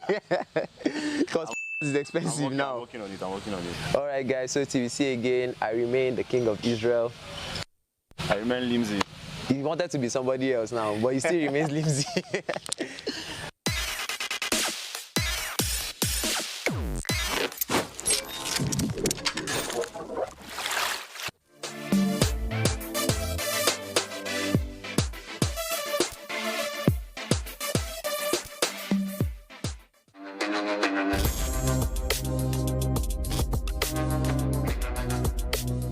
Good day, everyone. My name is Omalori Laura, and welcome to Young Art on NTA. So today, I'll be discussing on the topic, our planet, our problems, and what youth can do about climate change. Today, I'll talk about something that is very real, very urgent, and very close to home, and that is climate change. And more importantly, what we young people can do about it. Now, I know when some of us hear the word climate change, it sounds like something too big or something too far away. We think it is all about melting ice in Antarctica or some science topic that doesn't concern us directly. But the truth is, it's already affecting us here in Abuja. Let's be real. Have you noticed how Abuja has become lately? Even when it rains, there are days you cannot stay outdoors for long without sweating. It is not just about the weather. Farmers in Buhari, Kwali, Kuje struggle to plant and harvest their plants because the rain doesn't come the way it used to. And naturally, when farming is affected, food becomes more expensive. And that is something every home feels, from Wuse Market to the streets in Nyanya. Also, let's talk about flooding. Areas like Lokoguma, Galadimawa, and Trademore Estate flood almost every year now. And these floods are not just caused by heavy rains. They are from blocked drainages filled with plastic bottles, waste that we, the residents, throw carelessly. So yes, climate change is real and it is here. And though adults have their own role to play, but we, the youth, also have a huge part to play. It may look small, but every little act matters in safeguarding our environment. See when we pick up litters instead of adding to them. Use reusable water bottles instead of buying sachet water that we toss improperly. Plant a tree or two in our homes or school. We also need to start holding ourselves accountable, not just the government, but ourselves. If your friend or relative throws a plastic wrapper on the floor, tell them to use the bin. We are youths and our voices are powerful. We have Instagram, TikTok, WhatsApp. Let's use it to raise awareness. Let's make environmental responsibility trendy. Let's start hashtags, post videos, and talk about climate actions in a way that other young people can connect with. It is Laura Omolori, and I am advocating for a better and more sustainable environment.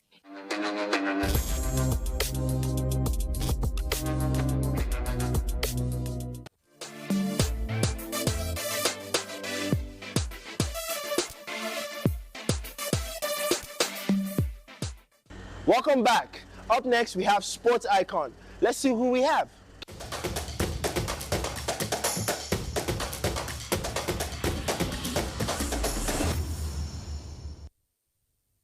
Hi guys, this is Sport Icon on Young Card. My name is Adam Okai. I guess you guys are very started wondering which player we'll be talking about today. This guy, this guy is excellent. He's very good at the pitch. He's a 5-star player. We'll be right back.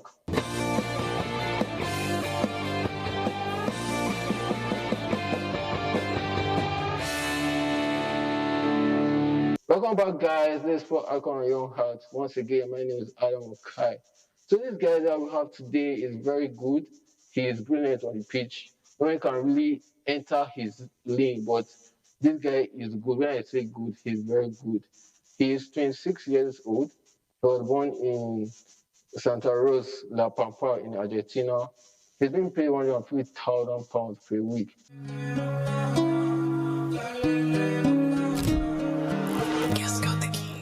But at the same time, he's an international global star that won the Carabao Cup with Liverpool in 2024 and also won the FIFA World Cup in 2022 against France. Guys, you have to tell me that match was the best match I've seen. It was like two lions fighting for who is the king of the jungle. But guess what? Argentina also won it. He goes by the name Mark Alistair. She plays under pressure here. Trouble for Tottenham. Alexis, yet this McAllister. McAllister, his way through again, picked up here by McAllister. Clips in the cross. Matoma wanted to get on the end of it. McAllister will. Let's see McAllister. Still McAllister. All right, guys. I hope you guys enjoyed it. This is Sport Icon on Young Hearts. Once again, my name is Adam Okai. We'll be back with very exciting news and players. Hope you guys enjoyed it. Bye, guys.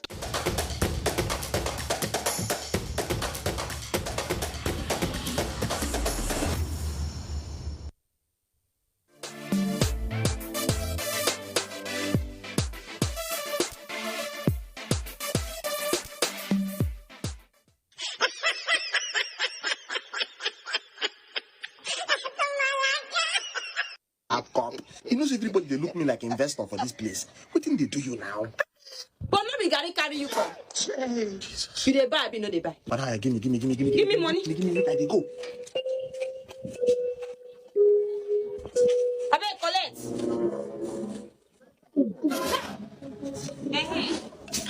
Good afternoon. Friends, good afternoon. How are you? Good afternoon. Madam, how far are you? I find girl. I beg, that matter where I reason you that time. I beg, help me. Shebi na you why I want me, no they come my shop, come they beg again. Shebi I don't want you this girl. I beg, madam, I beg. For like 4 days now, I never chop. I beg, help me. Even if I see Gary, I go happy. Even if I half cup. Hey! Photo. Shay. Rose, I make a people. With who? For myself.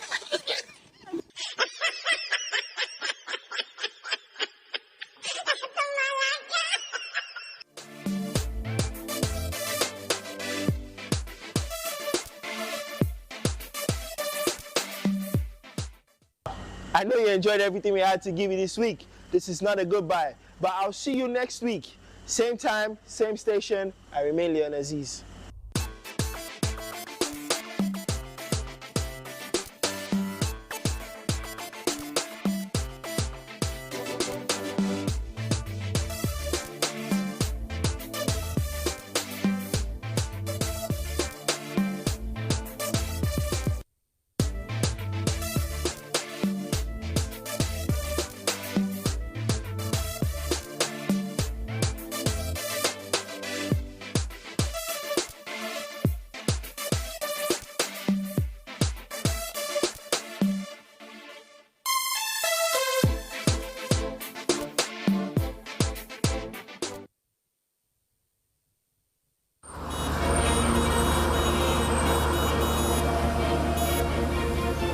Lives are in your hands while you drive.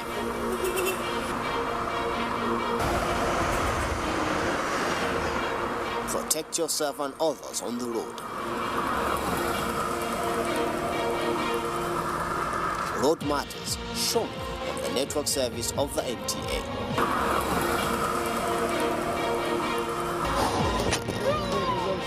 Join us.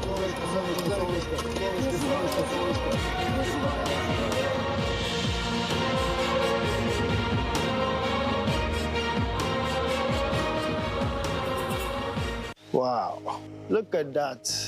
Until recently, I had no idea what a pangolin was. Man, this thing is strong.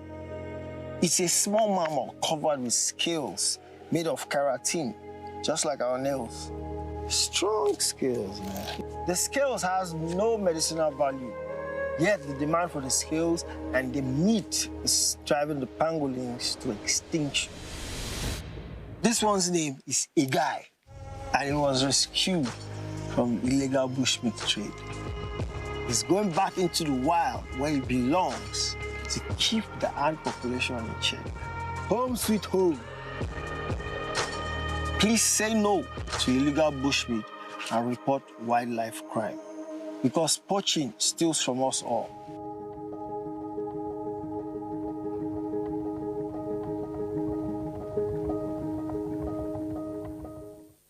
Nigeria's indigenous language films have shaped our identity, lifting Nollywood to the global stage. Now it's time to celebrate the voices beyond Yoruba, Hausa, and Igbo. Introducing NILFS 2025, the Nigerian Indigenous Language Film Showcase, presented by the National Film and Video Censors Board, under the Ministry of Arts, Culture, Tourism, and Creative Economy. Are you a filmmaker producing film beyond the 3 major languages? Classify your film with the NFVCB for just 25,000 Naira and register for NILFS for only 10,000 Naira. Your censorship certificate is your ticket to the spotlight.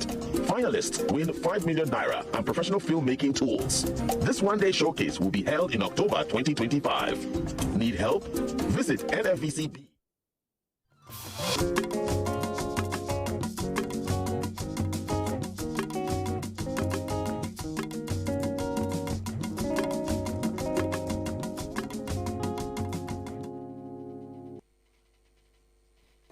Federal government of Nigeria took a significant step to address substance abuse by banning the sale and use of codeine syrup as a painkiller.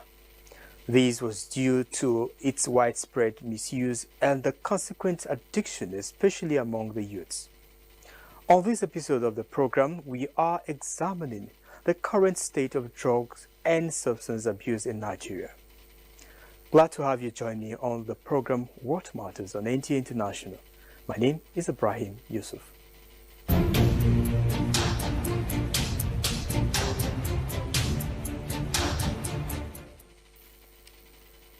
The reality is stark.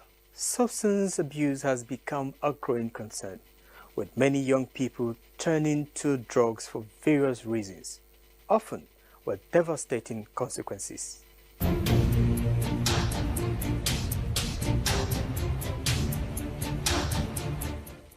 Nigeria's growing youth population indicates that there is an abundance of human capital needed for development in every sphere of the nation. On the other hand, this thriving youth population has also been a burden in progress due to their involvement in other illicit activities.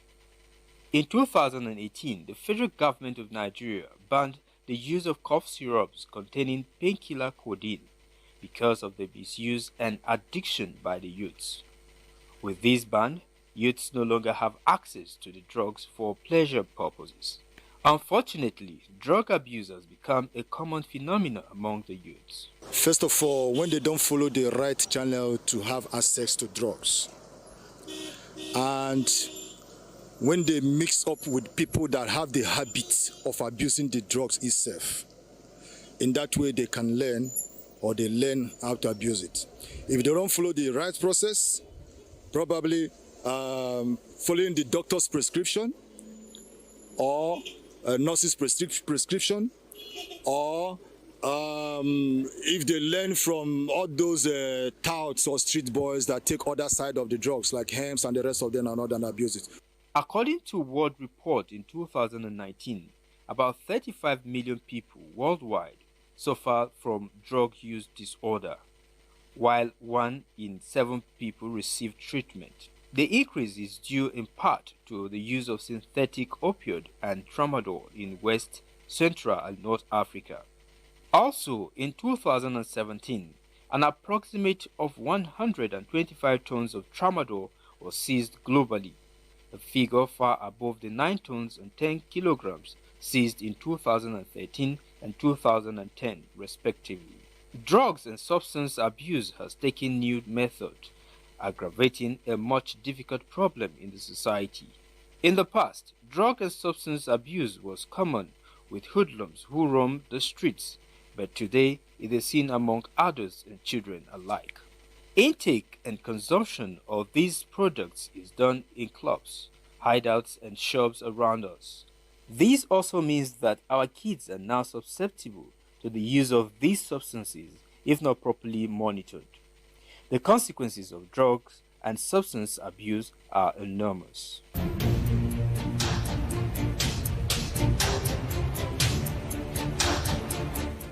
The consequences of drug abuse are far-reaching and cannot be overemphasized. This is because the evidences are before us. It is commonly believed that the youths are those engaged in these unwholesome acts of drugs and substance abuse. The question, however, is, how true is this assertion? Our next feature explores the reality of drug abuse across different demographics, challenges, and the notions that it is solely a youth issue.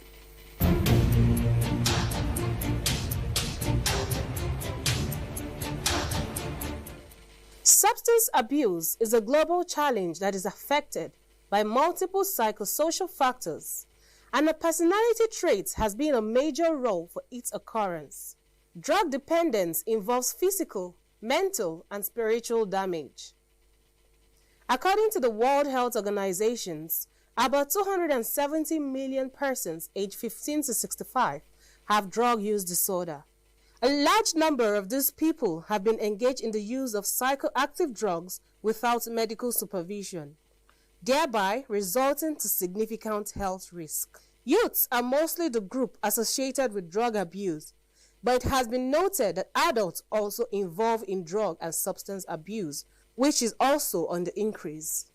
Research has shown that youths who live in the slums are known for taking cannabis and codeine because of its availability and affordability.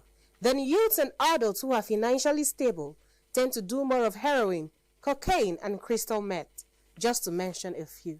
Consumption of these illicit drugs and substances can affect the behavioral pattern of those who are already addicted to it. To curb it, it is advised all hands be on deck to put an end to the menace of drug abuse. Say yes to life and no to drug abuse.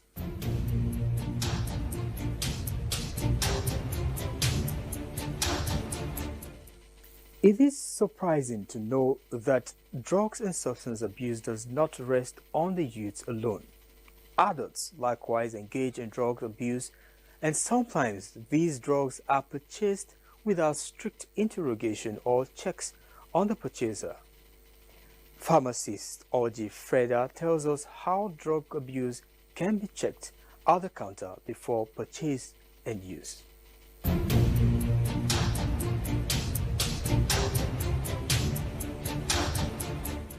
Eradicating drugs and substance abuse is a challenge and task that must be achieved. Supply and demand of some of these substances have been identified to be responsible for the rising cases of drugs in Nigeria, which is also said to be around 15 million people who abuse drugs in Nigeria. This worrisome phenomenon is threatening because of the negative effects of misusing some of these drugs. Pharmacist Frida Orji believes there is a missing link to it. Not make use of the community pharmacy as much as they should.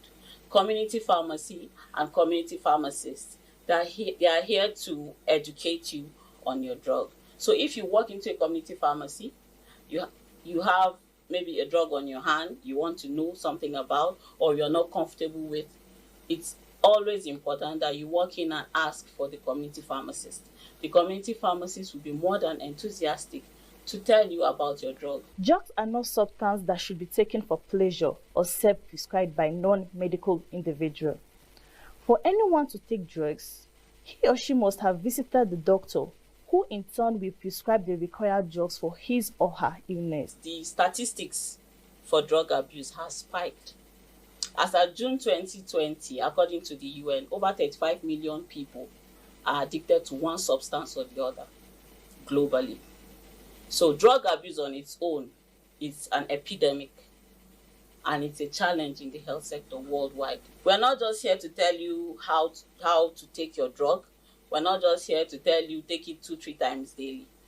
We can tell you how the drug works in your body, how long it will last in your body, and also we can also tell you what to expect, like the side effects of a particular drug.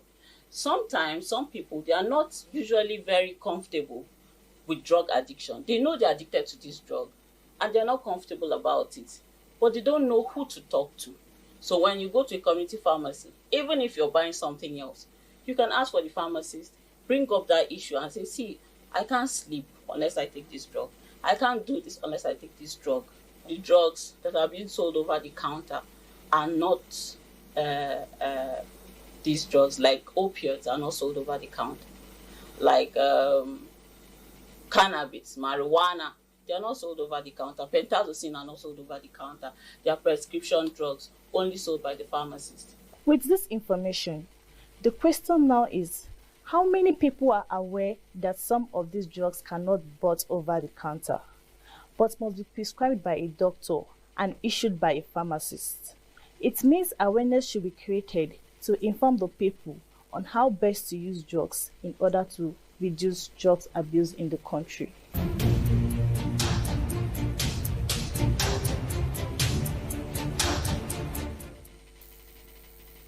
Pharmacy Freda says the best way to curb drug and substance abuse is by purchasing drugs from the community pharmacist.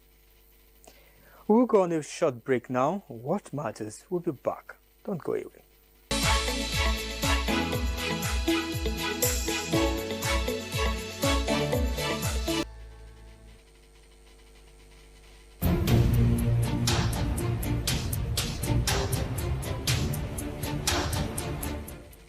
Now, how can we stop those who are already using drugs and substances?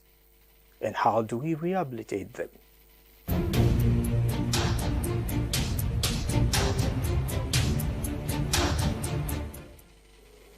All right, thank you. Substance abuse and drug abuse in a society has become a concern. It is, in fact, a global phenomenon. Individuals at different levels are involved in substance and drug abuse. And we need to do something very drastic to stop or curb the increase in the statistics. I would suggest the following measures to stop this menace in a society. 1. Early identification. Individuals who struggle with substance use and abuse need to be identified early. As soon as they are identified, they need to be encouraged to seek help. In seeking help, they would find it very necessary to transform in their behavioral disposition to substance use and abuse. 2. Medical detoxification. Medically supervised detox is a necessity at this point when individuals present with challenges. Medical detox help to manage withdrawal symptoms. Users of drug at different time, or those who abuse substance at different timing, present sometimes with withdrawal symptoms. A symptoms that seems to be a challenge because they are trying to stop the use of a particular substance. So medically supervised detox is helpful in this case. 3. Behavioral intervention. Psychological plan is an integral part in the entire treatment or in the holistic treatment of substance use and abuse challenges or cases. Psychotherapy is very key. So individuals who abuse substance or who use drug could be exposed to psychotherapeutic plan. This will help to address the psychological underlying issues that are responsible for the individual using or abusing drug. Example of this plan could be cognitive behavioral therapy, a therapy meant to address the thought component or the cognitive dimension of the individual who use or abuse drug. Medication-assisted treatment. Individuals who use substance sometimes present with craving. Medical prescription could help to manage craving. Craving sometimes come up when individuals who use or abuse drug try to take their mind off a particular drug of abuse, and it's becoming a challenge. They kept having craving to go back and do this drug. So medical assisted treatment could be a support or could be very helpful in this regard. I would say that rehabilitation is very key. Rehabilitation is a structured time frame within the treatment plan for the individual to receive or get help or seek help, as the case is in this case. For individuals who use substance or drug to go into rehabilitation, they need to be first and foremost be motivated. Their insight need to be very full on the substance of abuse so that they could spend the structured time frame within the rehabilitation setting and get recovered within this time frame. Standard time frame for rehabilitation is 4 months. Within this 4 months, the individual is able to recover completely from all challenges or for whatever challenge that he has presented early in the use of substance and drug abuse.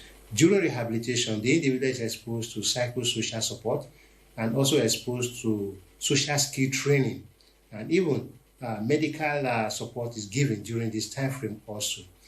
In doing this, the individual is exposed to regaining that incapacitated disposition he has, especially as a result of addiction.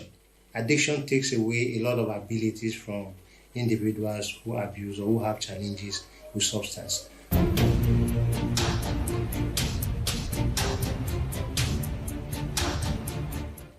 Drugs and substance abuse is no doubt destroying our youthful population. Hence, the need to act fast to save the lives of our future generations by cutting off every avenue that encourages it. With the rising cases of drugs and substance abuse, especially among the youths in the country, the National Drug Law Enforcement Agency (NDLEA) speaks on measures put in place to curb the menace.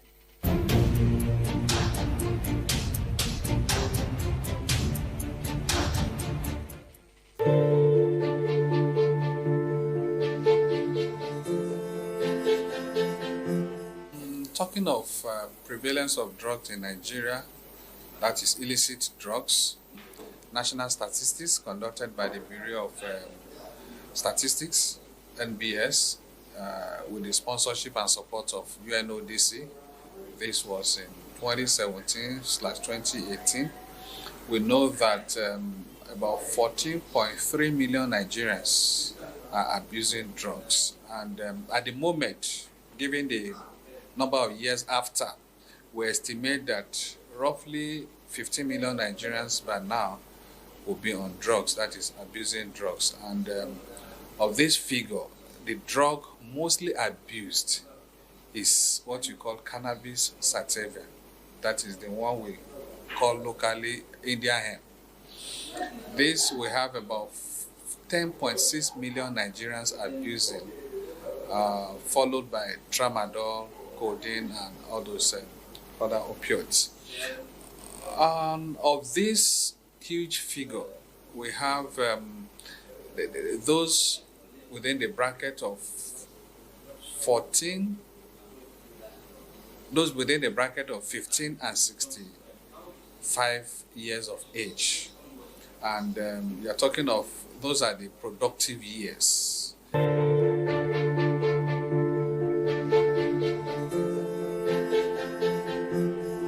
We have quite some of those that have been taken down, and we're still working around the clock to trace a number of these laboratories. Illegal laboratories producing tramadol have been taken down, have been shot, and we're still all out. After some of them also still doing this in the secret corners of their homes or some hidden places. Beyond that, we also have production of these unconventional illicit substances, which they call squishes.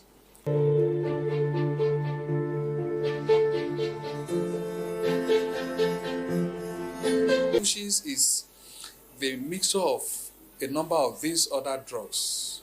You know, they mix them together. They mix methamphetamine with tramadol, with codeine, with rofinol, then add a bit of cannabis, and then put it in a liquid which we call the black currant, which we call locally sobo. mix all of that together. Just imagine they sell this to commercial drivers in the motor parks. These people go on the road, they waste lives.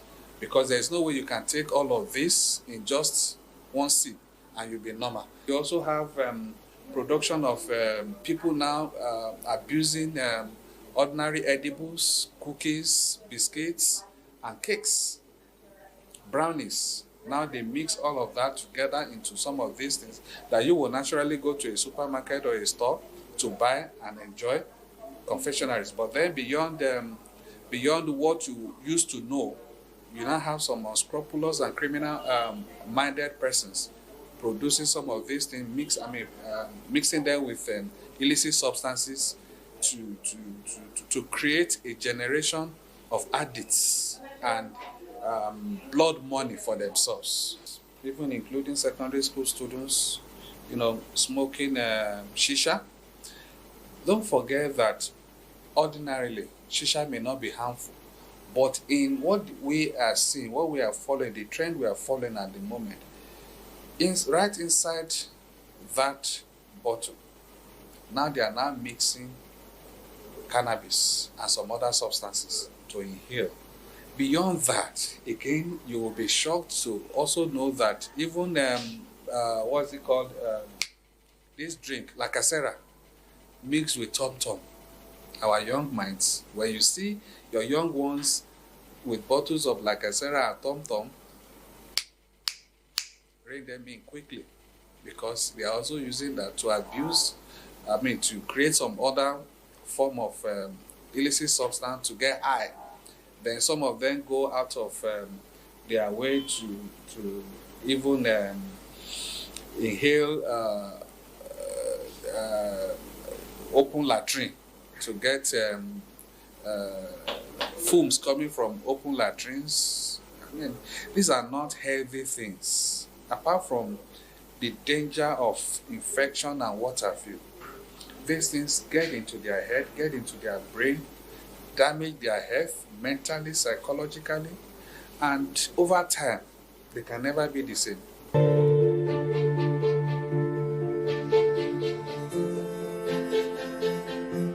If you look at that closely, you will discover that is at the basis of the crisis, the security challenges we're having in parts of the country. Whether you talk of insurgency in the northeast, you talk of banditry in the northwest, you talk of kidnapping for ransom in north central and in other parts of the country. Behind all of this is the issue of drug abuse, because nobody in his right senses will wake up one day and say, I want to go and kidnap 200 children from schools. Nobody will wake up in his right senses and say, I want to go and kidnap an 80-year-old woman in her house. Nobody will wake up in his right senses and say, I want to go and be killing innocent people in their homes or on the road. No. Something must have happened. And that is where we're saying that for us to be able to tackle effectively the problem of insecurity in the country, we also have to tackle the issue of drug abuse. So our message to our young ones is, no matter what the issue, no matter what the problem, the kind of pleasure you may feel, temporary pleasure you may feel after taking these things can only last for a moment. But beyond that, there are quite a lot of health challenges. They come with health challenges. They come with a lot of dangers to their life, to their future, to their families, to their homes, to their communities, and to the country as a whole. Because when they are down, there's no way they can be productive. There's no way they can go to school and study. There's no way. It will also affect their physical growth.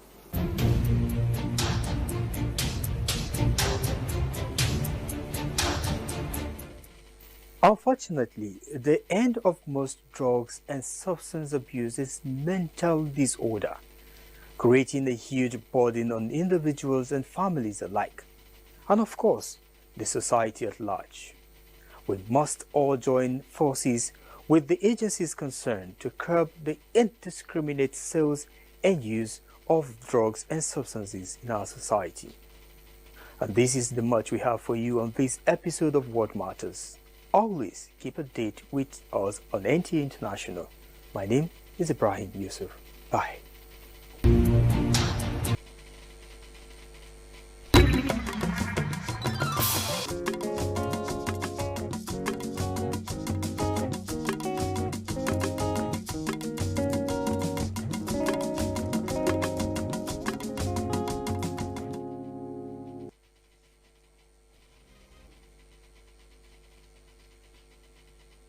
The federal government of Nigeria warns vandals of national assets, electricity transmission towers, cables and other facilities to desist from this act of sabotage.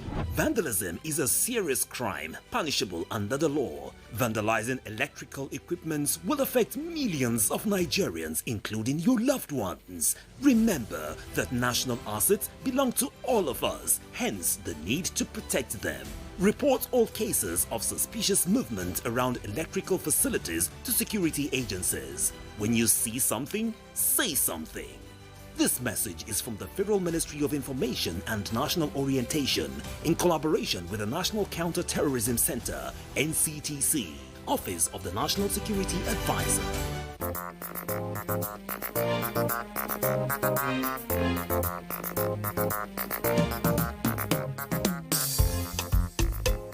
Welcome. This is Bon Appetit, a culinary adventure.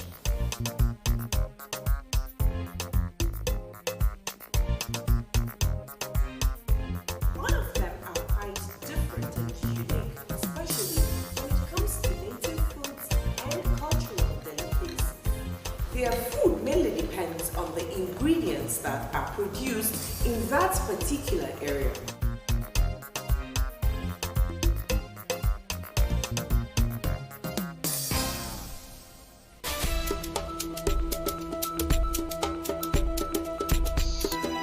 Well, hello. It is great to be back with you again on Lens on Africa.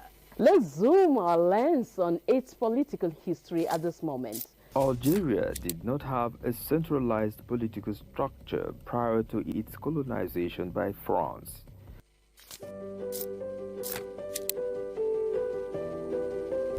It is now time for our weekly roundoff of African history.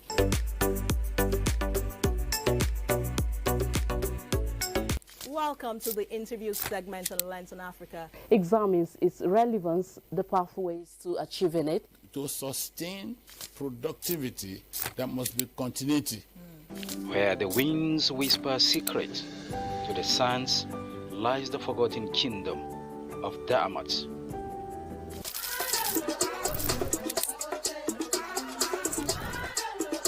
It is on this note that we conclude Lens on Africa today. Thank you for spending your time with us.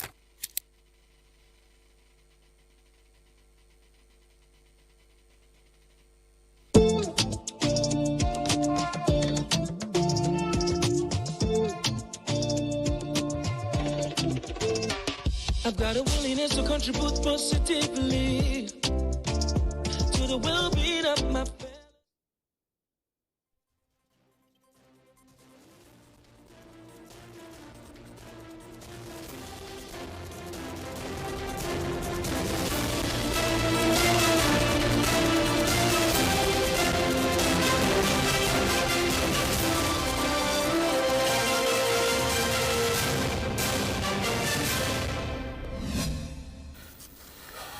Hello there, and thank you for joining us. This is the news on NTA International. I am Charles Alpha. Let's begin with the headlines. A renewed hope administration of President Bola Tinubu says ongoing reforms are positioning Nigeria as a resilient economy and an emerging destination for global investment opportunities. And President of Economic Community of West African States urges parliamentarians to exercise robust oversight on implementation of organization's work program. A political tension deepens in Philippines as lawmakers overwhelmingly vote in pick Vice President Sara Duterte. The African-France Summit 2026 is underway in Nairobi, Kenya. President Bola Tinubu is expected to join other heads of states and governments at the Kenyatta International Convention Center for the high-level session of the African Forward Summit tomorrow, Tuesday. State House correspondent Musbaden Wahab reports on the idea behind the theme of the summit, which is Africa-France Partnership for Innovation and Growth.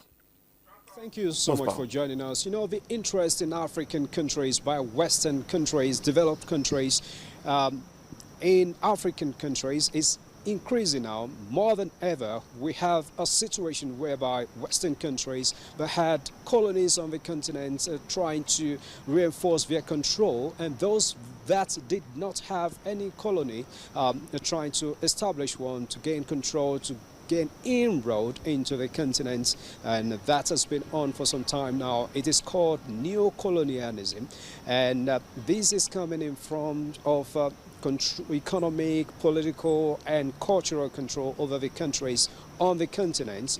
And what African countries are trying to do now on this platform, Africa-France Summit, is to tell the world that they have come of age, sort of. They're no longer looking for supports, grants, come and take relationship. What they want now is to tell the world that they actually have some things to bring on the table. What they want is partnership with the world, with developed countries. Let's partner. We have ideas. We have areas that we can partner on to develop on the continent, and that is the essence of this theme for the year, Africa Forward, Africa-France Partnership for Innovation and Growth. You see, the emphasis is on partnership this time around to say, okay, let's collaborate, let's cooperate in certain areas, particularly innovative areas, ideas, to grow the continent, and it's going to be a win-win situation for both of us and not just a one-sided relationship anymore. That has actually been part of the idea of the Bola Tinubu administration right from the outset. He's gone to so many fora telling the world we're ready for business. Nigeria is ready to partner with you, ready to do business with you. We are creating an enabling environment for you to come and invest in. Let's partner. And so we had an interaction with the SA to the president on information and publicity, Daniel Bwala, earlier. Let's just take a listen to him. The fact is that Nigeria and Africa is an investment-friendly environment. We have a lot of natural resources, right? The rest of the world look to investing in Africa. The problem over the years has been that the African countries have not stated the case enough for the investors to come, because of the negative coverage that is portrayed or pushed by, I would say, unfortunately, Western media about the opportunities that lie in Africa. But I think that this meeting is good, because now the focus of the meeting is shifting away from just wooing investors to come to steering our own people to rise to occasion by utilizing what they already have and what they are doing. That's why if you see the program that is coming up in Kigali, they're talking about African CEOs. And even in this France-Africa Summit, you see that the rest of the world are here. They are here not just to observe, but also to hear about the much that African countries have in its partnership with France. Although it is a partnership with France, but it creates the opportunity for the rest of the world also to be a part of what we're doing. So the president will be joining other heads of states and governments on this platform on Tuesday to talk about areas of collaboration. And of course, the president will also tell them what his government has been doing. And we hope to hear from the president as well to make some presentation on what Nigeria is doing in this direction and how to increase partnership with the French government. All right, thank you, Musbao. And as prepared to meet later today in Kenya, the French President Emmanuel Macron has announced 23 billion euros investments for Africa during a major summit in Kenya aimed at strengthening economic partnerships and redefining France's relationship with the continent after years of strained ties. Adobio Beshina brings us details. Et donc, quand bien même arriverait en France quelqu'un qui voudrait revenir sur les restitutions, je pense qu'il n'y arriverait pas. D'abord parce qu'il y a un Parlement qui a voté à l'unanimité, et parce que ça Macron said the investments will target energy transition, agriculture, digital technology, artificial intelligence, and maritime sectors, with funding coming from both French institutions and African investors across the continent. The French leader stated the investment package will create about 250,000 direct jobs in Africa and France, while encouraging African businesses to invest more directly in France. Macron also stressed that African leaders must improve governance, insisting colonialism alone cannot explain current challenges, while reaffirming France's commitment towards returning looted African cultural artifacts to their countries. Adobe Obechina, NTA News. The federal government and its partners have taken steps towards strengthening the capacity of Nigeria's healthcare delivery system with the launch of European Union support to public health institutes in Nigeria, EU, Spain project.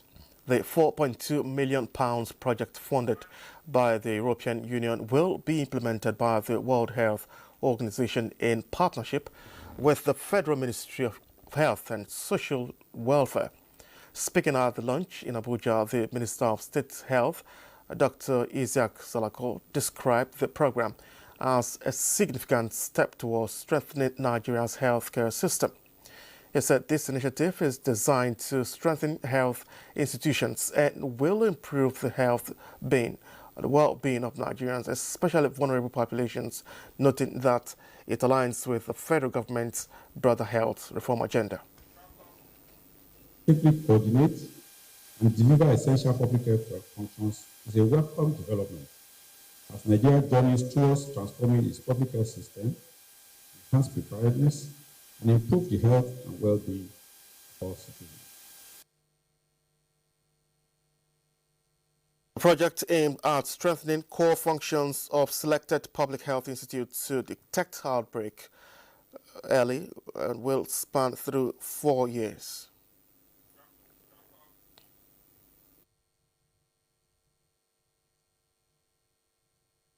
The 4.2 million euro investments, you can say not huge amounts, but sufficient to have a transformative effects. And this is my fifth point, and I think it's perhaps the most important one. Confrontation. And for public health, this is really, really very symbolic, and I will mention why. But also it comes at a pivotal moment for Nigeria. We know that the Nigerian health sector is undergoing a very important transformation underpinned by the leadership of the Minister of Health, by a very important sector-wide approach and a review mechanism.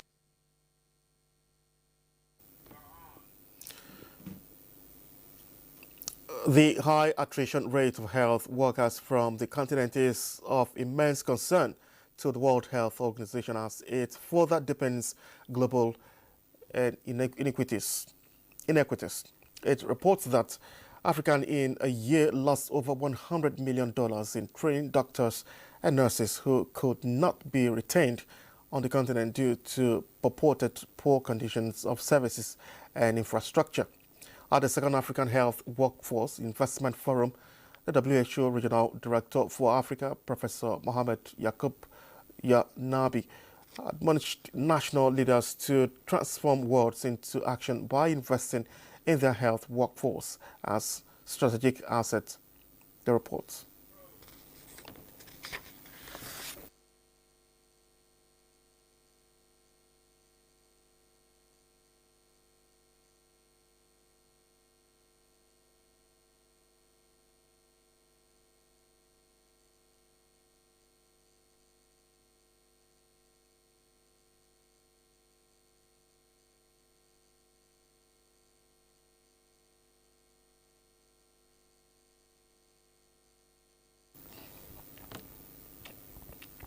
Ghana's first ever emergency command center will become operational in June with the pilot phase to include all regional and the teaching hospitals.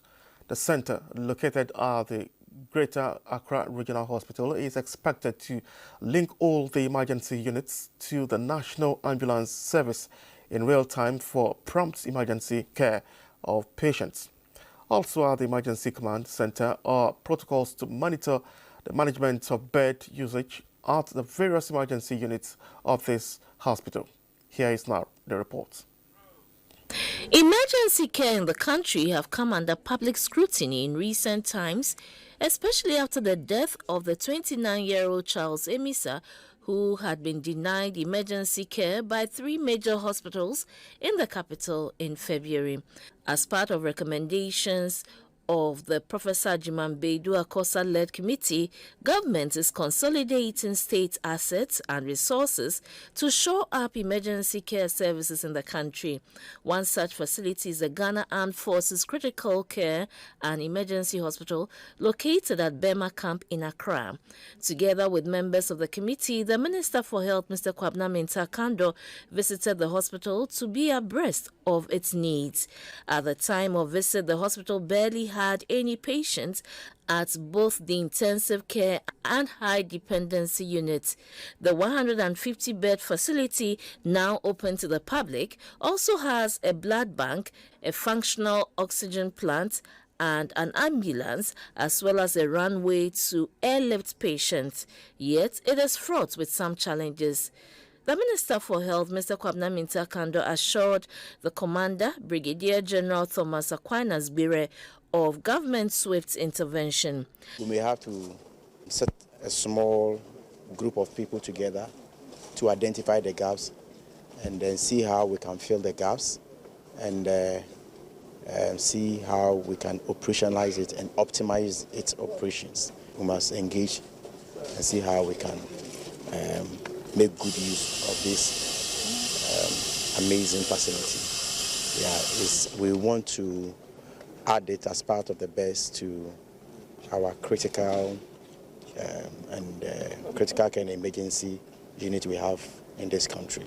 At the Greater Accra Regional Hospital, where the National Emergency Command Center has been set up, the delegation was briefed about the operations of the center currently under test run.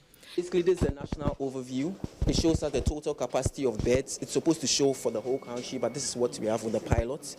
And it shows that occupied beds, available beds, active referrals. You can see region by region how the occupancy is 89% for Accra, the capacity occupied available, right? There are two systems checking each other. One is the EMR solution, where the nurses or medical practitioners themselves put patient information mapped to the various beds in the facilities. That's one option.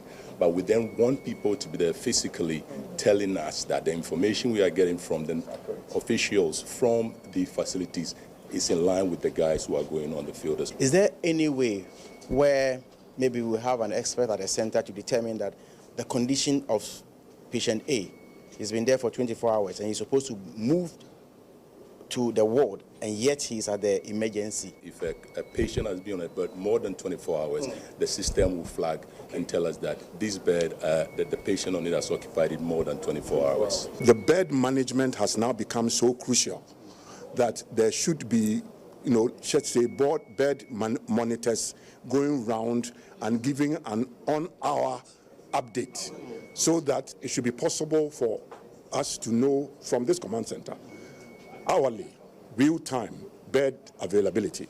And then instead of 24 hours, 12 hours, once it hit 12 hours, it should be flagged so that we know why is this patient still. The patient, if the patient has been stabilized, the patient must move.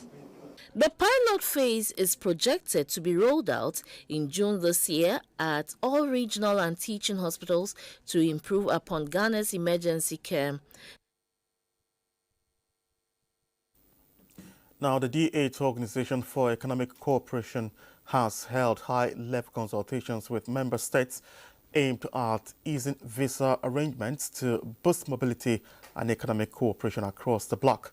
A statement by the D8 Press Office disclosed that this was during a virtual meeting chaired by Bangladesh, brought together D8 commissioners and senior officials to review a proposal for simplifying travel for business people and officials. The Secretary General, Ambassador Sohail Mahmood, noted that streamlined visa procedures are key to advancing trade, investment and private sector engagement. He pointed out that improved soft connectivity aligns with the D8 roadmap 2020 to 2030 to expand intra-block trade. Just to watch the news on NTA International, we take a quick break now. Please do stay with us.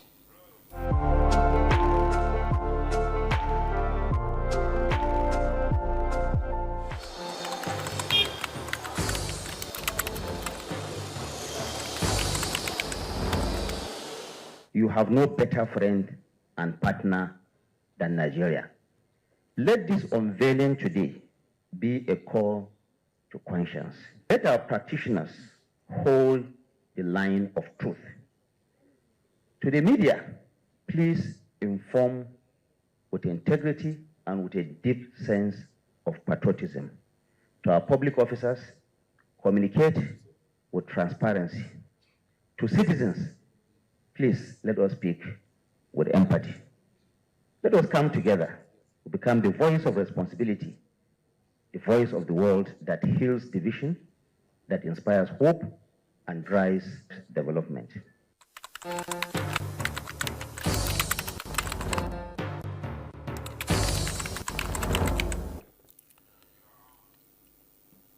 Thank you for staying with us. The President of the Economic Community of West African States, ECOWAS, Omar Aliou Toure, is urging parliamentarians in the region to exercise robust oversight on the implementation of the organization's work program.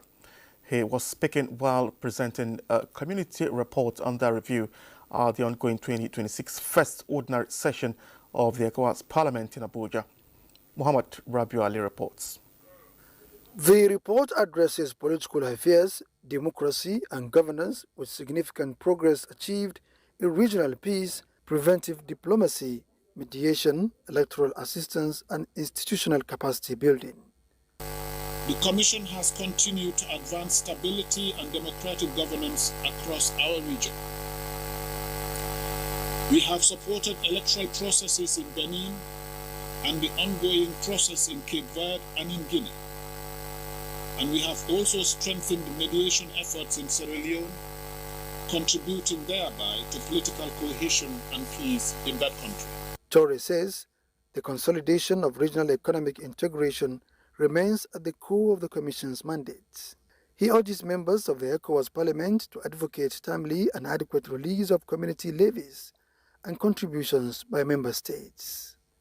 Meanwhile, Nigeria's delegation has defended its report following presentation by Awaji Inombek Abiante, highlighting the reforms and developments recorded between January and May 2026. Nigeria implemented several reforms aimed at strengthening institutional effectiveness, enhancing accountability, and improving transparency across public institutions. These efforts were designed to reinforce public trust and support sustainable development. Member states of Liberia, Sierra Leone, and Guinea-Conakry also presented their reports to the Parliament. Muhammad Rabiu Ali, NTA News. Political tension deepens in Philippines after lawmakers overwhelmingly voted to impeach Vice President Sara Duterte over alleged corruption and threats against President Ferdinand Marcos, setting the stage for a historic Senate trial with major implications ahead. Meanwhile, Thailand's former Prime Minister Thaksin Shinawatra has been released from prison after 7-8 months for corruption, reopening debates over his political future and influence within the country's divided political landscape and power structure.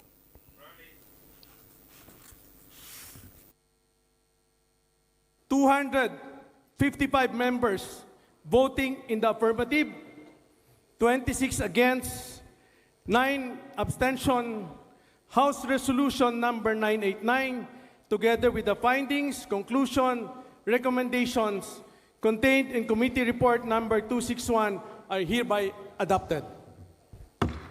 255 lawmakers voted for the impeachment of Vice President Sara Duterte, accusing her of corruption, bribery, misuse of public funds, and issuing threats against President Ferdinand Marcos and members of his family.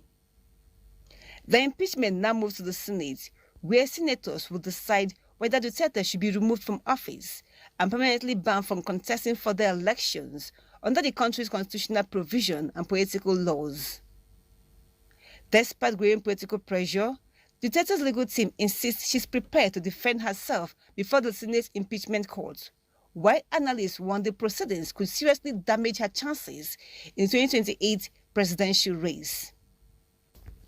Similarly, Taskin emerged from a Bangkok prison, greeting supporters before returning home under probation conditions, requiring electronic monitoring and restricting travel outside Thailand's capital without official approval from authorities. The billionaire politician remains influential despite legal troubles, with analysts predicting his release could revive support for the Pheu Thai party among loyal rural voters nationwide. Conservative rivals, however, remain cautious about Taskin's return, fearing renewed political influence despite assurances from family members that discussion following his release avoided immediate political matters. Adobe Obiechina, NTA News. Iran says it has demanded an end to regional conflicts, the lifting of naval restrictions and release of frozen assets in response to a United States proposal rejected by President Donald Trump as completely unacceptable. Similarly, fresh Israeli airstrikes across southern Lebanon have killed several civilians, including children, intensifying tensions despite a fragile ceasefire as Hezbollah retaliated with drone attacks and warned against continued military operations near the border region. Adobe Obeshina again has our details. Iranian Foreign Ministry spokesman Ismail Bakai says Tehran sought recognition of its legitimate rights, including ending regional hostility and freeing Iranian assets blocked in foreign banks for several years. Tehran also warned European nations against involvement in Gulf tensions, cautioning that interference around the Strait of Hormuz could worsen instability and deepen an already dangerous regional security situation significantly. Meanwhile, Iran denied reports of oil leak near Kang Island, dismissing satellite images claims as fabricated while accusing United States military presence of threatening Gulf environmental safety. In a similar development, Lebanese authorities said Israeli strikes killed at least 9 people on Saturday, with attacks targeting towns in southern Lebanon and areas near Beirut, causing injuries among women and children during bombardments. Hezbollah responded by launching drones and rockets towards northern Israel, saying the attacks were retaliation for ongoing Israeli raids, while Israel reported injuries among reservist stations near border positions. As violence escalates, Hezbollah officials warned against further Israeli operations, describing the conflict as entering a new phase ahead of planned talks between Lebanese and Israeli representatives in Washington next week. Adobe Obiechina, NTA News. Now, the federal government has congratulated the new government of Hungary following the inauguration of Prime Minister Peter Magyar in Budapest. In a statement, Nigeria's Foreign Affairs Minister Bianca Ojukwu conveyed the federal government's commendation to the TZA party of its victory in the April 12 parliamentary elections.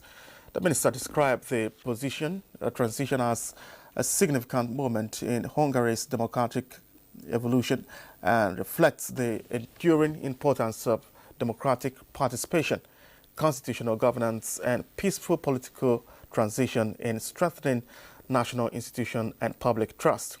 The minister pointed out the existing cordial ties with Hungary that builds on mutual respect and cooperation in education, agriculture, trade, energy, and capacity development. Particularly, she noted that Nigeria values Hungary's scholarship and educational exchange programs, which have contributed significantly to strengthening people-to-people relations between the two nations. Bianca Ojukwu affirmed Nigeria's readiness in deepening bilateral relations and working with the new Hungarian administration on regional stability, democratic governance, and shared interest in multilateral forums, including the United Nations and other global platforms.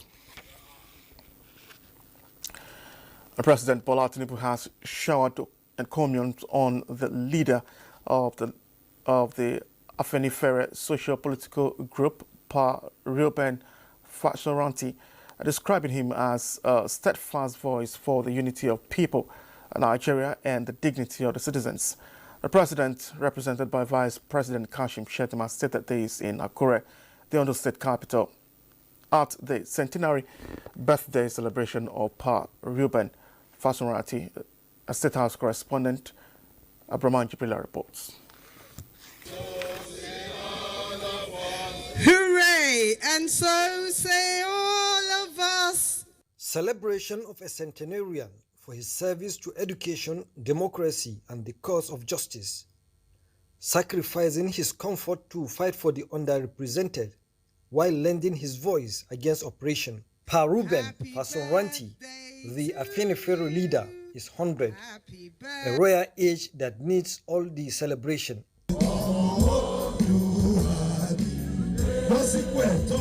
Vice President Kashim Shettima noted that to have fought across time for the betterment of one's people and nation entails bearing scars that become badges of honor.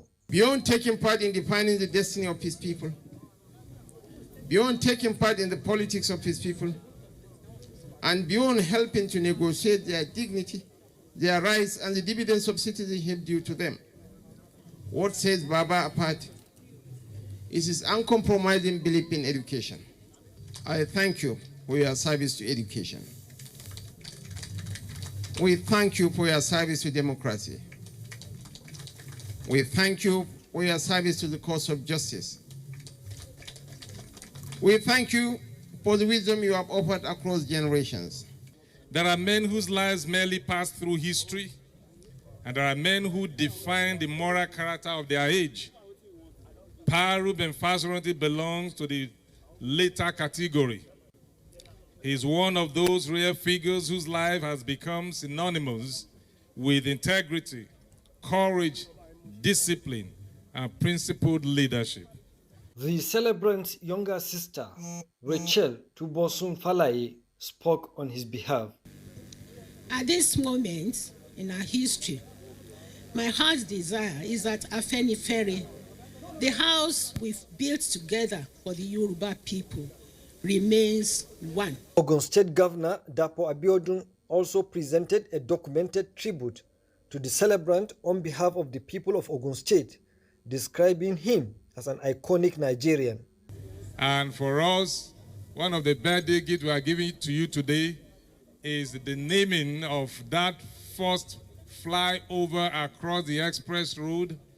First flyover in Akure is named after your name, Pa Reuben Fashoranti flyover, connecting Oyargbulem Shagari Irese to Akure as our birthday, one of the birthday gifts we are giving to you today.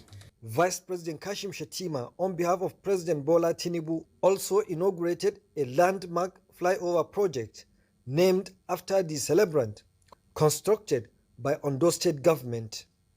From Akure, Abraman Jibrila, NTA News. Almost 20,000 Nigerian pilgrims have been airlifted by the National Hajj Commission as airlift operation hits 50%, with 10 states already completing airlifts of their respective pilgrims to the Kingdom of Saudi Arabia for this year's Hajj. Dr. Alabi reports. Airlift operation of Nigerian pilgrims for the 2026 Hajj has continued with significant progress recorded across various states. 10 states, including Gombe, Jigawa, Kogi, Kwara, and Nasarawa, as well as Ogun, Ondo, Osun, Oyo, and Plateau states have achieved 100% completion. The airlift operations, coordinated by the National Hajj Commission of Nigeria, NAHCON, is in collaboration with the state Muslim Pilgrims Welfare Boards and designated carriers, including Maxair, Flynas, UMZA, and Airpeace, as part of Nigeria's overall allocation of 50,000 Hajj slots approved by the Kingdom of Saudi Arabia for this year's pilgrimage. According to NAHCON Command and Control Center in Abuja, UMSA flight UY 3519 Monday morning departed Sokoto to Medina with 484 Sokoto pilgrims, as Maxair flight NGL 3019 Monday afternoon left Katsina to Medina with 411 Katsina pilgrims. At the time of this report, 19,564 pilgrims have been airlifted in 47 flights, with more pilgrims scheduled across designated airports for airlift from remaining states before the close of the day. Available statistics showed that Maxair has completed 49% of its scheduled flights, Flying House 46%, UMSA 48%, and Airpeace 34%. NAHCON states that with 48 flights still remaining, most states are expected to conclude their airlift schedules in the coming days as the 2026 Hajj exercise continues to progress steadily. In Abuja, Tokwe Alabi, NTA News. The Joint Admissions and Matriculation Board, in collaboration with heads of tertiary institutions and other stakeholders, has pegged the minimum admissible cut-off scores for admission into Nigeria's higher institutions at 150 for universities, 150 for colleges of nursing, and 100 for polytechnics. The decision was taken during the 2026 JAM policy meeting in Abuja. Alain Kaujo reports. It is that time of the year again when anxious candidates wait patiently to know what becomes of them after sitting for the 2026 Unified Tertiary Matriculation Examination UTME. The minimum score is 150 to be admitted to any of our universities, both public and private. Addressing heads of tertiary institutions, the Minister of Education, Dr. Tunji Alausa, warns against admitting candidates outside the Central Admissions Processing System (CAPS), declaring such admission illegal. Any institution found to have conducted admissions outside the centralized admission processes will be held accountable, and appropriate sanctions shall be applied without hesitation. It reflects our shared commitment to building an admission system that is merit-driven, inclusive, credible, and responsive to national development goals. He also notes that candidates with 4 credits can now gain admission into colleges of education, but must register with JAMB. While 16 years remains the minimum age for admission, the Registrar of JAMB, Professor Isha Koloede, assured that the board will continue to nip all forms of malpractice in the board. Because you are the gatekeeper, if you do anything, you will go to jail for it, even if your vice chancellor asks you to do it. So anything that you do not recommend to the VC, he cannot approve. And lessons learned from JAM will greatly assist Sierra Leone in streamlining admissions processes across both higher education and technical and vocational education and training institutions. Some staff were honored for their bravery, dedication, and innovation in the discharge of their duties, as well as institutions that adhere strictly to JAM's admission guidelines. Olainka Ojo, NTA News. We go on another break again. The news continues shortly. Please stay with us. Go TV channel.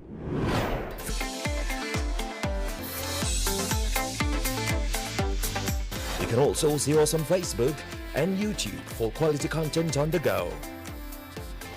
NTA International, Africa's window to the world.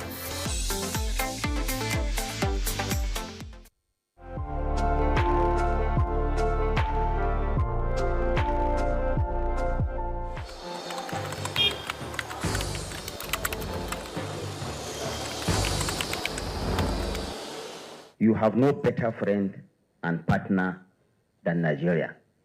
Let this unveiling today be a call to conscience. Let our practitioners hold the line of truth. To the media, please inform with integrity and with a deep sense of patriotism. To our public officers, communicate with transparency. To citizens, please let us speak with empathy. Let us come together to become the voice of responsibility, the voice of the world that heals division, that inspires hope, and drives development.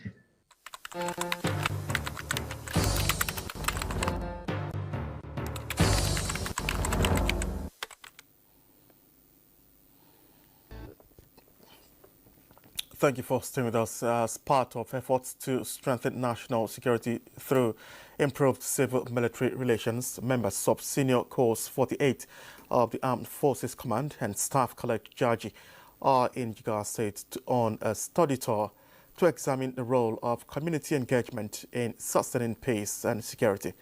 Muhammad Musa Askira reports.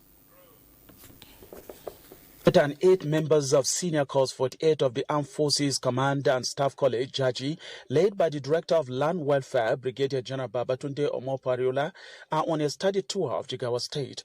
The team leader says the college was established to provide tactical and strategic training for men and senior officers of the armed forces in Nigeria and beyond. He explains that this year's research theme, promoting community engagement to enhance national security, is apt, especially at a time when parts of the country are facing lingering security challenges.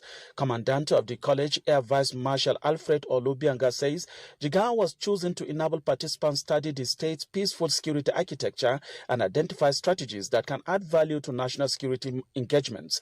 Governor Namadi welcomed the delegation and assured them of a memorable stay, expressing confidence that their research mission will be successful.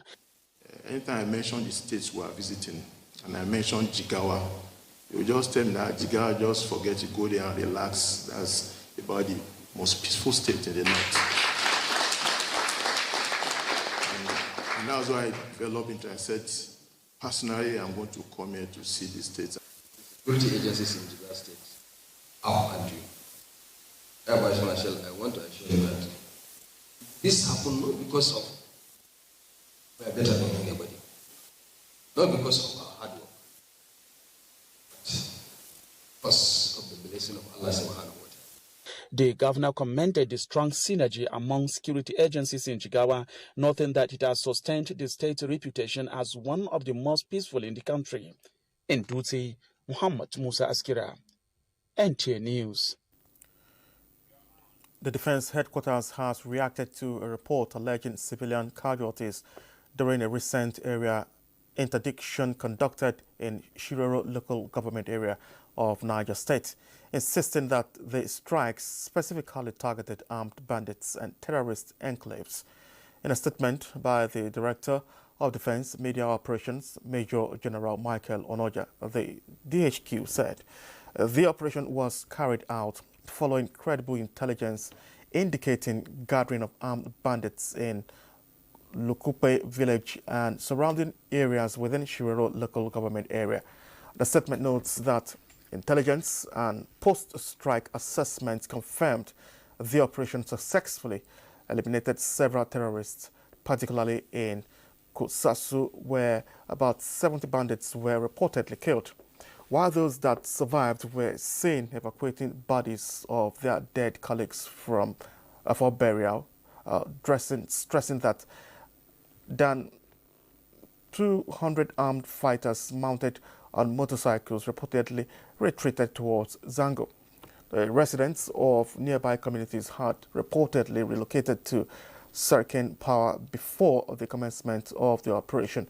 A development the military said contradicts allegation that civilians were present at the location during the bombardment.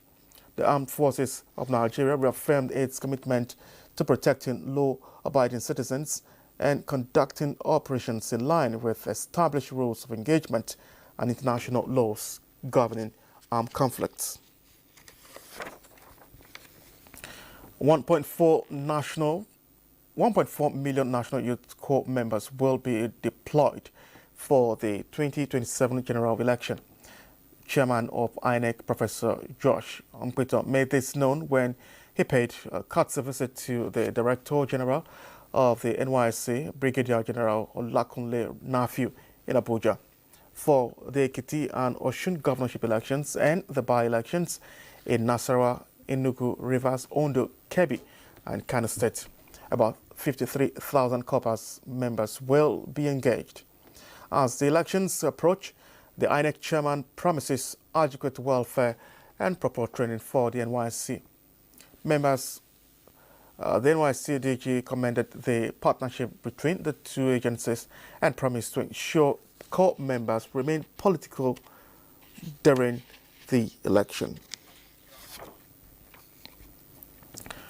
The renewed hope administration of President Bola Ahmed Tinubu says ongoing reforms are steadily repositioning Nigeria as a resilient economy and an emerging destination for global investment opportunities. This formed the focus of the interactive session between the Progressive Governors Forum and Renewed Hope ambassadors with members of the diplomatic community, aimed at deepening partnerships in investment, security and governance. Yusuf Jika completes the report.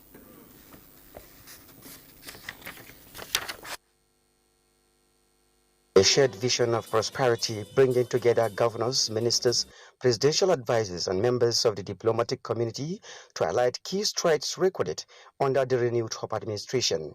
Director General of the Renewed Hope Ambassadors and Governor of Imo State, Hope Uzodinma, outlined ongoing reforms in the economy, infrastructure, energy development, ease of doing business, and security at both national and subnational levels, while calling for stronger partnerships that create jobs and drive technology transfer.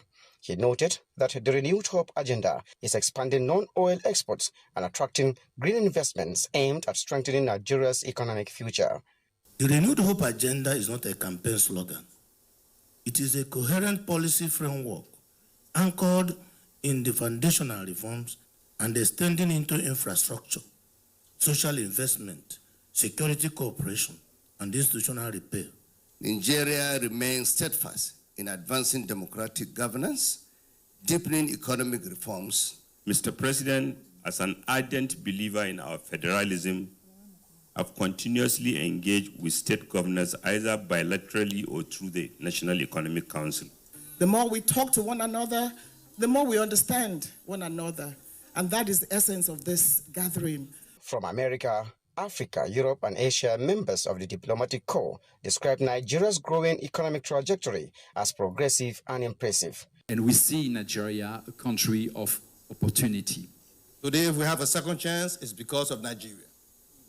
And I want to appreciate that. The interactive session also spotlighted people-centered initiatives in education, healthcare, the economy, and climate resilience, while stressing the need for stronger technical cooperation and diaspora engagement to scale the programs. In Abuja, Yusuf Jika, NTA News. A brochure titled Navigating the Future with Renewed Hope is ready for public presentation. The brochure is a compilation of 301 verifiable achievements of President Tinubu since assuming office. Addressing a news conference in Abuja, a political pressure group, Relax Tinubu is Fixing Nigeria, says its mission is to preach the achievements of President Tinubu to the world in a symbolic manner that will eliminate all doubts, assumptions, claims, and hearsay that the present administration has not achieved anything. The group says it would embark on creating awareness in rural communities by distributing copies of the documents in hospitality centers, churches, mosques, and markets to give a proper narrative of the president's achievements. To create awareness of this numerous achievement of Mr. President Bola Ahmed Tinubu, and to ensure that Nigerians everywhere understand the depth of transformation currently unfolding. We are positioned as a beacon of renewed hope, a platform that bridges government performance with citizen awareness. Reforms are not easy. It takes a bold mind, a bold person to carry out reforms and take away people from the old order to a new order.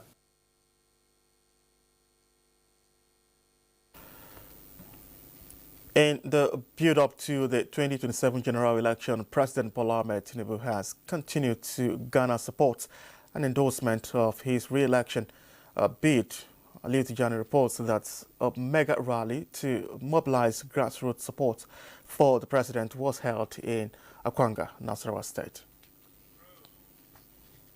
Rally draws hundreds of party faithfuls, youth groups, women associations, and community leaders from across the state. A demonstration of grassroots ownership with a clear message of continuity, conveyed by the APC governorship aspirant, Zaka Yakubu. The people of Nasarawa State say President Bola Tinubu's economic reforms, though tough at the beginning, are laying the foundation for a long-time national prosperity. Speakers described the removal of fuel subsidy among reforms as bold decisions that ended decades of waste and redirected resources to critical sectors of the economy, but however, tasked governors to use the funds judiciously for the benefit of the masses.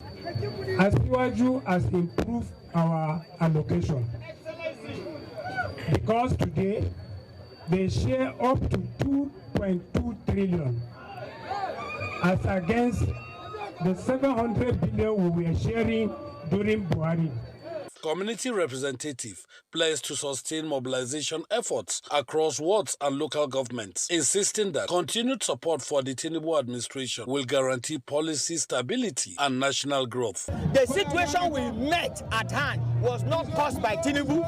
If you remove Tinubu today, the next leadership will face the same thing. The rally also declared support for the governorship aspiration of Zaka Yakubu in the state ahead of the party primaries. From Akwanga, Aliu Tijani, NTA News. You're still watching the news on NTA International. We'll take a quick break. More reports ahead. Stay with us.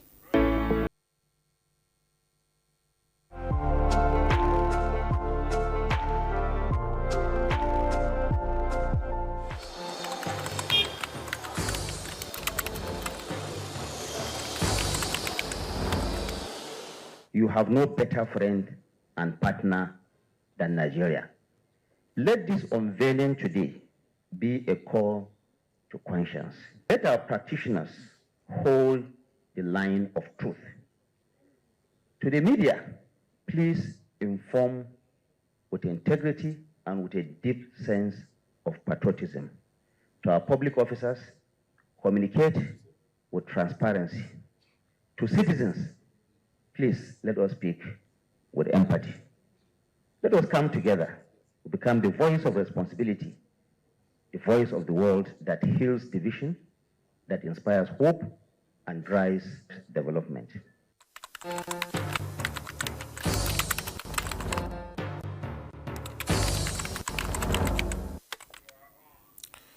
Having more women in position of leadership is said to be key in reducing incidences of gender-based violence in Nigeria. In this vein, a group of women leaders in health converge on Abuja to learn how to identify signs of abuse, provide compassionate care, and help break the circle of silence of survivors of gender-based violence. Uche Ugochukwu reports.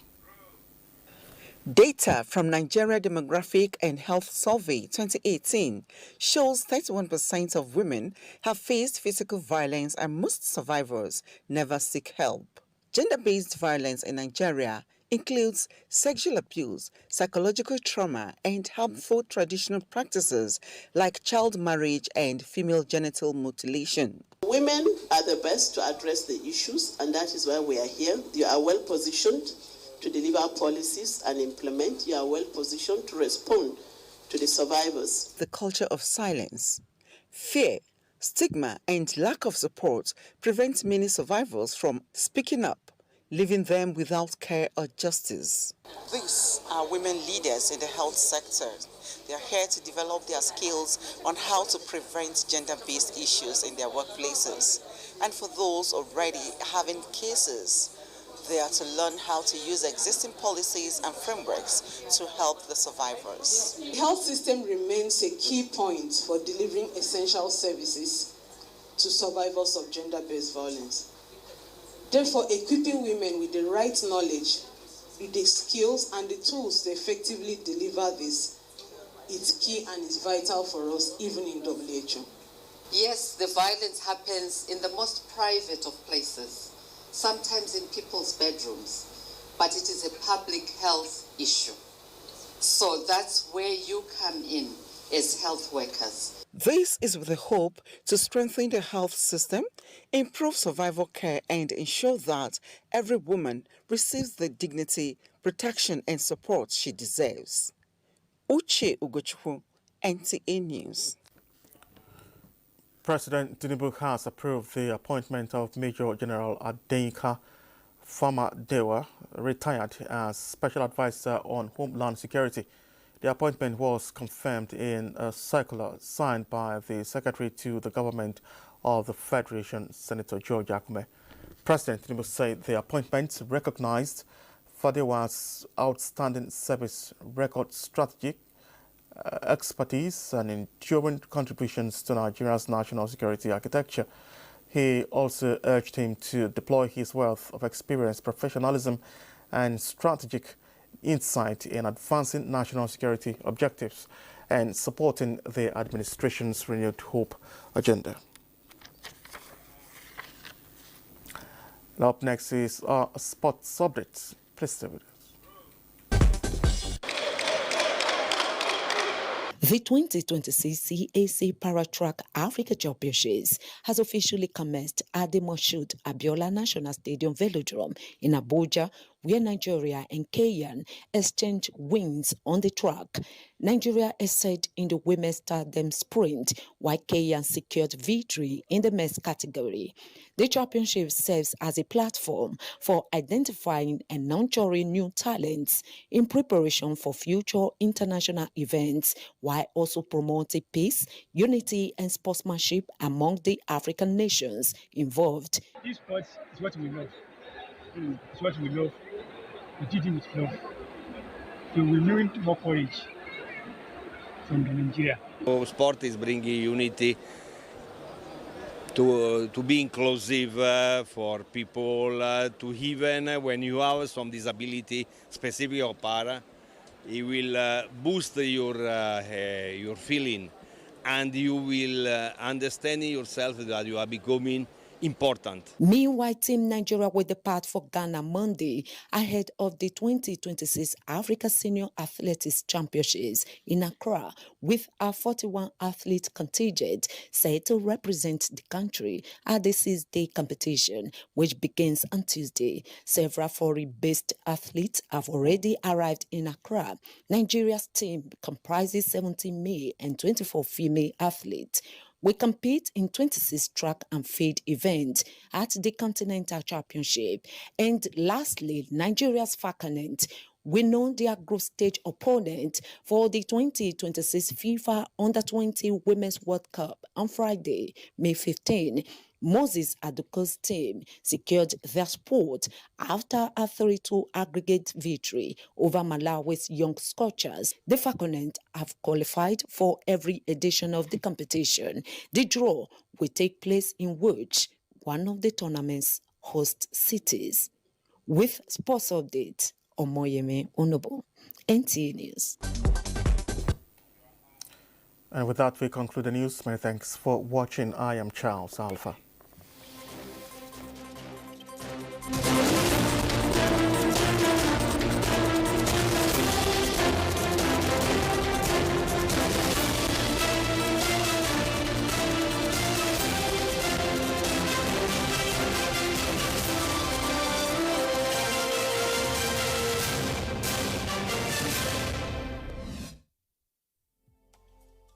In the depths of Africa's heart, where ancient secrets slumber, lies a mystical realm of wonder. Kalambo Falls, the thunderous titan veiled in mist and shrouded in legend. This towering giant plunges 772 feet into the abyss, unleashing a torrent of water that thunders through the valley like a primal heartbeat, awakening the spirits of the land. Kalambo's waters are a force of nature, sculpting the ancient stone, carving a path through the rugged landscape like a relentless artist, whispering secrets to the wind.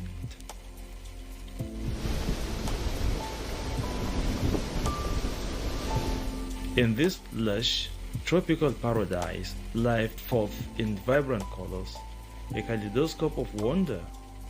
Exotic birds take to the skies and verdant forests stretch towards the heavens like nature's own cathedral, where the ancient ones whisper tales of old. For the local people, Kalambo is a sacred site, a source of life, inspiration, and spiritual renewal. They believe the falls hold ancient secrets, mystical powers, and the whispers of their ancestors. As the sun sets over Kalambo, the falls are bathed in a warm, golden light as if the heavens themselves were setting the waters ablaze, summoning the spirits of the land to dance in the fading light. And when darkness falls, the stars twinkle like diamonds above, reflected in the waters below, creating a celestial showcase of wonder, a cosmic dance of light and sound.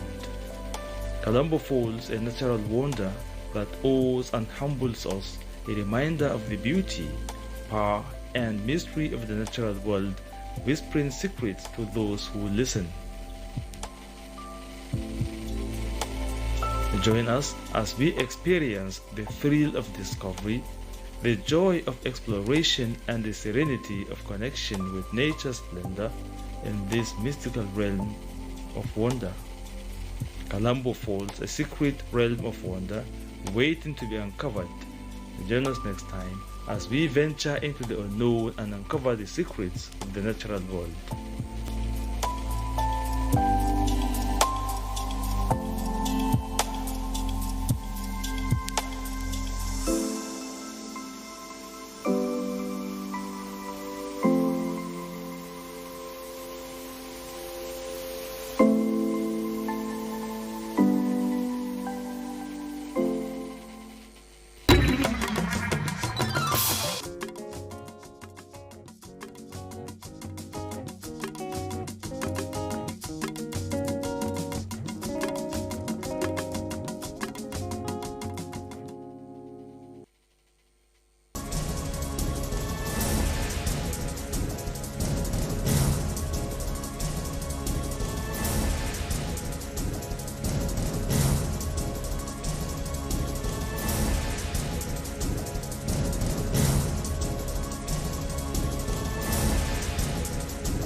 Hello and welcome to Frontiers. Transportation sector over the years has been a bottleneck towards economic growth and development. Federal government recently granted a 30% waiver on debts owed by domestic airlines due to aviation agencies to the crippling impact of rising aviation fuel costs on the sector. The Ministry of Aviation and Aerospace Development says the waiver applies to the outstanding charges due to the Federal Airports Authority of Nigeria, Nigerian Airspace Management Agency, and the Nigerian Civil Aviation Authority. The total estimate of airline indebtedness is put at over 40 billion naira. Jet A1, which accounts for nearly 50% of airline operating expenses, jumped from 400 naira per litre in 2022 to 1,300 and 1,500 naira today. The surge, driven by forex scarcity and global crude volatility, forced carriers to hike fares, cut routes, and in some cases ground aircraft.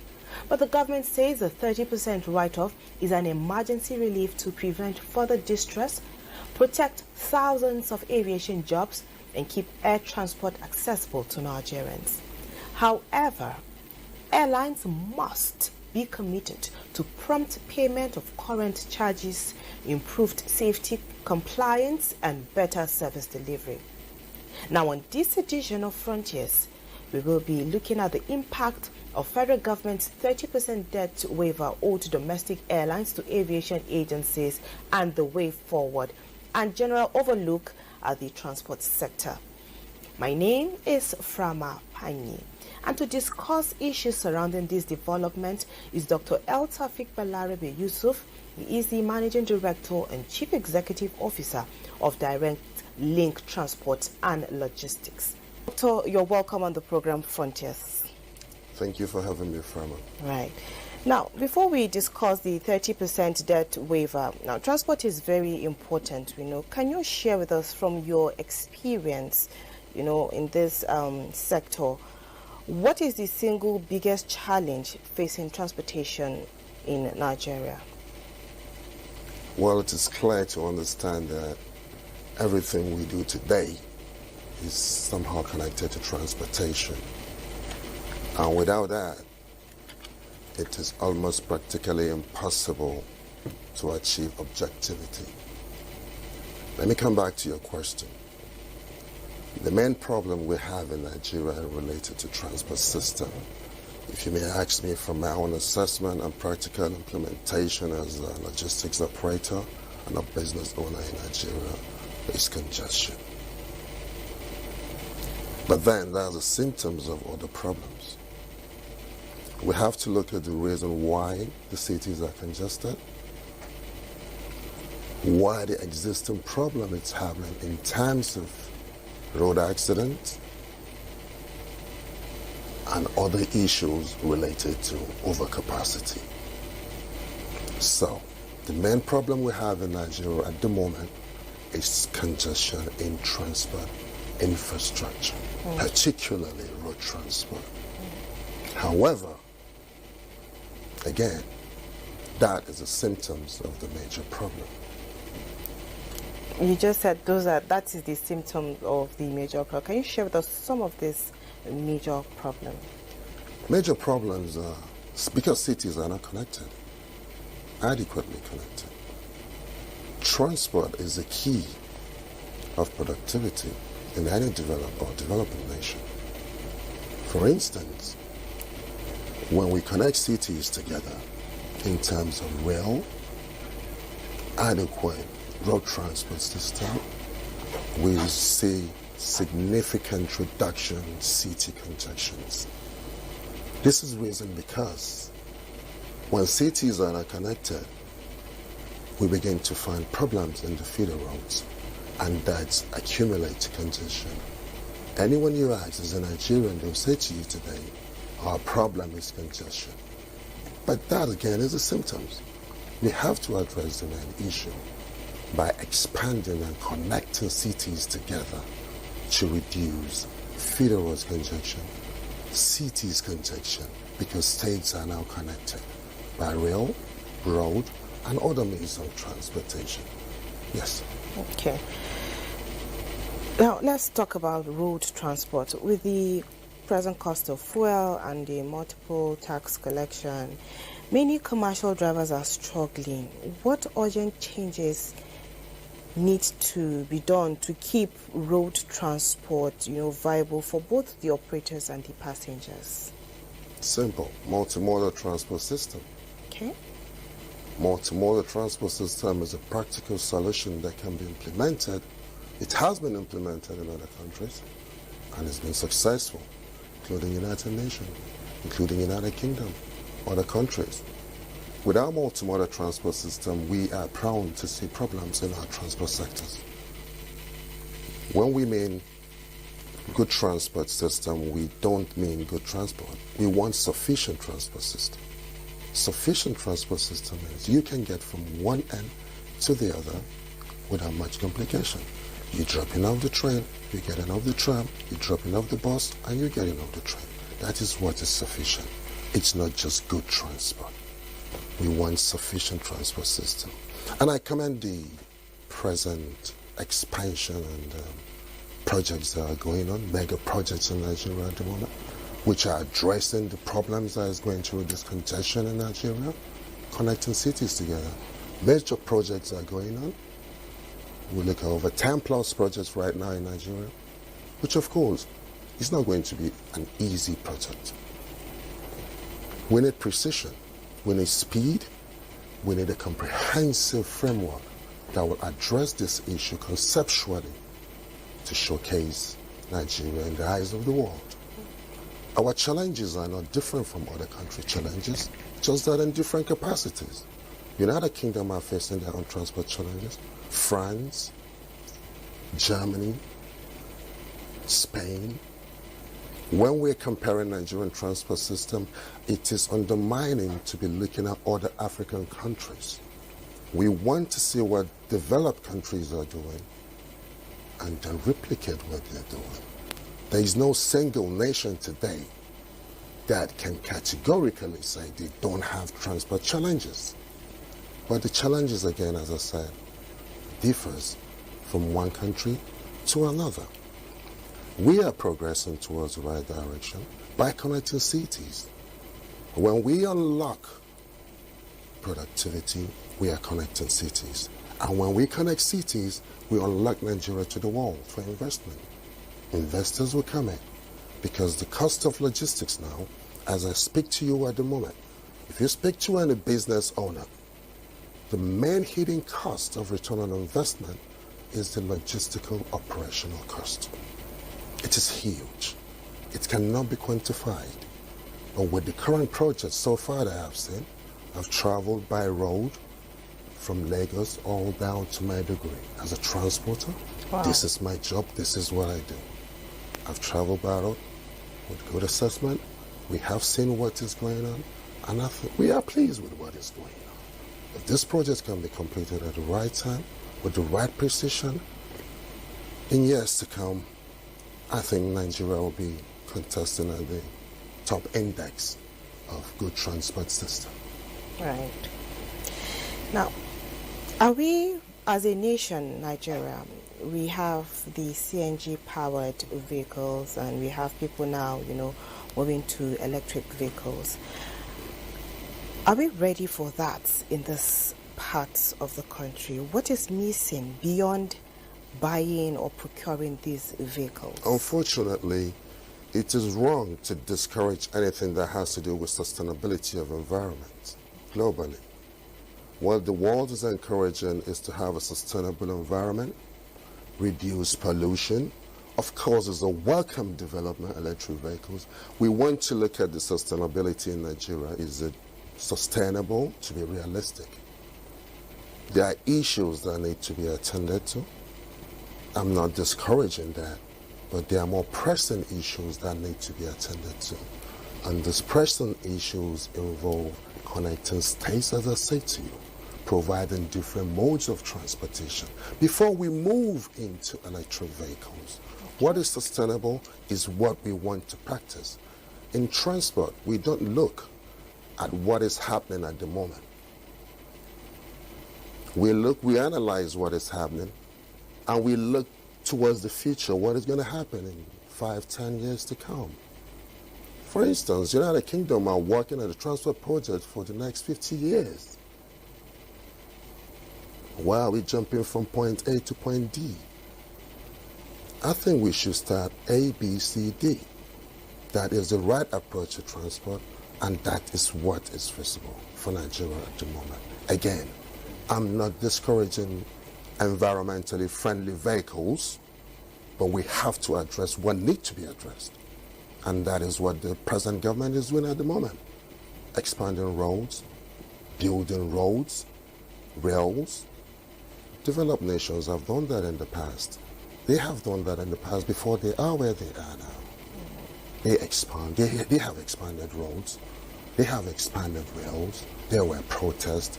But in the end, the benefit is what they're getting now. We have to take one step at a time. If we don't connect cities, productivity is going down the drain. And when productivity is going down the drain, we are locking Nigeria. But when we connect cities, we unlock productivity and we showcase ourselves to the world. Then now we can embrace what we call environmentally friendly vehicles. Okay. You've been talking about connecting cities, and we have the Lagos-Calabar Coastal Highway project. We have the one coming up now, the Sokoto-Badagry also coming up. What are some of the, can you share your thoughts with us? Share what you think the prospect of these projects will be for Nigeria. Firstly, is a welcome development. Okay. Huge welcome development, connecting Badagry down to Sokoto, Maiduguri, and is a huge welcome development. But there are challenges. We expect to see challenges. We expect to see challenges, but again, it's a huge welcome development. I commend the present government for that wonderful initiative. If you look at the products and goods that are coming from the zone to the other zone of the area, they are huge.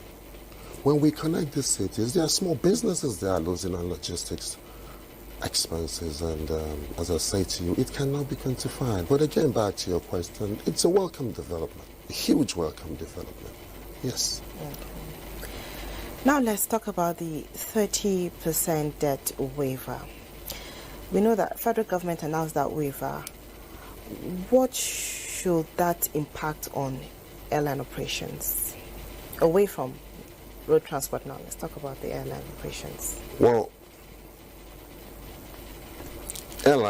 to break airline down, there are hidden challenges. It's a complete different area from road and rail. Airlines are facing their own challenges, which we all know. But the waiver, again, as I say to you, we are looking at it closely. We are researching to see how this will go, how it will end. But at the moment, I think there's a prospect in that area. But as I say to you, the airlines are facing their own challenges, and they have to be considered and managed properly. Okay. Now, is a 30% debt waiver enough to prevent this airline distress, or does it just delay a collapse of what is pending without addressing the airfuel pricing? Well, it's a global issue. Okay. This is a global issue. The cost of fuel has gone up in the United Kingdom. We used to buy petrol at the rate of £1.31. It's gone close to £2 now. That is huge. So, again, it's a global issue that needs to be fully assessed and looked into, and then see if it's feasible for the airline and what the government is proposing. Well, I believe the experts have well thought of that and come out with a solution that fits to the government policy. Yeah. Now, some may think that writing off this debt encourages poor financial discipline among airlines. What do you think? I don't think it's right. Okay. I don't think it's right in the sense that the 30% can go a long way, and that have to be embraced. 20% discount, it's a long way. That have to be embraced. But in line to this, we have to understand that there are global changes in terms of distribution, price, and energy and gas. If we look closely into that, we will see that there's a lot of things to be done in that area, not just to give a waiver. More needs to be done. Okay. Yes. All right. Now, let's talk about the rail transport system in Nigeria. We've had so many challenges coming up in that sector. What do you think is the problem, and what do you think can be done differently to improve the sector, to avoid the derailing and other things that have been happening? Well, first thing we have to look at in transport sector, there's nothing that is happening in transport now that is not advocated in our transport policy from 1965 until 1975. Okay. All these have been advocated clearly. All the projects that are going on to connect cities are there. They have been advocated in the transport sectors. But unfortunately, the implementation is the process.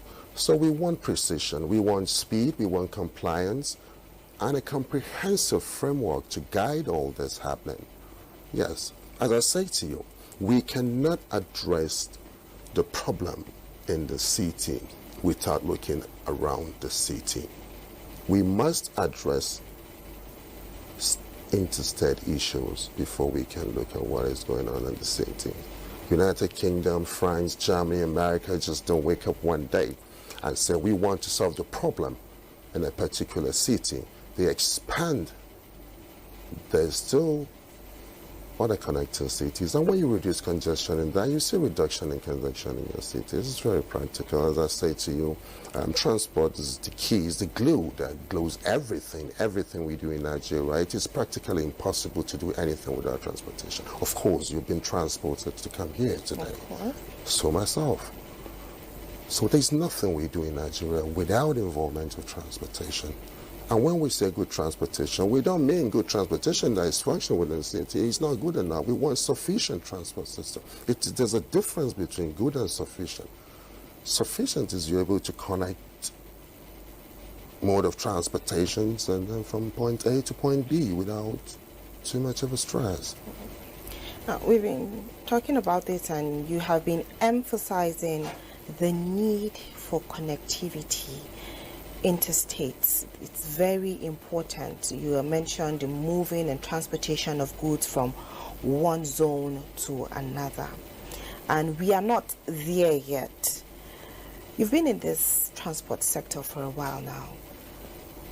If I'm to ask you, if you were given the power, what can you do? What would you suggest to be done to, expedite or make these changes to improve on this connectivity you've been talking about? Road transport and the rail transport sector. Firstly, we have to understand that someone who have interests of Nigeria at heart, we must advocate in the right direction. We must find solutions to problem. It is okay to criticize. Criticism without solution sometimes is a barrier to clear thinking. The best approach, in my own opinion, if you may ask me, the best approach, in my own opinion, in terms of road transport is expansion.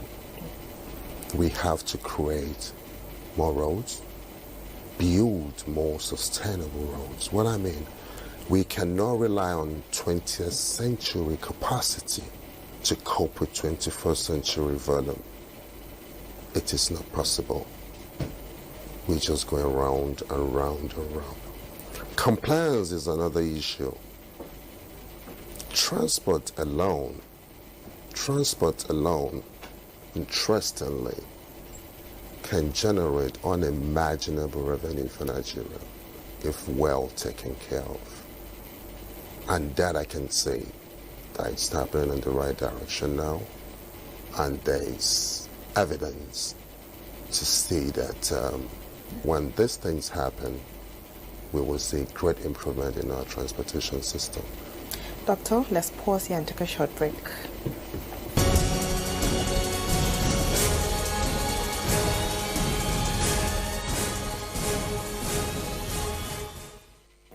Thanks for staying with us. We've been discussing transportation with Dr. El Tafik before we went on that break. Thank you so much, Doctor, for being with us. Before I let you go quickly, can you share with me one part of this, topic that we've not talked about briefly? We've spoken about road transport, railway transport, but we've not really spoken about the mode of transportation of goods and, livestock, how we do it in this country. Is that something we're not doing right about that? Well, just to use we're not doing right about that, I don't think is appropriate because we are using what we have. Okay. If you have alternative, you will say we're not doing right. But as we can see again, there are alternatives coming up now. It is unimaginable to transport animals from far Sokoto in the heat zone and no proper care and congested lorries and taking them down to the south or east. We have to look into all that. We're not talking about humans alone. But connecting cities again, we're back to what I just said to you. When we connect cities by rail, by high-speed transport, it reduces the volume on the existing infrastructure we have. It takes lesser time to travel. Not just human. You just mentioned animals. Follow. The key issue again to address the Nigerian transport system, again I will emphasize clearly as a practitioner and as a scholar in this area, is to first of all connect our cities by rail, by high-speed transport. When we do that, we unlock productivity. Again, when we unlock productivity, what do we see? We are at the same time unlocking Nigeria to the world. I see these projects as a viable, a project in the right direction. Again, there's going to be challenges to infrastructure, what we call logistic antagonistic threats. This will come up alongside when the projects begin. But when we can achieve success in this project that is going on at the moment, there will be a great shift in our transport system. It's not just got impact on interstate. We will see the impact in our cities. We will see reduction in congestion. Right. You will see reduction in accident.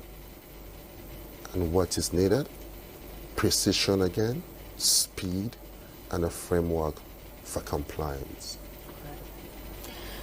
Dr. El Tafiq Balarabe, it's been an absolute pleasure having you on the program Frontiers. Thank you so much for coming, sharing your thoughts with us, enlightening us, and educating us.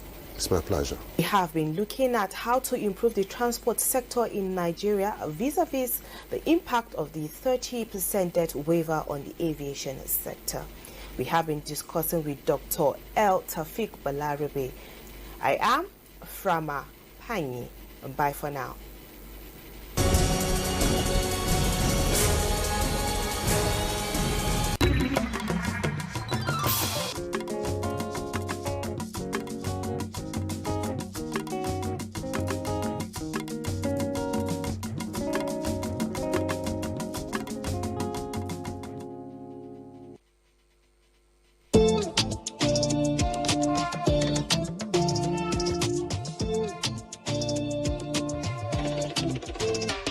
I've got a willingness to contribute positively to the well-being of my fellow citizen. As a Nigerian, I'm a provider, helper, listen to me. As I listen to you, I'm a born winner and I cherish security. As a Nigerian, I'm a real Nigerian, born Nigerian, a resilient Nigerian.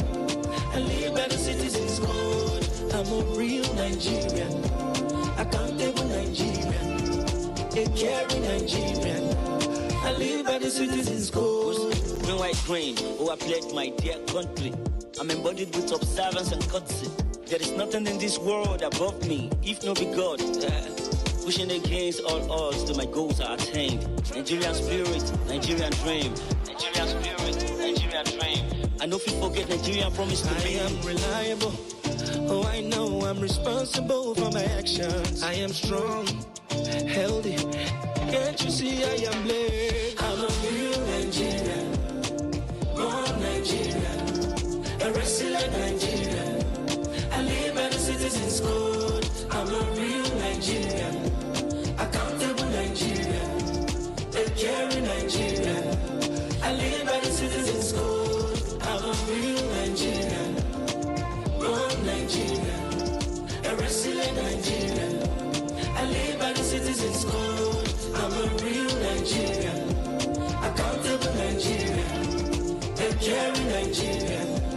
I live by the citizens' code. I'm a real Nigerian, accountable Nigerian, a caring Nigerian. I live by the citizens' code. I'm a real Nigerian, accountable Nigerian, a caring Nigerian. I live by the citizens' code. Moving Nigeria to greatness.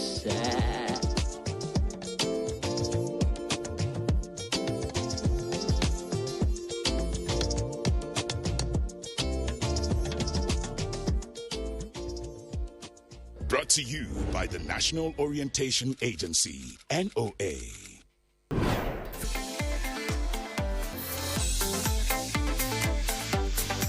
You can also see us on Facebook and YouTube for quality content on the go.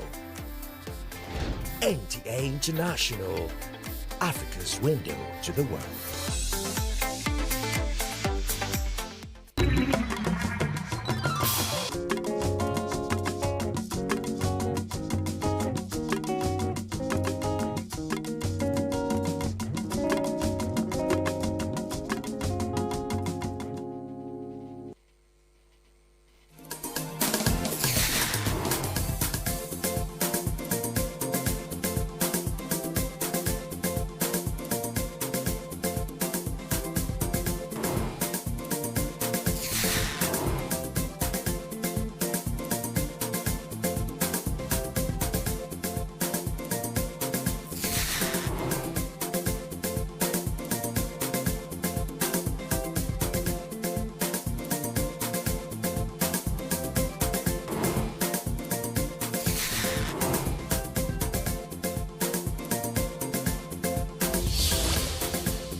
Lord Supreme and leader of the 30BG gang, Davido, gave his faves and indeed Nigerians as a whole quite a bit to celebrate this past week as he bagged yet another award as the best international act at the Liberian Entertainment Awards. But while Davido continues to ride his Nakupenda train around the globe, evangelist turned to DK's husband, Olakunle Churchill, has been the subject of dragging on the timeline as he denied ever being married to his estranged partner, Rosemary. Absolutely, and the dragging has not been small, like we're talking Bass Books level kind of dragging. Aura for aura, a kind of thing. But just in case you don't know, this is Click Like, where we serve you nothing but absolutely pure fun and undiluted entertainment right here on the network service of the NTA. I am Daniel Adiri. And I am in your job. So without further ado, let's get the show on the road.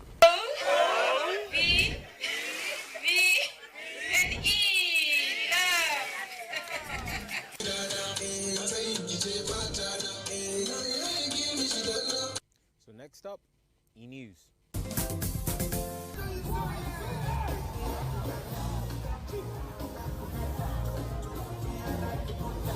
Nigerian Afrobeat superstar Davido has emerged winner of the Best International Act category at the 2026 Liberian Entertainment Awards. He defeated a competitive field that included fellow Nigerian star Rema, American rapper Gunna, and South African singer Tyler. The award was presented at the Listener Auditorium over the weekend, further solidifying Davido's reputation as one of Africa's leading global music exports. The latest recognition adds to Davido's growing list of international honors and underscores his continued influence in expanding the global reach of Afrobeats. I'm Rosie Mira. They say time away can either make you or break you. I mean, as for me, it built me. Nigerian businessman Olakunle Churchill has pushed back strongly against viral claims that he and Nollywood actress Rosie Mira are going through a divorce, calling the reports false and misleading. The rumours, which have been circulating across blogs and social media, suggested that the couple had quietly ended their marriage. But Churchill says that the narrative doesn't even hold up from the start. Taking to Instagram, he wrote, "The reports circulating online about a supposed divorce between myself and Rosie Mira are completely false. There is no truth to them, and they should be treated as such." Churchill shared what appeared to be a court document and enrollment of judgment with both their names listed. Still, he insisted the document has been misinterpreted and does not prove any divorce. Yes, Mommy can't even talk. Mommy can't even walk. Mommy can't even move her body. Veteran Nollywood actor Solomon Akiesi has passed away, with the news confirmed by the Actors Guild of Nigeria President Abubakar Yakubu. According to him, the actor died in his sleep on Sunday in Abuja, while the family is expected to release more details. Akiesi was a respected face in Nollywood, with a career that began in the late 90s and included appearances in over 100 films such as Marry Who You Love, Kiss My Pain, and Desperate Ladies. Fans and colleagues have since paid tributes, remembering his talent, consistency, and lasting impact on the Nigerian film industry. Okay, first of all, I want to say shout out to Tiwa Savage. You may or may not have heard of the Berkeley School Scholarship Music thingy. I did hear about 250 something students got scholarship worth about, I think, there's a $3,000. The entire thing was about $120,000 plus dollars, and that's from her foundation, the Tiwa Savage Music School Foundation, in collaboration with her own. That's old school because she was a product of Berklee School Music in the USA. So the collaboration brought about 250 something plus music creatives, producers, songwriters, and all of that would help.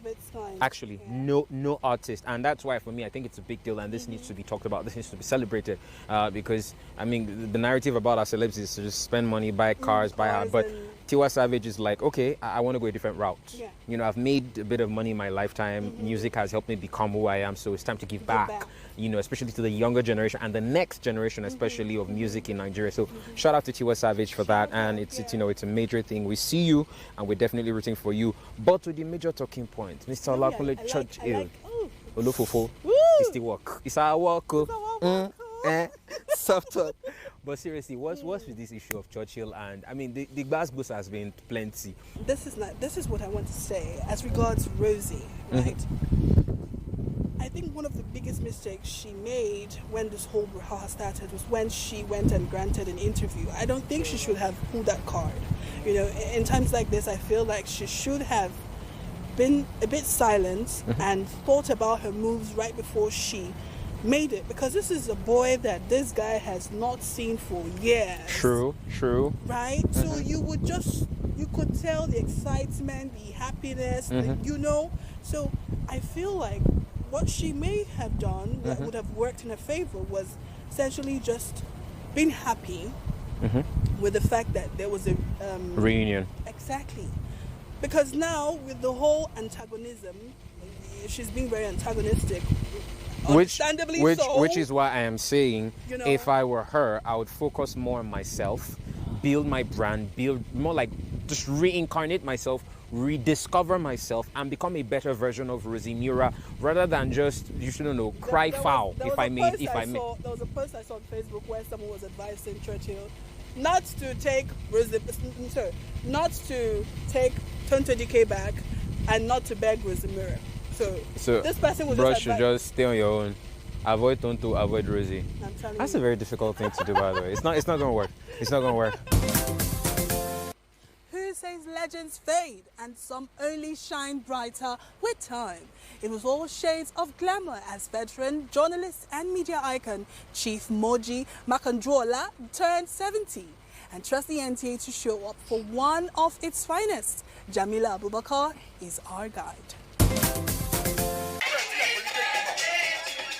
As the saying goes, a golden fish has no hiding place. And for a voice that once graced the airwaves and screens some decades ago, the limelight still comes naturally.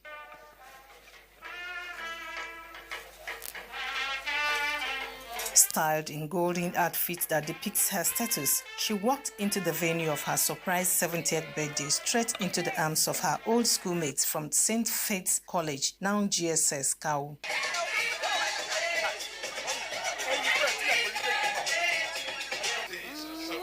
Happy birthday. And what you did. As such, it was a moment for tributes and admiration for a woman many described as a media icon and beacon of humanity who has mentored, empowered and inspired many people, regardless of religion, status or tribe.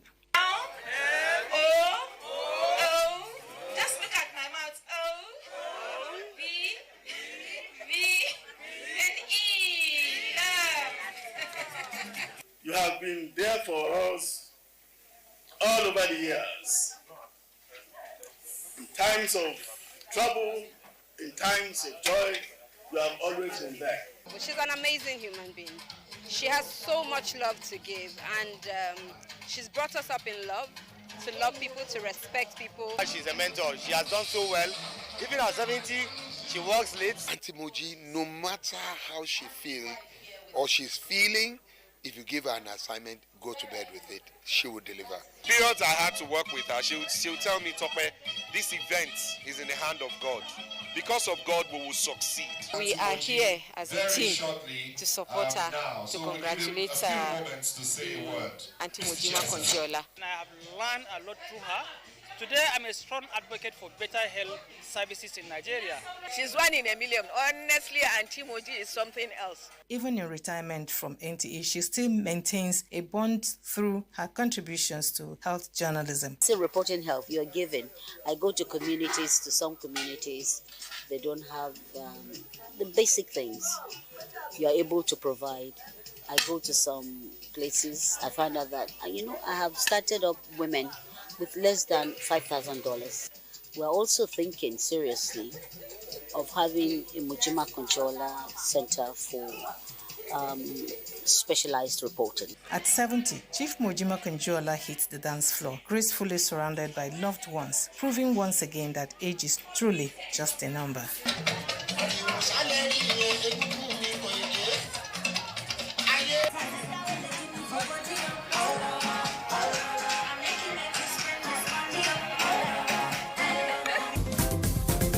In a beautiful blend of elegance and love, the families of late Alhaji Muhammad Baba Makanta, Wawagi Bida, and that of late Malam Ndanusa Idris Abdullahi celebrated their children, Umar Sani Muhammad and engineer Bilkis Idris Abdullahi, as they exchanged vows in a joyous wedding ceremony.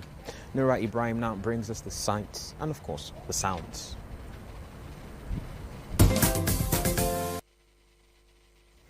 It was a day filled with joy, elegance, and heartfelt emotion as the families of the late Alhaji Muhammad Baba Makanta Wawagi Obida and the late Malam Muhammad Ndanusa Idris Abdullahi gathered to witness the union of their children, Umar Sani Muhammad and engineer Bilkis Idris Abdullahi, in a beautiful wedding ceremony that will be remembered for years to come.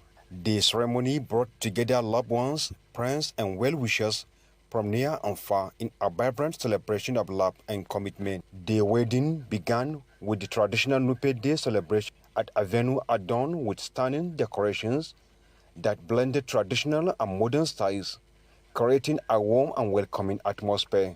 The groom, Umar, looked dashing in his finely tailored attire, while the bride, Bilkis, with her graceful presence and exquisite outfit, as they showcased their dancing steps alongside family and friends. In fact, I cannot hide my love and what I feel so much about the way it went and the way it is still going on. And inshallah, we are praying by the grace of God that they will have a blissful home and a blissful union. The celebration continued with a colorful walima, which featured recitations of the glorious Quran, prayers, and admonitions for the couple.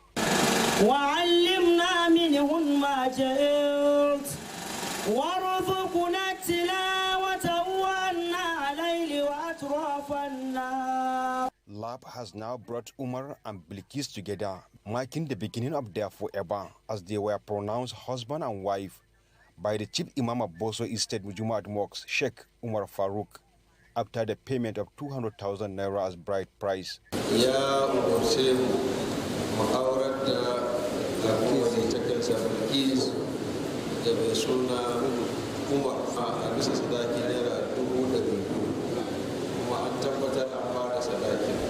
Prayers for peaceful and blissful home, encomiums, and well wishes were showered on the new couple after the wedding, which was graced by distinguished personalities. We give glory to God for everything, and we praise Allah subhanahu wa ta'ala for making us to be part of today's event.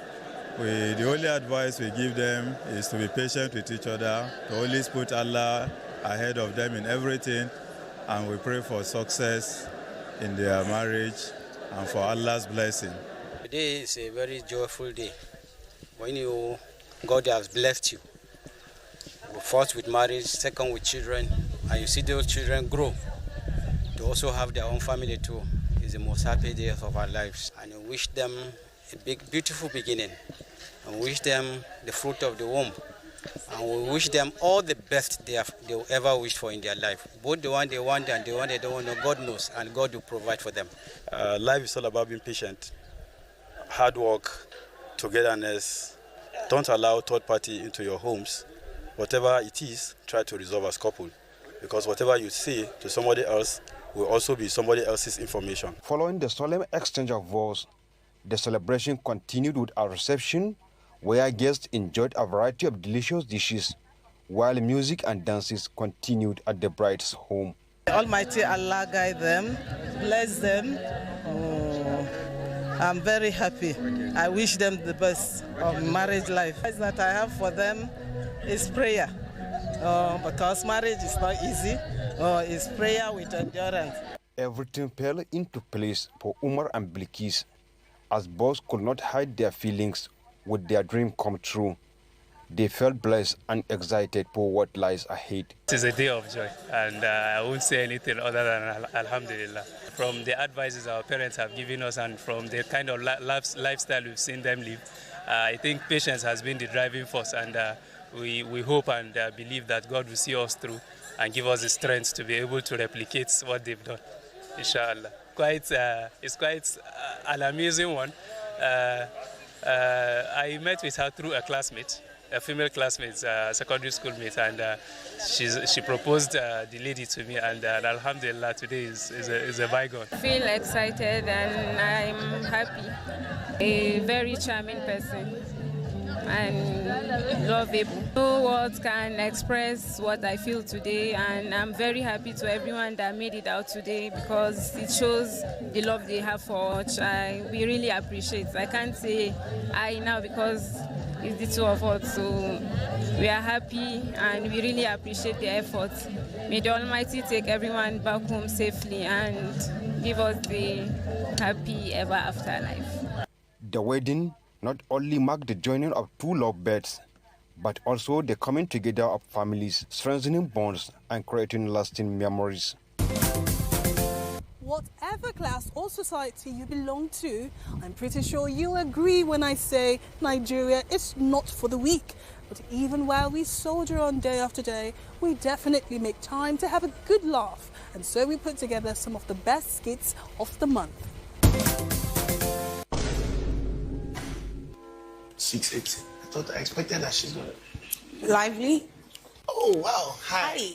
Jenny. Hi. Nice to meet you. Nice to meet you too. You smell nice. You smell nice too. You look much better in person. I look more better in person. Yes. Thank you. That's such a sweet compliment. I like that. Nice to meet you. Nice to meet you. Oh, wow. How long have you been here? Not too long, like Not 30 so long. minutes. So this is 30 minutes? Nice. You must really like it. This is my second bottle, I'm not gonna lie. Interesting. I see you're wearing a jersey. I mean, James. I like jerseys. I just... Do you watch football? Not exactly, but like I like buying jerseys of handsome players. Are you serious? Like, there's a very handsome player playing for a football club. I like buy their jerseys. Which handsome player do you? So for Man United, it was Benjamin Sesko for me. He's so handsome. When you see him, he has like this model look. But does Man have a black jersey? This black was Onana's back it from last. Okay, you like it because it's handsome. No, Onana is not handsome. I just like the black. And I say it's handsome, it means that I'm Prince Charming. No, how will Onana be handsome? Have you seen like Visha Varashkelia? Who's that? That's handsome. Visha Varashkelia. Who's that? Visha Varashkelia. Kwaraskelia. It's not. Are you going to Kwara? I wonder. Varashkelia. How do you know that name like that? You don't know him. I know him now, but that's not his name. So what's his name? I don't know, but that's not his name. What he go tell you? A few moments later. Waiter! You've been on your phone, oh? Nothing. I just said sleep off. Weekend now. You get it? Oh, betting. Yeah. Check my. You have code. Should I give you betting code? You don't get code for this weekend. No, I don't use. What are you doing with that code? What are you doing with the phone again? Yesterday, I carried everything.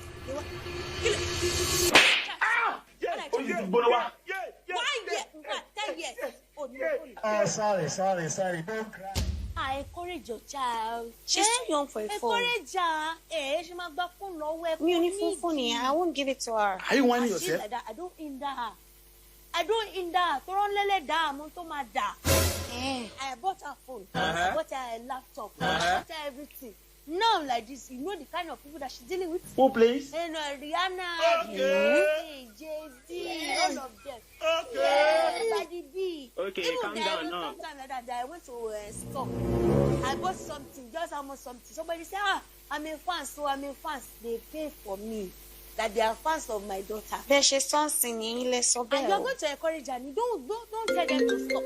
Sorry, you see, Arasta's mom is calling me. Really? Even last week, Tem's mommy called me. But I could not pick up. So how do you guys communicate or something? We have a group chat now. What's what they do for you? Mothers. Mama Bona, she's a group admin. Burner boy. She won't coordinate everybody. Give me 1,000 inside now. Okay, give me 500, man, give you 200. So that the change go complete. Take. You don't. I don't understand. Like, how do you? I give you 1,000 in the first place, and I'll give you another 500. Yeah, I'll give you 200. Yeah, now your change be this. You don't complete. No. Okay. You get 500. You get another 500. Man, give you 200. Give me 500. Man, give you 200 so that it go balance. Take. You don't complete now. You understand? What's the meaning of this? Oh, do you want to scam me? I give you this. It's 2,000 that I've now give you, and I'm holding 400 now. It's your change now. Which it's one? my change down now. Okay, please give me my money now. Give me 200. Man, give me 200. Man, give you 500. So you understand now. Okay, stop this nonsense now. Stop this nonsense. This is not anything that we do. What is the talk now? Give me back my money now. You give me all the money that I give you based on. Okay, collect 400. Give me 500. You get 15 naira. Make I balance you up. Now you give you 15 naira. Yeah, and you balance me up. I go balance you. You go complete. You don't complete. You delay people now. You don't complete now. I don't. Please stop that nonsense. What did I do now? Let's go. Let's go. Now if you give me 200 now, I will come give you 250. I don't understand. So where is that my 500? Where did my 500 now go to now? It's complete now. You gave me 1,000. This is the money that I first give you now. Okay, give me this one now. No, give me 400. You don't balance now. Your change don't complete. Okay, take me back to where I'm coming from. Take me back. Take me back to where I'm coming from. Give me back my 1,000, please. Okay, Annie. I mean, it's been a great. Well, April's already over. We're in May. Yeah, happy New Month, people. Pretty much. I forgot to actually say that. But I think this is my own admonition. Dear citizens of the timeline, we've had enough gbasgbos for the last, January, February, March, April, 4 months. But please let's start the month of May. Don't worry. On a very not so gbasgboish mode. It's coming in hot. Dragons are allowed, but let them come in little by. Don't just. I mean, let's have a breather, okay? Let the citizens Nigerians breathe. Cannot. Don't choke us. Don't suffocate us. They can't promise that. It's 1 week, one trouble. Have you read that book? I know. 1 week, one trouble. But at least try. Even do. Try. Because honestly, this last month, it was bumper to bumper. Kai. Burna Boy today, Davido tomorrow, Churchill today. It was all kilo. Please. In fact, sometimes we can even have 2 dragons in 1 week. You said 2 or 3. Talk about 5. Monday, Tuesday, Wednesday, Thursday. By Saturday, you've literally, in fact, you can't remember what they were dragging about on Monday. Because like 4 other things have happened in between. It's like, what's going on? Imagine if you were the subject, the topic of that dragon, and then they move on to another one. You're like, okay. No, that's actually what happens. No, really, that's what happens. Have forgotten about it for the moment. Right now, nothing lasts beyond 48 hours on the timeline.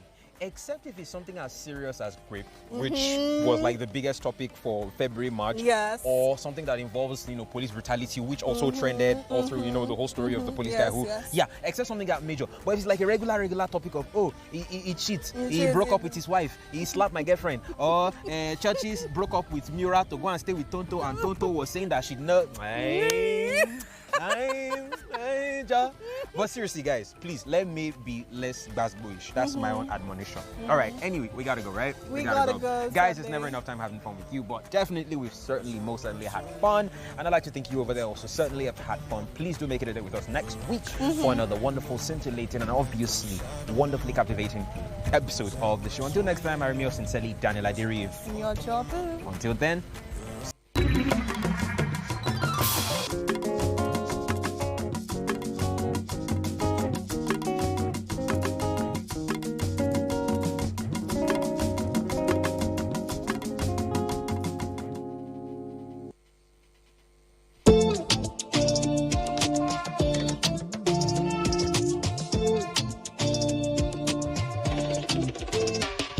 got a willingness to contribute positively to the well-being of my fellow citizen. As a Nigerian, I'm a provider, helper, listen to me. As I listen to you, I'm a born winner and Nigerian security. As a Nigerian, I'm a real Nigerian.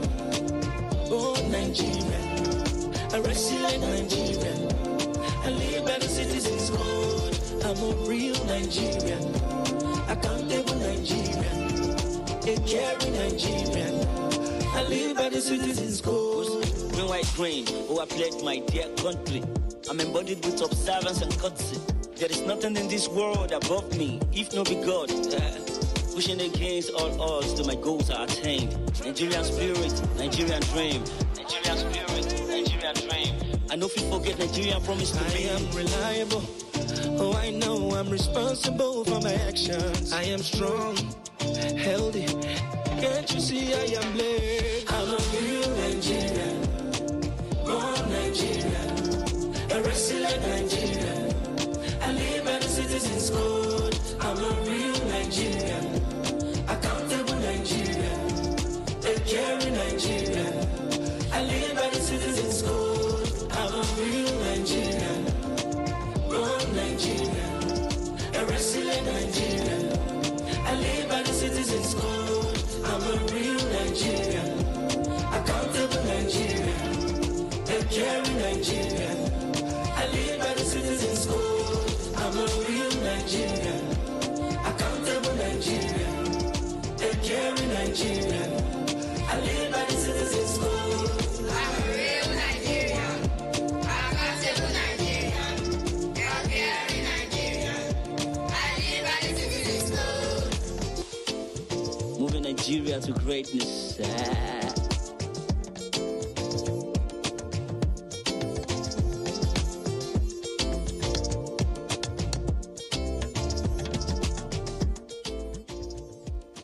Brought to you by the National Orientation Agency, NOA. From dusk to dawn, 24 hours a day, NTA International is with you. In your living room, office, and everywhere, anywhere. We provide a company you desire in terms of balanced and up-to-date news, programs, and the best of entertainment.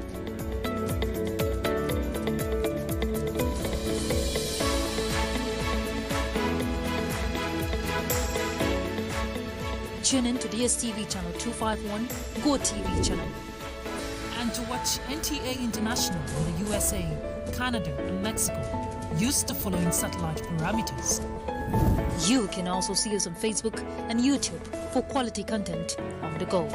NTA International, Africa's window to the world.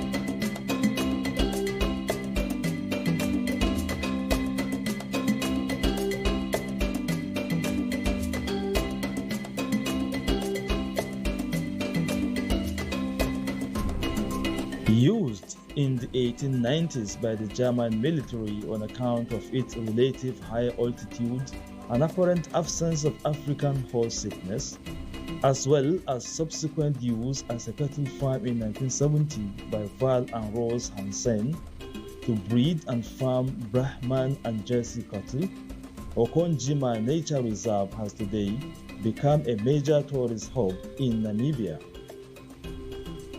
The tourism element at Okonjima had humble beginnings, starting in 1986 as an overnight stop for travelers between Etosha and Windhoek, and later growing to offer bird watching experiences, trails, while also demonstrating skills of the bushman and baited leopard viewing. Okonjima Nature Reserve in the heart of Namibia is located in a malaria-free area midway between Windhoek and Etosha National Park. Classify your film with the NFVCB for just 25,000 naira and register for NILFS for only 10,000 naira. Your censorship certificate is your ticket to the spotlight. Finalists win 5 million naira and professional filmmaking tools.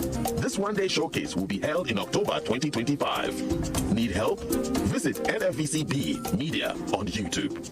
Email nilfs@nfvcb.gov.ng or call 0803-604-6871. NILFS 2025. Rooted in culture. Filmed with pride. Supported by NTA.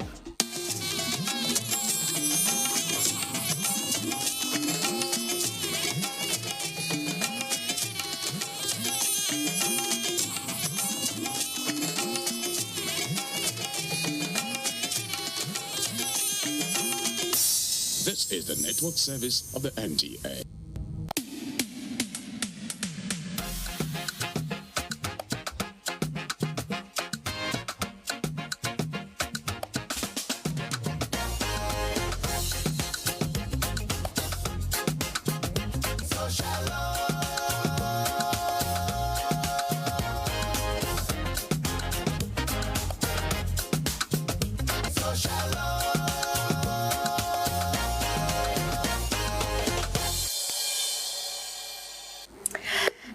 Beautiful people, it is so good to have you join us on another episode of your #1 event vlog, coming to you always on the network service of the NTA. This is Social, and I am Anita Shillong. And because time waits for no one, let's take you into the world of events in its beautiful colors. Stay with us.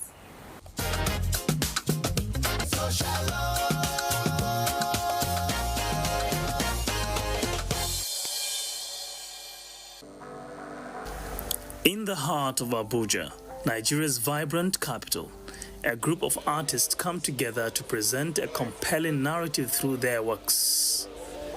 The exhibition, themed Reflections of Our Time, offers a unique platform for these artists to depict the essence of the era they live in.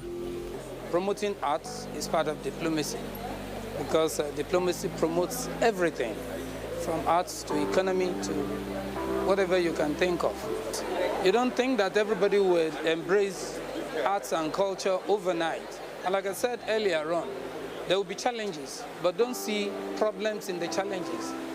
Strive to see opportunities in the challenges and take advantage of it.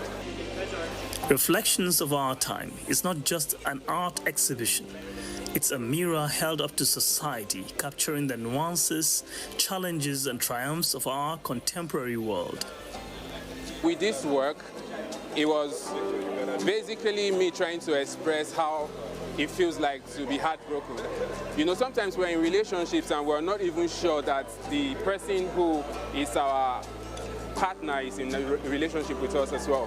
So this guy in his head is feeling like, oh, he's in a relationship with this lady, but the lady is really not interested in this relationship. So she has a dead rose, meaning she's not invested in this relationship. But unknowing to this guy, he feels like, oh, this is my girl, this is the person I would want to get married to. So I feel like the kind of love we really get to show in lately is this kind of love that doesn't really show so much of sacrifice, you know. So this is an example of that kind of love.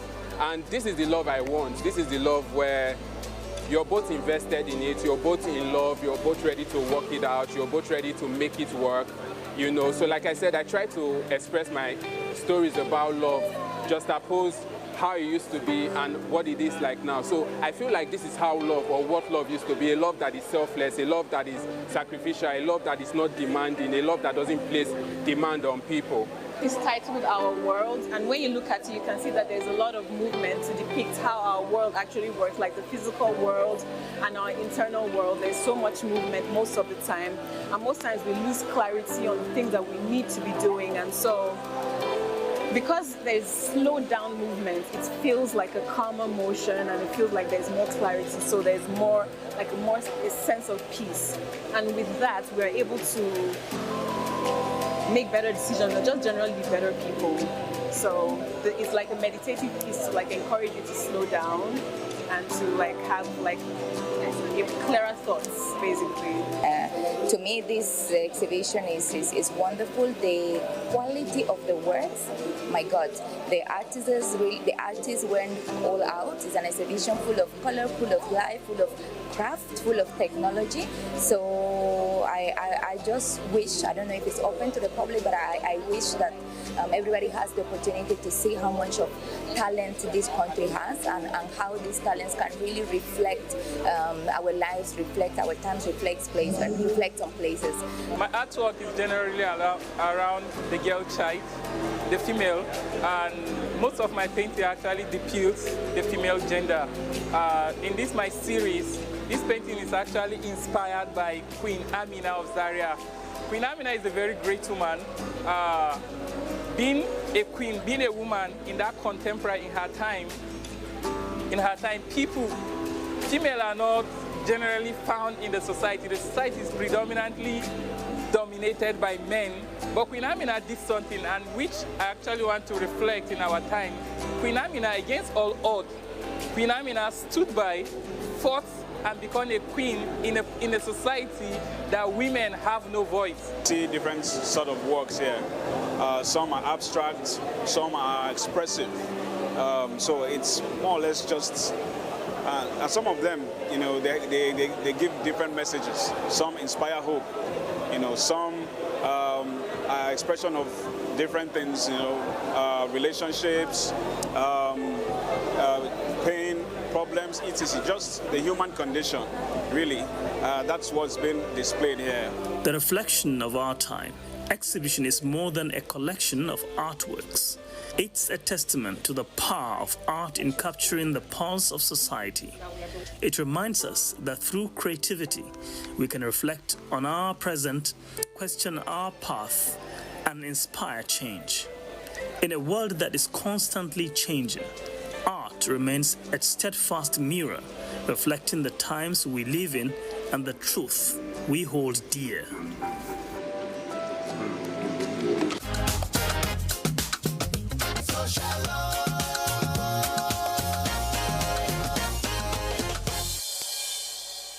We're diving into the heart of style, culture, and creativity. We bring to you highlights from the African Fashion for Peace.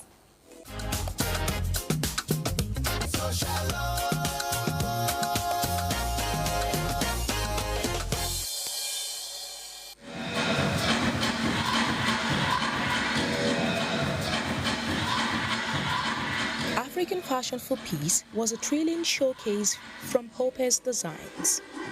Designer models influencing public personalities came ready to be wooed by the runway fashion. It was also a runway with a heartfelt initiative behind it to create awareness and raise funds for charity.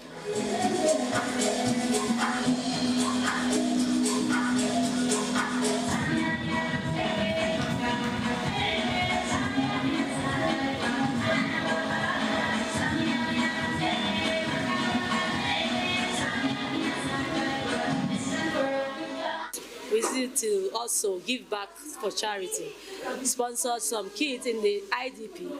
The goal is to use it to reach life, mostly those people in the IDP community. It's a brilliant idea, mixing peace with fashion, and it's quite a phenomenal idea. And I think she has done really well for herself by promoting this event and by having big dignitaries here today. It's a wonderful event, I must say.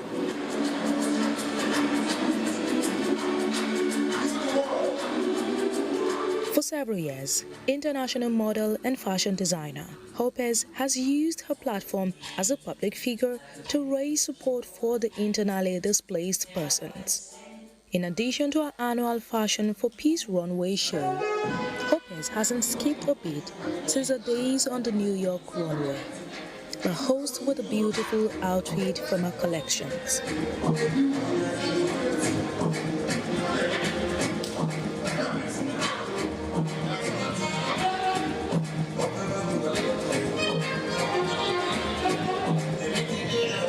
You can grow from this stage stage in Africa to the 7th time. Every other person can do it. So we encourage every other person out there that is wanting to do something like this to venture into it. Something worthy of emulation, and I feel so alive being around beautiful people. Can see lovely attires, lovely African attires and every other thing like that that brings Africa together. So this event is more like things that brings us together more than things that divide us as Africa.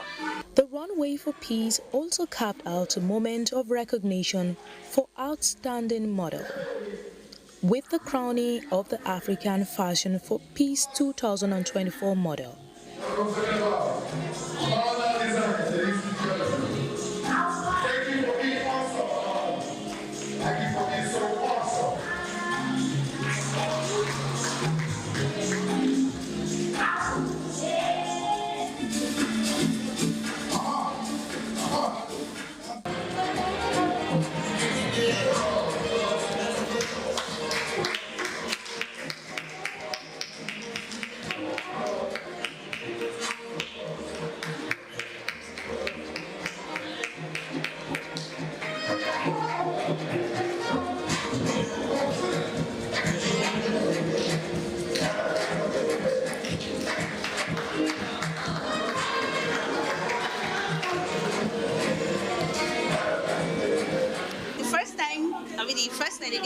I was a model here, and that was the first time I worked on the runway. And today I'm here as a designer. So the event is so glamorous, like it gets better every year. So I really enjoyed myself today. I'm very proud of Opes for today. This is all about peace, okay? Whatever has to do that is associated with peace. As Rotarians, that is one of our core areas. So our support is with her all the way. The entertainment was as beautiful as the fashion.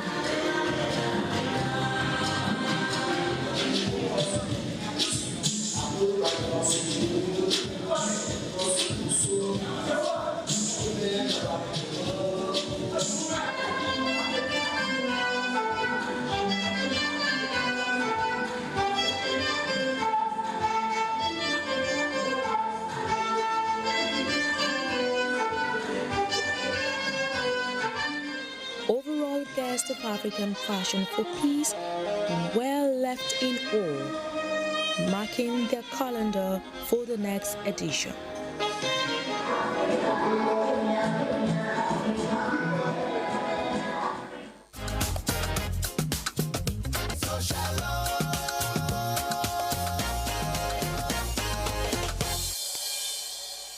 Such a powerful reminder that fashion can be both beautiful and meaningful. As always, if you're just tuning in, you haven't missed so much. This is your favorite events program where we paint events in its colors.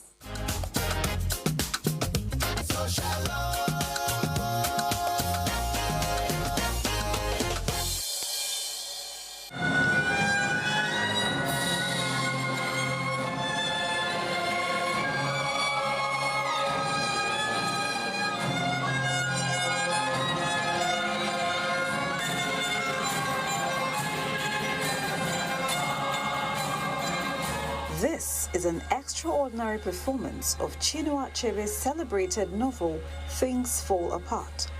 But this time, it's retold through the language of dance, blending contemporary and traditional forms. Organized by the Slum to Stage Dance Africa initiative, this adaptation shines a light on vital themes of gender-based discrimination, equality, and the importance of education. The story comes to life not only as a cultural tribute, but as a movement inspiring change for the youth on the streets.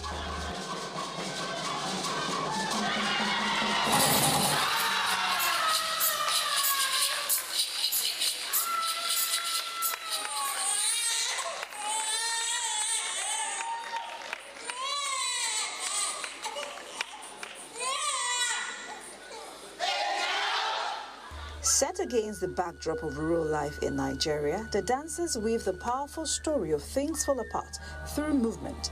In this reimagined performance, characters emerge with every step, revealing the struggles and triumphs in the battle of discrimination against the female gender. This stage adaptation is more than just art.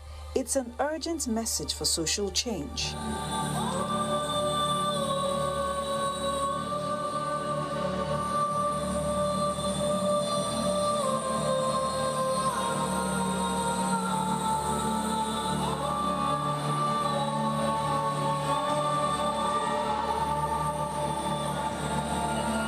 Throughout the performance, the dancers transitioned flawlessly between traditional and contemporary dance styles, symbolizing the integration of past and present struggles for equality and rights. Each movement spoke volumes about resilience, cultural pride, and the fight for a society free from discrimination. If you remember, there's a part in the play where we all turned and we screamed, "Hey girl," and wow, I saw the expression on the face of the audience. I think that if the play had ended there and then, I think the audience would have gotten the impression. So yes, we sent a strong message against gender-based violence in our community. And then, apart from that, we harmonized the Western and cultural art forms. I think our audience got the message. I think they got the memo. For these dancers, each performance is a triumph, a testament to their journey from hardship to hope. And as they celebrate on stage and off, they stand as symbols of resilience and proof of the power of art to change lives. I've always felt this connection with movements. I remember when I was a child, I just started tiptoeing on my feet whenever I was going anywhere. My dad was like, wow. The fact that we are trying to promote arts integration in helping to develop a child to grow through academics is also something we actually met. I was really surprised on how I was able to bring out the character, given that that is not my vibe, you know. I'm usually a calm person, but having to display or rather play the role of Okonkwo, a huge privilege and a huge shift. The adaptation of Things Fall Apart by Slum to Stage Dance Africa Initiative is more than just a performance. It's a call to action to break barriers, promote equality, and inspire future generations. And for everyone who witnessed it, it was a powerful reminder of the transformative strength of storytelling through dance. So I like the fact that as human beings, we're all connected emotionally through different art forms. And even though they weren't talking, with their actions, with their movements, it was very translative. I was really impressed by how well their dancing was and the facial expressions and everything that they put into the dancing and the performance. Personally, I'm a lover of art, not just art, but true contemporary art. I didn't expect less. I expected everything that happened here and more. A breathtaking performance and a heartfelt mission, Slum to Stage Dance Africa Initiative shows us how the power of art can change lives, one dance at a time. By reimagining Things Fall Apart, they've not only highlighted important social issues, but also given young people the tools to step confidently into brighter futures.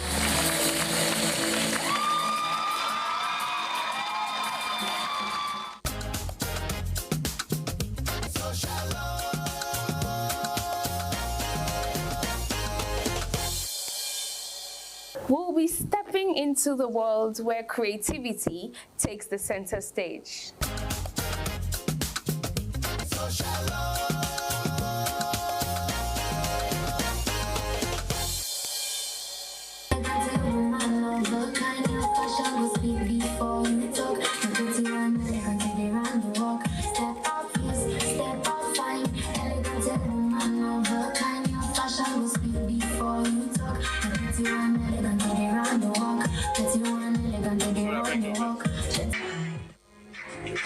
All around the world, fashion shows are always an exciting experience for people who want to explore new styles, and for designers, it gives them the opportunity to showcase new collections to the public. Okay,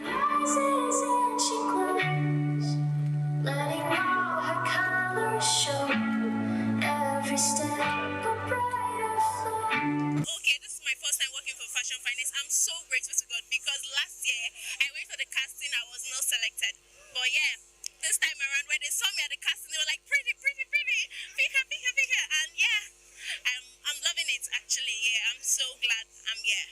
Yeah. So there are a lot of amazing designers tonight, and their designs are amazing.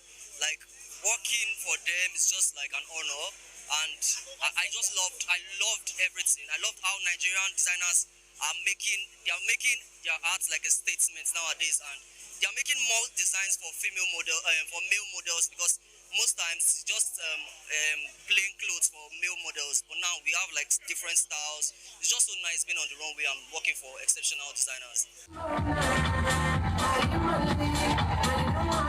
For 9 years, Taylor continues to dress African men and women. His collection majored in simple sophistication with a seamless fusion of Western vintage style and African elements.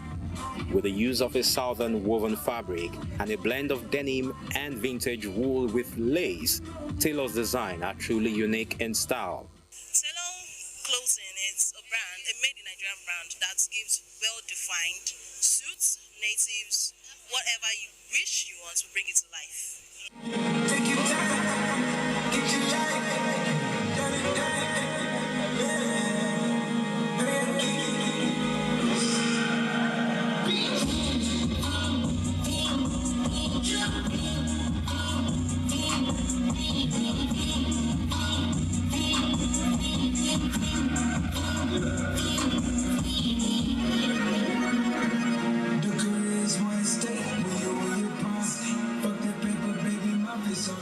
According to Craftsman, his design embodies the essence of modern classic menswear, with each piece being a meticulous masterpiece, crafted with extreme attention to detail, from flawless stitches to elegant finishing, designed for the gentleman who values dignity and comfort. I think my designs are coded like high fashion.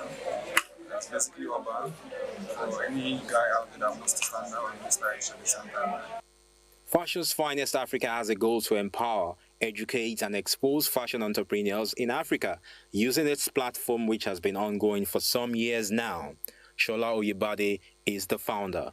Fashion's Finest Africa is an event that was established because we felt that the only people that were getting all the popularity and that were doing the famous shows were people that were big in the industry, were celebrities, were famous, had a well-known name.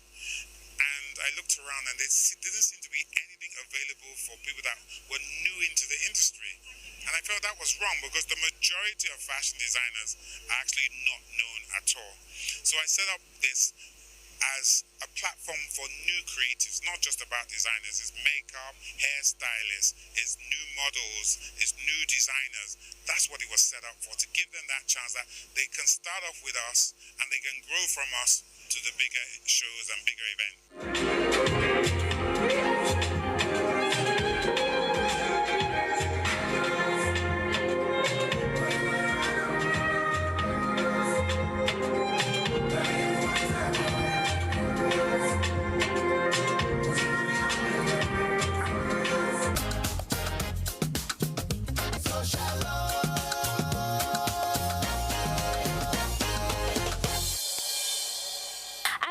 We can take on the program today. Remember to always follow us on our YouTube channel at NTA Series.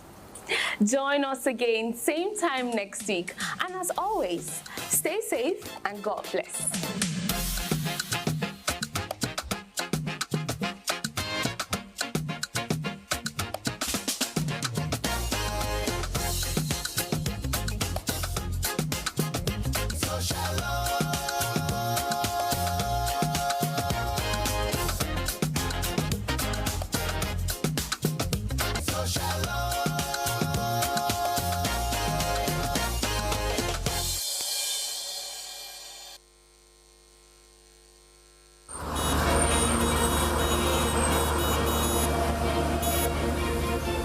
Lives are in your hands while you drive.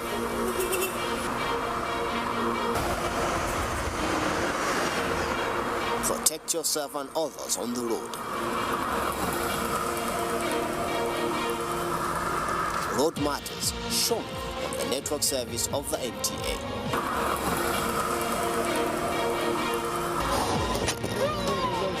Join us. The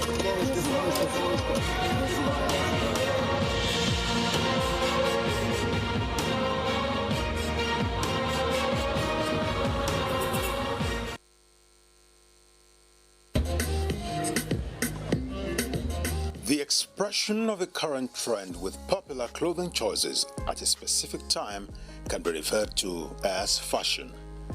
This trend can be timeless and enduring. Most times, it flatters the body type, reflects the unique taste, and also enhances the self-esteem.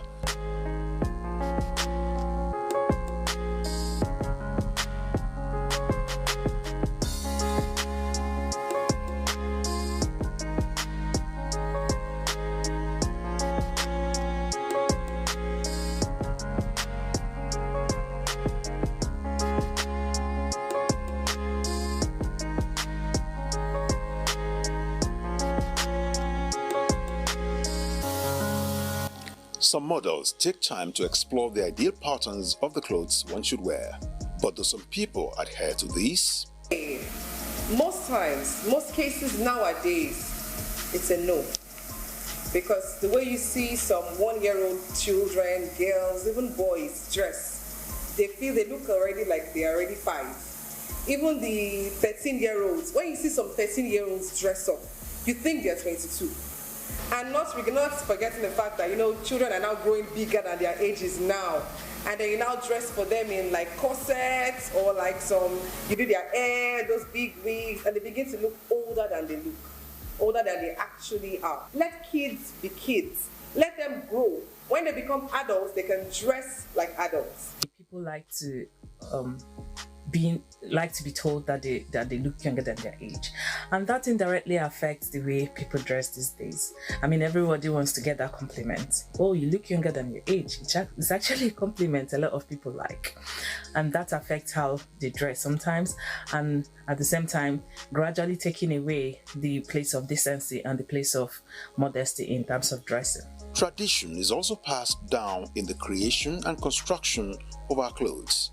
The way things are made, the materials and the process, all embedded into our communities and cultures. But is this still the case? We have so many trendsetters now. We have people that are setting up trends, like your celebrities that wear certain clothes and wear certain designs, and people that follow them want to look like them.